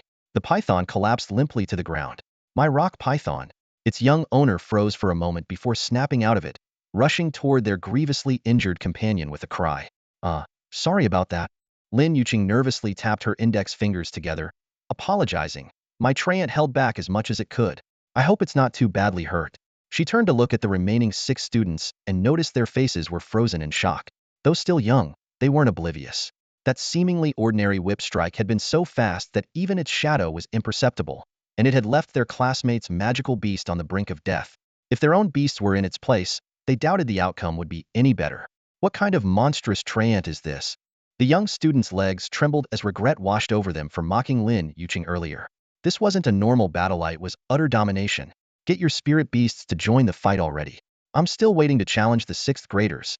Lin Yuqing's voice carried a hint of impatience. Her root tree guardian stood tall and imposing, its twisting branches writhing menacingly, exuding a pressure that sent chills down spines. Faced with such an overwhelming presence, the 6 kids on the opposing side shivered in unison, instinctively clutching their spirit beasts tightly. Their creatures were already trembling in fear. One little fox even lost control and soiled itself. We forfeit. We admit defeat. I'm sorry for mocking you earlier. Please, let us leave the arena safely. Cries of surrender echoed one after another. These children, who cherished their spirit beasts more than their own lives, didn't hesitate to throw in the towel after witnessing Lin Yuqing's formidable tree guardian. The referee wasted no time blowing his whistle, announcing, Class 13, defeated. Class 12, Lin Yuqing wins flawlessly. As a level 5 spirit beast master himself, even the referee was drenched in cold sweat. The power of that root tree guardian was beyond his comprehension.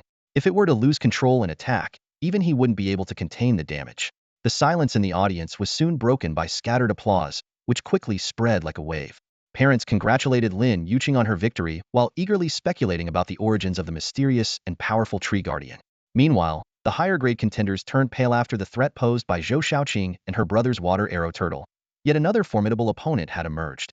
On the VIP platform, school principals and elite teachers stood up, casting admiring glances at Lin Jinnan. Mr. Lin, truly, the apple doesn't fall far from the tree. Have you considered letting your daughter skip a grade? We'd welcome her in Class 2 anytime. Mr. Lin, you must ensure that Yuqing stays with our prestigious academy. Principal Qin, in particular, gave Lin Jinnan a hearty pat on the shoulder and laughed. Mr. Lin, you've been hiding your cards well. Your daughter's beast-taming skills have already surpassed those of Yu Yin from back in the day. Don't even think about transferring her to the provincial academy. Lin Jinnan waved his hands emphatically, trying to assure everyone. Of course not. I'm an alumnus of Jiangnan Noble Academy myself. No matter how exceptional my daughter is, this will always be her school. When Principal Qin inquired about the species of the root tree guardian, Lin Jinan hesitated, a puzzled expression crossing his face. Honestly, I'm embarrassed to say I don't know. She bought it from a TV shopping channel. I'm not sure what species it belongs to. A prodigy. Principal Qin exclaimed with admiration. With her and Zhou Xiaoling, our Jiangnan Noble Academy is bound to dominate this year's Southern Region Academic Tournament. Amid the flood of praises, Lin Jinan couldn't stop smiling, but deep inside, doubt lingered. How was it possible for his seemingly average daughter to possess such a powerful spirit beast? Determined to uncover the truth, he resolved to have a private chat with his second daughter, who always seemed to know more than she let on. As he took out his phone to send a WeChat message to his second daughter, he discovered she had already left him a flood of messages.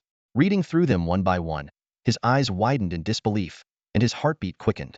The messages left him utterly stunned. Xiao Yuqing's rooted treant had reached a combat power of over 550, and the testing instrument had even rated it as having royal beast cub potential.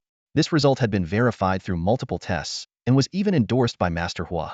He quickly rummaged through his bag to grab his own testing device, ready to personally check the data of the rooted treant on the arena. Suddenly, a sharp scream erupted beside him. My goodness! That rooted treant's combat power has reached 550, and it has royal beast potential with so many skills. Am I seeing things? Exclaimed a high school elite teacher in shock. Her outcry instantly caused a stir on the platform. A rooted treant with royal beast potential? No wonder its whip strikes leave after images. Even as a level 6 beast master, I get chills just watching it. Another elite teacher marveled. Elder Qin couldn't sit still any longer. Standing up, he said, Teacher, may I borrow your testing device for a look? Of course, Elder Qin, you're too polite, the teacher replied, hurriedly handing over the device. Meanwhile, Lin Jinan had already put on his own testing device and was carefully examining the rooted treant's data on the field. With type, growth stage, species rank, low-level creature, combat power evaluation, 550 at tier 1 upper level, numerous skills, potential rated as royal beast. After confirming the information, Lin Jinan could no longer contain his excitement. He burst into laughter and exclaimed, Amazing! Truly my precious daughter. Indeed remarkable. Congratulations, Chairman Lin. Elder Qin, his mustache twitching with excitement, gave a thumbs up. It's been ages since Jiangnan Noble Academy has seen a royal beast potential phantom beast cub. This rooted treant is truly one of a kind in the past decade. Little did the elder chairman know, two even more terrifying phantom beast cubs were about to make their appearance. Meanwhile, back at the mighty Phantom Beast store, Zhang Yun's dog food and monster materials had nearly sold out. Wang Jian had already sent most of the soldiers away, leaving only Zhao Qinggao and a few others to consult Zhang Yun about beast cultivation projects. Zhang Yun's total revenue had reached a staggering 55 million, which, when converted into points, amounted to an incredible 550,000, enough to purchase the golden vermilion fruit. After maintaining a stern expression for so long, Zhang Yun finally broke into a smile. Zhang Yun stood inside the shop, carefully explaining the cultivation services to the crowd. The Macedonian stone dragon, the blazing flame ape, and the twin-tailed fire fox are all below tier 6, which fully meets the cultivation requirements. The cost is 100,000 credits per session. For 3 sessions each, the total comes to 900,000 credits. He paused briefly before continuing. I've been quite busy lately, so I can't guarantee an exact completion time, but I promise it will be done within a week. If you don't mind waiting a few extra days, I recommend paying the boarding fee upfront 50,000 credits per day for each beast, with a maximum prepayment of 7 days. Also, feel free to join my WeChat group. They'll notify everyone of updates there. Hearing this, excitement lit up the faces of the crowd. Boss, whatever you think is best, well, follow your lead. Zhao Qinggao immediately summoned a small fox and placed it into a beast sphere before handing it over to Zhang Yun. Boss, they'll leave it in your hands. Zhao Peng quickly followed suit, summoning the Macedonian stone dragon and the blazing flame ape, carefully packing them up and handing them over. By the way, boss, both of my beasts are injured. Can you treat them here? Yes, I can. Treatment costs 200,000 credits per session, and as long as they're alive, I guarantee full recovery, Zhang Yun replied casually. That's fantastic. No need to go to the beast hospital then. Zhao Peng clapped his hands in excitement and signaled his father to make the payment. At this moment, Wang Jian interjected, Boss, when will the next batch of supplies arrive? I'm not sure about the exact timing. Once the shipment is here, they'll announce it in the WeChat group, Zhang Yun responded with a raised eyebrow. Great. Can I add you on WeChat? Me too. I'd like to join. Boss, count me in as well. The crowd eagerly held up their phones, and Zhang Yun displayed the group's QR code for everyone to scan. After finishing the formalities, Wang Jin spoke earnestly, boss. If you ever need help with resource gathering, just let me know. They'll bring my team to assist you. He genuinely appreciated Zhang Yun's contributions, which brought valuable resources and materials to the Tiger Roar camp. Wang Lan chimed in, you can also count on the Zhao Corporation. If there's anything we can help with, we absolutely will. Good to know. I won't hesitate to reach out if the need arises, Zhang Yun replied with a smile and a nod. Once the group had left, the shop fell silent. Zhang Yun glanced at the counter and saw that most of the materials had already been sold. A sense of accomplishment welled up in his heart. Though the items had been sold at low prices, clearing out so much inventory in one go was undeniably satisfying. Since these materials were of no immediate use to him, selling them off seemed like a smart move. He converted all the earnings into points, totaling an impressive 571,500 points. Adding the 1,000 points he had left from before, he now had a staggering 572,500 points in total. With this amount, he no longer had to worry about acquiring the daily items he needed in the coming days. Without hesitation, Zhang Yun opened the daily shop and declared, he'll take all 4 items. The system promptly responded. Ding! Purchase of purple potential fruit successful. 10,000 points deducted. Ding! Purchase of purple enlightenment fruit successful. 10,000 points deducted. Ding! Purchase of blue-grade moonblade successful. 100 points deducted. Ding! Purchase of golden vermilion fruit successful. 100,000 points deducted. 4 glowing orbs materialized in front of Zhang Yun. 1 golden, 2 purple, and 1 blue. His gaze first fell on the blue moonblade. The weapon resembled a flattened hula hoop, engraved with intricate blue glyphs from the ancient Gula civilization. It emitted a faint chill, with its razor-sharp outer edge gleaming coldly, as if it could slice through the air itself. Following the system's instructions, Zhang Yun bit his finger and let a drop of blood fall onto the moonblade surface. The weapon immediately radiated a frosty glow, establishing a unique bond with him. This signified that the moon blade had recognized him as its master, allowing him to wield it freely without harm. Interesting little treasure, Zhang Yun mused with a soft chuckle. With both an origin armor and an origin weapon in hand, I'm almost fully equipped, just missing some skills. With a thought, he commanded, return. The moon blade emitted a flash of blue light, shrinking rapidly before transforming into a shadowy projection and merging into his brow. Like a contracted beast, the weapon was now stored within his spiritual sea. Finally, Zhang Yun shifted his attention to the 2 floating purple fruits. Zhang Yun gazed intently at the 2 purple fruits before him. Each was no larger than a child's fist, resembling a ginseng fruit and eerily similar to a human infant. The fruit of comprehension appeared as a meditating baby in a serene pose, while the fruit of potential took the form of a sleeping infant curled up in peaceful slumber. Without hesitation, Zhang Yun devoured both fruits in quick succession. Instantly, a strange sensation surged through his entire being. His mind felt clearer than ever, his perception heightened dramatically, and his understanding and control over his strength underwent a profound transformation. His physique began to change radically as well, his power surging as if he had been reborn, undergoing a complete metamorphosis. A system notification chimed in. Congratulations, host. You have consumed the purple fruit of comprehension. Comprehension has increased from none to intermediate. Congratulations, host. You have consumed the purple fruit of potential. Star rating 3. Unbelievable. Zhang Yun exclaimed in shock. These fruits are absolutely incredible. They directly boosted my potential by 3 stars and raised my comprehension to intermediate. If the purple fruits are this powerful, what kind of mind-blowing effects would the golden fruits have? He immediately opened his attribute panel to check his stats. Name, Zhang Yun. Water attribute lifeform status, growth stage. Class level, level 2 peak. Potential, comprehension, intermediate. Combat power evaluation, 2000. Talents, psychic power. Skills, psychic wave, telekinesis, pet appraisal, master healing, master diagnosis. Passives, bronze body, strength, agility, lava resistance, water energy affinity. My combat power has reached 2000? Zhang Yun gasped, drawing in a sharp breath. The system clarified, to be precise, your actual combat power exceeds 2000. Factoring in enhancements from your Moonblade exclusive weapon, water attribute conversion bonuses, and the base value boost from your increased potential, a level 2 peak combat power of over 2000 puts you on par with ordinary elites of Sky City. But this is only the beginning. Keep striving forward. Heh, no doubt about it, I'll keep pushing myself, Zhang Yun said with excitement. I can't wait for tomorrow's shop refresh. If I can get my hands on a golden fruit that boosts strength, I might just skyrocket to a whole new level. His gaze shifted to the last floating golden glow in the Ruma dark red fruit, no larger than a child's fist. It resembled the head of a monkey with its eyes tightly shut, its surface etched with mysterious purple runes that emitted a gentle radiance. Even a single glance at it released an indescribable fragrance that wafted into Zhang Yun's nostrils. The aroma was incredibly otherworldly, directly stimulating his neurons and causing his mouth to water uncontrollably. Every cell in his body seemed to scream, urging him to consume this extraordinary fruit. Yet, despite the overwhelming temptation, Zhang Yun clenched his jaw and resolutely placed the fruit into his storage ring. It was meant to heal his grandfather wouldn't allow himself to falter. At that moment, he sensed something and turned toward the door. There, standing at the entrance, was the little green wolf.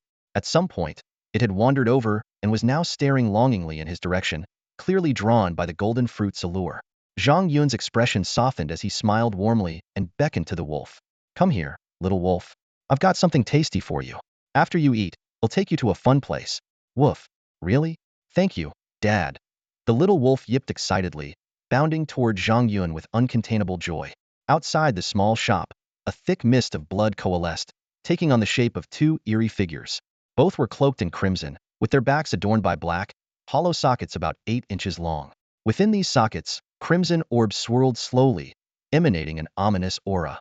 One figure, a towering man nearly 10 feet tall, wore a grotesque demon mask. The other, a woman standing around 5.5 feet tall, had long, green hair that writhed like living serpents. The masked man sniffed the air, his voice a raspy growl. The scent of Qiu is fresh. He was here just days ago. The serpent-haired woman tilted her chin upward, letting out a shrill, mocking laugh. That traitor not only turned his back on the council, but also stole the sacred artifact. Bold of him. The barrier around this shop it's pulsing. I'd wager he's involved. Let's break in and finish this, the man said, flexing his mechanical arms. Sparks flew as his metallic fingers clashed together. Foolishness, the woman drawled lazily, her tone laced with disdain. This barrier isn't ordinary. Qiu has the artifact, and a direct assault could mean walking straight into a trap. Better to wait and catch someone who knows more. Without another word, the two figures melted into the wall, their forms leaving behind faint, blood-red silhouettes. Moments later, a stray dog wandered past. The blood mist surged forward, engulfing the animal in an instant. When it cleared, not even a single hair remained. Inside the shop, Zhang Yun carefully retrieved 3 thunder spirit flowers from a glass cabinet. The rare level 5 blooms crackled with tiny arcs of electricity, a treasure to most but to him. They were nothing more than snacks for his son. Here, eat up, Zhang Yun said warmly. Daddy will grab you something else tasty in a bit. The little green wolf eagerly snatched the flowers, devouring them in one bite. Electric currents danced through its body, and it let out a satisfied whimper, almost howling in delight. Zhang Yun activated his beast appraisal skill, observing its stats. Bloodline purity 78.3, an increase of only 0.3. Still not enough, Zhang Yun muttered, frowning. He turned back to the counter and grabbed every lightning element material he had. These are all for you. Take your time. Daddy's got work to do in the back. He made his way to the rear room, where 2 more magical beasts awaited him. The first was a timid lightning mouse, curled up tightly in a cornera gift from Lin Yuqing. The second was a small black dragon, lounging lazily in a makeshift nest, its tongue flicking out playfully. Zhang Yun spared them only a glance before addressing the system in his mind. System. Unlock all the beast habitats for me. Zhang Yun stood inside the mystic beast shop, his gaze sweeping over the 7 unopened beast nests lined up against the wall.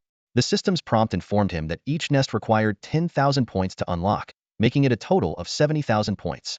Open them all. I've got plenty of points to spare, Zhang Yun declared without hesitation.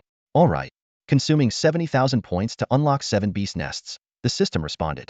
As the notification faded, 7 beams of mystical light flashed.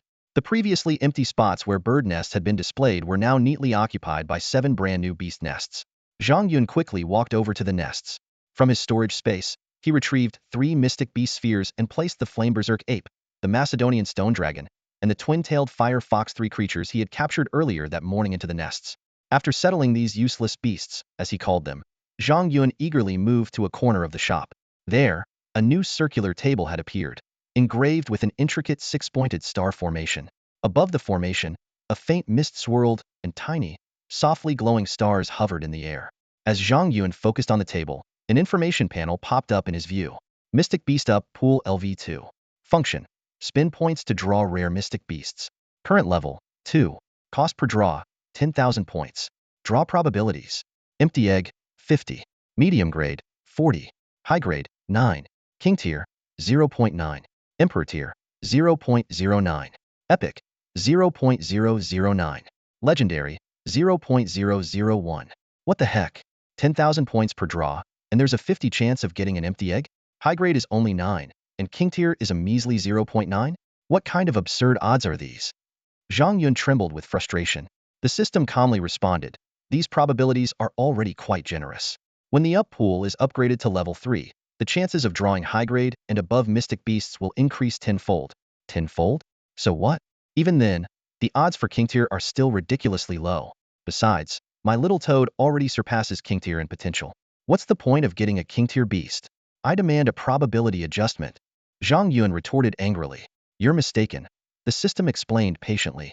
Your toad is only a pseudo-king tier in potential, having barely surpassed ordinary king tier levels by exhausting its life energy and potential. A true king tier cub is born with immense natural talent and potential. If a king tier cub were subjected to the same life and death trials as your toad, its combat power would far exceed that of your toad. Additionally, performing a 10 pull guarantees at least one high-grade mystic beast egg, which has a market value of at least 10 million. It's a worthwhile investment. Shut up. Earning 10,000 points means selling everything I own. It's not the same thing. Zhang Yun gritted his teeth in frustration. The system added, drawing from the up pool is inherently a gamble. This system does not recommend it. Whatever. Fortune favors the bold. Let's see if I can turn my bike into a motorcycle. They'll go for a 10 pull. Zhang Yun exclaimed, determined. As 100,000 points were injected into the pool, the air above the circular table began to swirl violently. The floating stars burst into brilliant light, and 10 shooting stars streaked toward the center of the table. With a muffled thud, the starlight shattered, revealing 10 mystic beast eggs, each about the size of a marble and glowing in different colors. Zhang Yun gazed at the 10 floating orbs of light before him, each glowing with a distinct hue. 4 gray orbs hovered in the air for a second before disintegrating into dust, signifying the loss of 40,000 points and yielding nothing but empty eggs. Another 4 emitted a soft blue glow, indicating mid-ear phantom beast eggs. The remaining 2, faintly shimmering with a purple light, were precious height-ear phantom beast eggs. 2 purples and a temple cal be worse. Zhang Yun mused to himself. After glancing at his remaining 250,000 points, he decisively chose to stop pulling cards. He needed to reserve funds for potential super rare golden items in the daily shop and save some points for strengthening his current phantom beasts. He first retrieved the 4 blue orbs, which quickly expanded into fist-sized beast eggs adorned with unique patterns like flames and water ripples. Zhang Yun used an appraisal technique to examine them one by one. Lizard snake. Poison attribute, 2-star potential. A little fish snack from the forest. Snowy snake. Ice attribute, 2-star potential. A spicy treat in the icy wilderness. Curled ear rabbit. Strength attribute, 2-star potential. Stir-fried rabbit meat. Rock slime. 1-star potential. A decent brick for wall building. Zhang Yun sighed and reluctantly stashed these mediocre eggs into his inventory before turning his attention to the 2 height-ear phantom beast eggs. One of them was marked with floating cyan patterns forming intricate runes. It was a 2-legged wyvern egg. Wind attribute, 4-star potential, low intelligence, making it suitable as a flying mount. The other was a storm griffin egg, dual wind and strength attributes, 5-star potential, with moderate intelligence. It outclassed the wyvern in every aspect. With only 1 contract slot left, Zhang Yun decided to go with the more powerful storm griffin. He then proceeded to hatch the other 5 phantom beast eggs. The 5 newborn creatures, upon seeing him, immediately mistook him for their parent and began nibbling on his shoes. Zhang Yun carefully placed them into the phantom beast nest, where they shrank down to the size of a fist and peacefully drifted into sleep. After handling these matters in the back hall, Zhang Yun made his way to the front desk, only to be stunned by the sight before him. Little green wolf was curled up on the ground, its body entangled in thumb-thick arcs of electricity. The wolf's clothes were singed, emitting wisps of smoke. Despite the visible pain veins bulging and sweat pouring down, the stubborn little creature gritted its teeth and refused to make a sound. Little green wolf, what happened to you? Zhang Yun hurriedly rushed over to check on him. I'm fine, Baba. I just wanted to lie down and rest for a bit. Little green wolf forced out a childish smile, but the pain etched on his face was impossible to hide. In the past, when Xinglang was bullied and mistreated by other kids in the military camp, he never cried out, no matter how unbearable the pain was. It wasn't because he was strong, but because his painful experiences had taught him that showing pain would only invite the disdain of the medics and more scornful looks. Over time, he learned to silently endure any amount of suffering, never allowing himself to become a burden to others. Don't worry, let Baba take a look, Zhang Yun said as he immediately activated his master-level diagnostic skill. The results were clear. This was a young Gaul Titan with a bloodline purity of 82. experiencing excruciating abdominal pain due to an inability to digest an overload of lightning and electricity-based energy consumed in a short period of time. After completing the diagnosis, Zhang Yun's eyes lit up. So, this little one had simply overeaten all the lightning element treasures in the shop, leading to an energy digestion problem. The treatment was straightforward: by activating his Titan bloodline through a contract, the excess energy could be resolved. Little Qinglang, would you like to become Baba's spirit beast? If you agree, Baba will take you to the amusement park, Zhang Yun asked gently. Really? I can go to the amusement park? Then I'll do anything. Qinglang's eyes sparkled with anticipation. All right, close your eyes and relax. Qinglang obediently closed his eyes. Despite the unbearable pain in his stomach, he didn't make a sound. Zhang Yun gathered his primal energy at his fingertip and gently touched Qinglang's forehead. A system notification immediately sounded. Congratulations to the host for contracting a Gaul Titan. Due to the Titan bloodline purity exceeding 80, a super evolution has been triggered, evolving into a Thunder Titan.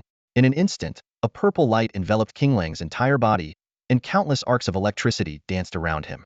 His hair grew wildly, reaching over 2 meters in length, transforming into a pure violet hue, resembling the iconic third-stage hairstyle of Goku from Dragon Ball. His aura surged dramatically, and his combat power soared past the 2,000 mark, so overwhelming that even Zhang Yun felt a trace of unease, with beads of sweat forming on his forehead. At this moment, Qinglang had undergone a complete transformation. If he were to face the little toad again, he could probably defeat it in mere moments. Zhang Yun burst into excited laughter, exclaiming, "Amazing! My son is incredible!" His laughter echoed out of the small shop, drawing curious stares from passers-by, who wondered if an escaped patient from a mental hospital had shown up.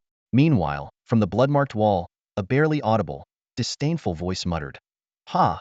laughing so loudly on the brink of death. It seems that everyone connected to Qiulong is mentally deranged. As the arcs of lightning danced around, an astonishing transformation overcame the young Qinglang. His towering, majestic frame, once over 3 meters tall, began to shrink rapidly, reducing to the size of a child around 6 or 7 years old, standing just over a meter. Though his new form was small and slender, an ethereal aura emanated from him.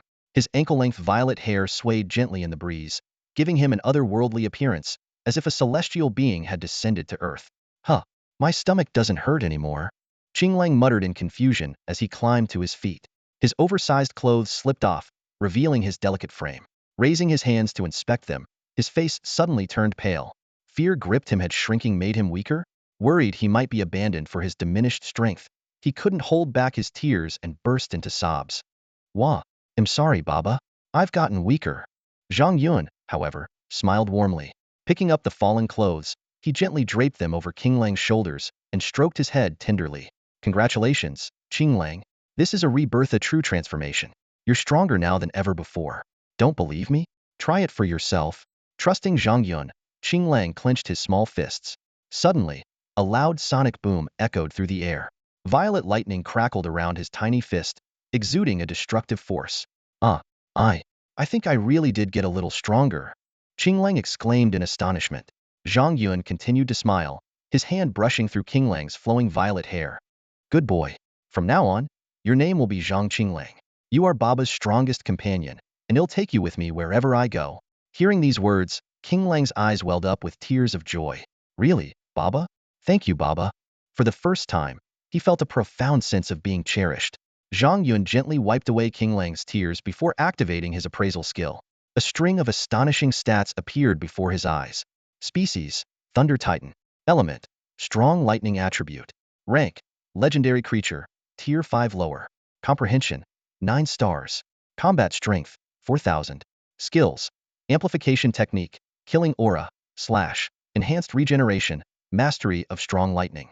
These stats rivaled those of a level 10 mythical beast, and the creature hadn't even undergone battle-hardened growth yet. My son Qinglang truly has the makings of a demon god, Zhang Yun thought, his heart brimming with excitement. He couldn't help but imagine how regretful Zhang Feng would be when he found out.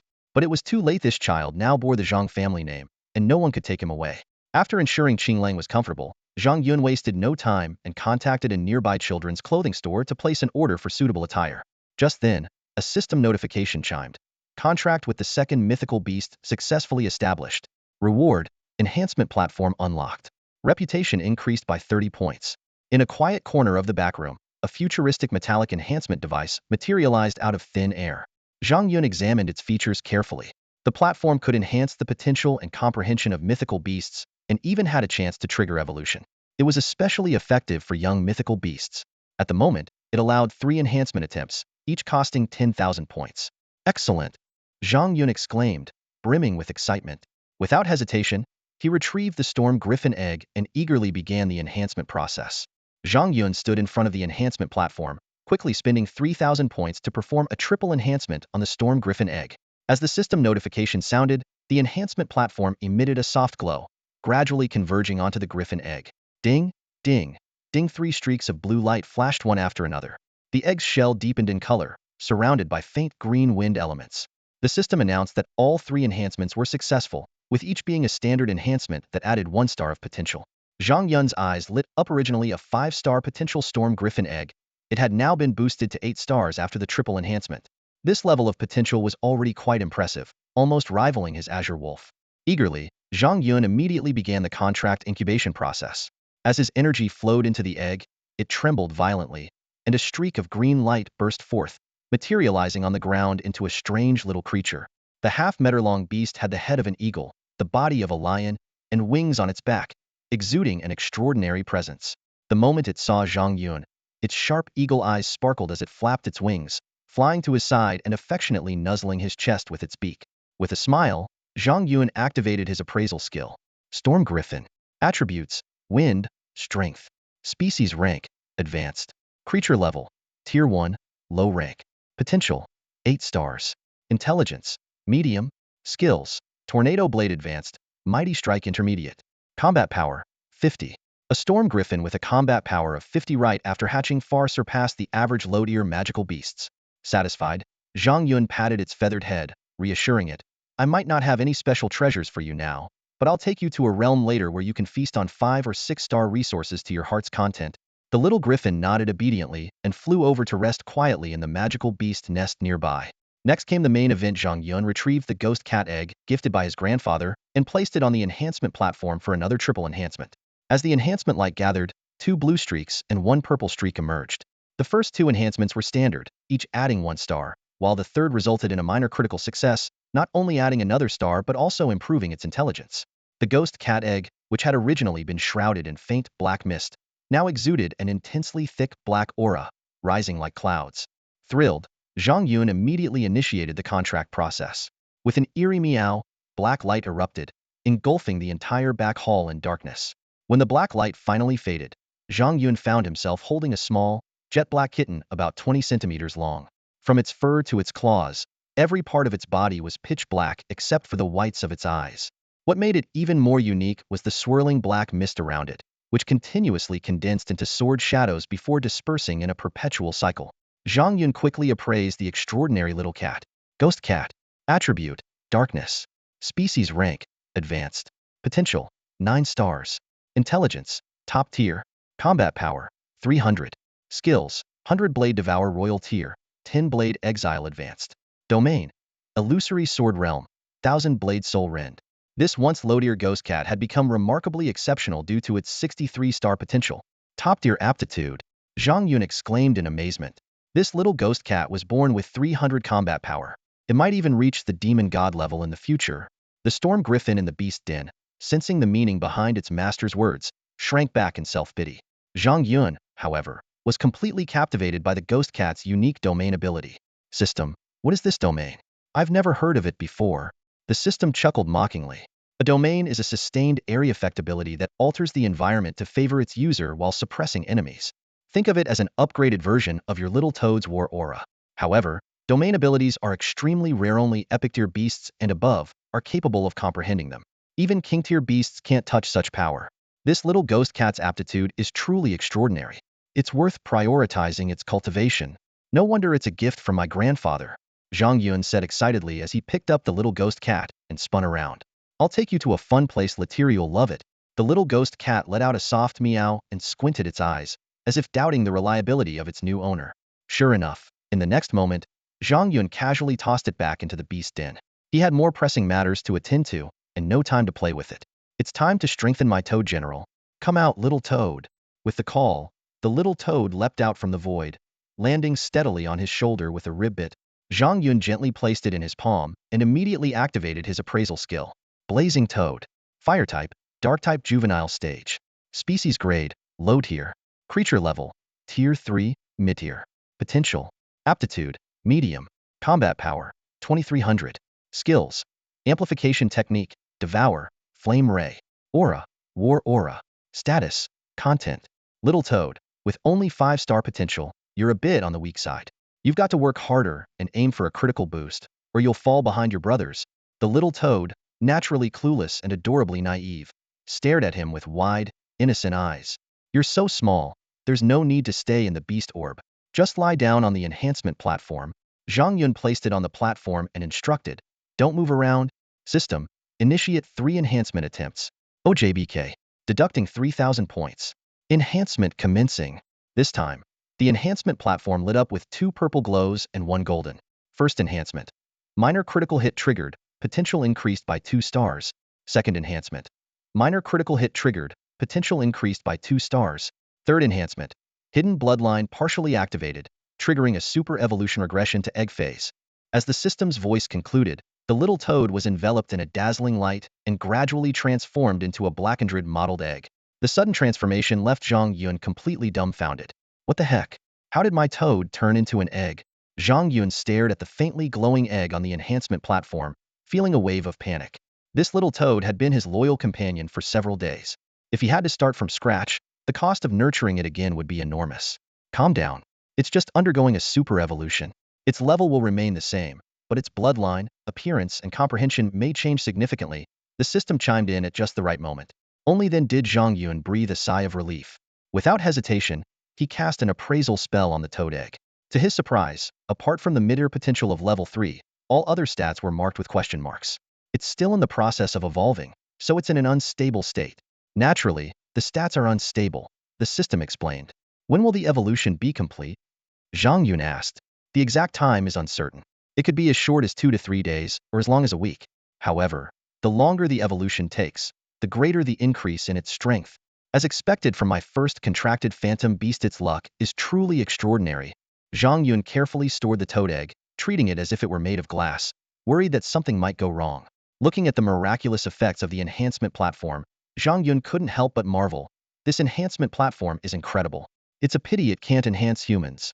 Otherwise, I'd jump in for a round myself. If you want to get stronger, focus on completing tasks and earning reputation. The higher your reputation, the faster the shop's level will increase. Eventually, the ability to enhance the host will be unlocked. The system replied. How do I earn reputation? Don't I need to trigger tasks for that?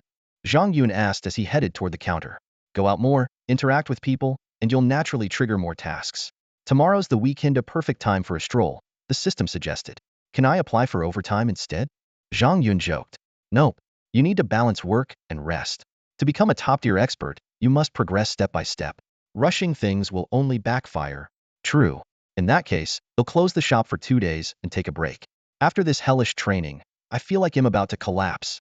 Over the past few days, Zhang Yun had lost count of how many times he had died, and the mental strain was reaching its limit. Just as Zhang Yun was about to reach the counter, he suddenly remembered something and turned back toward the wyvern's nest. After a moment of contemplation, he took out a phantom beast ball, retrieved the wyvern, and placed it on the enhancement platform. At that moment, a voice called out from the front counter. Hey, Zhang Yun, your clothes are here. Coming. Hang on. Zhang Yun quickly headed to the counter, where he found a middle-aged man in a chef's uniform standing outside. The man looked slightly embarrassed as his gaze landed on a purple-haired boy standing inside, shirtless and barefoot. Zhang Yun hurriedly pulled the little wolf pup behind him and smiled.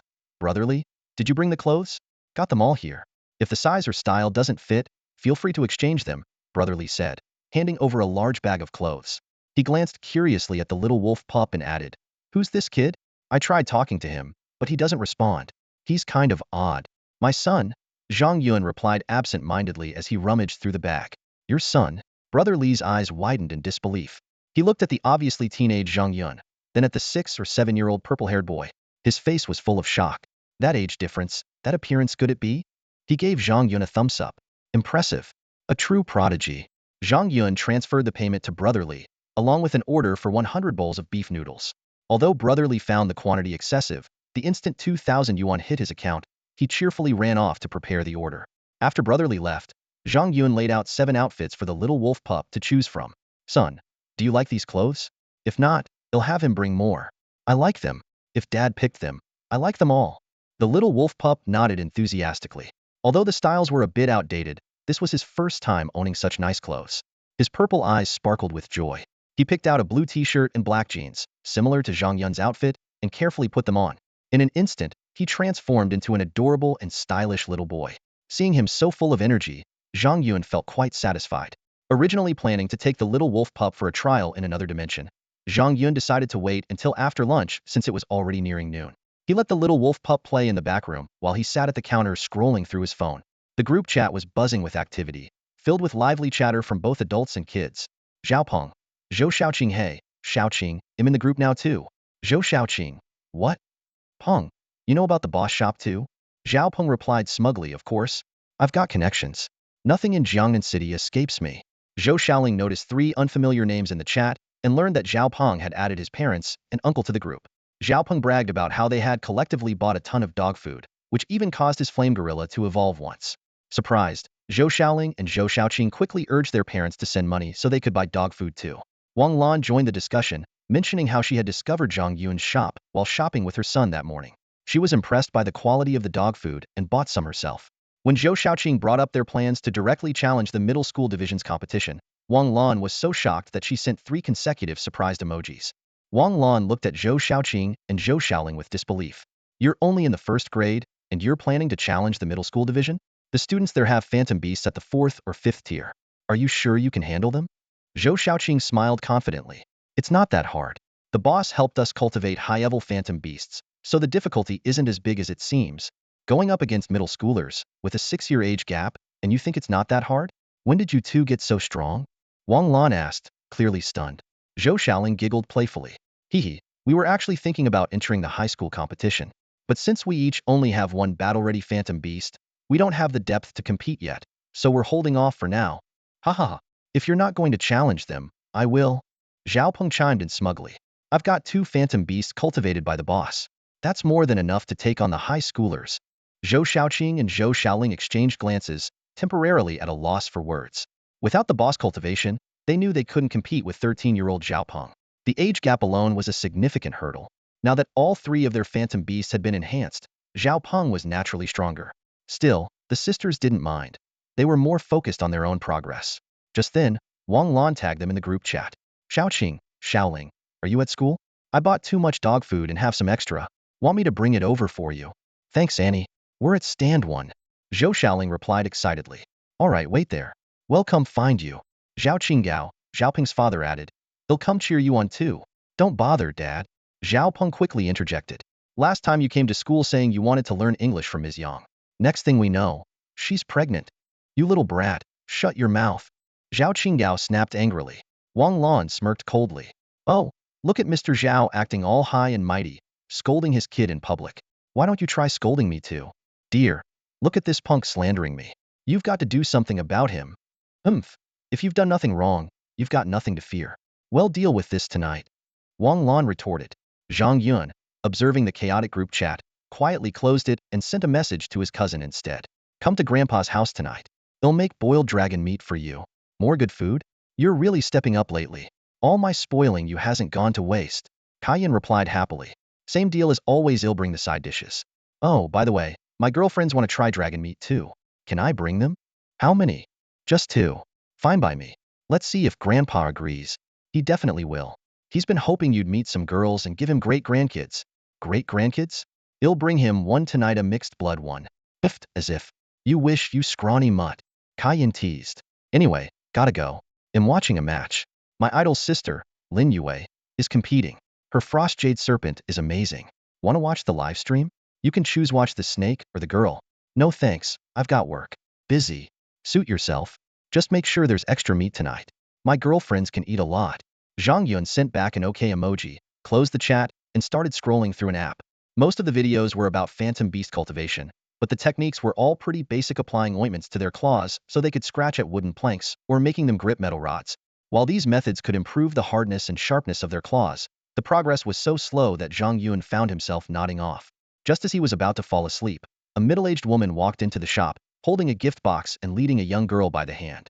"Excuse me, are you Mr. Zhang Yun?" she asked. "That's me."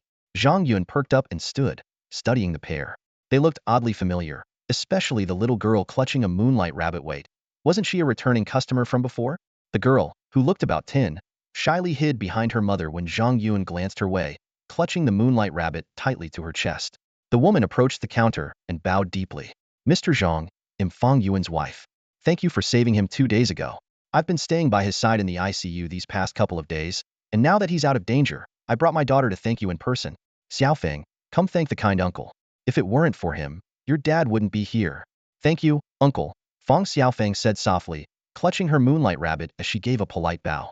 Zhang Yun gazed at the mother and daughter in front of him, and memories suddenly flooded back. This was the wife and daughter of President Fang Yuan.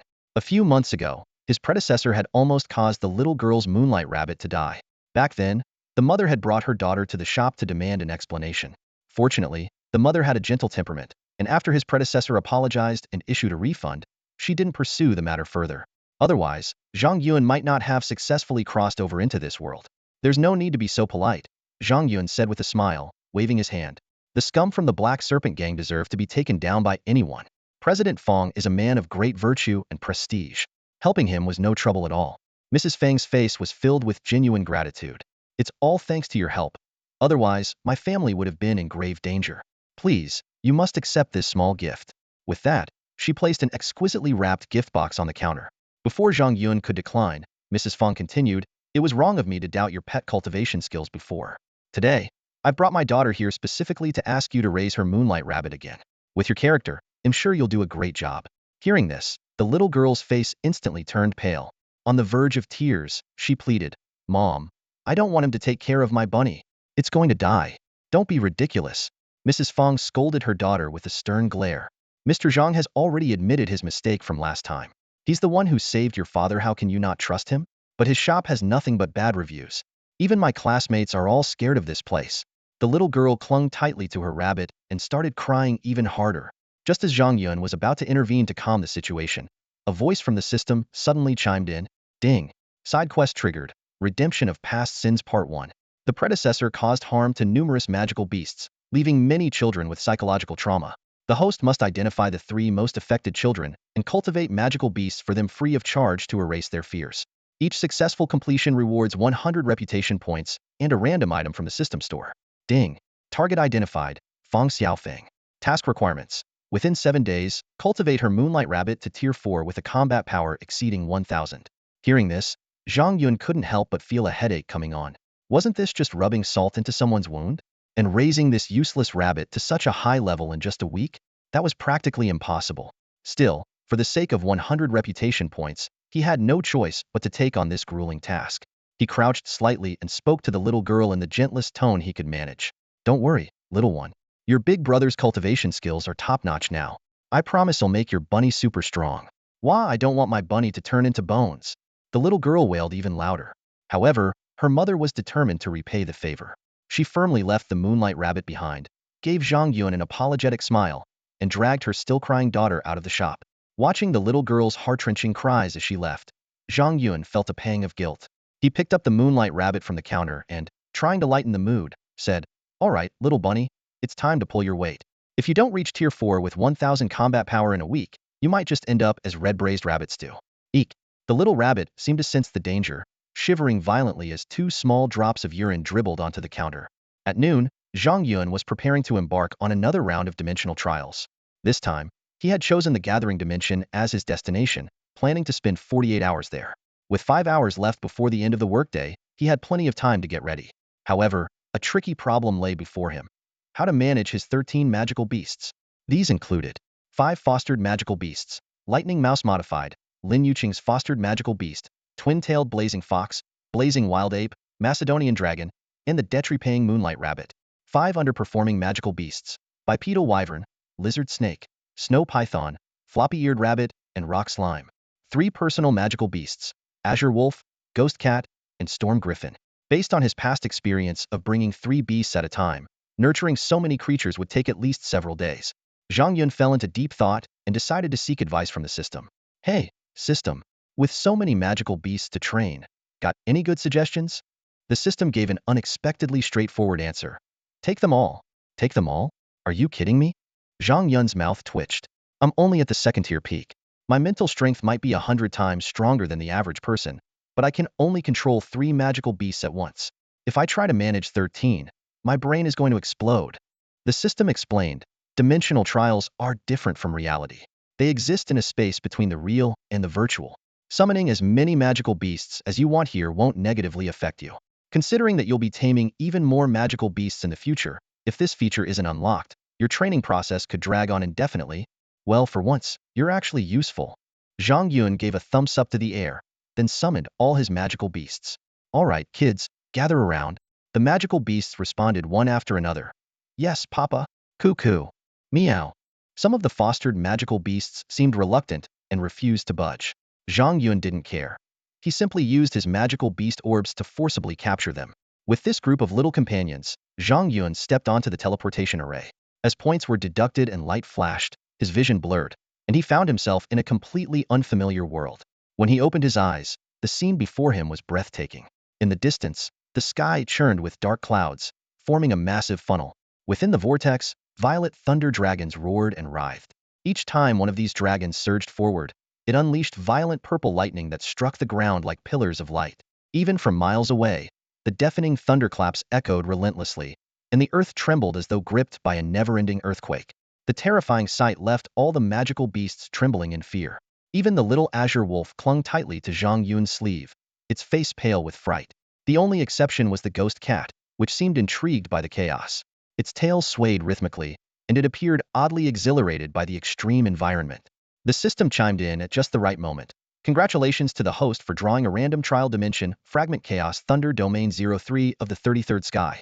By collecting fragments 01 and 02 of the 33rd Sky, you can synthesize a complete 9-star trial dimension, granting you the opportunity to challenge ancient lands within the distant 33rd Sky and obtain extraordinary inheritances.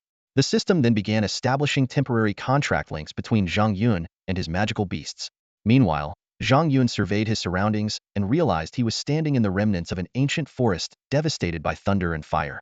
Charred, skeletal trees stood tall, exuding a suffocating pressure despite the seemingly lifeless environment.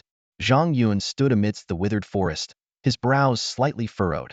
He casually cast an appraisal spell on a few dead trees, and without exception, the results identified them as lifeless. This area was yet another fragment of the 33 heavens, specifically the 03 world fragment, which was far more perilous compared to fragments 04 and 05. Danger level, 4 stars, he muttered to himself, higher than the 3-star rating of fragment 04 and the 2-star rating of fragment 05. It was as expected. The lower the fragment number, the higher the danger level and star rating. Of course, the resources in these fragments were also more abundant, and there was even the possibility of encountering a legacy relic. Legacy relic? Zhang Yun pondered silently. Could it just be another empty promise? Even though encountering a legacy relic before fully piecing together the 33 heavens world fragments would only reveal its shadow, he could still mark its location for the future. When his strength was sufficient, he could return to attempt the legacy trial. If he could obtain a high-level legacy, perhaps he and his little mythical beasts could one day ascend to godhood. Shaking his head, Zhang Yun redirected his attention to the small mythical beasts around him. The storm griffin let out a low coo, the winged dragon bleated nervously, and the moonlight rabbit squeaked incessantly. All of them were clearly frightened by the eerie surroundings. Their disdainful gazes seemed to question his sanity. Are you out of your mind, master? Even the usually obedient little green wolf was trembling. Its voice timid as it asked, Papa, are we going to an amusement park? Zhang Yun gently stroked the wolf's soft, purple fur and said warmly, First, we need to gather some celestial herbs and spirit flowers to nourish you all so you can grow up strong and healthy. Whatever's left, we'll sell to buy tickets for the amusement park. Got it. Green Wolf will follow Papa and gather herbs diligently. Little Green Wolf puffed out its chest, trying to look brave. My boy is so bold, much braver than these useless mutts, Zhang Yun said with satisfaction, nodding approvingly. He then began to consider his next course of action. Aside from Little Green Wolf, the others were all low-level mythical beasts, ranging from levels 1 to 3. They wouldn't be much help and would only serve as cannon fodder. In that case, it was better to send them off to face stronger enemies on their own. After dying thousands of times, they might naturally grow stronger. That's the plan, Zhang Yun decided firmly. Little Green Wolf will join me to gather herbs. The rest of you will form a cute pet suicide squad, led by Ghost Cat, and go play with wild mythical beasts. Remember, it's just playing, not fighting. Have fun, and don't be afraid to die. Faced with this absurd order, the small mythical beasts collectively raised their middle fingers in protest. Zhang Yun glanced around, his gaze indifferent to the bewildered expressions on his companions' faces. In the distance, some hundreds of meters away, a colossal figure caught his attention, a towering mountain giant, standing an awe-inspiring 200 to 300 meters tall, slowly making its way through the charred forest. Each step it took sent tremors rippling through the ground, causing dust, rocks, and debris to shudder and leap into the air. The deep, resonant thuds of its footsteps seemed to echo in the very core of the earth. Without hesitation, Zhang Yun cast an identification spell on the giant. The system responded, Mountain Giant, Earth Attribute Species, Legendary Grade. All other attributes were marked as unknown. Looks pretty friendly, doesn't it? Zhang Yun remarked, turning to his mischievous companion, the little ghost cat. Why don't you and your adorable pet squad go say hi? Maybe even slide down from its head to its feet. It'll be more thrilling than a roller coaster. You don't want to miss this rare chance. The ghost cat gave a cheerful meow and, to Zhang Yun's amusement, bounded eagerly toward the giant. The other small phantom beasts, paralyzed with fear at the sight of the towering figure, hesitated. However, under Zhang Yun's firm command, this reluctant, adorable pet squad followed the ghost cat with tearful eyes, scrambling toward the giant.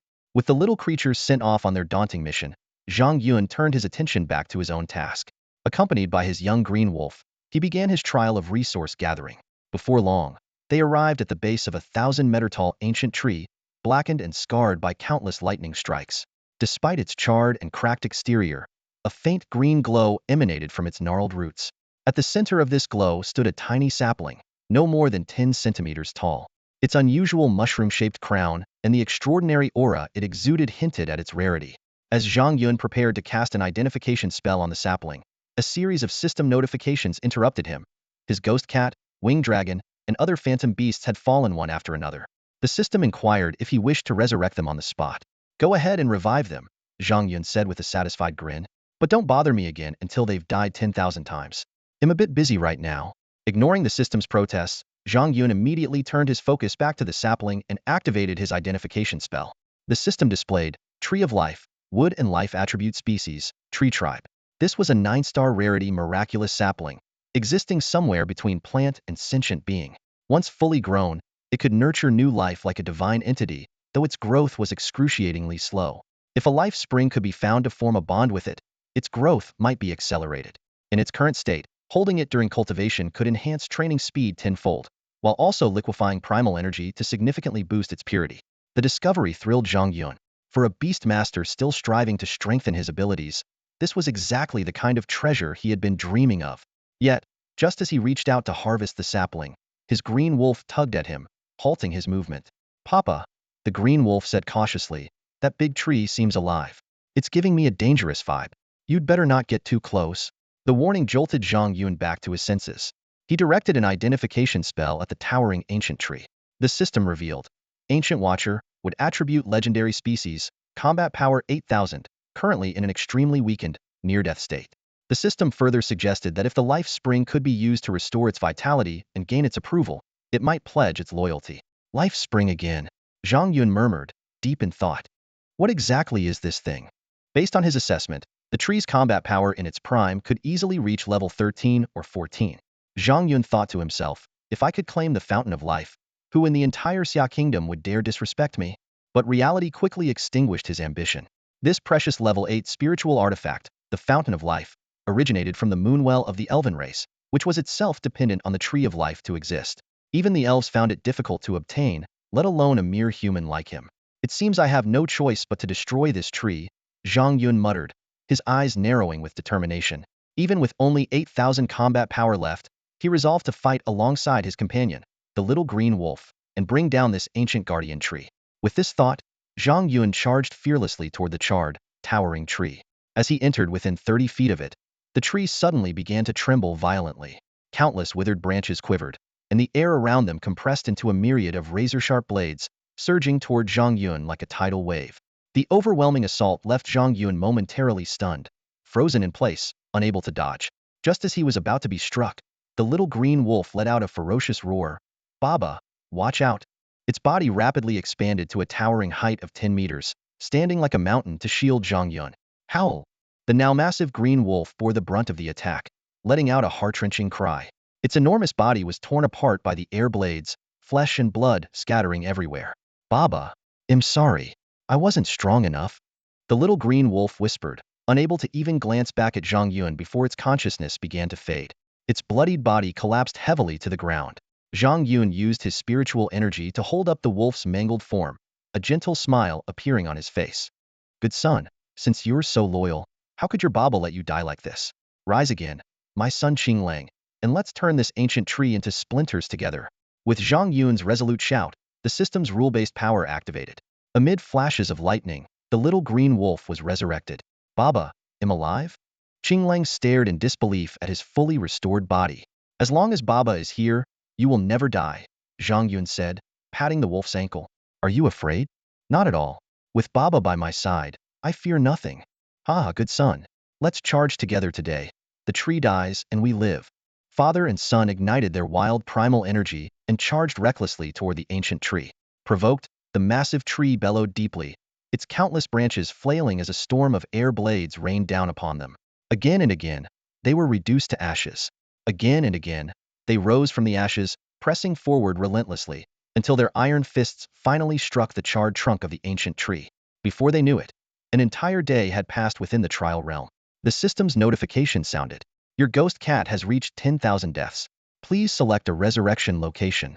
Your storm griffin has reached 10,000 deaths. Please select a resurrection location. Don't forget to like and follow for updates. Wishing all students preparing for exams the best of luck. Oh, crush it. He had already died a total of 10,000 times. The strength of the mountain giant was truly terrifying. Zhang Yun knew all too well that if he or his pet squad were to take even a single blow from the giant, they'd face yet another complete annihilation. System, refresh my little pets 500 more times. Zhang Yun straightened up slowly, his back aching as he stood amidst the charred remains of shattered trees. A wild grin spread across his face. You can't sharpen jade without a chisel, and you can't raise tough kids without a little tough love. The system immediately executed the command, resurrecting Ghost Cat 10,001 times. Resurrecting Twin-Winged Dragon 10,001 times. Zhang Yun surveyed the surroundings. The landscape for kilometers around had been utterly transformed. Where there were once small hills and towering dead trees hundreds of meters tall, now stretched a flattened wasteland. The ground was riddled with craters of various sizes, and blackened wood chips were piled so high they reached his knees. The once mighty ancient guardian, with a battle power of 8,000, had ultimately fallen. It had succumbed to the relentless assault of Little Green Wolf. In a final, desperate clash, the guardian and the wolf perished together under the devastating strike of a thunder staff. The difference? Little Green Wolf could revive endlessly, while the ancient guardian had only one life to give. Bending down amidst the smoldering debris, Zhang Yun rummaged through the wreckage and quickly found a green, diamond-shaped crystal about a foot long. The crystal radiated a dazzling emerald glow, bathing him in its light. Threads of life energy coiled out from the crystal like living serpents, seeping into his body through his arm. Instantly, his exhaustion melted away, and his strength was restored.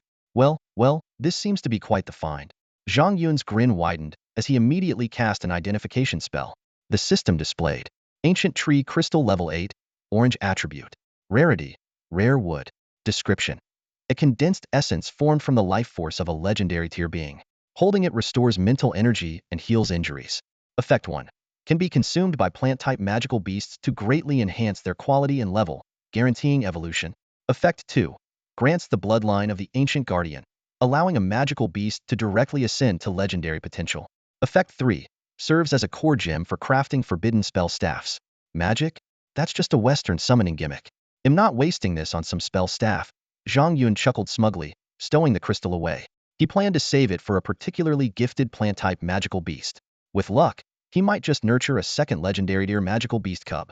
Without wasting time, he headed toward the location of the life sapling.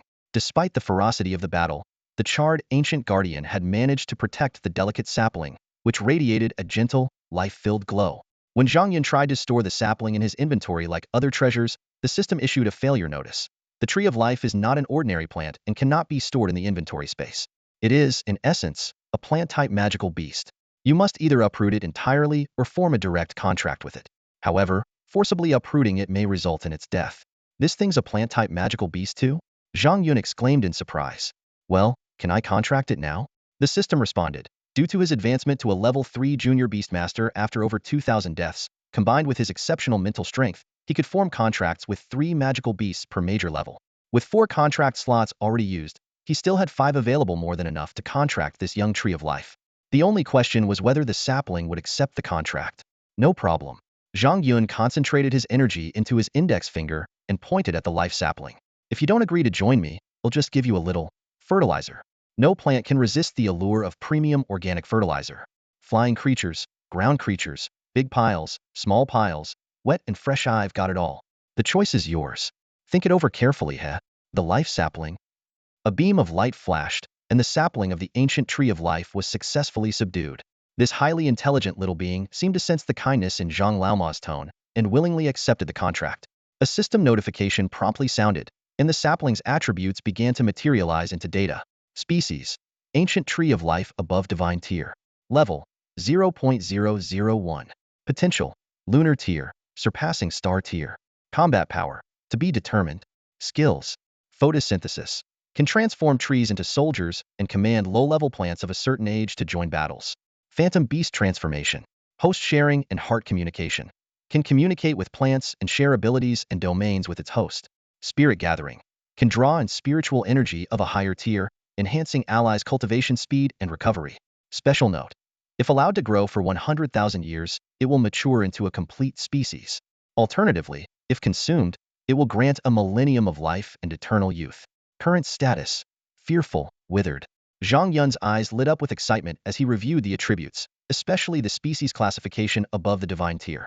While the current level of only 0.001 puzzled him, the lunar tier potential left him in a white guarantee that as long as the sapling grew normally, it would eventually surpass level 15 upon maturity.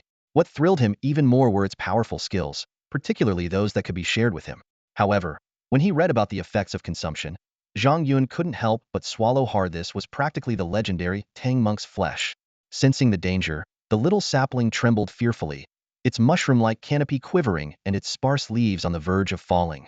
Zhang Yun quickly reassured it, clearing his throat. Ahem, sorry about that. Your master just remembered yesterday's beef noodles and got carried away. From now on, I'll call you Meowsy. How does that sound? Using his spiritual power, he gently lifted the tiny sapling into his hands. The little one emitted a faint, cooing mental wave, its trunk quivering slightly. It clearly liked its new name. To ensure its safety, Zhang Yun immediately stored it in the Phantom Beast space. With this super sapling secured, Zhang Yun's thoughts turned to his adorable pet squad, which had suffered a day of torment at the hands of the mountain giant. He resolved to seek justice for them. But before that, he decided to use his appraisal skill to check on his own progress. Zhang Yun cast the identification skill on the recently resurrected little blue wolf, and the status panel appeared before him.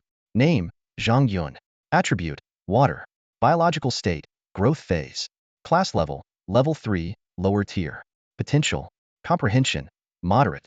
Combat power: 2300. Talent: psychic force.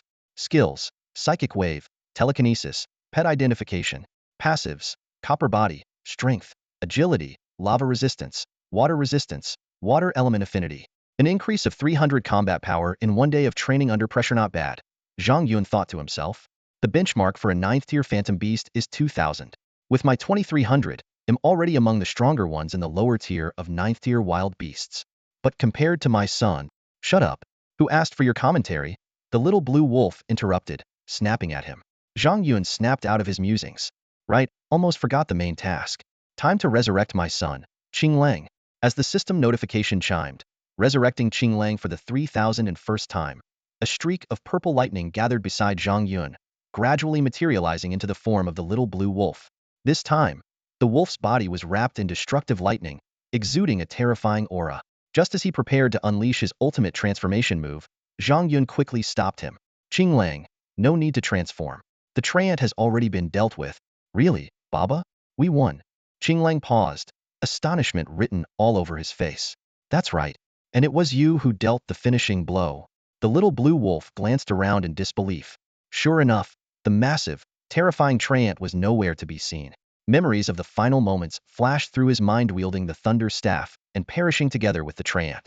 His small paws clenched tightly as pride gleamed in his eyes. After all, the treant was at least a 14th tier ancient guardian. Even in its weakened state, a casual attack from it would have been enough to obliterate him. If not for Zhang Yun fighting alongside him, he might have given up long ago. Zhang Yun cast identification again, and Qing Lang's updated stats emerged. Name, Thunder Titan. Attribute, pure lightning. Stage, juvenile. Species tier, legendary. Level, tier 5, mid-tier. Potential, comprehension, high. Combat power, 6000. Skills, Thunder Staff legendary, destructive Thunder Ring epic, Finger of Thunder epic, amplification technique royal, killing aura advanced, hyper regeneration, lightning manipulation. Zhang Yun's scalp tingled as he scanned the panel. Just a small leap from lower to midder of the 5th level had resulted in a staggering 2,000-point increase in combat power, along with the acquisition of 3 new skills rated epic or higher.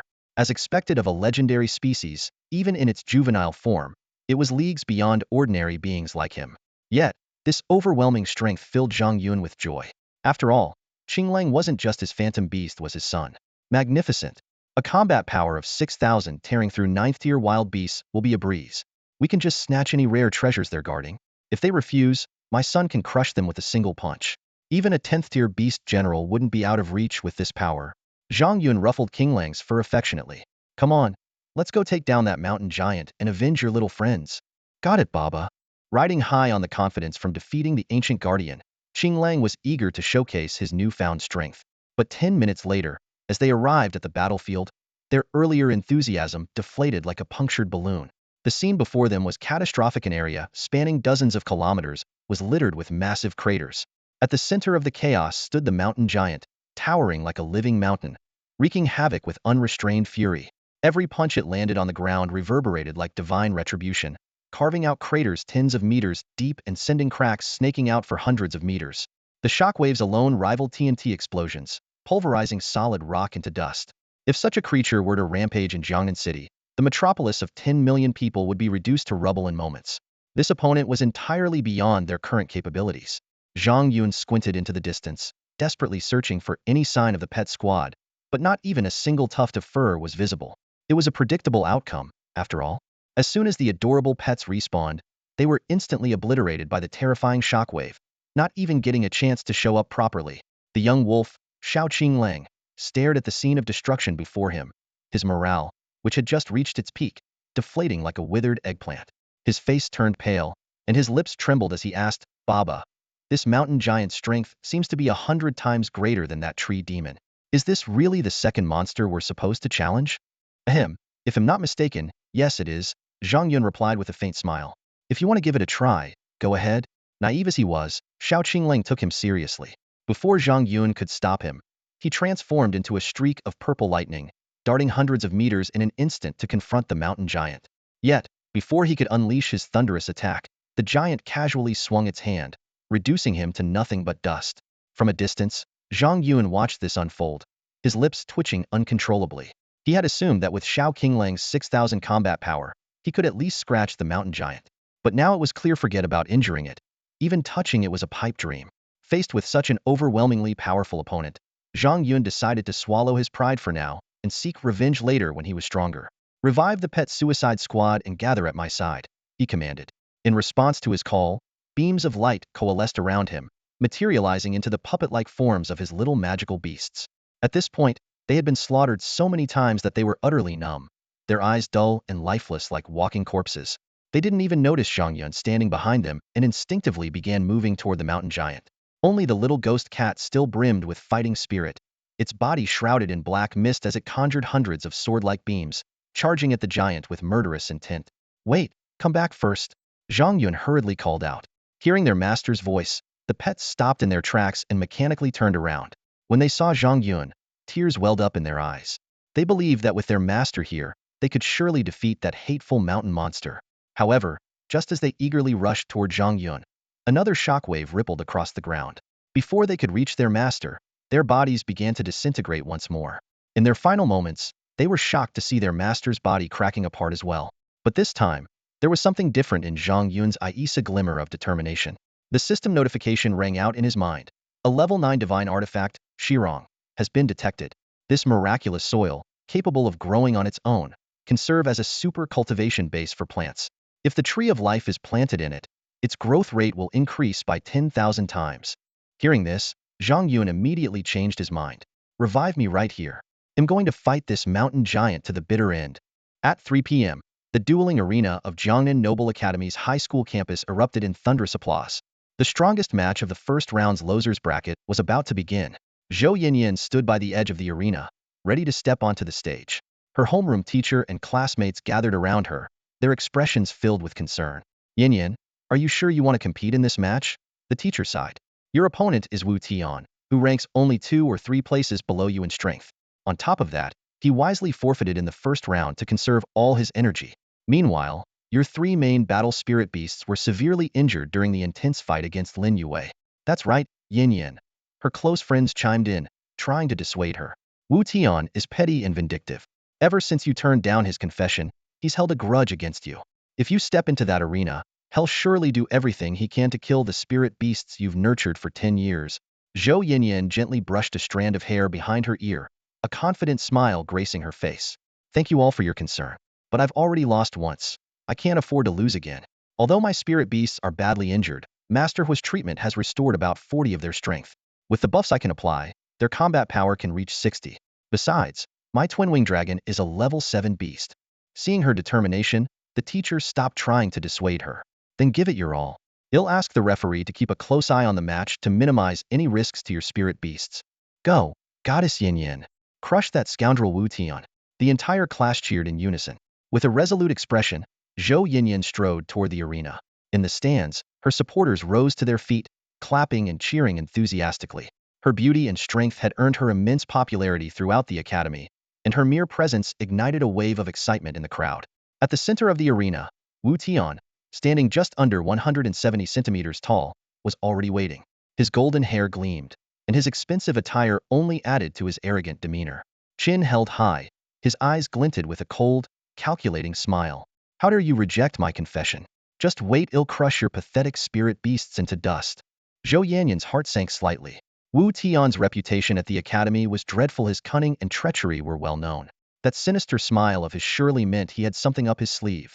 But now that she had stepped into the arena, retreat was not an option. Both competitors took their positions, standing 20 meters apart.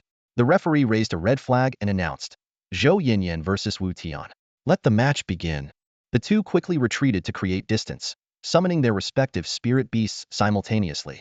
Zhou Yinyan called forth her level 7 twin-winged dragon and level 6 death howl wolf. Though their bodies were scarred from previous battles, their aura remained fierce and imposing. Wu Tian, on the other hand, summoned his pristine level 6 frost giant ape and abyssal quillboar, both in peak condition. Attack! Kill those worthless creatures! Wu Tian bellowed, casting 2 high-level buffs Berserker's Blade and Hero's Touch, instantly boosting his spirit beast's combat power by 20. Zhou Yinyan didn't hesitate. She immediately activated her soul skill. An intense and ferocious battle was about to unfold.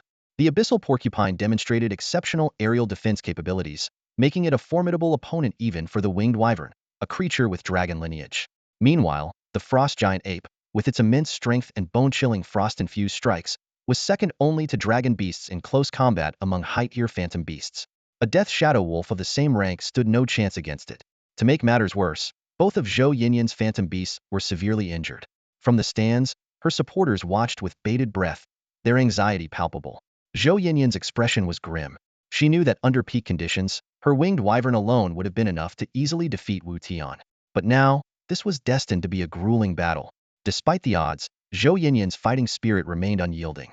She activated Mind Fire and Wind Stride, 2 force imprints that hovered above her beasts, instantly boosting their attack, defense, and speed by 20. Winged Wyvern, take to the skies, she commanded. The majestic beast spread its wings and soared upward. Huh, trying to fly? Did you ask my abyssal porcupine for permission? Wu Tian sneered. Abyssal porcupine, unleash black flame arrows. Bring it down. The 10-meter-long abyssal porcupine arched its body, launching dozens of bone arrows tipped with black flames. As the arrows tore through the air, the winged wyvern flapped its wings, generating wind blades that deflected most of them. Just as it was about to leverage its aerial advantage to strike, it sensed something amiss. Abruptly, it dove toward Zhou Yinyan. Wu Tian had cunningly directed a portion of the arrows toward her instead. That's against the rules, gasped the audience in alarm. Zhou Yinyan dodged quickly, but the winged wyvern, driven by its instinct to protect its master, shielded her with its body. The black flames spread rapidly from its wounds, and with a pained roar, the wyvern plummeted to the ground. Xiaofeng, Zhou Yinyan called out in panic, hastily recalling the injured beast to her phantom beast space. Wu Tian burst into triumphant laughter. Ha ha! Only your pathetic death shadow wolf remains. Frost giant ape, finish that mud off and send it to hell. The battle escalated intensely. The frost giant ape, shrouded in frost, clashed midair with the death shadow wolf. Already gravely injured, the wolf couldn't match the ape's ferocity and was sent crashing to the ground. Seizing the opportunity, the abyssal porcupine unleashed another barrage of bone arrows. Though the death shadow wolf attempted to evade using shadow stealth, 3 arrows struck its hind leg, slowing it down significantly. The two beasts engaged in close combat, their claws and fists colliding with thunderous force. Despite being slightly higher in rank, the death shadow wolf, weakened by its injuries, struggled to use its ultimate abilities. It was soon overwhelmed by the relentless assault of the frost giant ape and collapsed. In a desperate move, Zhou Yinyan summoned her third phantom beast, the blazing wild lion. The moment it appeared, it unleashed a flaming charge, transforming into a blazing inferno and hurling the frost giant ape dozens of meters away, causing the protective barrier around the arena to shudder violently. What shocked everyone most was the blazing wild lion's condition. Not only had its injuries fully healed, but its scars had vanished, and its fiery aura burned brighter than ever, surpassing its pre-injury state by a noticeable margin. Zhou Yinyan and Lin Yue, watching from the stands, were both stunned. By all logic, such severe injuries should have been impossible to heal in just 2 days. Xiao Yue, it seems Zhou Yinyan has been hiding something, Lu Fei remarked as she gracefully picked up a few pieces of popcorn and brought them to Lin Yue's lips. She actually has 2 blazing flame lions. If she sends the second one into the fight, this battle might end with her being completely crushed. Lin Yue chewed on the crispy popcorn, her expression serious as she shook her head. Zhou Yinyan only has 1 blazing flame lion. The one on the field right now is the same one I severely injured a few days ago. That can't be right, Lu Fei replied lazily, taking a sip from the iced milk tea resting on her chest. A few days ago, her lion was on the verge of death after your phantom beasts nearly killed it. It was the most badly injured out of the 3. But just look at the one on the field, now full of energy, majestic, and showing no signs of previous wounds. I'm certain of it, Lin Yue said firmly, her eyes fixed on the blazing flame lion in the arena. Its aura is identical to the one from before, perhaps even stronger now. Zhou Yinyan has been my rival since middle school. She's too competitive to hold back against me. She must have encountered an expert who helped her heal her critically injured beast. Are you serious? Lu Fei's eyes widened in disbelief. To heal a nearly dead level 6 phantom beast in such a short time, what kind of expert could pull off something like that? Lin Yue remained silent, shaking her head. If she knew who it was, she would have already prepared a hefty gift to seek their help. Her own 2 phantom beasts were also severely injured and in no better condition than Zhou Yinyan's. With 2 more rounds of intense competition ahead, relying solely on her level 7 Frost Jade Serpent would be incredibly difficult. As she mulled over whether to approach Zhou Yinyan for information about this mysterious expert, her phone suddenly buzzed with an incoming video call. To her surprise, the caller ID showed it was her father. She hadn't checked her phone all day, fully focused on preparing for the winner's bracket match.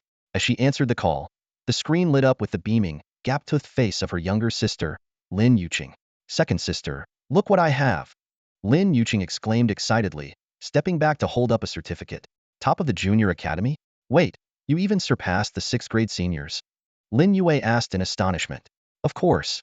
Lin Yuqing declared proudly, raising her chin. My tree's combat power has reached 550. I've achieved something even you and big sister haven't done. Just as Lin Yue gave her sister a proud thumbs up, their father, Lin Jinan, took the phone and asked about her match with a cheerful smile. When Lin Yue complained that he hadn't come to watch her competition, Lin Jinan instead launched into an enthusiastic recount of another event. You have no idea what a stir the Zhou siblings are causing here. Zhou Xiaoling has already dominated the second-year middle school division. Her battles against other students' phantom beasts are like cutting through butter. Now her brother, Zhou Xiaoqing, is gearing up to challenge the third-year division. If he's even stronger than his sister, the entire middle school might just get swept by the 2 of them this year. That's impossible, Lin Yue exclaimed, her eyes wide with disbelief. She knew the Zhou siblings, Zhou Xiaoqing and Zhou Xiaoling, who were only 7 or 8 years old. While they were prodigies as level 2 phantom beast tamers at such a young age, the idea of them defeating middle schoolers was hard to believe. After all, the middle school division in the prestigious academy was filled with top talent, with many aristocratic students possessing extraordinary gifts and powerful high-level phantom beasts far ahead in rank. Lin Yue stared at her father in disbelief.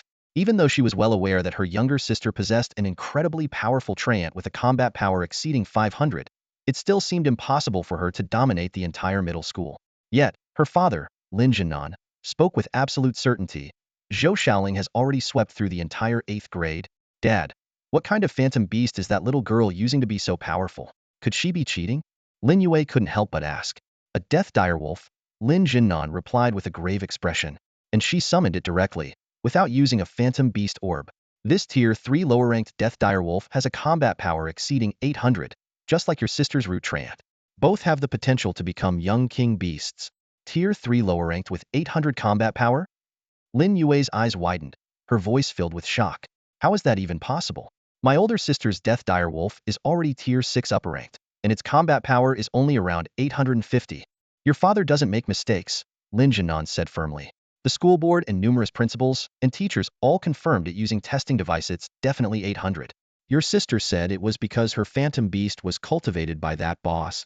And you should know who that is, right? Zhang. Zhang Yun. Exactly. Lin Jinan's tone grew even sterner. Yue, such an extraordinary person is right in front of you. And yet you ignored Xiaoqing's advice to entrust your phantom beast to him for cultivation? Do you realize what you've missed out on? Lin Yue turned pale, momentarily speechless. She finally grasped Zhang Yun's terrifying capabilities, being able to consistently cultivate multiple young king beasts. If it were just one, it could be chalked up to luck, but 3? This meant that Zhang Yun was undoubtedly a formidable beast-taming master. As for his exact level of expertise, she couldn't even begin to fathom it. After all, elevating a tier 3 direwolf's combat power to over 800 was, in her understanding, nothing short of miraculous. Sigh. Lin Jinan let out a heavy sigh on the other end of the video call. If I had known earlier that someone like him was in Jiangnan City, I would have abandoned my mission and rushed back to thank him in person. Your sister was the first to discover him, but because of your carelessness, you let the Zhou siblings seize the opportunity first. Yue, you've made a serious mistake this time. Dad, I'm sorry, Lin Yue was at a loss for words. Regret surged through her like a tidal wave as she vividly recalled every missed opportunity. When she accompanied her sister to retrieve the phantom beast, after noticing the unusual traits of the root treant, during their chance encounter on the road, and even this morning, when she could have taken her sister to visit Zhang Yun but instead chose to go to Master Hua for chances, and she had let every single one slip through her fingers. Overwhelmed by remorse, she couldn't bring herself to say anything further. Yue, what's done is done. Don't blame yourself too much. Lin Jinan's voice came through the phone. I've already prepared a gift. Once your match is over, come find me and Yuqing. We'll go together to thank Mr. Zhang. Got it. I'll come find you after the match, and then we'll go see Mr. Zhang together. Lin Yue replied solemnly. All right, I'll hang up now. The Zhou family's boy is already up next. Lin Jinan's tone suddenly turned excited. Whoa, that kid just summoned a blazing lion. Guess what its combat power is? How much? Tier 3 lower rank. Combat power 850. Absolutely incredible. Anyway, I'll let you go now. Lin Yue stared blankly at her darkened phone screen, too stunned to speak. A tier 3 lower-ranked beast with 850 combat power. This was on par with the tier 6 upper-ranked blazing lion that Zhou Yinyan had on the field. Who exactly was this Zhang Yun? How could he possess such extraordinary beast-cultivating techniques and yet remain so low-key? As the realization of missing 4 opportunities to seek Zhang Yun's help struck her, Lin Yue raised her hand in frustration and slapped herself hard across the face. The loud smack caught the attention of Lu Fei, who had been focused on the intense battle in the arena. The noisy crowd had drowned out Lin Yue's earlier conversation with her father. Xiao Yue, did you just slap yourself? What's wrong? Lu Fei asked with concern. It's nothing, just some regrets. Lin Yue shook her head. Regrets about what? Did someone beat you to confessing to your crush? Lu Fei teased, a mischievous grin spreading across her face. Rolling her eyes, Lin Yue retorted, I don't have time for romance. All I want is to grow stronger, to become an outstanding beast master and shoulder some of my dad's burdens. Speaking of which, after the match, you're coming with me to see Zhang Yun. Why are you looking for that skinny guy? Don't tell me you've fallen for him. You promised you wouldn't compete with me for him. Lu Fei covered her mouth, giggling. You wouldn't stand a chance even if you wanted to pursue him. His status is leagues beyond what you can imagine. Come on, my dad's the mayor. Don't tell me that skinny guy's dad is the city lord or something, Lu Fei scoffed. I don't know much about his background, but his connections are terrifying so much so that even your dad would bow and scrape in his presence. What nonsense is this? Who does he have backing him? The head of the Zhang family? No, he's his own backing. Meanwhile, the battle in the arena was reaching its climax. Zhou Yinyan's blazing lion, with its tier 6 upper rank, was ruthlessly suppressing the tier 6 mid-ranked abyss boar, leaving it no room to counterattack. It wasn't just a matter of rank. Zhou Yanyan's beast cultivating skills were equally impressive. Her blazing lion boasted a combat power of 850, far surpassing the abyss boar's meager 600 or so. With a thunderous roar, the blazing lion swiped the abyss boar to the ground and followed up with an explosive fireball. A deafening boom filled the arena as the abyss boar was sent flying dozens of meters, wailing in agony. Zhou Yinyan was utterly dumbfounded. Her two beasts had required 2 full days of meticulous treatment from Master Hua just to recover 40 of their combat power. Yet this blazing lion, which had been handed over to the young shopkeeper for a single day, was already in peak condition. When Elder Long returned the beast ball to her that morning, she hadn't even bothered to check the blazing lion's state, assuming that Zhang Yun, being so young, would be lucky just to keep it alive. She had instead focused all her attention on the microsurgery for her winged drake. I hope it can recover more, so it can turn the tide on the battlefield and secure her victory in this match. However, things didn't go as planned. The twin-winged wyvern made a fatal mistake as soon as it entered the arena, getting heavily injured by the opponent and forced to retreat. The death direwolf fought alone but was no match for the opponent's fierce assault, quickly falling as well. Unexpectedly, the one that turned the tide was none other than the blazing lion, which had been overlooked all along. This outcome was entirely beyond Zhou Yanyan's expectations. At that moment, the image of Zhang Yun's refined profile unexpectedly surfaced in her mind. Who was this mysterious individual, and just how extraordinary were his medical skills? If only she had listened to her younger siblings and let him treat the other 2 spirit beasts. Thinking of this, Zhou Yinyan couldn't help but feel a pang of regret. Wu Tian, the referee addressed him, glancing at his 2 defeated spirit beasts. Do you have any other spirit beasts to summon for battle? If not, please forfeit the match. Wu Tian ignored the referee's words, his face twisted in fury as he glared at Zhou Yinyan across the arena. Zhou Yinyan, I didn't expect you to hide so much strength, raising not 1 but 2 blazing lions. But do you think you're the only one keeping your power a secret? Let me tell you, Wu Tian is not so easily defeated. Before his words even settled, he swiftly withdrew his 2 severely injured spirit beasts and summoned a new force. A chilling howl sliced through the air as black mist churned, revealing a sinister figure. It was a humanoid monster towering 6 meters tall, its body draped in decaying flesh. Beneath its tattered armor seeped black mist and a nauseating stench. The creature resembled a rotting giant warrior, its grotesquely long arms nearly grazing the ground. At the ends of its fingers were sharp, crimson claws. The entire being exuded a deathly aura that sent shivers down everyone's spine. The students watching the battle had never seen such a terrifying spirit beast, and discussions erupted among them. Some questioned what kind of creature it was, while others speculated on how it would measure up against the blazing lion. A teacher, recognizing the beast, spoke with a grave expression. That's a high-level undead spirit beast, a ghoul general. It's created from the corpse of a fallen Gaul warrior, and is born with 7th tier combat power. As soon as the words left his mouth, the audience erupted in gasps of shock. A 7th tier spirit beast such power could easily crush the blazing lion. Could the ghoul general really be that powerful? A ripple of murmurs spread through the audience. Speculation filled the air as curious onlookers whispered about how Wu Tian managed to form a contract with such a fearsome beast. Rumor had it that only those with twisted, violent tendencies could control creatures like this, favorites of cultists and zealots. This naturally cast doubts on Wu Tian's character. Yin Yan's flame lion is only at tier 6. I doubt it stands a chance against that ghoul general, someone muttered anxiously. They weren't wrong. The ghoul general, a reanimated Gaulish giant, retained its warrior instincts from life and was said to rival dragon beasts in equal tier combat. The scanner displayed the stats. Flame lion, combat power 850, ranked tier 6 upper. Ghoul general, combat power 950, ranked tier 7 lower. Though the gap was only 100 points, the ghoul general was infamous for its blinding speed and tenacious vitality. Whether in a quick strike or a prolonged fight, it held a clear advantage. Sweat beaded on Zhou Yinyan's forehead. As a scion of a wealthy family, she knew all too well the horrors of the ghoul general. Not only did it inherit the raw power of a Gaulish warrior, but its bloodthirsty nature made it a living nightmare. If her flame lion fell, it would undoubtedly go on a rampage, and even Wu Tian might lose control. Worse still, she herself would become its next target. Flame, if you can't win, retreat immediately. Don't fight to the death, understood? Zhou Yinyan commanded urgently. The flame lion let out a low growl, signaling its understanding. The referee's expression turned grim. The ghoul general was notorious for its savagery, attacking indiscriminately, be it beast or human. He braced himself, ready to intervene at the first sign of danger. Wu Tian's face twisted into a sneer. Zhou Yinyan, isn't your flame lion supposed to be so impressive? Come on, let's see if it can last even a minute against my $8 billion treasure. Zhou Yinyan wasted no time, casting enhancement buffs on her flame lion. Across the field, The ghoul general hunched over, its long, snake-like tongue slithering out to lick its claws. Then, with a sudden glint in its glowing green eyes, it coiled its legs and launched forward, leaving only a blur in its wake. So fast, I can barely see it. Referee, stop it before it hurts Yin Yin. Gasps and shouts erupted from the audience. The referee moved to intervene, but before he could act, the flame lion let out a thunderous roar that shook the entire arena.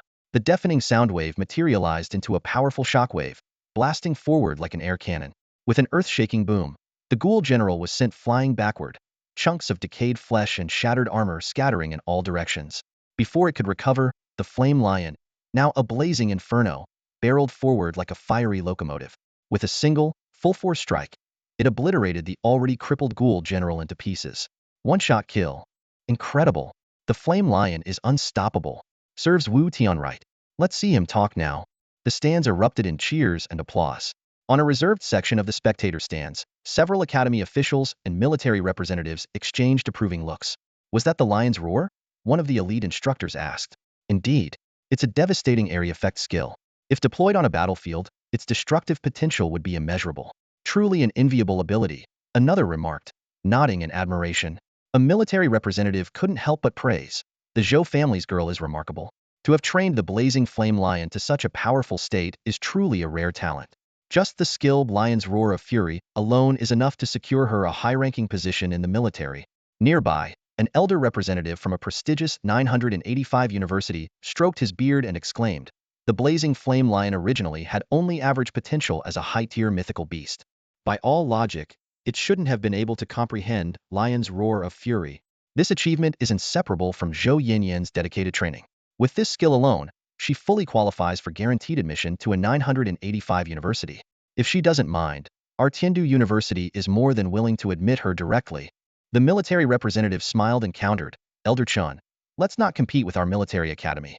Zhou Yinyan's blazing flame lion is born for the battlefield. Sending her to a 985 university would only waste her talent. Elder Chun raised an eyebrow and retorted, our university also has team battle trials. During extraterrestrial exploration, we often encounter alien races and beast hordes. Zhou Yinyan's blazing flame lion, with its incredible skill, is exactly what we need. Do your student trials even compare to soldiers defending the borders? Wouldn't it be better if she joined the military after graduating from university? Seeing the two distinguished figures locked in a heated debate over talent, the surrounding teachers quickly stepped in to mediate. Gentlemen, Zhou Yinyan's future should ultimately depend on her own decision. Why not ask her personally after the competition? The two finally nodded in agreement. Meanwhile, in the arena, Zhou Yinyan stood frozen in place, covering her ears, her delicate face filled with shock. Lion's roar of fury not only possessed terrifying destructive power, but also had the ability to intimidate enemies, shaking their very spirits and leaving even high-tier mythical beasts stunned or dazed. With this opening, even an 8th-tier mythical beast could potentially be killed. She recalled her recent battle with Lin Yue just days ago. At that time, the blazing flame lion hadn't yet mastered this skill. Suddenly, the image of Zhang Yun surfaced in her mind, and her eyes lit up. It was him. It must have been his treatment that enabled the blazing flame lion to comprehend a Kuei-Psyking level skill. That guy is younger than me, yet his medical skills are exceptional, and he can even nurture mythical beast skills. It's unbelievable. Could Xiao Qing and Xiao Ling be right? Does he really have the ability to raise king-tier beast cubs? Thinking back to how she had arrogantly rejected Zhang Yun's offer to help train her beast, Zhou Yinyan felt like slapping herself. Frustrated, she pounded her chest, her exaggerated reaction immediately drawing the attention of the spectators. What's wrong with the goddess? She clearly won the match, yet she looks so upset. Could it be that she thinks Wu Tian's loss wasn't miserable enough? He already lost a 7th-tier mythical beast worth 800 million and is now writhing in pain from the backlash. At the same time, in the trial dimension, Zhang Yun was locked in a fierce battle with a mountain giant. The giant rampaged, swinging its fists wildly, leaving destruction in its wake. Zhang Yun, however, fought like a madman, repeatedly reviving himself and his small mythical beasts, determined to claim a piece of green soil from the mountain giant, none other than the 9th-tier divine artifact, restorative earth. With a piercing howl from Xiao Qing the wolf, a brilliant bolt of lightning struck the giant's arm. Amid the deafening explosion, a small chunk of green soil flew into the air. Zhang Yun leaped up and grabbed the restorative earth, barely managing to shout, "Store the restorative earth in the inventory," before being blasted into pieces by the shockwave. The system's cheerful notification immediately followed. Congratulations, host. Death count 1. Did you secure the Shirang? The system's voice had barely faded when Zhang Yuan let out a cold chuckle. Why don't you guess? He had just escaped from a brutal battle with a mountain giant. That fight had cost him 500 lives, only to chip off a small piece of soil from the giant's arm. In the end, he was left with no choice but to respawn at a random location. As the system notification chimed, Zhang Yun's vision blurred. When he opened his eyes again, he found himself in a desolate wasteland scattered with jagged, alien-like rocks. The deafening roar of thunder made him instinctively cover his ears and take cover behind a massive boulder. Once he confirmed the area was safe, he cautiously peeked in the direction of the thunder. His pupils contracted sharply. He had respawned a mere 20 kilometers from the eye of a funnel cloud. Looking up, he could clearly see massive purple thunder dragons writhing within the dark storm clouds. Each dragon stretched thousands of meters long, their bodies crackling with arcs of lightning as they roared and unleashed pillar-like bolts of electricity toward the ground. The thunder dragon's relentless attacks were aimed at the eye of the funnel cloud. Through the swirling mists, Zhang Yun could vaguely make out a towering purple structure within the eye, as large as a small town. It resembled some kind of temple, and despite enduring lightning strikes capable of leveling mountains, it stood unshaken. System, that place looks extraordinary, Zhang Yun remarked. The system responded eagerly. Curious? Go check it out. That's the core region of this fragment realm. You might even uncover an ancient legacy. I think you'll pass, Zhang Yun replied, shaking his head. Those lightning strikes are 10 times stronger than the mountain giant. I'm not sure I have enough lives to spare. Let me take a look at the Shirang I worked so hard to get first. He retrieved the Shirang from his backpack. Resting in his palm was 20 to 30 grams of green, spongy material that looked like dried moss. Isn't this supposed to grow on its own? Why does it look dead? Zhang Yun asked, poking at the cool, soft substance with his finger.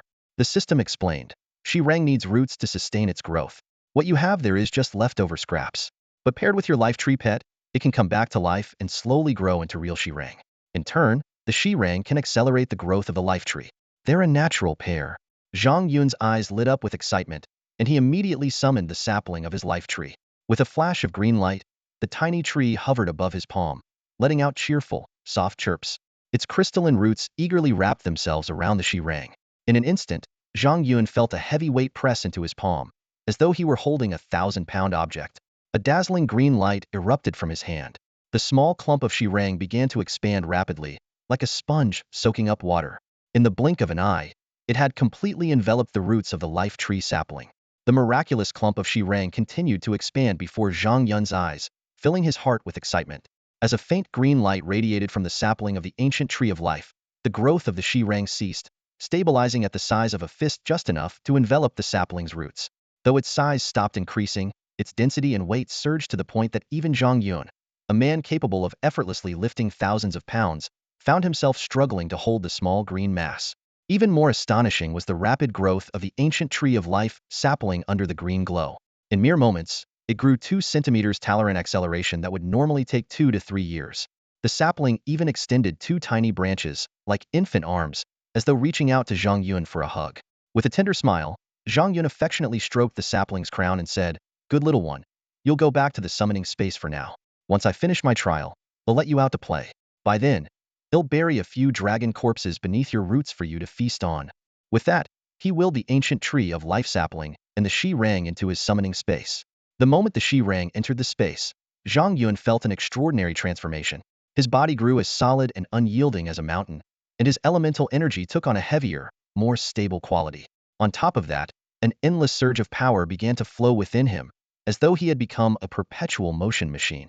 The system promptly explained that this was a natural phenomenon resulting from the symbiotic relationship between the Shirang and the ancient tree of life sapling. As their master, Zhang Yun would benefit from the Shirang's unique properties of endless vitality and profound resilience.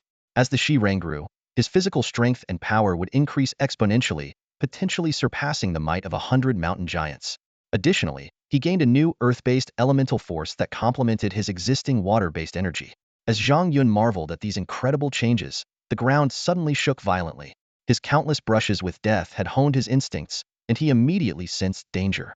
He leaped into the air just as a massive centipede, as wide as a truck's front, burst from the ground, crushing the rock where he had been standing moments earlier.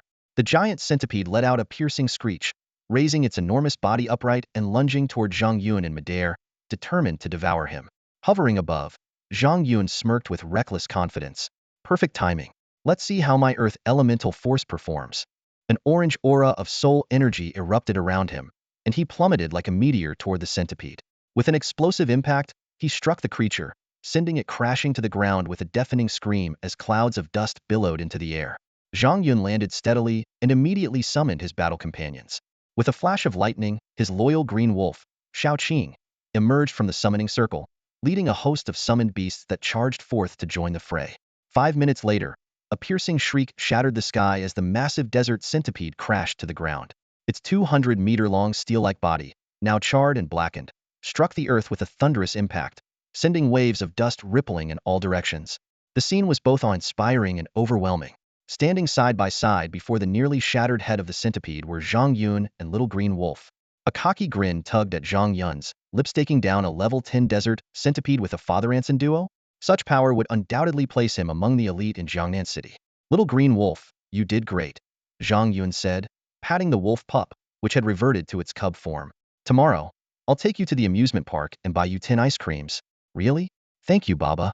Little Green Wolf clenched his tiny fists in excitement, jumping up and down with unrestrained joy. Baba, you're the best. You're nothing like those soldiers said you were. Baba is the greatest being in the world.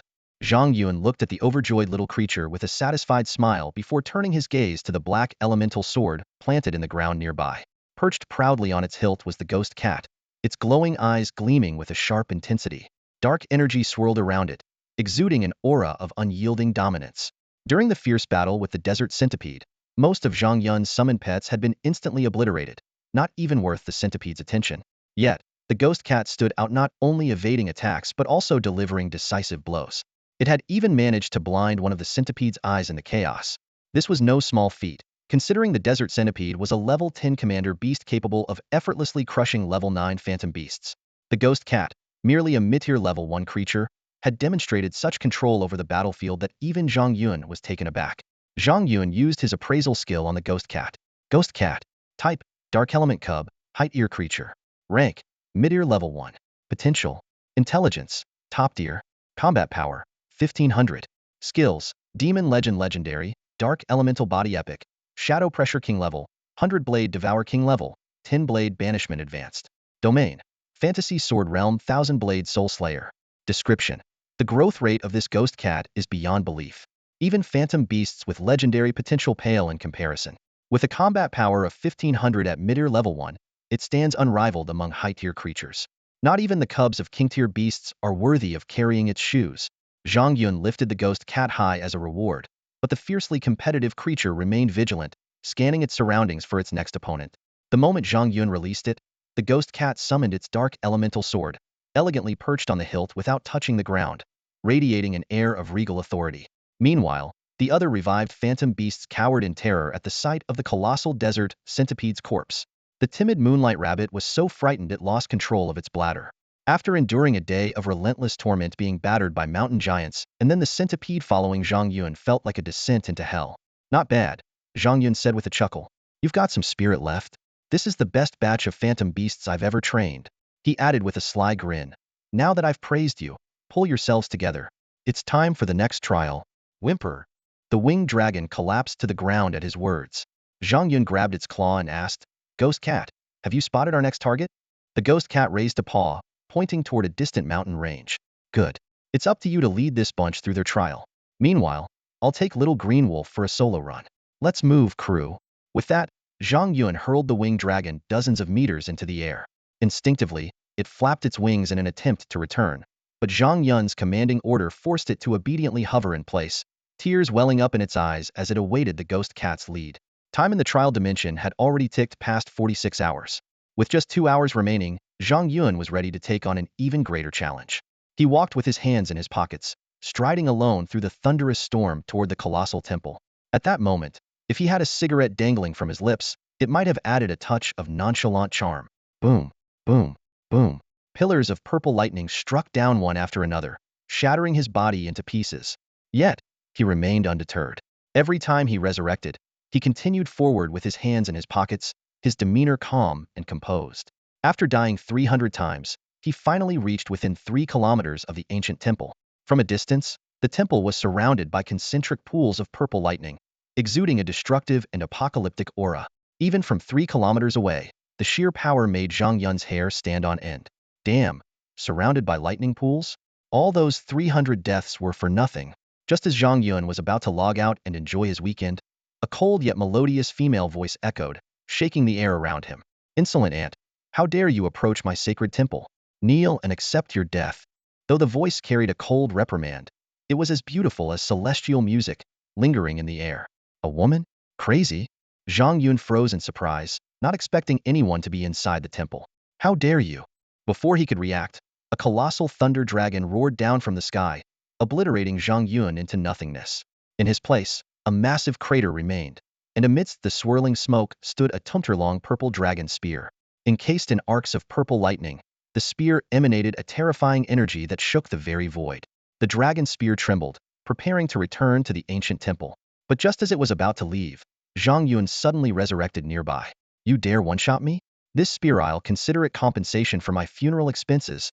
He reached out to grab the dragon's spear, only to be blown apart again by a burst of lightning. A scornful laugh echoed from the direction of the temple, but Zhang Yun was ready this time.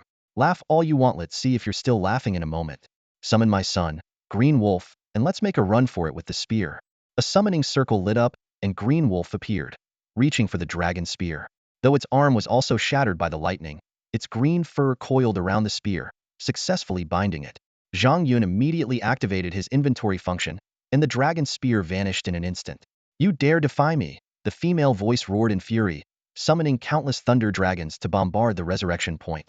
The devastating energy turned the ground into molten lava, but the presence of the dragon's spear had completely disappeared. Go ahead, laugh now. Why aren't you laughing anymore? Zhang Yun's triumphant voice echoed from the resurrection point. Insolent ant, you dare steal my life-bound dragon spear? When this dragon maiden breaks free, I will ensure your entire galaxy pays the price. In the back room of the epic pet shop, a flash of light appeared, and Zhang Yun tumbled out, laughing uncontrollably. He lay on the floor, roaring with laughter, while customers outside pressed their faces against the glass, wondering if the shopkeeper had just won the lottery to be laughing so maniacally. Lin Yuqing pressed her little face against the glass door, her wide eyes peering curiously inside. I hear something. Uncle Boss is in there, she exclaimed. Lin Jinan quickly stepped forward and gently pulled his daughter back. His tone was stern. Xiaoqing, you mustn't invade Master Zhang's privacy. Step back and wait patiently for him to come out. Oh, got it, Dad. The little girl replied obediently, standing still where she was, leaning casually against the doorframe. Lu Fei scrolled through her phone with a lazy demeanor.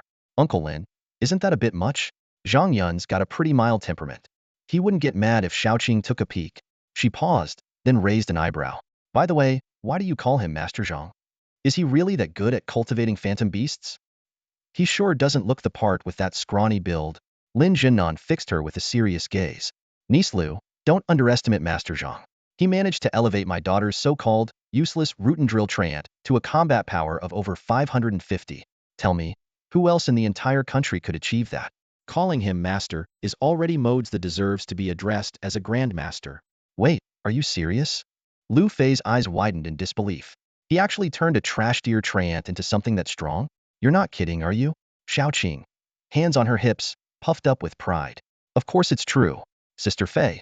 I defeated all the 6th grade contestants this morning and won first place in the elementary division. Pretty amazing, huh? Wow, that's impressive. Lu Fei turned to Lin Yue with a sly grin. Hey, little fishtail, if Zhang Yun's such a big deal, why didn't you tell me? No wonder you gave him a ride home when you bumped into him on the road. So, you two have a thing going on, huh? I wish. Wait, what are you even talking about? Lin Yue snapped, glaring at her. If I'd known he was this skilled, I would have handed all my phantom beasts to him ages ago. Then I wouldn't have nearly lost my match this afternoon. Lu Fei tilted her head, puzzled. But didn't your little sister hand over her treant to Zhang Yun for cultivation days ago? How come you're only finding out now? Lin Yue fell silent, unwilling to continue the conversation. Anxiety gnawed at her. She worried Zhang Yun might still hold a grudge over her attitude from a few days ago. Her chest tightened at the thought of what could have been had she listened to her sister earlier. She could have dominated the arena today. Instead, Zhou Yinyan had stolen the spotlight, and representatives from prestigious academies were now flocking to her. But regrets were futile, and with the competition still ongoing, Lin Yue clung to the hope of redemption. Hee, that's because my second sister's a dummy. Xiaoqing chimed in with a cheeky grin. She's not as smart as me or Zhou Xiaoqing and Zhou Xiaoling, for that matter. At the mention of the Zhou siblings, Lu Fei perked up. Oh, right. I heard those two broke the Academy's century-old record for cross-grade challenges and wiped out the entire middle school division. Even my dad was so impressed he called me to ask about them, and he personally visited the Zhou family with the city council. Wait a second. Were there phantom beasts also cultivated by Zhang Yun? Of course. Xiaoqing huffed, puffing her cheeks in frustration. Those two sneaky kids found Uncle Boss behind my back and got their beasts upgraded. I was supposed to be the top first grader, but now I'm only third. So unfair. Lu Fei was floored. Cultivating low-tier advanced phantom beasts to reach high-tier advanced combat power? That was nothing short of miraculous. If Zhang Yun could work his magic on her own phantom beast, she could skyrocket to the top without even breaking a sweat. While she usually preferred to indulge in travel, food, and leisurely squandering her mayor father's fortune, deep down, she longed to be admired as a prodigy. She sidled up to Xiaoqing with a playful smile. Hey, Xiaoqing, you're pretty close with Master Zhang, right? I guess so. Xiaoqing replied, beaming with pride. Then could you put in a good word for me? Ask him to cultivate my phantom beast next. Your sister's already strong enough she can wait. Okay, it'll help, Xiaoqing said cheerfully. Hey, you too. Lin Yue's voice rose in exasperation, her temples throbbing. Lin Jinnan shot her a stern look. Yue, watch your words when you speak to Master Zhang later. You've already missed one opportunity. You can't afford to blow it again. Dad, I know. Okay? I've heard this lecture 20 times now. Lin Yue groaned, feeling utterly defeated. Lu Fei chuckled mischievously. That guy's hiding out in the shop? Let me give him a call and tell him to hurry up and serve his customers. Lu Fei exclaimed eagerly. I can't wait to establish a special connection with him. She reached for her phone, ready to make a call, but Lin Jinan quickly stopped her by pressing down on her hand. Patience, my dear niece, Lin Jinan advised earnestly. Master Zhang hasn't opened the door yet, which must mean he's preoccupied with something important. Let's wait patiently and avoid upsetting him. Father, how about I send Uncle Boss a message on WeChat? Lu Fei suggested. Once he sees it, he'll definitely come out and open the door. Oh, you have Master Zhang's WeChat? Lin Zenon's eyes lit up with delight, and he smiled proudly. That's my brilliant daughter. You're 100 times better than your second sister. Hey, add me too.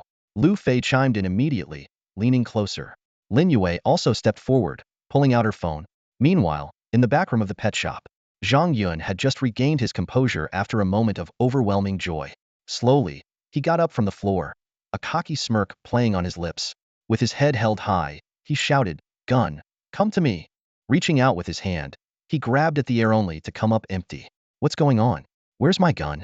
Zhang Yun frowned in confusion. System, didn't you hear me summoning my beloved spear? Hurry up and bring it to me. The system's voice responded coldly. Stick to your little toys for now. That dragon spear isn't something you can handle at this stage. What? Are you saying I'm not worthy? Zhang Yun retorted indignantly. My combat power is already over 2,500, and I've got dual elemental energy. How could I possibly not be able to handle a mere spear? Fine. The system replied with a hint of sarcasm. If you're so eager to destroy this city, I'll grant your wish. As the system's voice faded, ripples of purple light shimmered in the air. In an instant, an overwhelming, boundless energy surged across the entire city. A low hum reverberated through the area as the city began to quake violently, as if struck by a powerful earthquake. Even the seemingly indestructible steel walls surrounding the city trembled, threatening to collapse at any moment. Panic spread like wildfire. Screams echoed through the streets as countless citizens, believing it to be an earthquake, fled their buildings in search of open spaces. Meanwhile, those with advanced abilities 8th or 9th tier cultivators stared wide-eyed in terror. Their instincts told them this was no ordinary earthquake, but rather the arrival of a force far beyond their comprehension. If this power fully manifested, everything in its path would be reduced to nothingness. They stood paralyzed with fear, unable to locate the source of the energy, let alone stop it. Stop. I don't want the gun anymore. I swear I'll quit. Zhang Yun panicked, realizing the gravity of the situation, and quickly backed down. The system let out a cold laugh. Scared now, are we? That's a primordial treasure.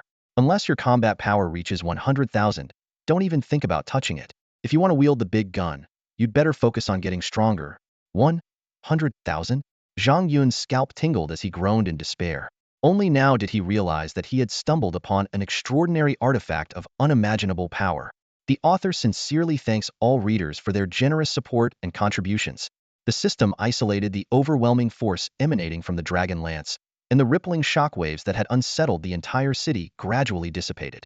However, even that brief moment of unleashed power sent shockwaves through Jiangnan City, both online and offline. The air was filled with panic and confusion. In a luxurious five-star hotel, Steward Sheen stood alone before the floor-to-ceiling window. His chin was slightly raised, his unfocused gaze fixed on the distant horizon. Outwardly, he exuded calm and composure, but his trembling legs betrayed the turmoil within. What kind of power level is this? He thought to himself, unease creeping into his mind. It's so overwhelming that even I, a ninth-level peak beast summoner, feel my soul trembling. Could it be someone of unmatched stature from the upper city? But why would a small place like Jiangnan City draw the attention of such a figure? What could possibly warrant their arrival here? He clenched his fists as he pondered. I can only hope this power is just passing through. Otherwise, it will undoubtedly create unforeseen obstacles for Second Mrs. plans to establish the city. Meanwhile, in a bathhouse across town, Zhang Feng exclaimed in terror. What the hell was that shockwave? Scared me so bad I almost collapsed. Is some unrivaled powerhouse planning to flatten Jiangnan City? If so, I'm doomed. I'm not even married yet. Turning to the masseuse, he shouted, Hey, don't run away. Keep massaging. Even if the building collapses in an earthquake, your bro here will shield you. At the conference room of a prestigious academy, the board of directors, the principal, and representatives from various top universities were deep in discussion over Zhou Yinyan's future placement. The sudden and terrifying pressure caused them to panic, rushing out of the building in fear. Even after the oppressive force dissipated, they stood outside, still shaken, gazing uneasily at the sky. This is no ordinary earthquake, an elderly professor from a renowned university remarked gravely. Indeed, another professor, skilled in crafting force-based weapons, stroked his beard thoughtfully. This feels more like the aura of an unparalleled artifact. I've encountered similar fluctuations in the sacred relics of the Western Church, but compared to this, those were like a drop in the ocean. Are you suggesting this came from a transcendent artifact? Someone asked in astonishment. Professor Gu paused for a moment, then shook his head. It's hard to say. The pressure was far too overwhelming. If it truly is a force-based sacred relic, its level is beyond anything we can imagine. The room buzzed with speculation. Some believed that possessing such a weapon would grant unrivaled dominance, while others suggested it might simply be the inadvertent aura of a passing powerhouse. In the end, the chairman of the board expressed his deep concern, hoping that this force was merely passing through and would not bring calamity to Jiangnan City. At the same time, major television networks began scrambling to report on the strange phenomenon. One expert speculated that it might be related to the legendary nether dragon armor beast, as Jiangnan City was built atop an ancient ruin. Online, rumors spread like wildfire. Some claimed it was connected to the king-tier demonic beast that had wreaked havoc in the eastern region over a decade ago. Others speculated that a higher-dimensional powerhouse had descended to destroy Jiangnan City. Still, others spread rumors that the city was located atop a dormant volcano, and a mythical flame dragon was on the verge of revival. These sensational and unfounded claims only fueled the growing panic among an already anxious populace. The residents of Jiangnan City poured into the streets in a panic, many even bringing their families along, preparing to temporarily leave the area. Old Master Kai, who had just been about to head out for a walk, was startled by the sudden tremor. Though he was now a shadow of his former self, his years of accumulated experience immediately made him realize this earthquake was anything but ordinary. The oppressive energy fluctuations reminded him of the demonic beast from over a decade ago. As the memories surged back, old Master Kai's face darkened. His first thought was for Zhang Yun's safety, so he quickly picked up the phone and dialed. Hello, Grandpa? What's the matter? Zhang Yun's relaxed voice came through on the other end. Nothing much. There was just an earthquake in Jiangnan City, and I wanted to check on you. I'm fine here. The earthquake's already over. You don't need to worry. Better safe than sorry. Head to an open area for now. Wait half an hour to make sure things have settled before going back to the shop. All right, Zhang Yun replied nonchalantly. After hanging up, he wiped the sweat from his forehead. That was way too close. Good thing I didn't fully draw out the dragon spear, or Jiangnan City would have been done for. Zhang Yun muttered to himself. The system chimed in. I warned you before. The dragon spear is currently without a master. Once unleashed, it's like a dragon returning to the sea. Its power beyond imagination. This small Jiangnan City can't withstand even a few of its moves. All right, my bad. They'll listen to you more in the future, Zhang Yun admitted with a sigh. Suddenly, his eyes lit up. But what if I use the dragon spear as a nuke during the collection trials? In theory, you could. However, its power is so overwhelming that not only would the monsters be obliterated, but the surrounding natural treasures would also be reduced to ash. And are you sure you'd be able to retrieve it a second time? Zhang Yun fell silent. He truly wasn't confident he could reseal the dragon spear into his inventory. At that moment, his phone buzzed with a message from Xiao Yuqing, asking if the shop was open. Zhang Yun casually replied, opening now, closing soon, Gotta clock out on time. Meanwhile, Xiao Yuqing didn't have the chance to check his reply. She was hiding behind her father, Lin Jinnan, curiously watching the concrete wall next to the shop. Two figures emerged from the wall as if peeling away from it, collapsing to their knees and gasping for air. Clearly, the pressure from the dragon spear had forced them out of hiding. Lin Jinnan, Lin Yue, and Lu Fei stood tensely, confronting the two strangers. Judging by their attire, they were unmistakably members of the notorious Blood Council. Wherever the Blood Council appeared, destruction followed, no man, beast, or even livestock spared. They were the undisputed public enemy of all. At this moment, Lin Jinan was in an extremely precarious state. As a level 9 powerhouse, he was acutely sensitive to the oppressive aura of the Dragon Lance. The overwhelming pressure, intensified by their proximity, left him pale-faced and trembling uncontrollably. Only his formidable willpower kept him barely standing. Summoning his remaining strength, he fixed a piercing gaze on the two figures who had suddenly appeared before him. "You must be from the Blood Council," he said, his voice steady despite his condition. "What is your purpose here?" Lin Yue and Lu Fei stood on either side of him, their stances tense with vigilance. Though their conditions were far better than his, they were not taking any chances. After all, the Blood Council only recruited the most elite talents from around the world. Faced with such formidable foes, none of the three dared to let their guard down. The woman with green, snake-like hair slowly straightened her posture, her lips curling into a seductive smile. "Lin Jinan of the Lin Corporation, I presume? I heard that in your youth, you were one of the top 10 most handsome men in Jiangnan City. Seeing you today, I must say, your charm hasn't faded. I, the Green Serpent Lady, have a penchant for collecting handsome men. Why don't we find a quiet place to get to know each other better? Who knows, I might even change your opinion of the Blood Council. You vile temptress, shut your filthy mouth." Lin Yue snapped, her fury ignited by the woman's audacity in attempting to seduce her father. "People like you, steeped in evil, deserve nothing less than annihilation." The Green Serpent Lady shot her a disdainful glance. "Oh my, are you worried I might steal your dear daddy away? If you're jealous, why not join us? I'm not picky, I enjoy both men and women," she cackled, her laughter sharp and grating. Meanwhile, Lu Fei, who had been discreetly dialing her phone, smirked coldly. "You two degenerates should start thinking about how to escape. I've already alerted the mayor's office. A squad of elite fighters will be here any moment. Let's see how you plan to get out of this one." The man with mechanical arms, known as Guangji, glanced at the group with glowing red eyes. His voice was deep and mechanical. "Jiangnan City's forces are no match for us. Is that so? Then how about facing me in the skies?" Lin Jinnan, having steadied himself, now exuded an unshakable fighting spirit as he issued the challenge. Guangji gave him a brief, uninterested glance. "I might have entertained the thought, but I have more pressing matters today. Don't worry, since you've crossed paths with us, you're all as good as dead. Well, come back for your hearts later." "Leaving? Not so fast." Lin Jinan roared. "Come forth, radiant sky lion."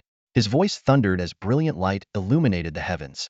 A majestic white lion, over 20 meters long with enormous wings, descended from the sky, letting out a deafening roar. The sheer force of its presence sent countless bystanders collapsing in fear, throwing the streets into chaos. The radiant sky lion raised a massive paw and struck, obliterating the wall where Guangji and the Green Serpent Lady had stood. However, the two had already transformed into crimson mist, effortlessly evading the deadly blow as they floated toward the crowded streets. "Lin Jinan, consider yourself unlucky to have encountered us." The Green Serpent lattice voice echoed eerily as her laughter lingered on the wind. "Cherish the time with your family while you can. The Lin family's days are numbered. Oh, and do pass along a message to the owner of that little shop aligning with Cho Long is a death wish. If he doesn't leave the city to face judgment by midnight tonight, his entire family will perish." Lin Jinnan clenched his fists, his expression dark as iron. He wanted to command the radiant sky lion to pursue them, but the crimson mist had already vanished into the densely packed streets. Reluctant to risk harming innocent civilians, he could only watch helplessly as the enemies escaped. The Blood Council's lunatics were notorious for their ruthlessness. When they vowed to wipe out a family, they meant it. Unless he could take them down, Lin Jinan would be forced to remain on high alert, constantly protecting his family from potential attacks. Lin Yue's face was grim. She hadn't expected such misfortune while visiting Zhang Yun. Seeing her distressed, Lu Fei quickly tried to reassure her. "Don't worry, Yue. They'll speak to my father tonight and have him order a city-wide investigation. We'll issue a wanted notice. The Blood Council members are international fugitives, with bounties exceeding 10 billion each. Let's see how long they can evade the bounty hunters of the southern region." Lin Yue's expression softened slightly at her friend's comforting words. Just then, the sound of a door creaking broke the tense atmosphere. Zhang Yun stepped out of the shop, holding the hand of a small, purple-haired wolf cub. Uncle Zhang, you're finally here. Young Lin Yuqing, blissfully unaware of the Blood Council's terror, ran toward Zhang Yun with a cheerful smile, her innocent face full of joy. Zhang Yun gently stroked the little green wolf's head, a warm smile gracing his face. Lu Fei immediately leaned in closer, teasing, Zhang Xiaogo, you finally came out. We've been waiting for a whole hour. She curiously examined the little green wolf hiding behind Zhang Yun, but the wolf seemed timid, revealing only half of its small face. Zhang Yun looked at the lively young woman and responded with a smile. Waiting so long for Measurely, you're planning to treat me to a meal? Just as Lu Fei was about to reply, Lin Yue pulled her back and quickly covered her mouth with her hand. Lin Yue offered Zhang Yun an apologetic smile before introducing him to her father. Dad, this is Zhang Yun, Master Zhang. He's the one who helped my sister cultivate the rooted treant. Lin Jinan studied the young man before him, too astonished to speak. He had expected Zhang Yun to be a middle-aged man in his 40s or 50s, but to his surprise, Zhang Yun was even younger than his own daughters. I am Lin Jinan, he said respectfully, bowing slightly. Thank you, Master Zhang, for cultivating the magical beast for my daughter. I am deeply grateful. Please accept this small token of appreciation. With that, he retrieved a 20-centimeter gift box from his spatial ring and presented it with both hands. Zhang Yun accepted the gift with ease, smiling as he said, You're too kind, Mr. Lin. There's no need for gifts when we're already meeting in person. I'm younger than you, so just call me Zhang Yun. Haha, young and accomplished, yet so humble, Mr. Zhang, I admire you. Lin Jinan gave him a thumbs up in praise. Zhang Yun gave a faint smile, his gaze shifting toward the alleyway outside. His tone suddenly took on a more layered meaning. By the way, it seems someone invited me to meet them outside the city tonight, threatening to wipe out my entire clan if I don't show up? Lin Jinnan's expression darkened as he nodded. Those two are infamous members of the Blood Council, completely deranged lunatics. If they've set their sights on you, they will undoubtedly act. But you don't need to worry. If you're planning to meet them tonight, I can gather some trusted allies to ensure those two scoundrels don't leave alive. Zhang Yun casually shook his head, his tone dismissive. They're just a pair of madmen, let them rant. I won't bother with them. Yet, deep inside, a cold, murderous intent surged. If they wanted to meet outside the city, he'd oblige.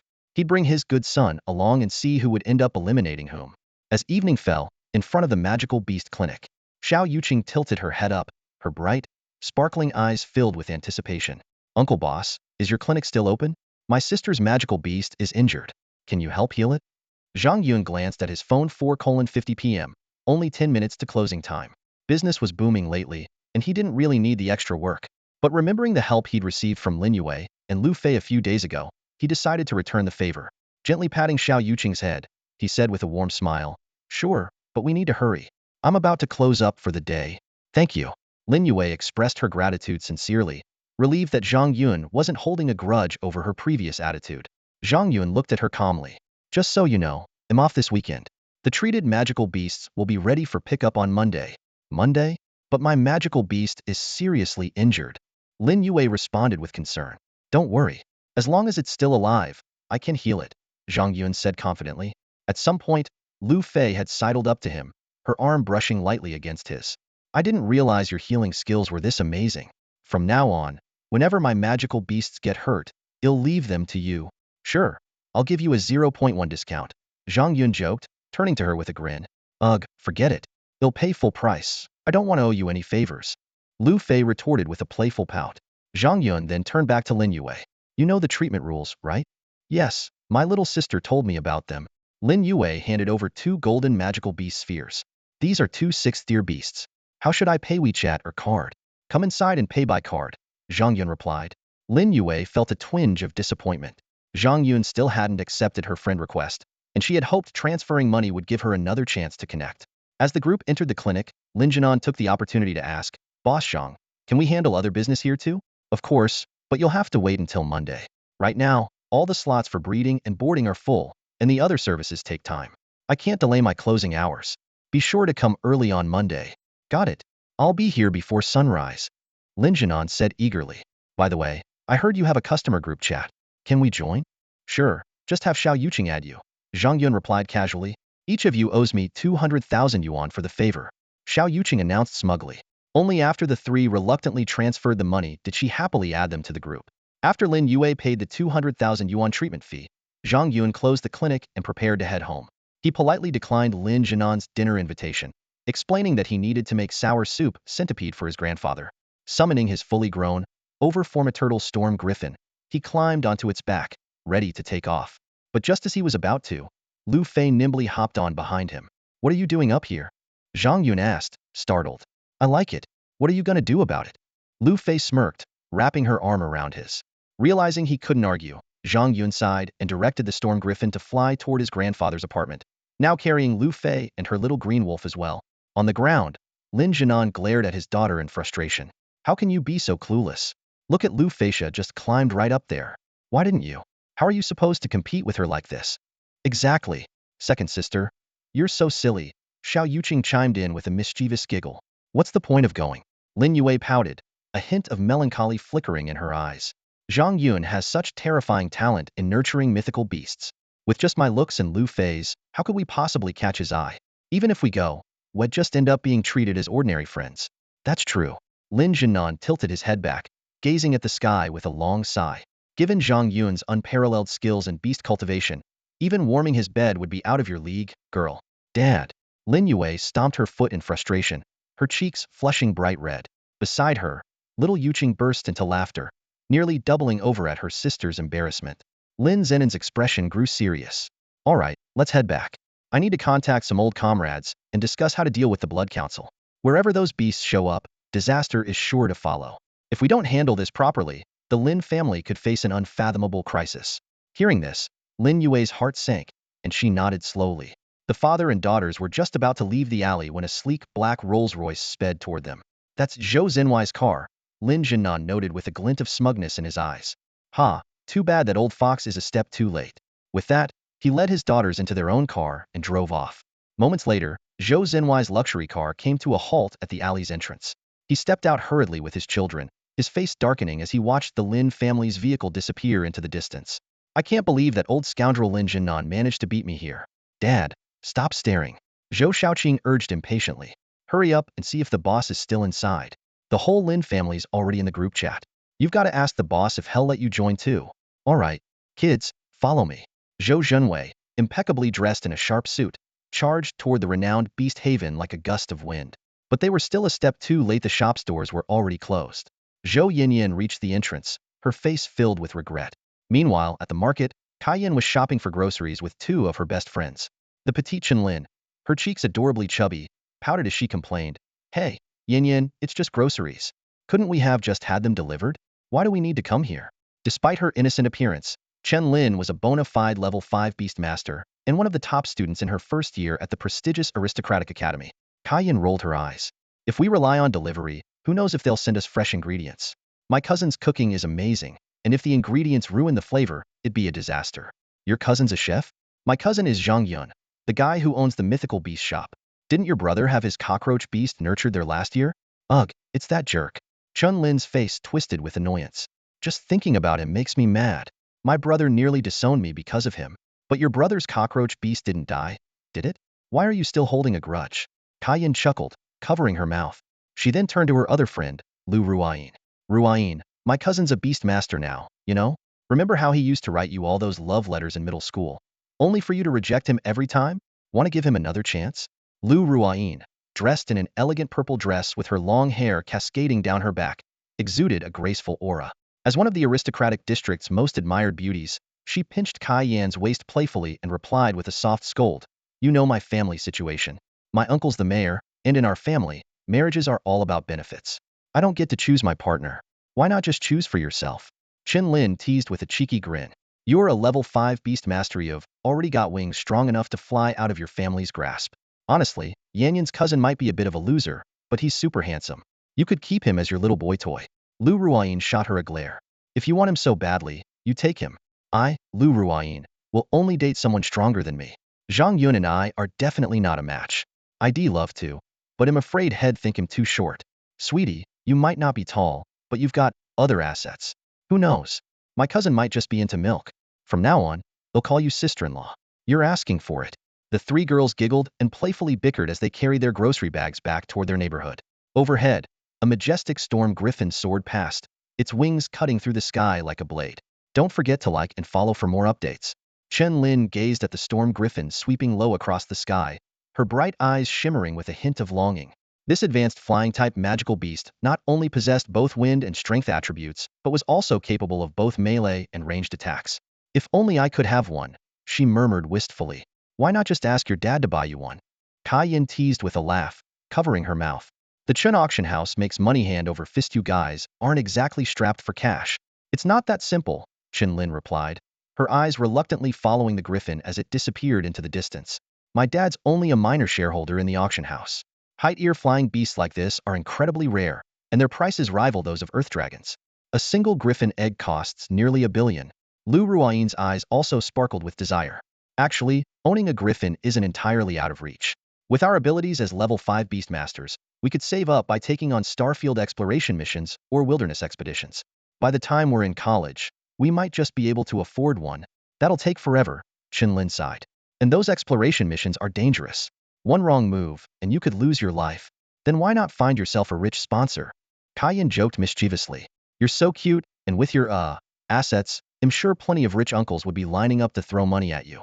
Oh, by the way, that storm griffin just flew toward my grandpa's neighborhood. Want me to go ask about it for you? Kaiyan, you're asking for it. Come on, hit me. Ha ha ha. Ruain, help me teach this witch a lesson.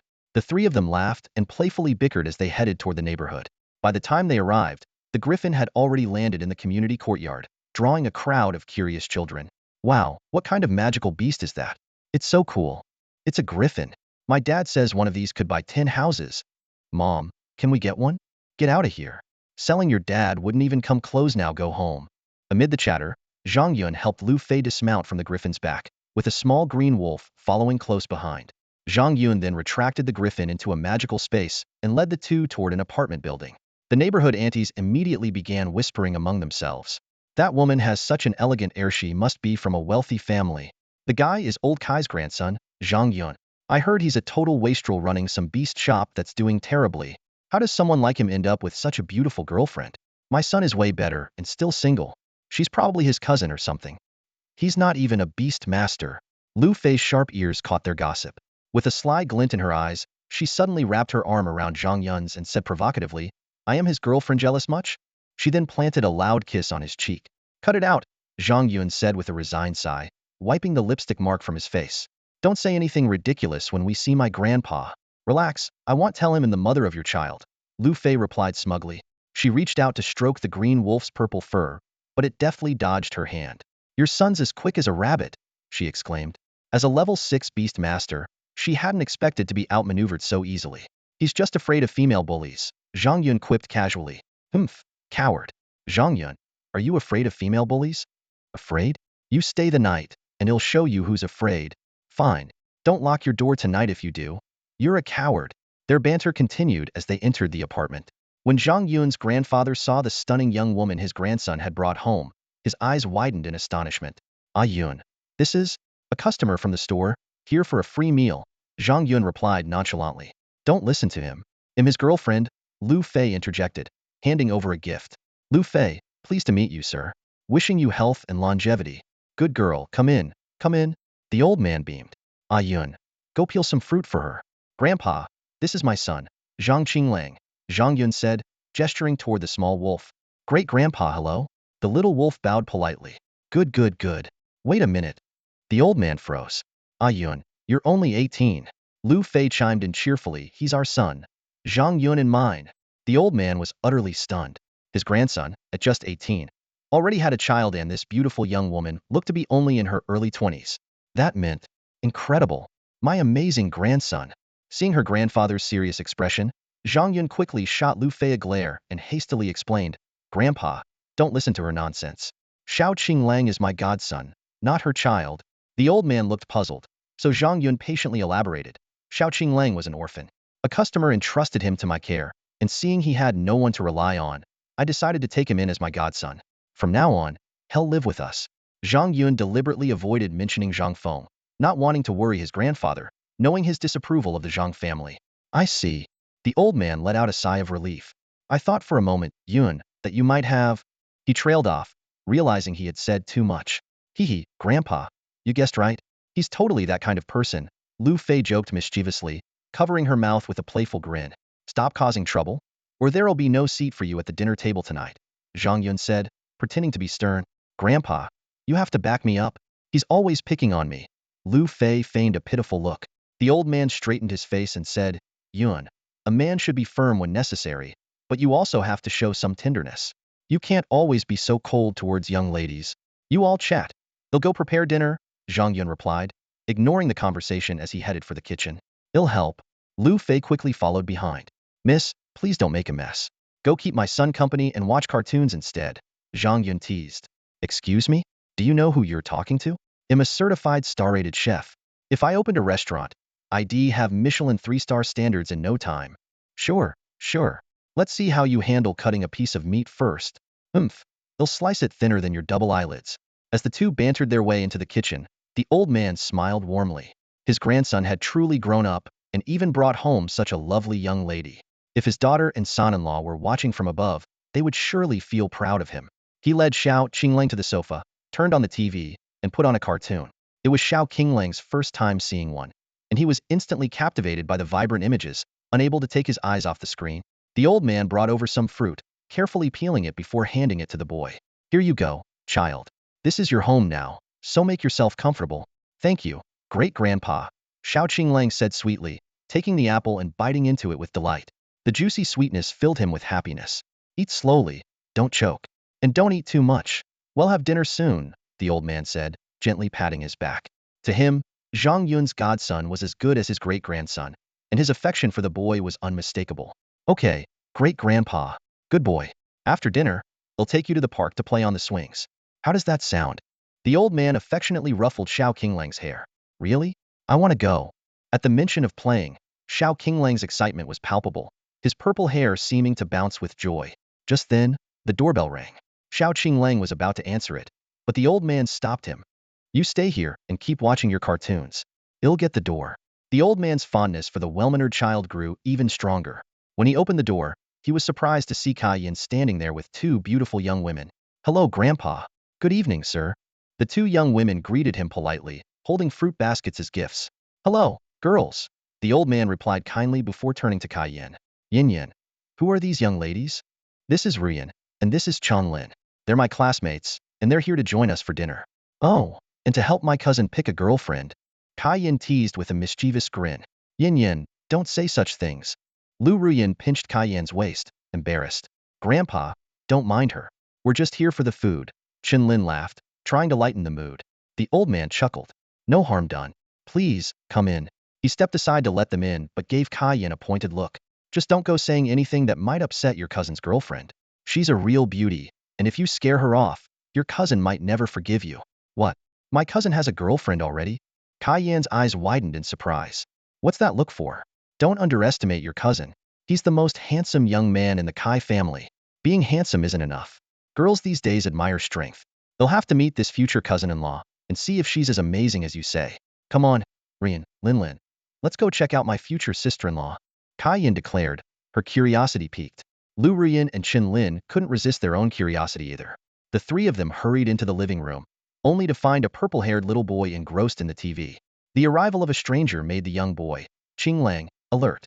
He quickly stood up from the sofa, his cautious eyes scanning the visitor. The moment Kaiyan stepped through the door, she immediately noticed the unique child. His purple hair clearly hinted at his mixed heritage. Hey, whose child is this? Kaiyan asked curiously. He's your cousin's son. The old man replied calmly, gesturing for Lu Ruyan and Lin to sit down and enjoy the fruit. This response left the three women in the room utterly shocked. Kaiyan's eyes widened in disbelief. My cousin has a son? And he's already this big? Oh my gosh, when did he? The old man cut her off before she could continue her speculation. Don't overthink it. He's an orphan your cousin adopted. His name is Qinglang. From now on, he's your nephew. He turned to the boy and said, Come on, say hello to your second aunt. Hello, second aunt. Qinglang greeted obediently, his voice carrying a trace of shyness. Kaiyan was instantly charmed by the adorable mixed-race boy. She stepped forward, pulling a candy from her pocket and offering it to him. Qinglang didn't take it right away. Instead, he instinctively glanced toward the old man for approval. Go ahead, take it. She's your second aunt's family. The old man nodded, adding a reminder, but wait until after dinner to eat it. Only after receiving permission did Qinglang accept the candy, thanking her sweetly. Thank you, second aunt. Unable to resist, Kaiyan reached out to touch his purple hair, finding its texture strangely fascinating. Her hand tingled slightly from the sensation. With her encouragement, Qinglang returned to the sofa and focused on the TV. Meanwhile, Lu Ruoyin and Chen Lin couldn't help but steal curious glances at this charming child who seemed to effortlessly capture everyone's attention. "Where's my cousin?" Kai Yin asked. "In the kitchen with his girlfriend, preparing dinner," the old man replied, still urging the guests to enjoy the fruit. "Oh, I have to go see just how beautiful my future cousin-in-law is," Kai Yin said with excitement, grabbing a plate of side dishes as she headed toward the kitchen. "Girl, watch what you say. Your cousin worked hard to find a girlfriend," the old man called after her. "Don't worry, I won't ruin their relationship," she replied playfully. When Kai Yin reached the glass door of the kitchen, she knocked politely before pushing it open. But as soon as her eyes landed on the people inside, she froze in complete shock. "You. It's you." As Lu Fei focused intently on slicing centipede meat, a noise came from the doorway. She turned her head slightly and saw Kai Yin standing there. Lu Fei frowned faintly. This junior seemed familiar, but she couldn't quite place where they had met before. "We've met before," Kai Yin said hesitantly. "When Ruin took me to visit the mayor's residence, I saw you there." Standing before the mayor's daughter, Kai Yin couldn't hide her nervousness. After all, Lu Fei wasn't just the top beauty of the prestigious academy, but also a prodigious level 6 phantom beast master. Most intimidating of all was her status, the mayor's daughter. Even as a student, she held multiple roles: head of the marketing department, deputy director of public relations, and assistant director of education, among others. Positions that ordinary people couldn't dream of attaining in a lifetime were mere embellishments for her. In Jiangnan City, Lu Fei was undeniably the princess, second only to her father in status. Ruin. Lu Fei thought for a moment before a smile lit up her face. "I remember now. You're Ruin's classmate, right? Also studying at the academy?" "Yes." Kai Yin nodded enthusiastically. "My name is Kai Yin. It's an honor to meet you." Lu Fei." "It's nice to meet you too." Lu Fei's smile was warm and approachable. At that moment, Zhang Yun walked in carrying a metal basin. "Cousin, you know this troublemaker?" "Of course," Kai Yin quickly interjected. "Lu Fei is Ruin's cousin." "Ruin?" Zhang Yun frowned, the name stirring something deep within him. It sounded familiar, as though etched into his very soul. Even without consciously recalling, an image of her flitted faintly through his mind. "Lu Ruin, don't you remember? You used to write." Kai Yin abruptly stopped mid-sentence, coughing lightly. "She was our middle school classmate." "You don't recall?" Zhang Yun sifted through his memories, and a pure, delicate face surfaced vividly. Ah, she was his former self's crush, no, more accurately, his blatant infatuation. After all, he had written nearly 20 love letters to her, only to be rejected every single time. It was because of Lu Ruin that his former self had gone to Beijing to beg for reinstatement into the Zhang family. He had been desperate to improve himself, to gain a status worthy of her, but the outcome had been tragic. "Lu Ruin. I remember," Zhang Yun said calmly with a nod. Lu Fei, sensing something amiss in Kai Yan's tone, leaned in with a curious smirk. "Junior, from the sound of it, Skinny Dog Zhang and my cousin have some history?" No.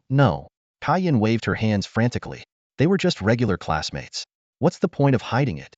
Zhang Yun said nonchalantly, taking the chopped vegetables from her hands and heading to the sink. "I did write love letters to Lu Ruin more than one. Looking back, I'm glad she turned me down. Otherwise, I wouldn't be who I am today. I owe her my gratitude." "So, you had a thing for my cousin?" Lu Fei teased, playfully pressing the blade of her knife against Zhang Yun's neck. "Come on, spill it. Do you still like her? Who's prettier, me or her?" "I've lost interest in women," Zhang Yun replied with calm detachment as he washed the vegetables. "All I care about now is running my shop, making money, and raising phantom beasts." "Unacceptable." Lu Fei feigned a threatening tone. "You're a man. How can you not be interested in women? You must say I'm as beautiful as a goddess, or I'll chop you up." "Stop messing around," Zhang Yun said helplessly. "Focus on cutting the meat. The desert centipede's meat is more precious than dragon meat. If we delay, it'll oxidize." As the two continued their playful banter, Kai Yin quietly let out a sigh of relief and slipped out of the kitchen. Returning to the living room, she saw Chen Lin playing with the little green wolf, tugging at its long purple fur. "Yin Yin, how's your future sister-in-law? Is she pretty?" Chen Lin asked. "Super pretty. Definitely top-tier beauty," Kai Yin replied, her expression tinged with something unusual as she glanced at Lu Ruin. Lu Ruin was sharp as ever. The moment she noticed her friend's peculiar look, she smiled knowingly. "Don't tell me it's someone I know? You might be surprised when I tell you," Kai Yin said teasingly. "What's there to be surprised about? Your cousin and I have nothing going on," Lu Ruin replied with a soft laugh. "Your cousin's girlfriend is actually your elder female cousin," Kai Yin said softly. Lu Ruin froze for a moment, leaning slightly forward. My cousin's girlfriend is my elder female cousin? Which one? Lu Hong or Lu Zhenjin? They're both already 23 or 24 years old. It's the youngest one. Kaiyan's words trailed off. In that instant, an image of someone she admired deeply flashed through Lu Ruoyin's mind. She suddenly sprang up from the sofa.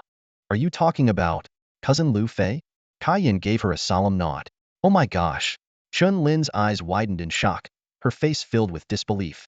Your cousin is incredible. He actually managed to win over the mayor's daughter. Lu Fei is like this untouchable, perfect woman, a goddess who's completely out of reach for someone like me. Lu Fei is the mayor's daughter? The old man sat up in surprise, his face soon lighting up with a proud grin as he crossed his legs triumphantly. My grandson actually brought the mayor's daughter into the family? Huh, that's amazing. Lu Ruoyin, however, was full of doubt. Yin Yin, you're not joking, are you? To her, the idea that someone as ordinary as Zhang Yun could win over her cousin seemed absurd. After all, her cousin was the second daughter of her eldest uncle's family, the mayor's prestigious and highly regarded child. Whether it was talent or appearance, her cousin outshone her in every way. Growing up, every time the family compared her to Lu Fei, she always came up short, leaving her with a deep sense of inferiority. If you don't believe me, you can go to the kitchen and see for yourself. Your cousin is cutting meat for my cousin right now, Kaiyan said with a faint smile. Just as Lu Ruoyin was about to respond, an elegant figure emerged from the kitchen, carrying 2 plates. Oh, you're here. A familiar voice greeted them. Lu Ruoyin instinctively jumped up from the sofa. Seeing Lu Fei approach gracefully, she subconsciously bowed slightly. See, cousin, you're here too. Yes, Ruoyin, you're here as well, Lu Fei said with a gentle smile. I'll introduce you to my boyfriend in a bit. Yai's cousin, Lu Ruoyin murmured in response, her voice barely audible. Yet in her heart, a wave of inexplicable bitterness surged, as if someone had taken away her most cherished possession. You must all be hungry. Come and try this sashimi, Lu Fei said with a warm smile as she placed 2 plates of glistening, translucent meat slices on the dining table. Let's go, everyone, and taste Lu Fei's handiwork, the old man said cheerfully, pulling the little green wolf along as he headed to the table. He was in an exceptionally good mood today. His beloved grandson had brought home a girlfriend, and even a great-grandchild. It truly warmed his heart. Lin, Inin, don't just sit there, Kaiyan called out. My cousin recently got his hands on some amazing ingredients, and this sashimi was personally prepared by our senior Lu Fei. You can't buy this kind of delicacy, no matter how much money you have. Hearing this, Chun Lin's appetite was instantly piqued, and she happily made her way to the table. Lu Ruoyin, while unable to understand why her cousin would willingly do something she deemed a typical housewife's chore, still followed with a reluctant smile. I'll grab some wasabi and soy sauce, Lu Fei said as she turned back toward the kitchen. The others began taking their seats. Unable to wait, Chun Lin picked up a slice of meat and popped it into her mouth. After just a couple of chews, her eyes widened in astonishment. Oh my god, this texture is incredibly so bouncy and fresh, and 10 times more tender than the best Australian lobster. Kaiyan also took a bite and immediately wore an expression of disbelief. This is amazing. Grandpa, Inin, little green wolf baby, you all have to try this. The little green wolf, unimpressed by his aunt's exaggerated reaction, thought the centipede meat was nowhere near as good as the Qingyun thunder lizard meat his dad roasted. Lu Ruoyin, though skeptical, cautiously tried a piece. The moment the flavor hit her tongue, she was completely won over by its deliciousness. Yet, a twinge of jealousy crept in as she thought about her cousin sharing such a rare delicacy with Zhang Yun. Just then, Lu Fei returned with the condiments and curiously asked, I heard you were complimenting my sashimi. How does it taste? It's absolutely divine. Kaiyan gave her a thumbs up, her chopsticks darting quickly to grab another slice. Chin Lin, on the other hand, was so moved she seemed on the verge of tears. Lu Fei merely smiled faintly, assuming they were exaggerating to flatter her. She was used to receiving praise wherever she went, but when she finally tried a slice herself, her eyes widened in shock. The meat's springy, tender texture combined with the layers of flavor from the condiments was simply extraordinary. What surprised her even more was that the meat seemed to enhance physical vitality, with an effect far surpassing that of high-grade dragon meat. At last, she understood why her 2 juniors were eating with such fervor. This was, without a doubt, the finest delicacy she'd ever encountered. Even she couldn't resist devouring it hungrily, fearing she might never get the chance to savor such a rare treat again. Sitting down on the chair, Lu Ruoyin watched as her cousin devoured the food without the slightest regard for decorum, shoveling slice after slice of meat into her mouth. A silent grumble rose in Lu Ruoyin's heart. You brought this meat yourself, but why are you eating so fast? There's only so much in the dish if you eat it all. What are the rest of us supposed to eat? Under the overwhelming presence of her cousin, Lu Ruayin could only cautiously pick at the meat, one slice at a time. As she watched the delicious slices disappearing at an alarming rate, her eyes began to sting with unshed tears. Just then, Zhang Yun appeared, carrying a small portable gas stove with a steaming pot on top. Make way. Sour soup hot pot coming through, everything tastes better cooked. Don't cook it. Chun Lin quickly shielded the plate of sashimi. This is such rare and precious meat. It'd be a waste to boil it in hot pot. It's fine, cook away. Zhang Yun said nonchalantly. I've got another ton or two in my spatial ring. A ton or two. Lu Fei's eyes widened in disbelief as she stared at Zhang Yun. This kind of rare delicacy actually had tons of it? He was even wealthier than her family. Wow, cousin. You're amazing. Kaiyan exclaimed like an overexcited puppy. Hurry, hurry. Cut more meat. We're almost out. You all take your time eating. We'll go to the kitchen and slice more, Zhang Yun said as he got up. The old man, though equally enamored with the meat, decided to intervene for the sake of his grandson's future happiness. Ah Yun, let Grandpa do it.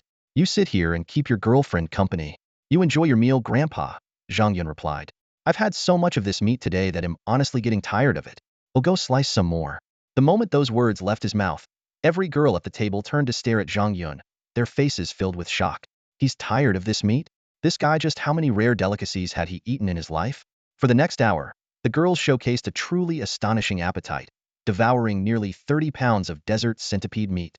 Watching them eat while maintaining their slender figures, Zhang Yun couldn't help but wonder if their stomachs were bottomless pits. After the feast, Lu Ruayin and Qin Lin thanked Zhang Yun before leaving. Lu Ruayin glanced at him out of the corner of her eye, only to find that he hadn't looked her way even once.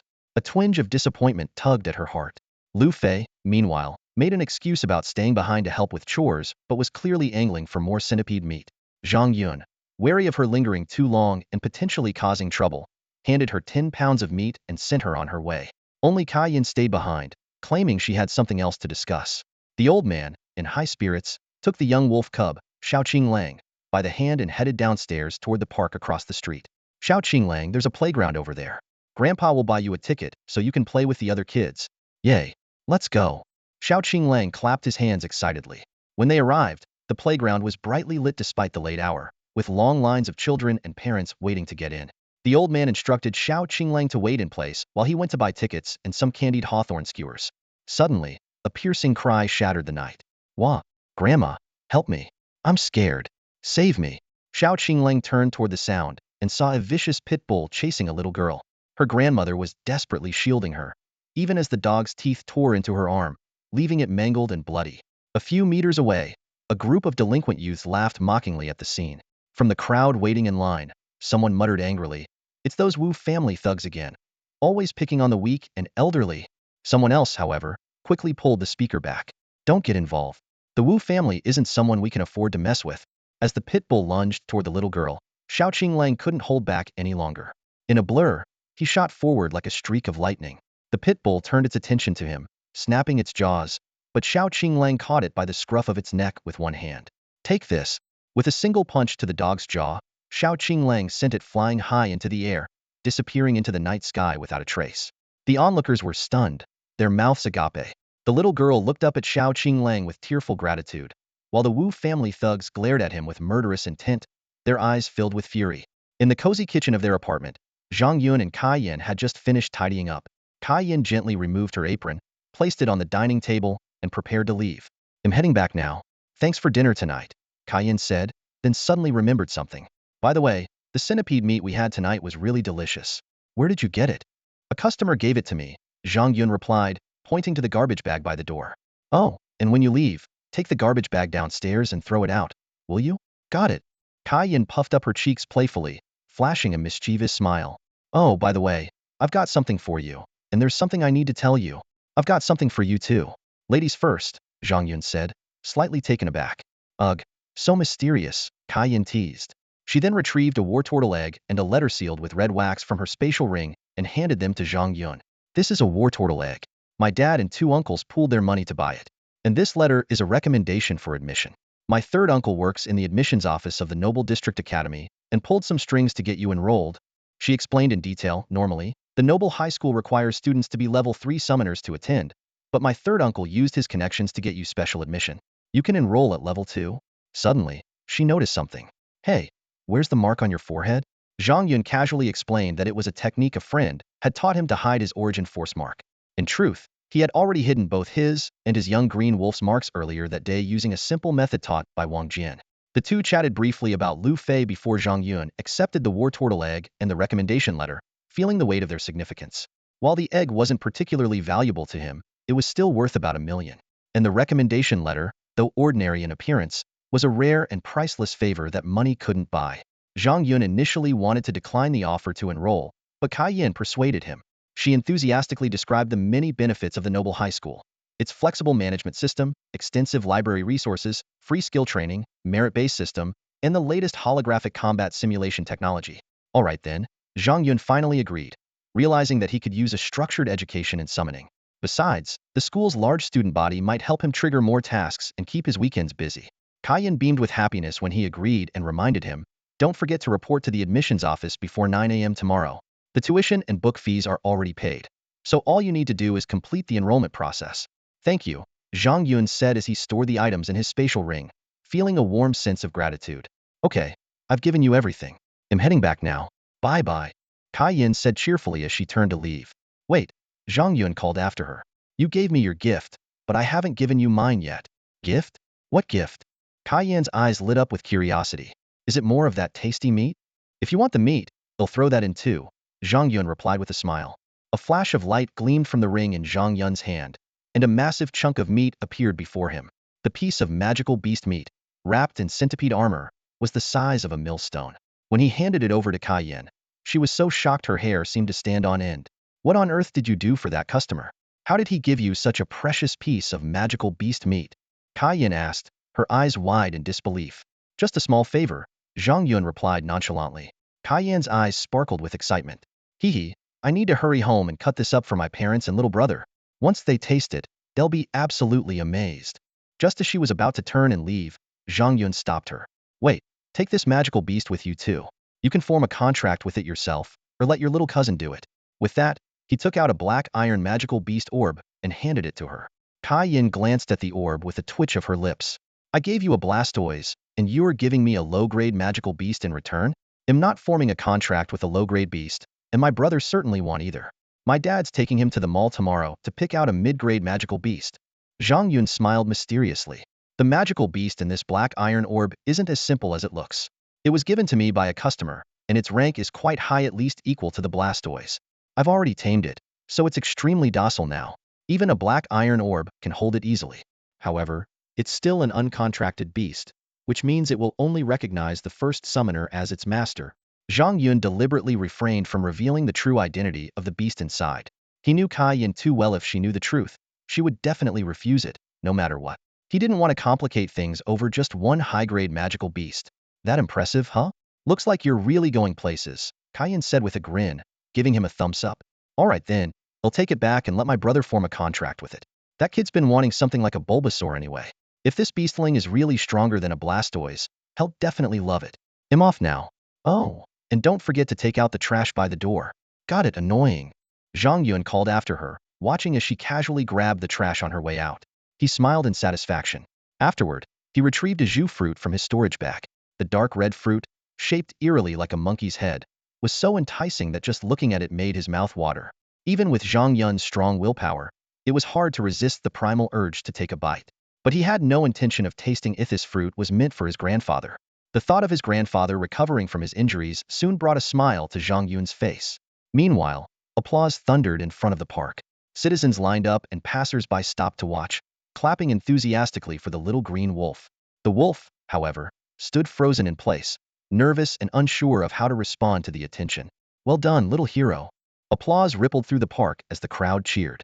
In the center of it all, a young boy named Xiao Qinglang stood awkwardly, scratching the back of his head. For someone with extreme social anxiety, being the center of attention was somehow far more terrifying than facing a legendary pureblood dragon.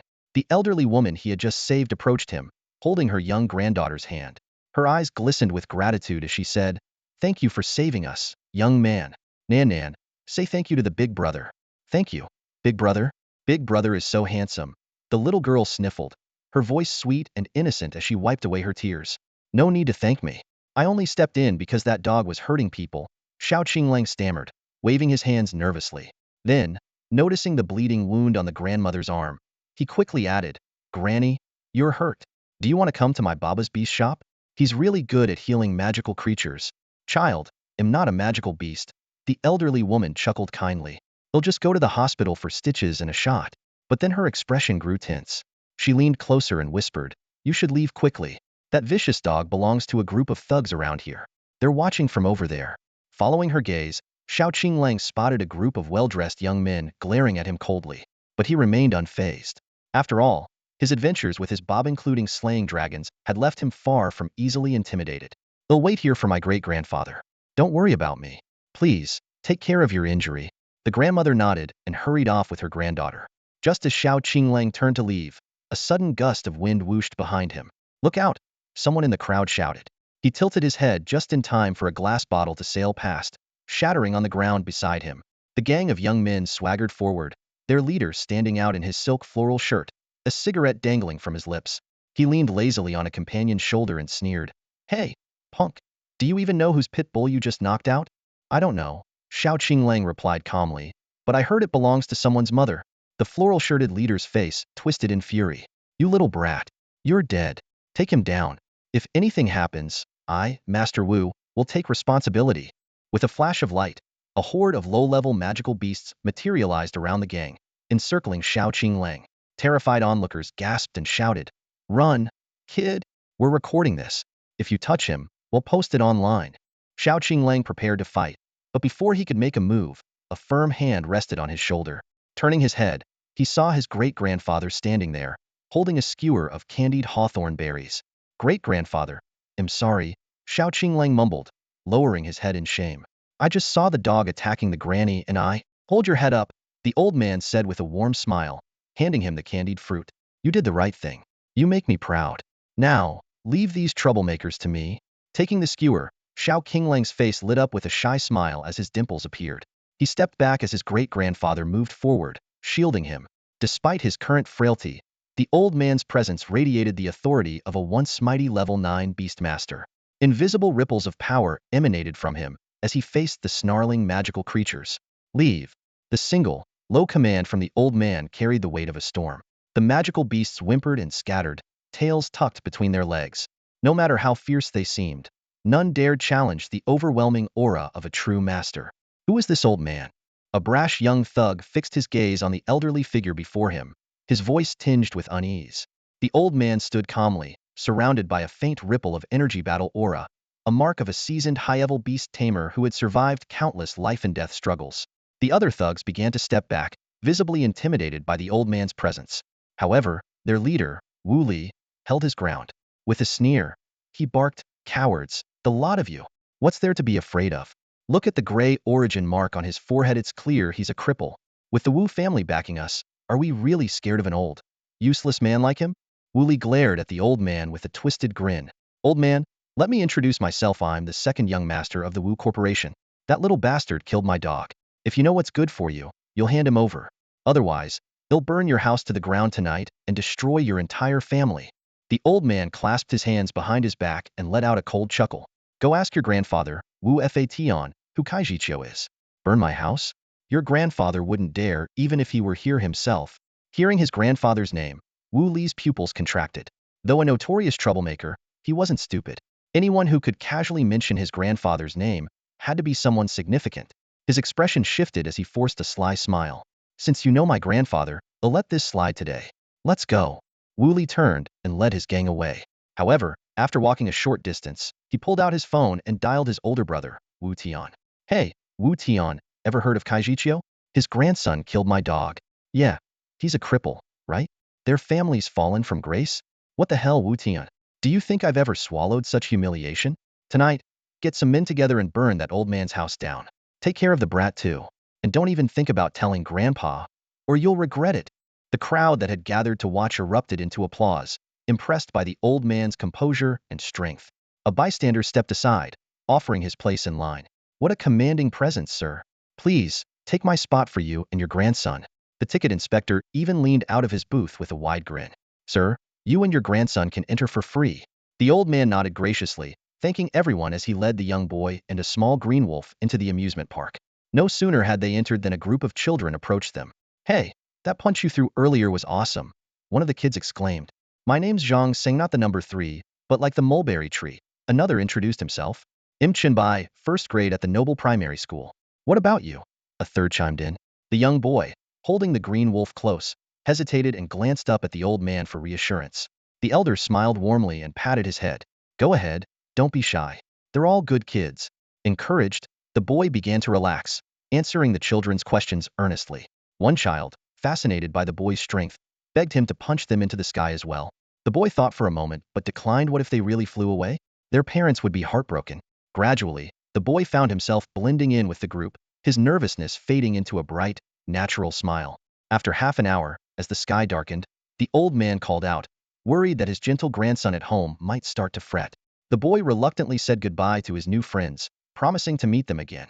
When they arrived home and pushed open the door, a rich, sweet aroma of fresh fruit filled the air. Zhang Yun held a plate of freshly washed blue grapes in his hands, walking towards the little wolf cub, Xiao Lang, who had just returned from the park. The little boy was drenched in sweat, but nodded excitedly, saying, it was so much fun. I love the playground at the park. All right, next time, Daddy will take you there again, Zhang Yun said, smiling as he watched his son's joyful expression. His lips curled into an involuntary grin. Casually, he handed an unusually dark red fruit to the elderly man beside him. Grandpa, this is a special fruit my friend gave me. It tastes great. Why don't you try it? The old man caught a whiff of the fruit's rich aroma, and his mouth watered instantly. However, he waved it off, saying, what kind of fruit smells this good? You should save it for Xiao Lang instead. Zhang Yun insisted, gently pushing the fruit closer to the old man's mouth. Come on, Grandpa, just eat it. There's still a whole basket of these. Why waste it on an old man like me, who's halfway to the grave? The elderly man grumbled, though his heart warmed at the gesture. Unable to resist Zhang Yun's persistence, he eventually took the fruit into his mouth. In that very moment, something extraordinary happened. The old man's pores opened wide, and his pupils dilated suddenly. The intense fragrance of the fruit overwhelmed his senses, and his instincts told him that this was no ordinary fruit. It had to be a rare spiritual fruit of level 5 or 6. Just as he was about to spit it out and ask where it came from, his body betrayed him, and he bit down on it. With a crisp crunch, the fruit's flesh turned into a burst of juice, spreading through his mouth almost instantly.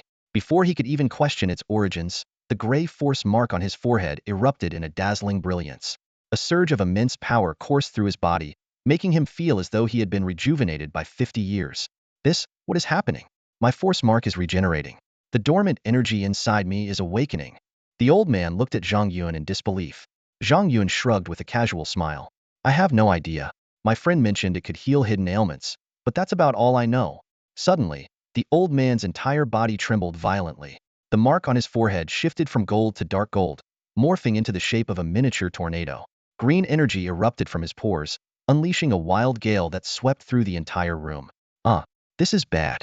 I'm going up, the old man cried out in alarm before transforming into a streak of green light, shooting through the window and straight into the sky. Zhang Yun rushed to the shattered window, staring out in shock. Above, the sky had grown dark with thick, swirling clouds. Lightning flashed and thunder roared as the wind churned the clouds into a massive funnel, enveloping the old man within it. The entire city of Jiangnan was startled by the phenomenon, with people everywhere gazing up at the sky in awe. Atop the teaching building of a prestigious academy, the elderly headmaster stood with his green robe billowing in the wind. He muttered in astonishment, in a small place like Jiangnan City, someone has broken through to the 9th rank, stepping into the realm of Beastmaster. This level's even celestial phenomenon foretells that within 10 years, the Xia kingdom will see the rise of a new king. Prominent figures from various factions appeared one after another, their gazes fixed on the astonishing spectacle in the sky, their hearts racing with anticipation. Above the city of Jiangnan, a blinding streak of lightning tore through the sky, drawing countless citizens to pause and gaze upward in awe. Look at the sky. Someone's undergoing a heavenly tribulation. Immortal cultivation? Ridiculous. That's clearly the phenomenon of a level 9 Beastmaster ascending to level 10 Beast Commander. A level 10 Beast Commander can fly? Of course they can. At that level, they've mastered the power of natural laws, allowing them to harness the forces of heaven and earth to ascend through the clouds. More importantly, they can resonate with level 10 phantom beasts, forming a true martial combat armor that amplifies their strength exponentially. The phrase, beneath a beast commander, all our ants isn't just for show. The streets buzzed with speculation. Some guessed that this Sunto beast commander might be one of the founding elders of the top 10 corporations, while others believed it could be a professor or even the headmaster of the academy. One thing was certain: this spectacle would dominate tomorrow's national headlines. If only that person were my grandfather, our entire family would rise to prominence overnight. Your grandfather? I'd settle for being their dog and still feel blessed. Meanwhile, just outside Jiangnan's western steel walls, Major General Wang Jian stood atop a high ridge with his subordinates, his gaze fixed on the phenomenon in the sky. His heart swelled with excitement. The emergence of a beast commander in Jiangnan City was a powerful deterrent against the neighboring nations of Yingzhou and Dizhou. At that moment, a subordinate rushed over to report, "General, the satellite has locked onto the two Blood Council cultists. They're hiding in the ruins 20 kilometers west of here. Our reconnaissance team has pinpointed their exact location." Wang Jian's expression turned grave. Members of the Blood Council are all prodigies with the ability to challenge opponents above their level. This operation must be a swift and decisive strike. Wait for the reinforcements from the Lin family before we make our move. In the skies above the city, three massive flying draconic beasts, each with a wingspan exceeding 20 meters, soared toward the western outskirts. Riding atop the beasts were Lin Jinnan, Zhou Jinwei, and Zhao Kun, representatives of their respective families. As they rushed to rendezvous with the Tiger Roar Battalion, they discussed the extraordinary scene unfolding above. "I wonder which senior has broken through their limits to become a beast commander," Lin Jinnan remarked with admiration. "It's truly a momentous occasion." Elsewhere, in a rundown apartment, a young wolf pup clung to the edge of a cracked windowsill, staring anxiously at the sky. "Papa, is great-grandpa okay? It looks like the lightning hit him." "Don't worry, little one. He's perfectly fine." This rewritten version maintains the original plot while enhancing the narrative flow, creating a vivid sense of action and immersion. Zhang Yun gently stroked the fur of the little green wolf, a warm smile spreading across his face. The old man is advancing to a new level. Once he completes it, he will undergo a total transformation. After that, if you ever want to play among the clouds, he'll be able to take you there. "Really? We can go to the clouds?" The little green wolf's eyes sparkled with excitement. "Of course," Zhang Yun replied with a slight curve of his lips. A weight was finally lifted from his heart. His grandfather's illness had been completely resolved, leaving no lingering worries. Suddenly, remembering something, he turned to the little wolf. "Later, we'll head out of the city with Baba to fight the bad guys." "Okay, okay," the little green wolf responded cheerfully. At that moment, lightning flashed across the city sky, and dark clouds surged like tides, pouring into the old man's body. His aura rose steadily, an unprecedented power growing within him and quickly coming under his control. Suspended in midair, he let out an exhilarated roar that echoed through the heavens, sending out waves of immense energy that shredded the surrounding dark clouds. About 3 minutes later, the fierce winds calmed, the clouds dispersed, and the lightning vanished. The old man had finally completed his advancement, ascending to the rank of a level 10 beast master. A gentle breeze swirled around him, holding him aloft in the air like an otherworldly figure, exuding an aura of transcendence. Gazing down at the vibrant cityscape below, tears welled in Kai Zikius' aged eyes. "Who would have thought," he murmured, "that I, Kai Ziqiu, would live to see the day I became a beast master, standing above the heavens and overlooking the beauty of Jiangnan. It's all thanks to my dear grandson's given me a new lease on life." He raised his eyes to the deep, starry sky, his voice trembling. "Ahua, Ali, can you see this? Your son has finally made something of himself. He will grow to be as remarkable as you both were, perhaps even surpassing you. You can finally rest in peace, knowing you brought such a fine son into this world." Kai Ziqiu let his tears flow freely, crying his heart out for 3 full minutes, releasing years of loneliness and suppressed emotions.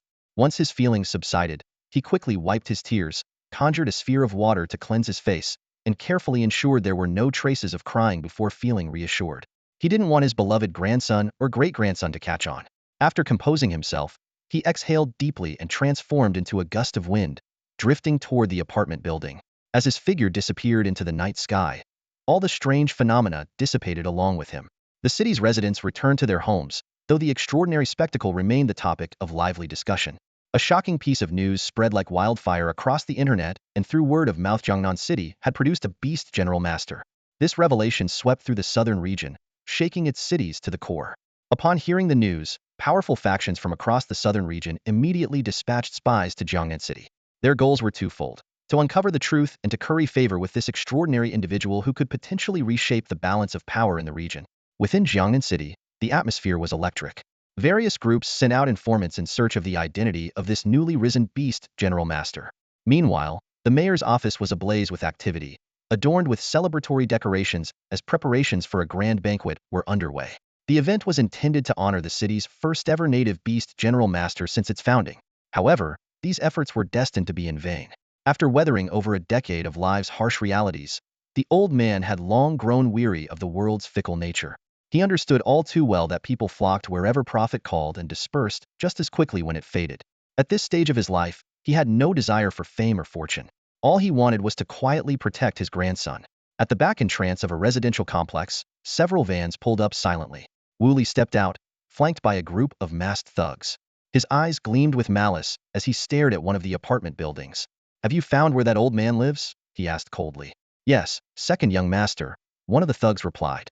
"He's in Building 3, Unit 03. That old guy's a cripple now, and the only one living with him is his grandson, a nobody who runs some failing phantom beast shop." Wooly smirked darkly. "Perfect. Lock the iron gate, pour gasoline down the whole hallway, and burn it all to the ground. Make sure his grandson's shop goes up in flames too. When we do something, we do it thoroughly." The thugs, carrying gasoline cans, hurried toward their target. Wooly, meanwhile, leaned casually against the van, chatting with his lackeys about which club to visit for some fun later that night. Inside the apartment, the old man was watching his grandson with both affection and mild exasperation. Zhang Yun's cheerful grin lit up the room. "Ah Yun, why would you give such a precious fruit to an old man like me?" The old man scolded gently, though his heart was warmed. "You should have given it to Xiao Qinglang instead." Xiao Qinglang, the little wolf beside him, immediately clung to the old man. "Great-grandpa, I don't want the fruit. I want great-grandpa to have it. If great-grandpa is healthy, Qinglang is happy." "Grandpa, that fruit was a gift from a friend," Zhang Yun said with a shrug. "Who knew it would work so well?" The old man's eyes glistened with emotion. "Thank you, Ah Yun. You've given me a new lease on life." "Grandpa, don't cry, it's really no big deal." Zhang Yun quickly stepped forward, gently patting the old man on the back. "Great-grandpa, who's bullying you? Qinglang will fight them for you," the little wolf said anxiously. The old man stroked Xiao Qinglang's head with a smile. "These are happy tears, not sad ones." Then, turning to Zhang Yun, he asked, "That fruit, it's at least a level 7 spiritual item, isn't it? What did you have to sacrifice to get it?" "Don't worry about it, Grandpa. I got it through entirely proper means," Zhang Yun replied, waving off the concern. With a flick of his wrist, he produced an old wooden box seemingly out of nowhere. "This is yours. I'm just returning it to its rightful owner." The old man's hand trembled as he touched the box, its surface worn smooth from years of familiarity. His eyes, already moist, grew misty once more. The old man keenly sensed something and turned to Zhang Yun, asking, "Ah Yun, you've met old Qin, haven't you? Have you returned to the Zhang family? That fruit must have come from them, right?" Zhang Yun sneered dismissively. "Do you really think the Zhang family would give me such a rare spiritual fruit? If they had something that extraordinary, their own people would fight tooth and nail for it. There's no way they'd let me have it." The old man nodded in agreement.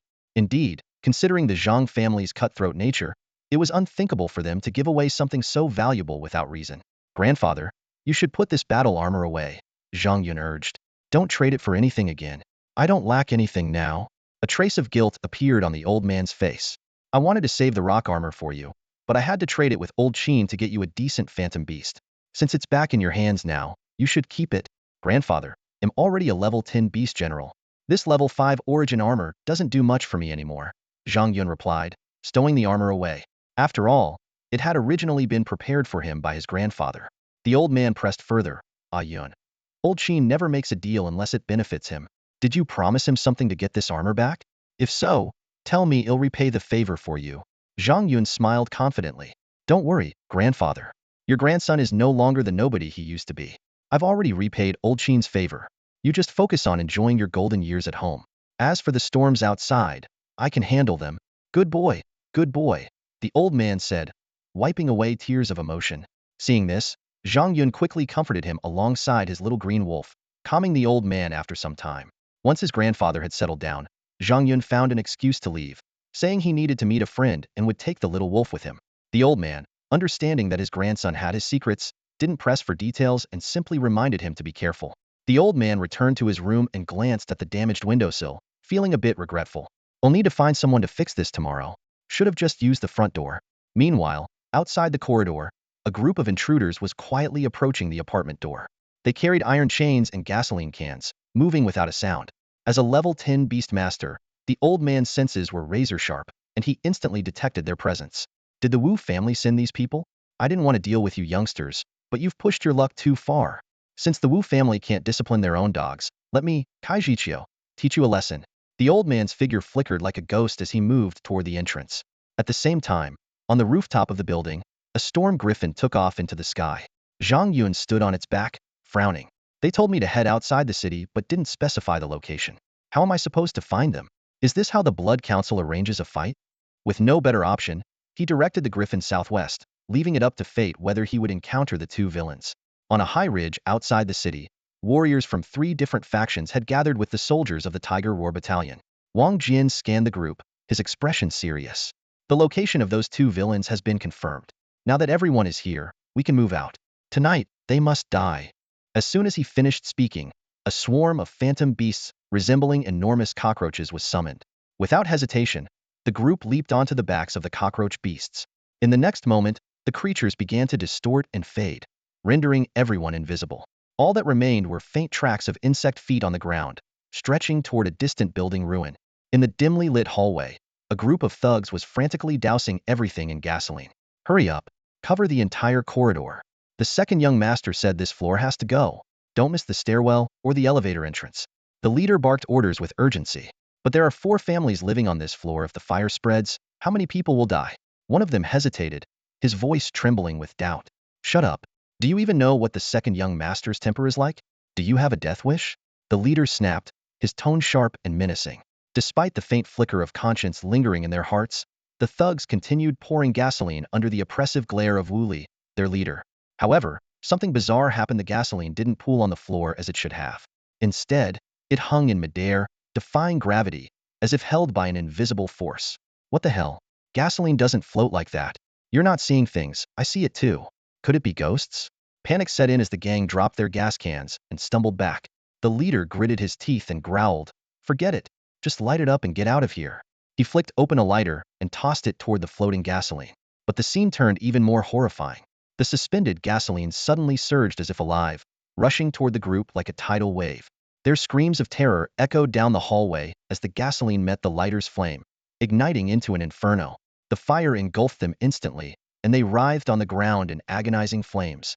Out of nowhere, a cyan whirlwind spiraled through the hallway, lifting the burning bodies as if they were weightless. The fiery figures were hurled like discarded trash toward the residential complex's back gate. Inside the building, curious residents, disturbed by the commotion, peeked out their doors, only to catch a faint whiff of something charred in the air. At the back gate, Wu Li impatiently waited for news from his men. His irritation turned to shock as several burning, human-shaped forms came hurtling from the sky, crashing onto their van with a sickening thud. The vehicle was instantly consumed by flames, forcing everyone to retreat in terror. Who dares to mess with Wu Li?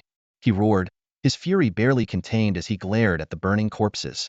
Before he could act, a gust of wind swirled through the air, gathering fallen leaves that coalesced into the figure of an elderly man Kaijichio. Without giving Wu Li a chance to speak, a sharp gust of cyan wind swept past the throats of everyone present. Heads rolled to the ground in eerie silence, except for Wu Li's. His severed head hovered midair, held firmly by the old man's unseen power. The Wu family's fine upbringing, producing a beast like you to plague the world, Kaijichio said coldly, his voice laced with disdain. Since you lack the virtue to match your position, tonight, your family shall fall from grace. With that, he vanished into the night, taking Wu Li's disembodied head with him. Meanwhile, in the ruins of an abandoned building on the outskirts of the city, a member of the Blood Council known as Crazy Machine was busy weaving a white sweater with his mechanical arm. For him, knitting was second only to killing. It honed his patience and improved the precision of his prosthetic limb. He often gifted his finished pieces to homeless people. "Do you think that kid will come for us tonight?" he asked suddenly, breaking the silence. Across from him, a woman known as Green Snake sat quietly, her body entwined with venomous serpents. She didn't respond, merely listening as his question lingered in the air. Venomous snakes slithered over her body, their subtle, writhing touch sending shivers of pleasure through her. She moaned, breathing out softly. "Ah, we seem to have forgotten to tell that kid where the duel is supposed to take place. Unless he's lost his mind, he won't come looking for us." Upon hearing this, Kwang Ji, the artificial human, paused his knitting needle and spoke in a stiff, mechanical tone. "We've committed a low-level error by not telling that boy where to meet us. It seems we're not suited to working together. After we kill that Cho Long brat, we should request new partners from the organization. You enjoy playing with snakes, and I prefer knitting obviously, we lack any true rapport. Hee, I actually think teaming up with you isn't bad at all, Qing Shinu said, exhaling a pinkish mist in Kwang Ji's direction and giggling dreamily. After all, sticking with one partner has its conveniences. Kwang Ji sniffed at the air. Beneath his cloak, his eyes glowed blue. The scent is off, he said. Qing Shinu stretched lazily and chuckled. Not provocative enough? No, it's the airflow, he replied. The air is trembling, as though it's afraid. There's a powerful presence closing in on us. Putting away his knitting yarn, Kwang Ji stood and turned toward the dark plains behind them. In the distance, a broad-shouldered figure strode forward. His pace was deliberate, not hurried. Yet somehow each step seemed to span meters, covering 100 meters in moments until he stood before them. The newcomer stood about 190 centimeters tall, wearing a casual t-shirt and jeans. He had a square, ordinary face, practically a random passerby's appearance. Yet there was an unmistakable, profound aura surrounding him, a domineering energy that dared anyone to challenge it. Who are you? Kwang Ji asked, his voice cold and mechanical. Wang Lang, deputy commander of Huxiao Ying, the man answered calmly. I've come to claim your miserable lives. Huh, just you? Qing Shinu straightened, laughing so hard her snakes fell away and slithered toward Wang Lang. Wang Lang, let's see what you've got, Kwang Ji said. Exactly what I had in mind, Wang Lang replied. In an instant, both figures vanished, reappearing a heartbeat later with their fists colliding. Kwang Ji's cold, mechanical punch slamming into Wang Lang's iron-hard strike. Boom. The impact exploded like TNT, sending shockwaves rippling outward.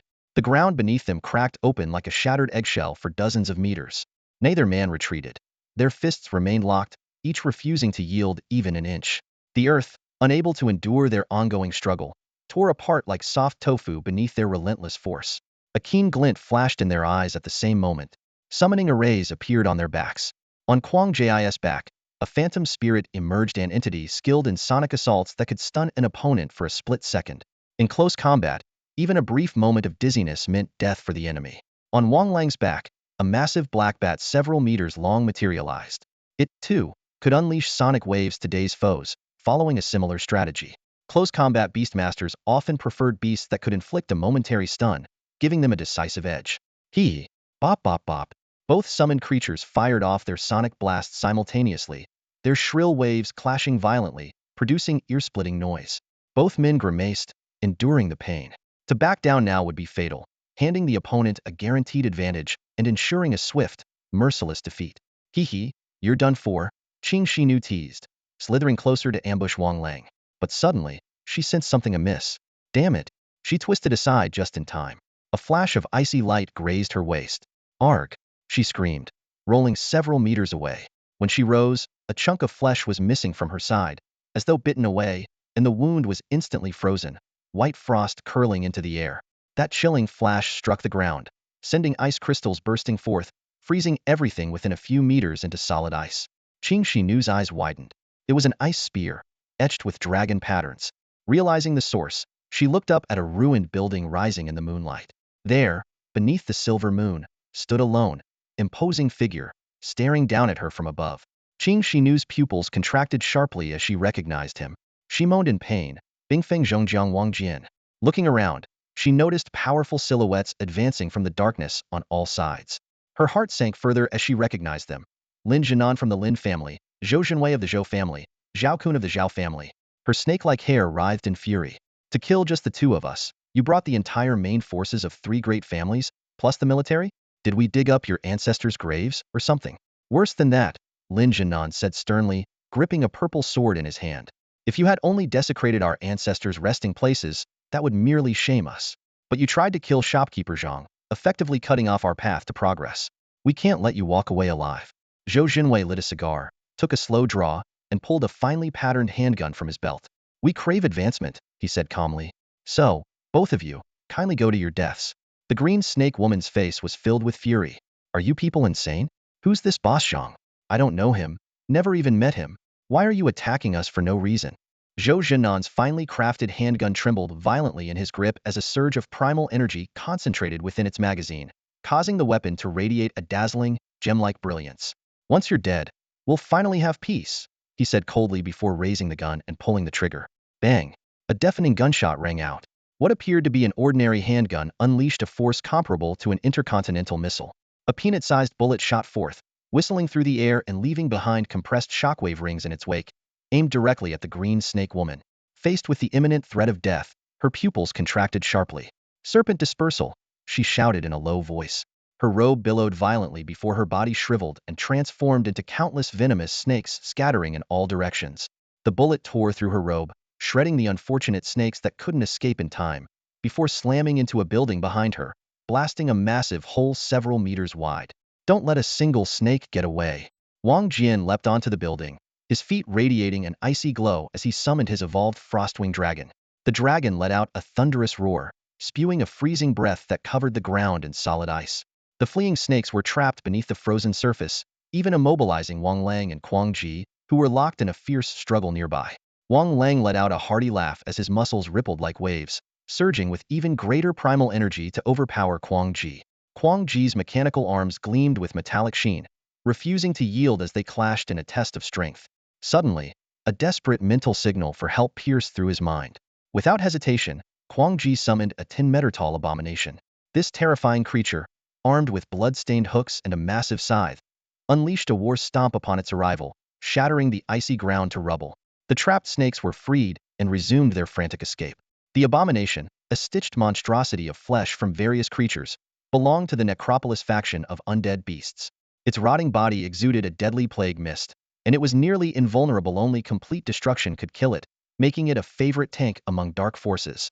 Just as the abomination prepared to strike down Wang Lang's lieutenant with its hooks, the sky suddenly erupted with holy light. A radiant twin-winged celestial lion descended, slamming the abomination to the ground. Moments later, a blazing inferno lion joined the fray, and the two majestic beasts launched a combined assault on the grotesque creature. We can't escape. The venomous snakes cried out to Quang Ji for aid, summoning a formidable death knight in response. Mounted on a nightmare steed, this dark warrior emerged and unleashed a blade of light that forced both the celestial lion and the inferno lion to retreat. Be careful. That's a Quasiking beast with dual beast fusion.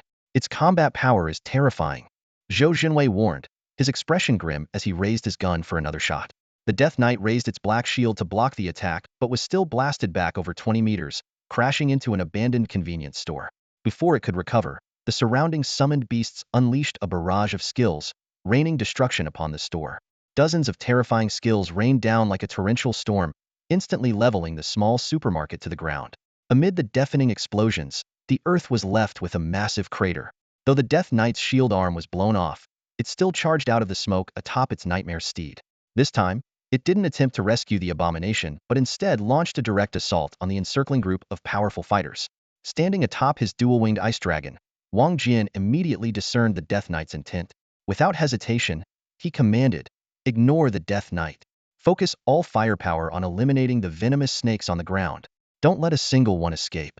Leave the Death Knight to me." Under Wang Jian's control, the ice dragon skimmed low over the battlefield, its razor-sharp claws striking directly at the Death Knight. The Death Knight nimbly leapt off its nightmare steed, narrowly evading the lethal attack.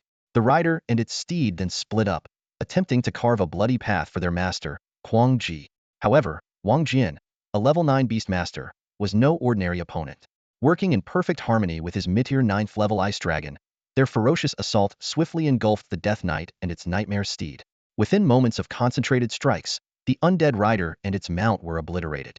Quang Ji, fully aware of his inevitable demise, remained unflinching. He faced off against Wang Lang with composed determination, aiming to push his formidable adversary back. But just then, a streak of violet lightning suddenly exploded behind him. Zap! The lightning sliced through the air, severing Quang Ji's powerful steel body cleanly in half.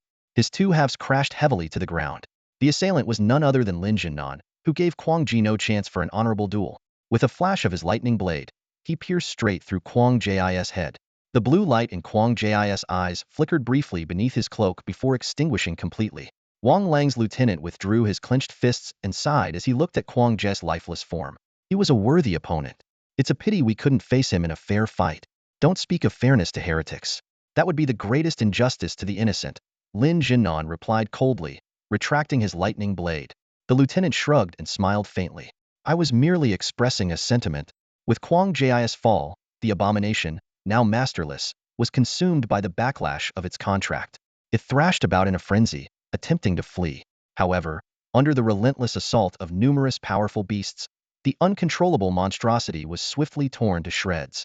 Wang Jian unfurled his wings, gliding high above the terrain as his piercing blue eyes, glowing faintly, scanned the ground below with unwavering vigilance. He dared not relax for even a moment, fully aware that the Blood Council's vile disciples might exploit any serpent-like creature to revive themselves. Eliminate every living being within a 3-kilometer radius, no exceptions, not even a single bird. Wang Jian commanded through his comms device, his tone sharp and resolute. Pay special attention to snakes. These fiends are masters of escape. We cannot afford to be careless. Understood, General, came the firm response from the other side of the comms. The brothers have already begun the operation. Mission will be accomplished. Swiftly, the 300 soldiers of the Tiger Roar Battalion spread out, each summoning their spirit beasts. Together, they formed an immense encirclement that gradually tightened, systematically eradicating every creature they encountered without mercy. Descending from the skies, Wang Jian landed beside the lifeless body of Quang Ji. Summoning an ice spear, he struck with precision, shattering the corpse into frozen shards. Only then did he feel a measure of relief. Turning toward the crowd, his gaze settled on a white-haired elder. I've heard that Senior Lin Swansea is a master of divination. Might I trouble you to cast a reading and confirm whether these two fiends are truly dead? Of course, Lin Swansea replied with a calm smile. Clad in a flowing azure robe, his demeanor exuded an air of wisdom and tranquility. As Lin Zenin's second uncle, it was upon his counsel that Lin Jinan had decided to join forces with the other two clans and the military to eradicate the Blood Council's dark disciples. The elderly man produced his abacus, his thin, weathered fingers deftly manipulating the beads with astonishing speed. After about a minute, his expression darkened. These nightmare fiends are indeed like Centipedishar to kill completely. I sense lingering traces of the serpent woman's aura to the northwest. Whether it's truly her or just a remnant is unclear, but if we don't root it out entirely, the consequences could be dire. If her faction reaches Zhang Boss, it could spell disaster. She won't live to deliver any message, Wang Jian declared, his eyes gleaming with icy determination. Everyone, let's push forward. Even if it takes chasing her for 1,000 miles, we'll grind that demoness into dust. Zhao Qing leapt onto his dragon mount with a laugh. Heh, we've already come this far, might as well finish the job. No way she's walking away from this. Lin Jinan summoned his flying dragon beast and helped Lin Swansea onto its back. Uncle, please continue guiding us with your divination. Lin Swansea nodded with a faint smile, resuming his calculations on the abacus. One by one, the warriors mounted their dragons, and the three majestic beasts lifted into the air, speeding toward the desolate wilderness. Meanwhile, the Tiger Roar Battalion remained behind, methodically cleansing the area of any remaining threats. Several kilometers away, Zhang Yuan was riding his storm griffin, racing toward the source of the distant explosion. His loyal companion, a small green wolf, bounded alongside him. Zhang Yuan's mind was focused. Should he encounter any of the Blood Council's disciples, he would gladly send them to their end. Suddenly, a deafening roar of engines shattered the stillness. Zhang Yuan turned his head, his eyes widening in disbelief. A colossal warship, nearly a kilometer in length, was soaring through the sky like a steel leviathan, heading straight in his direction. In a world dominated by spirit beasts, the sight of humanity wielding such advanced technology was nothing short of astonishing. Before he could process the scene, a sultry voice called out from below. Oh, handsome young man, won't you save me? I'm the reincarnation of the green snake. If you help me, you could become Su Xian in this life. Startled, Zhang Yuan looked down to find a small green snake coiled on a rock, flicking its tongue incessantly. He commanded his storm griffin to descend, while the small green wolf stood guard beside him, bristling with caution. As Zhang Yuan cast an identification spell on the peculiar serpent, his system returned an unexpected result. Identification failed. Why can you speak human language? What kind of snake are you? Zhang Yuan asked, his curiosity piqued. I'm a beauty snake, of course, the small green snake replied with a seductive tone. The kind that loves to devour handsome young men. Ah, I just want to eat you up, little brother, to regain my strength. A sultry voice echoed in the air. Suddenly, the small green snake shot off the rock, its body swelling rapidly midair. In the blink of an eye, it transformed into a colossal serpent over 20 meters long. But the most horrifying detail was its head. It had morphed into a grotesque woman's face, framed by long, flowing green hair. Zhang Yuan was startled by the terrifying sight and immediately signaled the small green wolf beside him to prepare for battle. Just as the situation reached a critical moment, a sharp, piercing whistle cut through the skies from the direction of a massive floating warship in the distance. Swoosh! Boom! The monstrous snakewoman's grotesque head exploded instantly, and her enormous body deflated rapidly, leaving behind nothing but a withered snakeskin that fell limply to the ground. Zhang Yuan turned in astonishment, his gaze following the source of the sound. A massive floating warship was approaching. On its deck stood a striking woman with golden hair, piercing green eyes, and pointed ears. She was slowly lowering a green longbow in her hands. Her features were sharp and defined, exuding an aura of unyielding confidence and razor-sharp intensity. Surrounding her were several formidable-looking individuals. Some bore the distinct features of the Xia people, while others appeared to hail from distant lands. Yet, they all shared two common traits: a silver or higher origin power mark gleaming at the center of their foreheads, and a badge pinned to their Eteria black dragon head roaring in defiance, the unmistakable emblem of the prestigious Zhang clan of Yinjing. At the forefront of this group stood a young man. He was dressed in an exquisite white suit, draped in a luxurious fur coat, with a faint, icy aura emanating from his entire being. The chill was so intense that the moisture in the air around him condensed into frost, which gently drifted to the ground. Though there was no origin power mark on his forehead, his position at the center and the deference shown to him by the others made it clear was the one in charge. The young man leaned casually on a sleek purple cane, his gaze fixed on the distant Jiangnan city. A faint, enigmatic smile played at the corners of his lips as he murmured, "Interesting, very interesting. A little place like Jiangnan City has produced a renowned beastmaster. I wonder, could it be that old fox from the Wu family?" Beside the young man stood a middle-aged Taoist, dressed in a traditional robe and sporting a long black beard. With a calculated motion of his fingers, the Taoist spoke, "Third brother, the one who advanced is not the old patriarch of the Wu family. Oh, what a shame. I was hoping to pay a personal visit, but it seems unnecessary now," the young man said, shaking his head with a hint of disappointment. His gaze then shifted 3 kilometers away to Zhang Yun, and a playful smile appeared on his face. "Who's that kid? He looks somewhat familiar. His name is Zhang Yun. A couple of days ago, Zhang Feng sent you his photo and information," replied a man dressed in a dark green military uniform, his sharp eyes resembling those of an eagle. "Zhang Yun? The one who raises toads? Isn't he from the same lineage as me?" "Yes, third brother. Last year, you stepped on him, figuratively speaking. Have you forgotten?" the Taoist reminded him with a faint smile. "Really?" Zhang Qin raised an eyebrow in mild surprise. "I, Zhang Qin, value talent. I only crush those who are useless or overstep their bounds. This kid seems to have some potential. I doubt I would have bothered with him." "You did."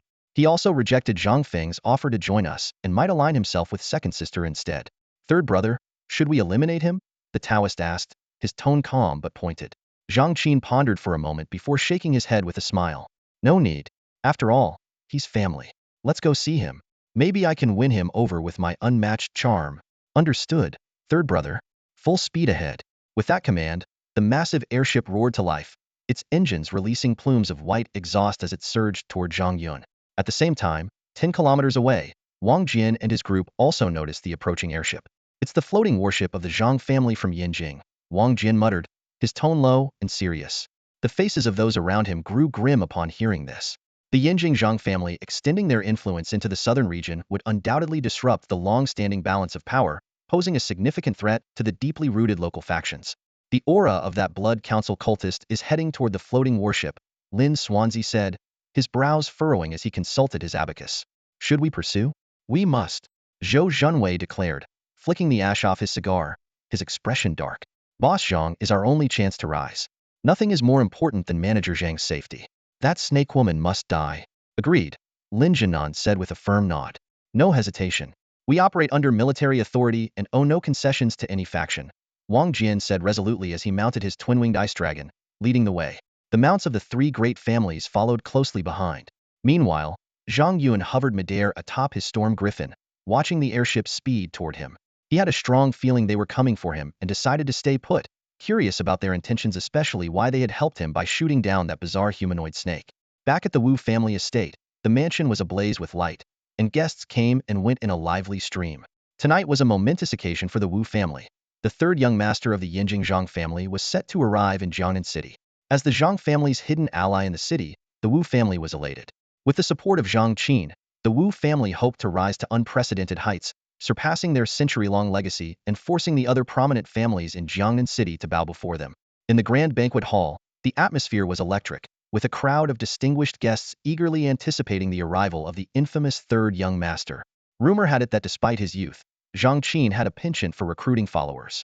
Becoming one of his subordinates and calling him third brother was seen as a surefire way to secure a prosperous future for one's family. At the center of the hall stood the elderly patriarch, Wu Fatian. His hair was white, but his face glowed with vitality as he exchanged toasts with the guests. Suddenly, he noticed the absence of his two grandsons.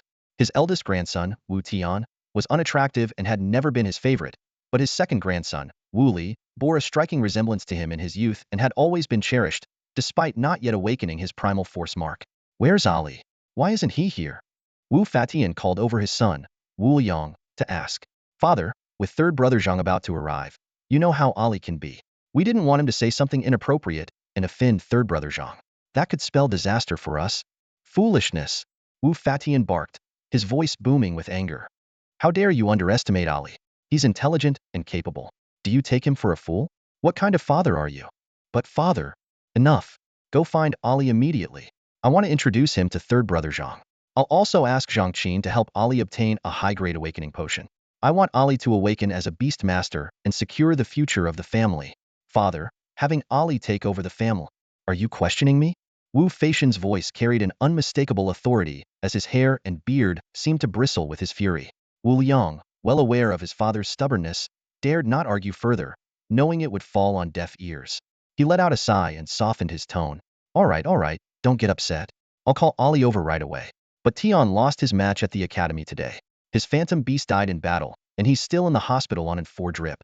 Should I call him over too? Call him for what? A loser like him. The old man snapped angrily. If Ali can become a phantom beast master, he'll never be as pathetic as that fool. Just as Wu Liang was about to pick up the phone, a servant rushed in, pale-faced and trembling. Master, someone outside is asking to see you. Noticing the servant's nervous demeanor, Wu Feixian's eyes flickered with anticipation as a look of excitement spread across his face. Is he from Yinjing? No, he's not. The servant's face turned ashen. He said his name is Kaijiqiu. He wants to see you. Wu Fatian sneered. Kaijiqiu? That washed-up old man? What business does he have here at the Wu household? Is he here to beg? Give him a couple hundred yuan and send him on his way. The servant could no longer contain his emotions. His voice cracked as he choked out. He's holding young Master Wu Li's head. Oh, he brought a gift? Wait, what? Wu Feixian's eyes widened in fury as his thunderous roar shattered several tables and chairs, sending the servant flying across the room. His overwhelming rage swept through the hall like a tidal wave, pinning all the guests who had come to celebrate against the walls. They trembled in fear.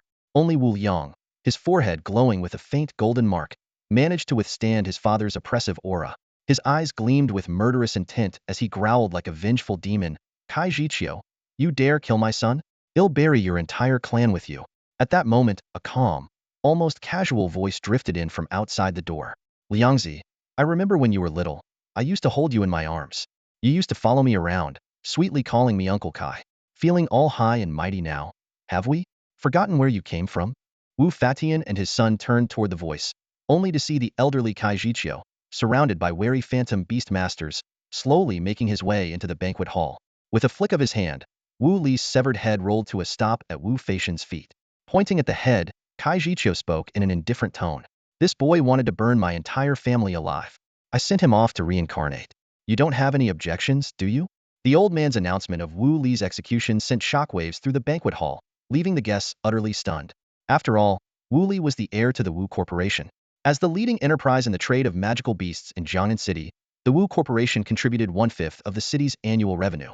The Wu family's influence ranked among the top 3 in Jiangnan, and even the mayor would greet them with a warm smile. Whenever the Wu family hosted a banquet, every major and minor power in the city would flock to attend, even if the family head could only send a representative. The Wu Corporation's power was awe-inspiring.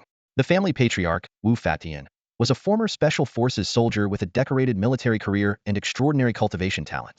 Over a decade ago, he had already reached the mid-ear of level 9, and though retired for years, rumors suggested he was now at the peak of level 9, just one step from the transcendent realm. His son, Wu Liang, was equally gifted a level 9 low-tier beastmaster in his 40s whose strength rivaled his father's prime. Despite this illustrious lineage, the heir's public beheading was a shocking affront. Wu Li's severed head lay discarded on the ground, and all eyes turned toward the old man responsible, curiosity and dread filling the air. Some of the older guests recognized him and inhaled sharply. Mr. Li, who is that man? Someone whispered. That's Kaijiqiu, Mr. Li replied in a hushed, uneasy tone. He was a former border general for the military, a towering figure over a decade ago. Even Wu Fatian and Huang Lao of Huang Heavy Industries served under him. But during the Great Beast Tide, he made a critical misjudgment, leading to heavy losses for the military and allied forces. He was gravely injured and resigned in shame, disappearing from the public eye ever since. Looks like the old man's a force to be reckoned with. Things are about to get interesting, someone muttered with a touch of schadenfreude. Keep your voice down. If Wu Fatian hears you, you'll be the next to lose your head. At that moment, Wu Fatian was inconsolable. He bent down, trembling, and cradled his grandson's severed head in his arms, wailing in anguish. Ali, you foolish boy. Why did you have to provoke Kai Jiqiu, that god of slaughter? You wretched child. You've broken your grandfather's heart. Ali. Through his tears, Wu Fatian lifted his gaze, his eyes blazing with fury as he glared at Kai Jiqiu. His voice cracked with grief and rage. He was just a child. How could you be so ruthless? How could you? His final roar reverberated through the air, unleashing a tempest that swept through the banquet hall, overturning furniture and decorations. The shattering of porcelain and glass mingled with the terrified screams of the guests. Kai Jiqiu stood unyielding amidst the storm, his hands clasped behind his back, his expression solemn. I know he was a child.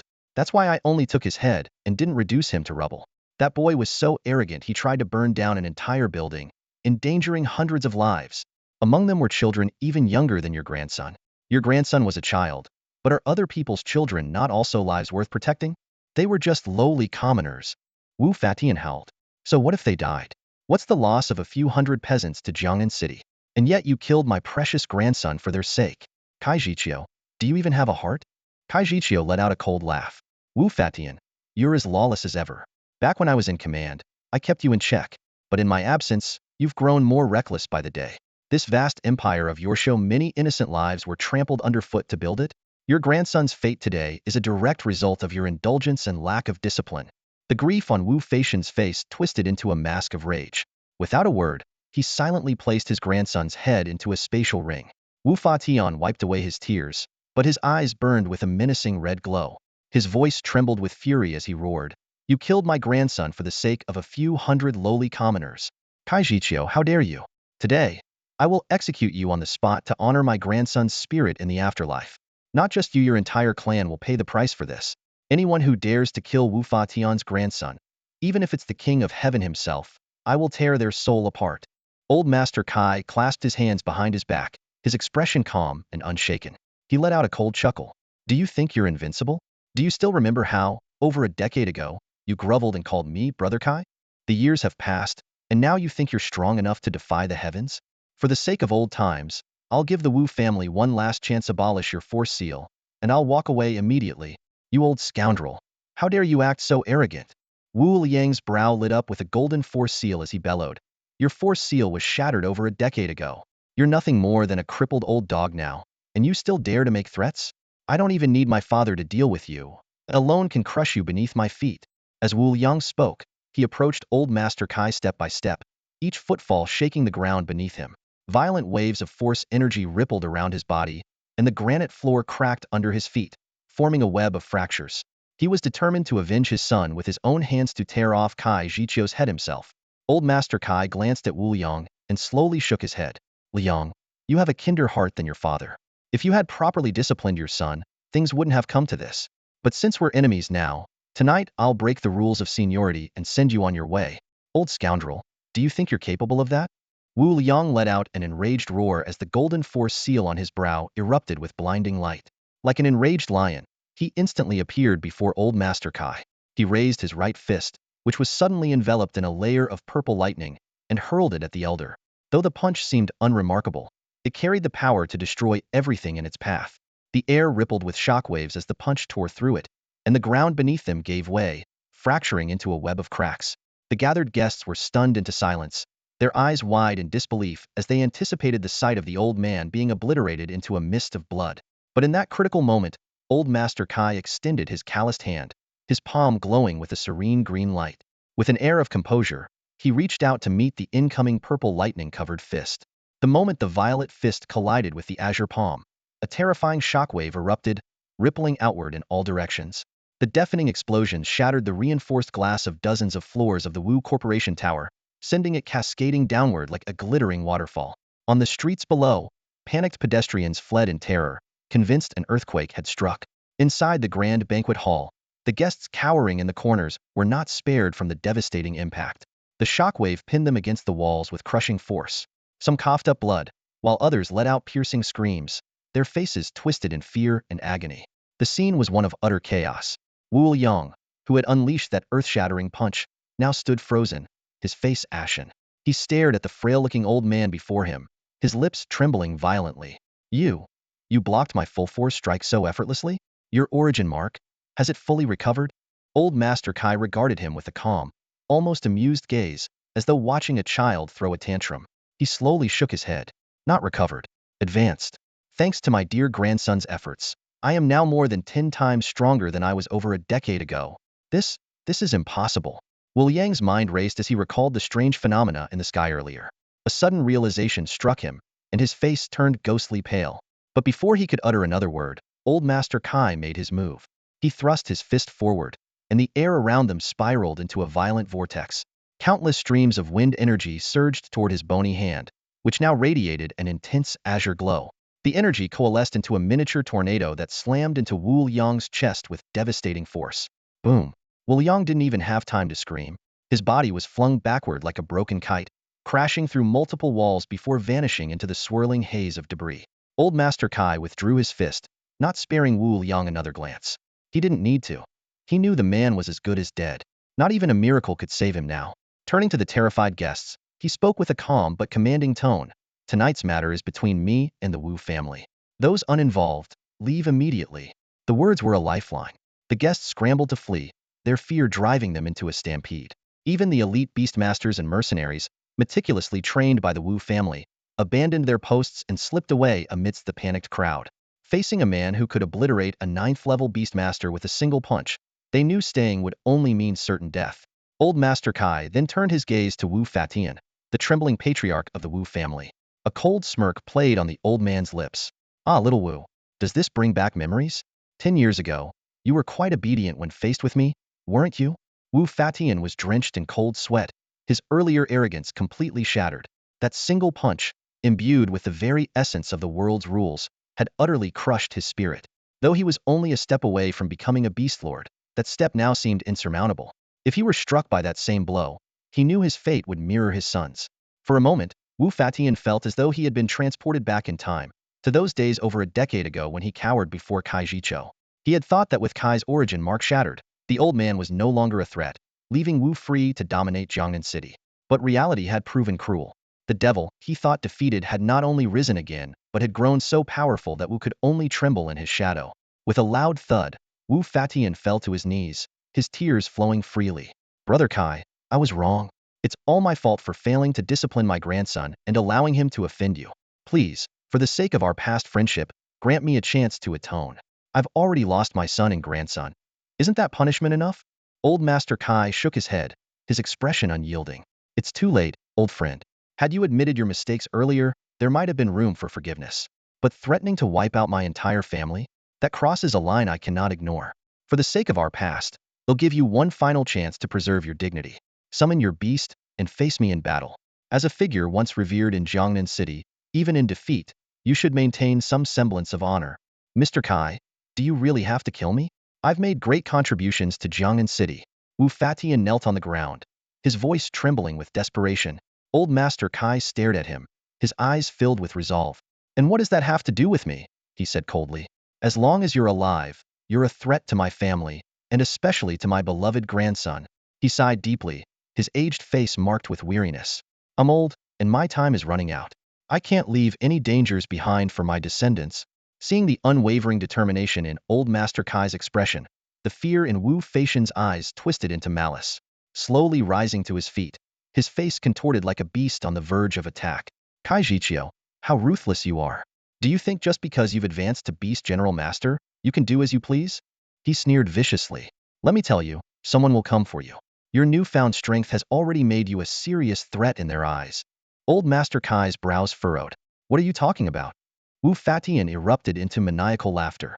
Have you forgotten what happened over a decade ago? Why do you think the third base, located in such a remote area, was suddenly overrun by a beast tide? It's because someone wanted your dear son-in-law dead. Back then, when you were just a powerless nobody, you weren't worth their attention. But now, you've become a beast general master. You're doomed. Your entire clan is doomed. Tell me everything you know, and I might spare your life, Kai Jiqiu said, his voice as cold as ice. Wu Fatian laughed even harder, his voice echoing with madness. I've already signed my death warrant by saying this. Kai Jiqiu, live the rest of your days in fear and despair. It won't be long before you're crushed just like the 100,000 fools at the third base all those years ago. Before he finished speaking, 3 violent summoning arrays materialized around Wu Fatian. In an instant, 3 colossal beasts, each over 50 meters tall, emerged from the formations. A gigantic rhino engulfed in blazing flames, a shadowy sword-scaled dragon with black scales, and a 3-headed abyssal vulture. Their immense forms filled the space, their overwhelming presence instantly destroying the banquet hall on the first floor. The entire skyscraper, dozens of stories high, began to tremble and collapse. Amid the chaos and billowing dust, a thunderous dragon roar pierced the air. A silver chi dragon soared skyward, its majestic form radiating a terrifying aura of dominance. Standing firmly atop its head was Old Master Kai, his frail figure exuding an unyielding strength. The fierce winds whipped around him as if sharpening his presence into a blade. Raising his palm, a small, swirling blue tornado began to coalesce in his hand, emanating an aura of pure destruction. Old Master Kai hurled a small tornado from his hand, crashing it down onto the ruins of the building below. In an instant, 3 massive phantom beasts burst forth from the smoke and debris, aiming to surround the silver chi dragon in the sky. However, the descending tornado suddenly expanded, transforming into a colossal whirlwind nearly 200 meters in diameter, engulfing the entire ruins of the Wu Corporation building. The 3 phantom beasts were shredded by countless wind blades, their anguished roars echoing within the tornado. Against such overwhelming power, their struggles proved futile. The violent cries soon turned into agonized wails before they were ultimately torn apart into a mist of blood and chunks of flesh scattered in the wind. Ha ha ha, Kai Jiqiu, you won't live long either. I'll be waiting for you in hell. A maniacal laugh rang out amidst the bloody rain. Old Master Kai's eyes darkened as he silently gazed down at the ruins, now obliterated by the tornado. From every corner of the city, influential figures and veteran powerhouses watched in awe and dread, their eyes fixed on the ferocious tornado connecting the Wu Corporation's remains to the clouds above. Everyone understood one thing. The Wu family was finished. Forces across the city issued orders to sever ties with the Wu family, while those families once oppressed by the Wus bared their fangs, dispatching their strongest to exploit the situation and seize assets. Meanwhile, the Wu clan members scattered in terror, fleeing into the wilderness beyond Jiangnan City, left with no place to call home. Deep within the wilderness, a massive floating airship loomed into view, descending slowly. Zhang Yun felt an overwhelming sense of pressure, not just from the sheer size of the airship, but also from the powerful figures standing on its deck. The airship, like a dark cloud blotting out the moonlight, hovered above Zhang Yun, its long, resonating horn shaking the heavens. The airship began its descent, the force of its downdraft exceeding a level 12 gale, shredding the grass, flowers, and trees on the ground below. Zhang Yun stood tall on a rock, his slender figure unmoving against the wind. Beside him, the young green wolf and the storm griffin stood vigilant, ready to fight at a moment's notice. As the airship finally landed, its massive weight compressed the air, stirring up a storm of dust. From the deck came a deep, magnetic voice. Zhang Yun, is it? Care to join me on my ship for a chat? Who the hell are you? Just because you call me up there, am supposed to go? Do I look like I'm brain dead? Zhang Yun retorted coldly as he climbed onto the griffin's back with the young wolf. No time for this. I've got enemies to hunt. Don't push your luck, a sharp voice snarled. Third brother brought the airship down as a show of good faith. You'd better not disrespect him. Suddenly, a man cloaked entirely in black appeared silently behind Zhang Yun. His complexion was deathly pale, his blood-red lips revealing 2 sharp Fangsa figures straight out of Western vampire folklore. The young wolf was about to lunge but was held back by Zhang Yun. Young man, don't let your temper get the better of you, the cloaked man said with a low chuckle. Zhang Yun countered. If a young man isn't fiery, is he still young? The cloaked man let out a raspy laugh. Heh, thinking you're something special, huh? You watch too much Conquer or something. Do you even know who's standing on that airship's deck? Do you even know who's standing in front of you right now? You're just Zhang Yun, aren't you? The cloaked man sneered. A young man with decent talent. That frog-like phantom beast of yours supposedly has the potential to become a beast king, quite promising. But that's all it is, potential. In the vast land of Xia, countless young magical beasts with the potential to become king beasts are born, but only a rare few ever achieve that status. Even with extraordinary talent, without sufficient resources for cultivation, they can only fade into mediocrity. A middle-aged man with the appearance of a vampire stood before Zhang Yun, speaking in a tone tinged with arrogance. If you're willing to board the floating battleship and call Zhang Sange Big Brother, I guarantee you'll receive the finest resources to nurture your toad-like magical beast. Within 10 years, you'll undoubtedly become one of Sange's great generals. Hearing this, Zhang Yun chuckled lightly. You're a foreigner, aren't you? Though your Xia language is quite good, and I do admire you. But how about this if you're willing to call me Big Brother and follow me? I can make you a formidable figure within 3 months. What do you say? These words completely enraged the vampire-like man. His face twisted with fury as he bared his sharp fangs and roared, You insolent brat! I spoke to you kindly, and you dare to be so audacious. At that moment, a little blue wolf tugged on Zhang Yun's sleeve and looked up innocently. Papa, can I beat him up? He smells really bad. Zhang Yun looked down at the little wolf, his gaze full of affection. Don't kill him. He doesn't mean any harm. Just teach him a lesson. Okay, I'll just punch him lightly. The little wolf hopped lightly on its short legs, leaping gracefully onto a large rock. In a childish voice, he addressed the vampire man. You're being rude to Papa, so I'm going to chase you away. The vampire man scoffed dismissively. What a disrespectful kid. Is this how you raise children? Come on, punch me. If you can make me step back, I'll call you Grandpa. I don't want to be a grandpa. I'm still a kid. Oh, whoa. Before the little wolf even finished speaking, his figure vanished like a bolt of lightning. What the? The vampire man exclaimed, his pupils contracting in shock. But his reaction was 0.01 seconds too slow. The little wolf's fist had already landed squarely on his chest. Oh, whoa. With a blood-curdling scream, the vampire man was sent flying as if struck by a speeding train. He broke the sound barrier, hurtling towards a nearby hill dozens of meters away. With a deafening crash, the hill was left with a gaping hole, dust and debris filling the air. The little wolf stood in place, scratching his head, a worried expression on his small face. Ooh-ho, I think I might have hit too hard. At this moment, all the powerful figures on the battleship's deck gasped in unison, their eyes fixed firmly on the small purple figure atop the rock. None of them could look away. Hard-working folks like you deserve a follow and a like. Don't you agree? The force behind that punch was nearly at a level 9, and even more astonishingly, the child seemed to be holding back. Everyone aboard the massive ship stared intently at the young green wolf, their eyes brimming with desire. In a remote place like Jiangnan City, encountering a child with such extraordinary talent was a rare spectacle. Zhang Qin, the third young master of the Zhang family, spoke excitedly. Someone go ask that child if he'd like to recognize me as his elder brother or even his godfather. If he agrees, we'll make an exception and have his entire family join the Zhang clan as honorary members. A woman dressed in black gauze stepped forward, her movements light and graceful as she descended to the ground like a drifting shadow. Someone shouted urgently, Not good. Yen Nu is seeking personal revenge. Stop her. Her brother, the bloodbat, just got sent flying. It's only natural for her to want to settle the score. A man in a Taoist robe said calmly, stroking his beard. Yen Nu's mastery of her elemental form has reached perfection. No matter how strong that child is, he'll likely struggle to counter her. Hovering above Zhang Yun and his son, Yen Nu spoke in an icy tone. Third Master is asking you, would you be willing to recognize him as your elder brother? If you agree, your entire family will enjoy wealth and prosperity, and you could even join the Zhang clan as honorary members. This is a one-time offer. Zhang Yun replied without a shred of politeness. What's wrong with your third master? Does he go around asking everyone to be his little brother?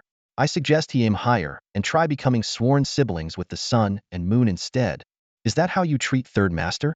Yen Nu's voice grew colder. Respect is earned, not begged for, Zhang Yun said calmly, his hands clasped behind his back. In an instant, Yen Nu transformed into a swirling mass of black mist, surging toward the young green wolf. The wolf frowned and asked, Baba, this lady is trying to attack us. Should I fight back? She's probably just lonely and going through a midlife crisis. Go keep her entertained, Zhang Yun said with a smile. The black mist quickly condensed into a massive serpent, dozens of meters long, lunging at the young green wolf. With a casual swipe of his pawa seemingly ordinary motion, the wolf unleashed a terrifyingly powerful strike, its sheer force rivaling advanced combat techniques. The air compressed under the blow, forming a massive, transparent palm print that slammed into the serpent. With a thunderous explosion, the mist serpent shattered instantly. But just as the young green wolf was beginning to doubt the strength of his opponent, black chains suddenly coiled around his limbs, and the dark mist began enveloping his entire body. Little one, you're far too arrogant, Yen Nu's cold voice echoed. My elemental form has reached its peak, perfectly countering brute strength like yours. Who said my son only relies on brute strength? Zhang Yun chuckled. His real specialty is elemental attacks. In an instant, violet lightning crackled around the young green wolf. With a low growl of 1,000,000 volts, a storm of ferocious electricity erupted outward. Yen Nu had no time to evade and was struck. Her body scorched as she plummeted to the ground like a charred shadow. At that moment, a 10-meter-tall Gaulish giant descended from the sky. Zhang Yun warned, "Young wolf, take this one seriously." The battle escalated instantly. The young green wolf leapt into the air, clashing violently with the giant. Sonic booms echoed as shockwaves rippled outward, obliterating the flowers, grass, and trees below. The Gaulish giant spat blood as he was sent flying. But the young green wolf, unable to find a foothold midair, was also knocked back, crashing into the ground and leaving a massive crater. Moments later, the young green wolf, now a streak of violet light, bounded back to Zhang Yun's side. Zhang Yun patted his head and asked, "You okay?" "My hand's a bit numb." "That giant was tough," the wolf replied, shaking his head. Meanwhile, the Gaulish giant had collapsed to his knees aboard the massive ship. His right arm was twisted and mangled, his skin torn and bleeding. He reported to Zhang Qin, third master, "Without summoning a phantom beast, am no match for that child. His strength surpasses level 9 Yaod, need a level 10 beastmaster to subdue him." Instead of being angered, Zhang Qin's face lit up with unrestrained joy. Zhang Qin turned eagerly to the Taoist standing beside him, his eyes gleaming with excitement. "That child is truly extraordinary. I like him so much. Strategist, think of a way to help me." The Taoist, known as Strategist Zhou, stroked his beard with a calm demeanor, a mysterious smile playing on his lips. "That child's brilliance pierces the heavens. His power is unmatched. To subdue him with brute force alone would be unwise. Instead, we should restrain the father and son first, demonstrate our strength, and then entice them with benefits. The results will be far more effective." Before his words had fully landed, the Taoist, exuding an ethereal air, ascended gracefully into the sky, descending slowly toward the ground below. A tall, lanky man in a military officer's uniform followed closely behind. "I'll lend the old Taoist a hand," he said, his green cape billowing dramatically in the wind. Between their brows, unique energy seals began to glow, one in the shape of a black and white Taiji diagram, the other resembling a mushroom cloud, emphasizing their status as formidable level 10 beastmasters. Zhang Yun looked up at the two approaching figures, his expression growing serious. "Xiao Qinglang, we've got some real experts coming our way. Prepare to fight with everything you've got." "Understood, Baba." Xiao Qinglang responded crisply. In an instant, purple lightning arcs coiled around his petite figure, casting him in a radiant, almost otherworldly glow, like a finely crafted piece of art. "What an incredible child!" the Taoist murmured in genuine admiration, sensing the overwhelming power of the lightning surrounding Xiao Qinglang. As he floated down to stand before Zhang Yun, he performed a respectful bow. "I am Zhou Tian, known as Tianyun Taoist." "I greet you, Mr. Zhang." The military officer remained silent, hovering in midair with an impassive expression, offering no introduction. Zhang Yun's gaze turned icy as he looked at Zhou Tian. "You people just don't know when to quit. Do you really think my son and I are easy targets?" "Perish the thought," Tianyun Taoist replied, raising an eyebrow as he lightly waved his horsetail whisk. "We are merely here out of regret for your situation. Your son possesses unparalleled talent. If he doesn't follow a worthy leader who can nurture him, wouldn't that be a waste? The Zhang clan of Yinjing, with its thousand-year legacy, is the perfect place to cultivate such prodigies. I urge you to reconsider, Mr. Zhang." Zhang Yun sneered, his disdain evident.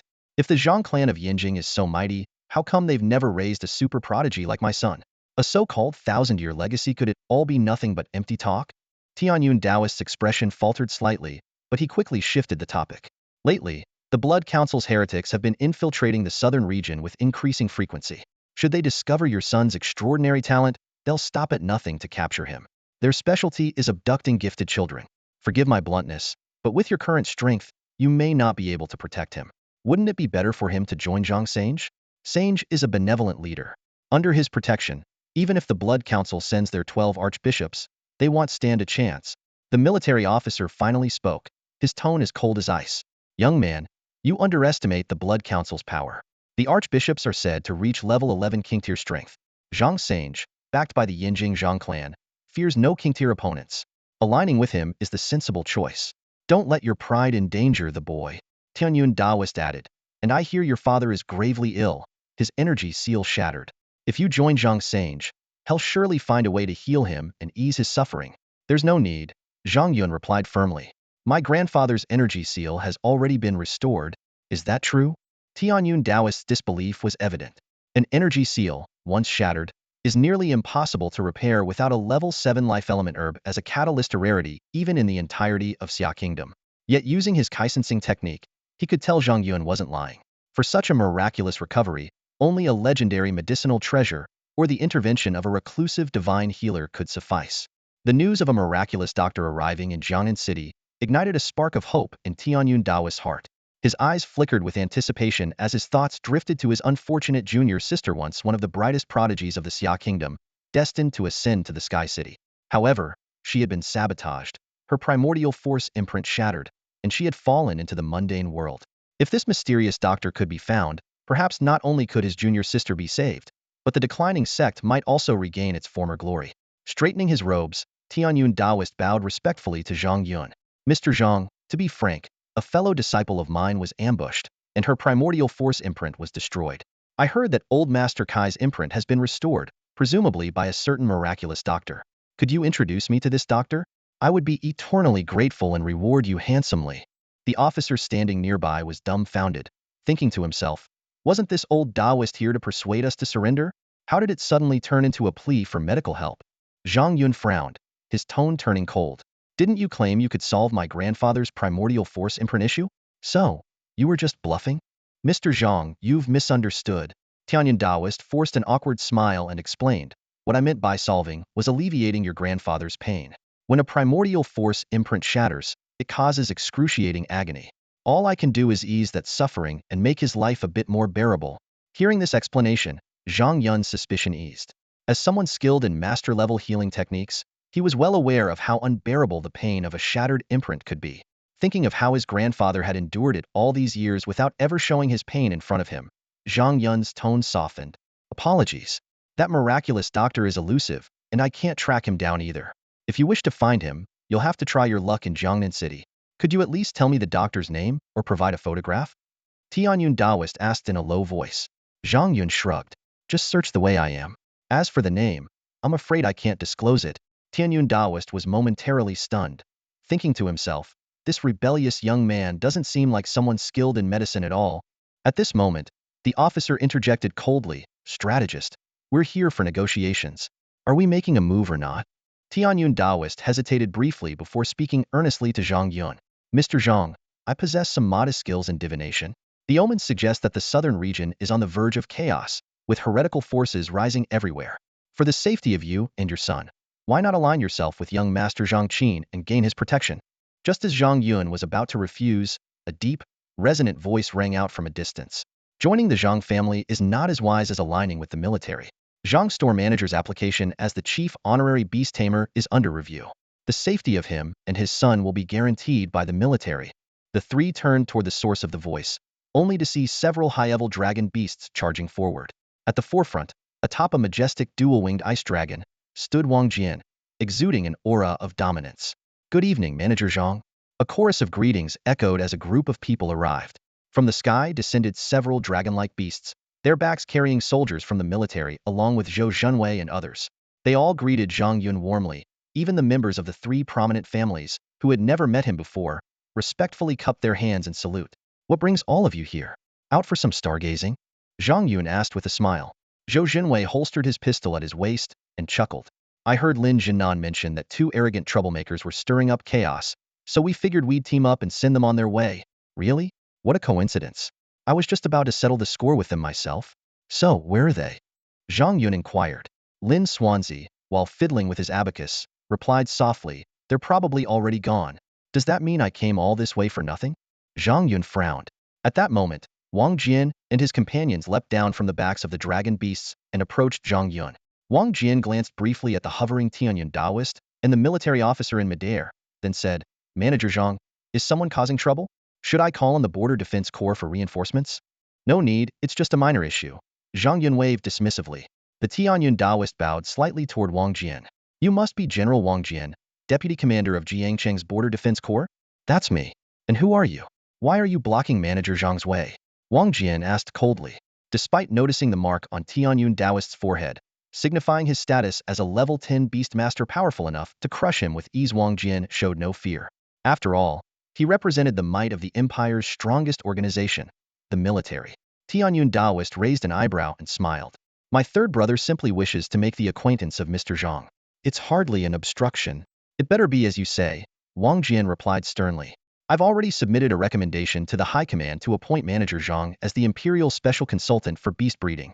Once approved, his position will be equivalent to that of a 5-star general. Offending him would mean opposing the High Command itself, and I trust you understand the consequences.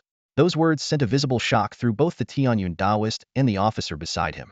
An Imperial Special Consultant for Beast Breeding was a title on par with a national scholar, requiring extraordinary expertise in nurturing mythical beasts and the endorsement of multiple generals at the rank of Major General or higher. Zhang Yun, however, looked puzzled. Brother Wang, when did I say I wanted to become a special consultant for beast breeding? I submitted the application on your behalf. It's not mandatory. Once approved, you can choose whether to accept or decline, Wang Jian explained. At that moment, a deep, resonant voice echoed from the sky. Even if you become the military's special consultant, the blood of the Zhang family from Yinjing still flows in your veins. Serving the nation and honoring your family are not mutually exclusive. Zhang Yun looked up to see a colossal red-scaled dragon, over 100 meters long, descending gracefully from the clouds. This was a pure-blooded dragon beast of at least level 10, verging on king beast status, the most powerful mythical creature Zhang Yun had ever encountered in reality, aside from his beloved son. The dragon lowered its massive head, and atop it stood a striking young man in a pristine white suit. Smiling, he said, "Cousin, do you remember me? I'm Zhang Qin. By seniority, you should call me your elder brother." As Zhang Qin's smiling face came into view, Zhang Yun felt an urge to punch him. It wasn't out of hatred but rather a visceral reaction rooted in his Buddhist memories last year. This very man had humiliated him, pinning him to the ground and leaving him in such disgrace that he lost control of his bladder in public, becoming a laughingstock across Yinjing. That shame was etched into his being, as indelible as his DNA. Zhang Yun stood motionless, his cold gaze fixed on Zhang Qin before him. Influenced by his past, he felt no warmth toward this man who claimed to be his cousin. Sorry, though I share the Zhang surname, it only ties me to my father. Ever since I was expelled from the Yinjing Zhang family as a child, we've had nothing to do with each other. You are not my cousin. So please don't claim any familial connection. Zhang Qin was momentarily stunned. It was the first time someone had dared to show him such disrespect. However, as a man with the demeanor of a rising power, he didn't mind such slights. As long as someone had value, he was willing to treat them with sincerity. Little brother, Zhang Qin said with a warm smile, are you still holding a grudge over last year's incident? Back then, you caused a scene, crying and kneeling outside the Zhang family estate, bringing shame to the family. Any family member who saw that would have stepped in. I admit stepping on your head was wrong, and I apologize for that. I hope you can. I said the Yinjing Zhang family has nothing to do with me. Zhang Yun interrupted sharply. Stop bothering me. I may have a good temper, but I'm not someone you can push around. If you really provoke me, I don't care if you're a Zhang family heir or some so-called king of the world. They'll still beat you to the ground. With that, Zhang Yun took hold of his young green wolf, leaped onto the back of his griffin, and flew off without another glance. Wait, cousin. Zhang Qin called out, ready to give chase, but Wang Jian stepped in his way. If Zhang Yun wants to leave, anyone trying to stop him will be making an enemy of the border army, Wang Jian declared with a threatening tone. Think carefully before you act. Zhang Qin's group of powerful allies looked grim, their expressions darkening at Wang Jian's bold words. Though they wanted to teach him a lesson, they hesitated. Wang Jian's military background meant that any conflict could derail Zhang Qin's plans to establish a city in the southern region. Suppressing their anger, they reluctantly held back. Watching Zhang Yun disappear into the distance, Zhang Qin's lips curled into a meaningful smile. He understood that with the military backing Zhang Yun, subduing him was no longer an option. But collaboration? That was another story. He had a feeling their paths would cross again. After all, religious zealots were flooding into the southern region. These fanatics preyed on gifted children like vultures drawn to the scent of blood. If Zhang Yun couldn't withstand the pressure, he would eventually come to him for help. By then, bringing this cousin under his control would be much easier. With that thought, Zhang Qin's mood lightened. He ordered his men to transport the wounded back to the massive ship and set sail toward Jiangnan City. Wang Jian and his forces, seeing Zhang Qin retreat, also returned to their camp. In the dark wilderness, the hidden gazes that had been watching gradually faded into the shadows of the night. Meanwhile, in a high-end apartment in the city center, Kai Yin was in the kitchen, carefully slicing sashimi. She wanted to surprise her family, who had just returned from watching a movie. On the coffee table in the living room lay the black iron phantom beast ball that Zhang Yun had gifted her, seemingly forgotten. At that moment, the sound of the door unlocking echoed. An 8- or 9-year-old boy burst into the living room, full of energy. Kai Yang stood at the entrance, staring at the neatly arranged shoes on the rack, his bright eyes wide with astonishment. Dad, Mom, and Sis are back already? And she didn't get poisoned by cousin's cooking? His small face was filled with disbelief. As a victim of his cousin's culinary experiments, he had endured the ordeal 3 times, each time narrowly avoiding a trip to the emergency room. The fact that his sister voluntarily went to eat his cousin's cooking was beyond comprehension. He even suspected that she might be heartbroken and seeking an unconventional way to end it all. Xiaoyang, stop talking nonsense and go wash up for bed. You have to wake up early for summer camp tomorrow, Sume said, slipping off her high heels while urging him. I don't want to go to any summer camp. Dad promised to buy me a phantom beast tomorrow. Kai Yang immediately protested. Kai Juji adjusted his glasses, his tone serious. School activities are mandatory. You can get the phantom beast in the evening. The store isn't going anywhere. With his head hanging low, Kai Yang trudged toward the living room, muttering under his breath, I'm already in 2nd grade and still don't have a phantom beast. My classmates keep making fun of me. If I can't have a phantom beast, I'm not going to summer camp. You're going to the summer camp no matter what. Hey, race the deal, Dad will buy it first thing in the morning. When you come back from camp, your phantom beast will be waiting for you. Hee, now that's more like it. Kai Yang's mood lifted instantly, a wide grin spreading across his face. Suddenly, a noise came from the kitchen, and both father and son broke into a cold sweat. Oh no, your sister's in the kitchen. Let's hope she's just cutting fruit. I'm already full. Nothing could make me eat again. Kai Yang quickly made an excuse for himself. He knew all too well that his sister's cooking skills rivaled their cousin's infamous reputation.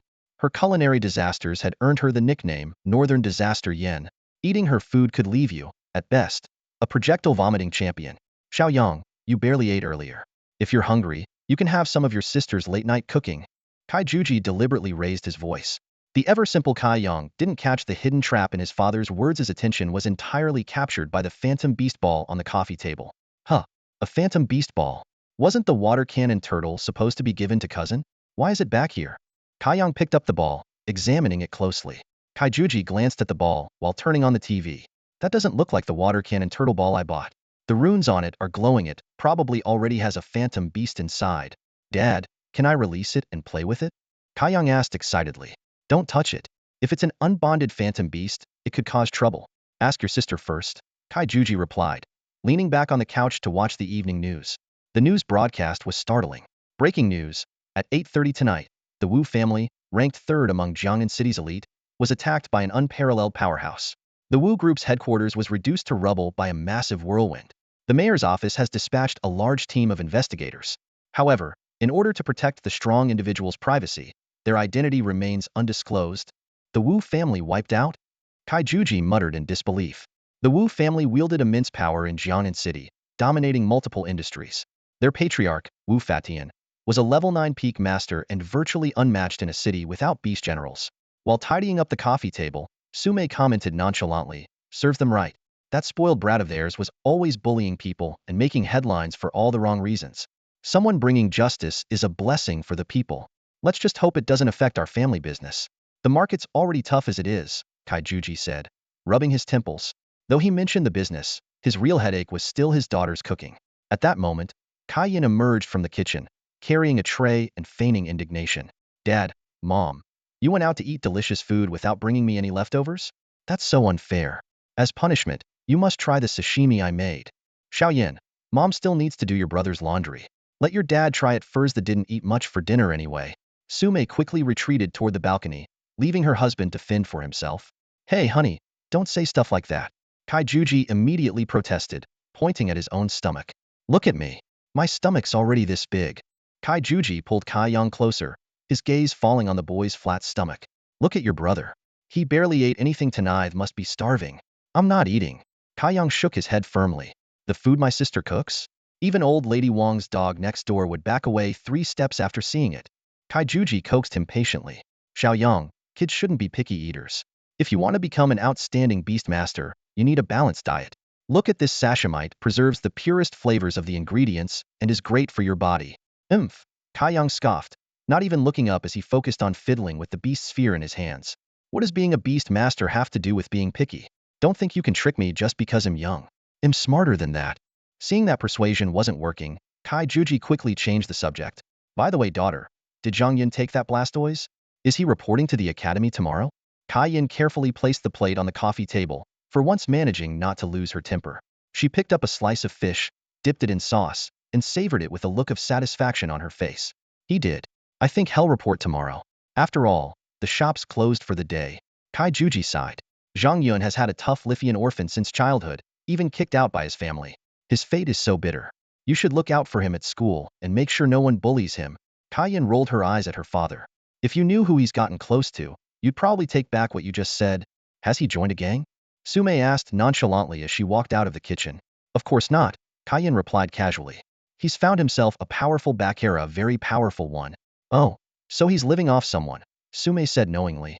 With that face of his, he's definitely qualified to be some rich lattice boy toy. It's not the worst path, I suppose. Stop spouting nonsense. Kaijuji glared at his wife. A man should stand tall and proud. If he has to rely on someone, he'd better do it with dignity. Don't lose your self-respect. At that moment, Kai Yang raised the beast sphere in his hand, his eyes sparkling with excitement. Sister, what kind of beast is sealed in this sphere? Can I form a contract with it? That mythical beast ball was a gift from your cousin, Kai Yin said casually. According to him, it contains a mythical beast that's even stronger than a Blastoise. Kai Yang's eyes lit up with excitement. Really? Can I form a contract with it? No way, unless you first eat the food I made until you're full, Kai Yan replied with a smirk. Kai Yang immediately deflated and placed the mythical beast ball back on the table. Never mind, I don't want it anymore. Kai Yan's lips twitched as she explained. That beast has already been trained. It will recognize the first human it sees as its master. You can form a contract with it if you want, but think it through. Don't open it, and then change your mind. It'll be a waste of the training expenses. Kai Juji's eyebrows shot up in surprise. So Zhang Yun actually sent us a gift this time? That kid's really stepping up. Looks like the rich lady he's clinging to is no ordinary woman. Sume's gossipy instincts immediately kicked in as she leaned closer to join the conversation. All right then, sit down. I've got meat and a story to share, Kaiyan said, waving her mom over. Oh no, I think I forgot to add water to the washing machine, Sume said, swiftly spinning around and making her escape. Dad, since mom's busy, you should eat more. Kaiyan picked up a piece of sashimi and offered it to him. Yin, your dad is really full. If I eat any more, I'll throw up, Kaijuji said, adjusting his glasses with a serious expression. Well, I guess I'll just have to tell mom about what I saw in the parking lot the other day. Don't. I'll eat. Okay? Just one piece. Wait, this is an intestine sashimi again, is it? Kaijuji reluctantly opened his mouth. I'm heading to my room to sleep. Kai Yang grabbed the mythical beast ball and bolted to his room, afraid his sister might threaten him again. Yang, don't contract a mythical beast on your own. It's dangerous. Kaijuji called out, but before he could finish, Kai Yin had already stuffed another piece of meat into his mouth.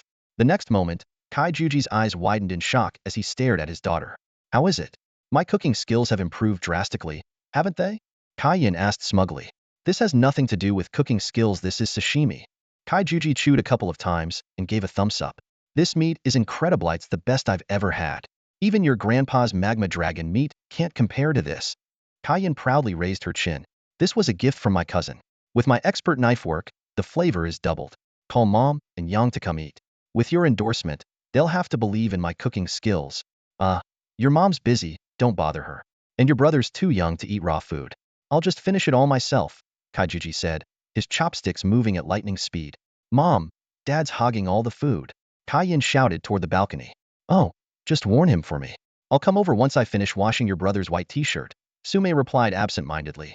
Don't regret it later. Whoever regrets it is a dog, Sume muttered under her breath. Meanwhile, Kai Yang had already locked himself in his room. Lying on his bed, he prepared to channel his energy into the mythical beast ball. He knew unclaimed mythical beasts could be aggressive, but his desire to own one of his own completely overshadowed any sense of danger. Please, let me summon a mid-level beast. A fire type would be perfect. Fire attacks are so powerful. Come on, little buddy, show yourself. As a dark light emanated from the ball, what emerged was far from a little buddy. It was a massive creature. Its body was covered in black scales, its powerful wings stretched wide. Its claws were razor-sharp, and most shocking of all, it had two ferocious dragon heads.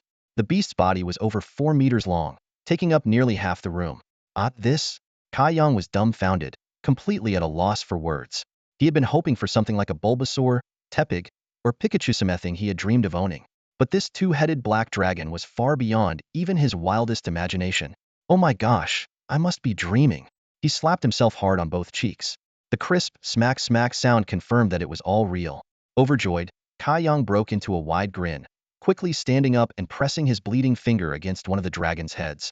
Dragon, can I form a contract with you? If you let me, I promise to always listen to you. Okay. he asked nervously, completely ignoring the potential danger of being devoured. His longing for this two-headed black dragon had utterly eclipsed his fear. Fortunately, the black dragon had been systematically trained by Zhang Yun and would not attack humans recklessly. The two-headed black dragon gazed at the small human in front of it, who was reaching out his hand. Both heads tilted slightly as the image of the blue wolf elder flashed through its mind. It thought to itself, this little boy, like the young blue wolf, is also a two-legged creature. He is destined to grow as strong as the blue wolf elder. Such a worthy little master deserves my loyalty. The dragon let out a low growl as both heads eagerly leaned toward Xiao Kaiyang. The boy nervously extended his blood-stained fingers, lightly touching the two dragon heads. The cold dragon scales made his fingertips tremble partly from the chill, but mostly from excitement. In an instant, a glowing light appeared simultaneously on the foreheads of the boy and the two-headed black dragon. The bond was successfully formed. Yes, I really bonded with a dragon. Xiao Kaiyang cried tears of joy, exclaiming, from today onwards, I am a dragon rider. Xiaoqiang, Xiaokai, just you wait tomorrow, I'll make sure to leave you in the dust. Xiaomei will only belong to the strong. The two-headed black dragon sensed the surge of emotions from its young master. Both massive heads gently nuzzled against him to provide comfort. Xiao Kaiyang hugged the dragon's neck, his tears turning into laughter. Don't worry, dragon, I'll listen to you from now on. And I have to thank my cousin for giving me the chance to bond with you. He's the best person in the world. From this day forward, he's my honorary father. He'll even eat the food he makes. Just then, there was a knock at the door. Xiaoyang, are you asleep? Come out and eat some sashimi. It's really delicious. If you don't hurry, your dad's going to finish it all, his mom called from outside. I'm asleep, Kaiyang shouted back. He was reluctant to leave his newly bonded two-headed black dragon and didn't want his sister to discover it if she got jealous. She'd definitely force him to eat her cooking. Snuggled up against the black dragon, Xiao Kaiyang slowly drifted off to sleep. In his dream, he became a mighty dragon rider, soaring through the skies on his black dragon and defeating the evil root treant, saving all his classmates. The next morning, Xiao Kaiyang woke up early, brimming with excitement. After freshening up, he could barely contain his eagerness. He wished he could sprout wings and fly straight to school to join the summer camp. Sume groggily stepped out of her bedroom and froze when she saw Xiao Kaiyang already brushing his teeth. It was unusual this kid was up earlier than her for once. Definitely out of the ordinary. Mom, hurry up and get ready. Take me to school. I have to go to the summer camp, Xiao Kaiyang exclaimed, bouncing with excitement. Sume suddenly remembered something and asked, did you bond with the magical beast your cousin gave you? Yep.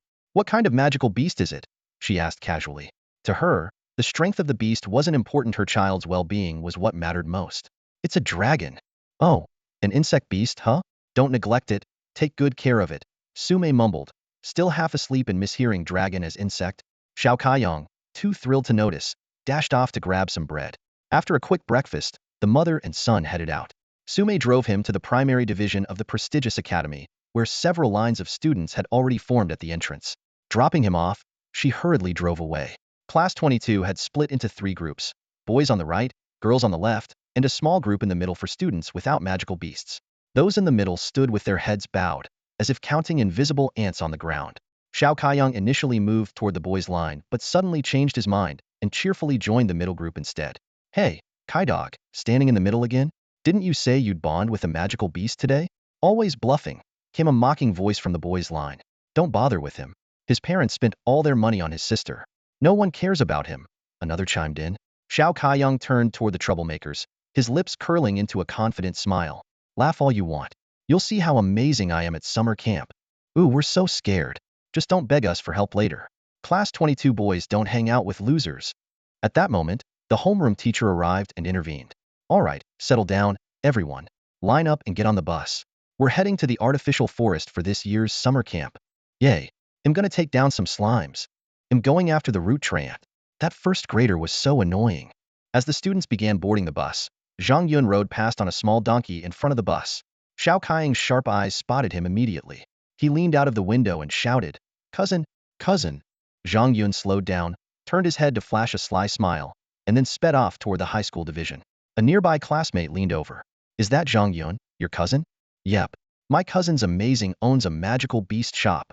Xiao Kaiyang replied proudly. His shop? It's full of bad reviews. My sister's rabbit almost died because of him. But my mom says he's a good person, saved my dad's life. The classmate said with a look of gratitude. You're lying. My cousin is awesome. He'd never harm a rabbit. Xiao Kaiyang glared at him. I'm not lying. If you don't believe me, go ask him yourself. Shut up. My cousin gave me a dragon. He'd never mess up with some stupid rabbit. Oh, who's claiming to have a dragon now? Teased another kid missing a front tooth, grinning as he joined the conversation. Xiao Chong, what are you laughing at? Xiao Kaiyang lifted his chin. I'm a dragon rider now. Show some respect. Oh really? Then why does the great dragon rider prefer standing with the middle group? Are we, the ones with magical beasts, beneath you? Joked Xiao Kai, a chubby boy stepping closer. Kai Dog just loves to brag, always going on about how amazing his sister is. Well, that part's true. His sister is way better than all our siblings combined. But Kai Dog himself? Total weakling. Any one of us could crush him. His family's so unfair. His sister gets all these high-level magical beasts, and he doesn't even have a slime. Led by Xiao Chong and Xiao Kai, the group of kids circled around Xiao Kaiyang, taunting him. The main reason for their hostility was their jealousy of his sister, Kai Yin, who was exceptionally talented. In the past, these comments would have infuriated Xiao Kaiyang, and had have fought back in a scuffle. This time, however, he simply smirked, as if he had a secret no one else knew. Today, he seemed unusually calm, with a faint, almost imperceptible smile tugging at the corners of his mouth. Kaiyang glanced at his classmates in the room and thought to himself, laugh while you can, you amateurs. Burn this smug look of yours into memory. Once my Long takes the stage, all you'll be left with is fear and tears. Huh. Kai Dog's getting better at bragging these days. One classmate mocked. Why don't you claim you can take down that first-year treant while you're at it? Ha ha ha. The others burst into laughter as well. Whatever, a bunch of idiots. Not worth my time. Kaiyang muttered as he turned to gaze out the window in the direction his cousin had disappeared. Deep inside, he resolved to himself. The seed of greatness has been planted, and it's quietly taking root in my heart. Meanwhile, Zhang Yun had already arrived at the gates of the prestigious high school in the noble district, riding his humble electric scooter.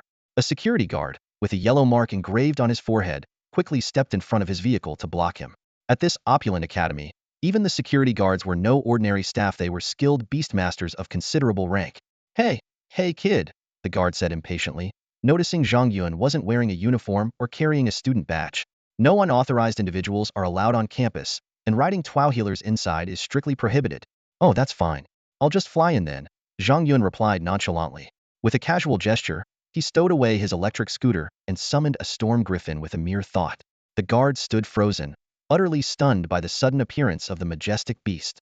This boy, who just moments ago had been riding a scooter worth a couple of $1,000, had summoned a high-level magical beast worth nearly $1 billion. The guard quickly softened his tone, bowing slightly with an awkward smile. Young man, it's not that I'm trying to make things difficult for you, it's just the academy rules, you see? No worries, you're just doing your job. I understand. Goodbye. Zhang Yun replied curtly, leaping effortlessly onto the back of the griffin. Without another word, he soared straight into the campus. The guard finally snapped out of his shock and shouted after him, Hey, are you even a student here? If you're not, it doesn't matter if you're riding a flying beast, you still can't enter. If the disciplinary committee students catch you, they'll take you down for sure. But Zhang Yun paid no attention. He had to report to the headmaster's office, and being late was not an option. He couldn't afford to disappoint his third uncle. Rhea. The storm griffin let out a deep, resonant cry, cutting through the air at incredible speed. Its imposing figure immediately drew the attention of the students below, who stopped in their tracks to stare in awe. That's all for today. Thank you so much for watching. I hope you guys enjoyed. If you wish to have another part of this recap, please give us at least 1,000 likes. Please don't forget to comment and subscribe to our channel for more content like this. Until next time.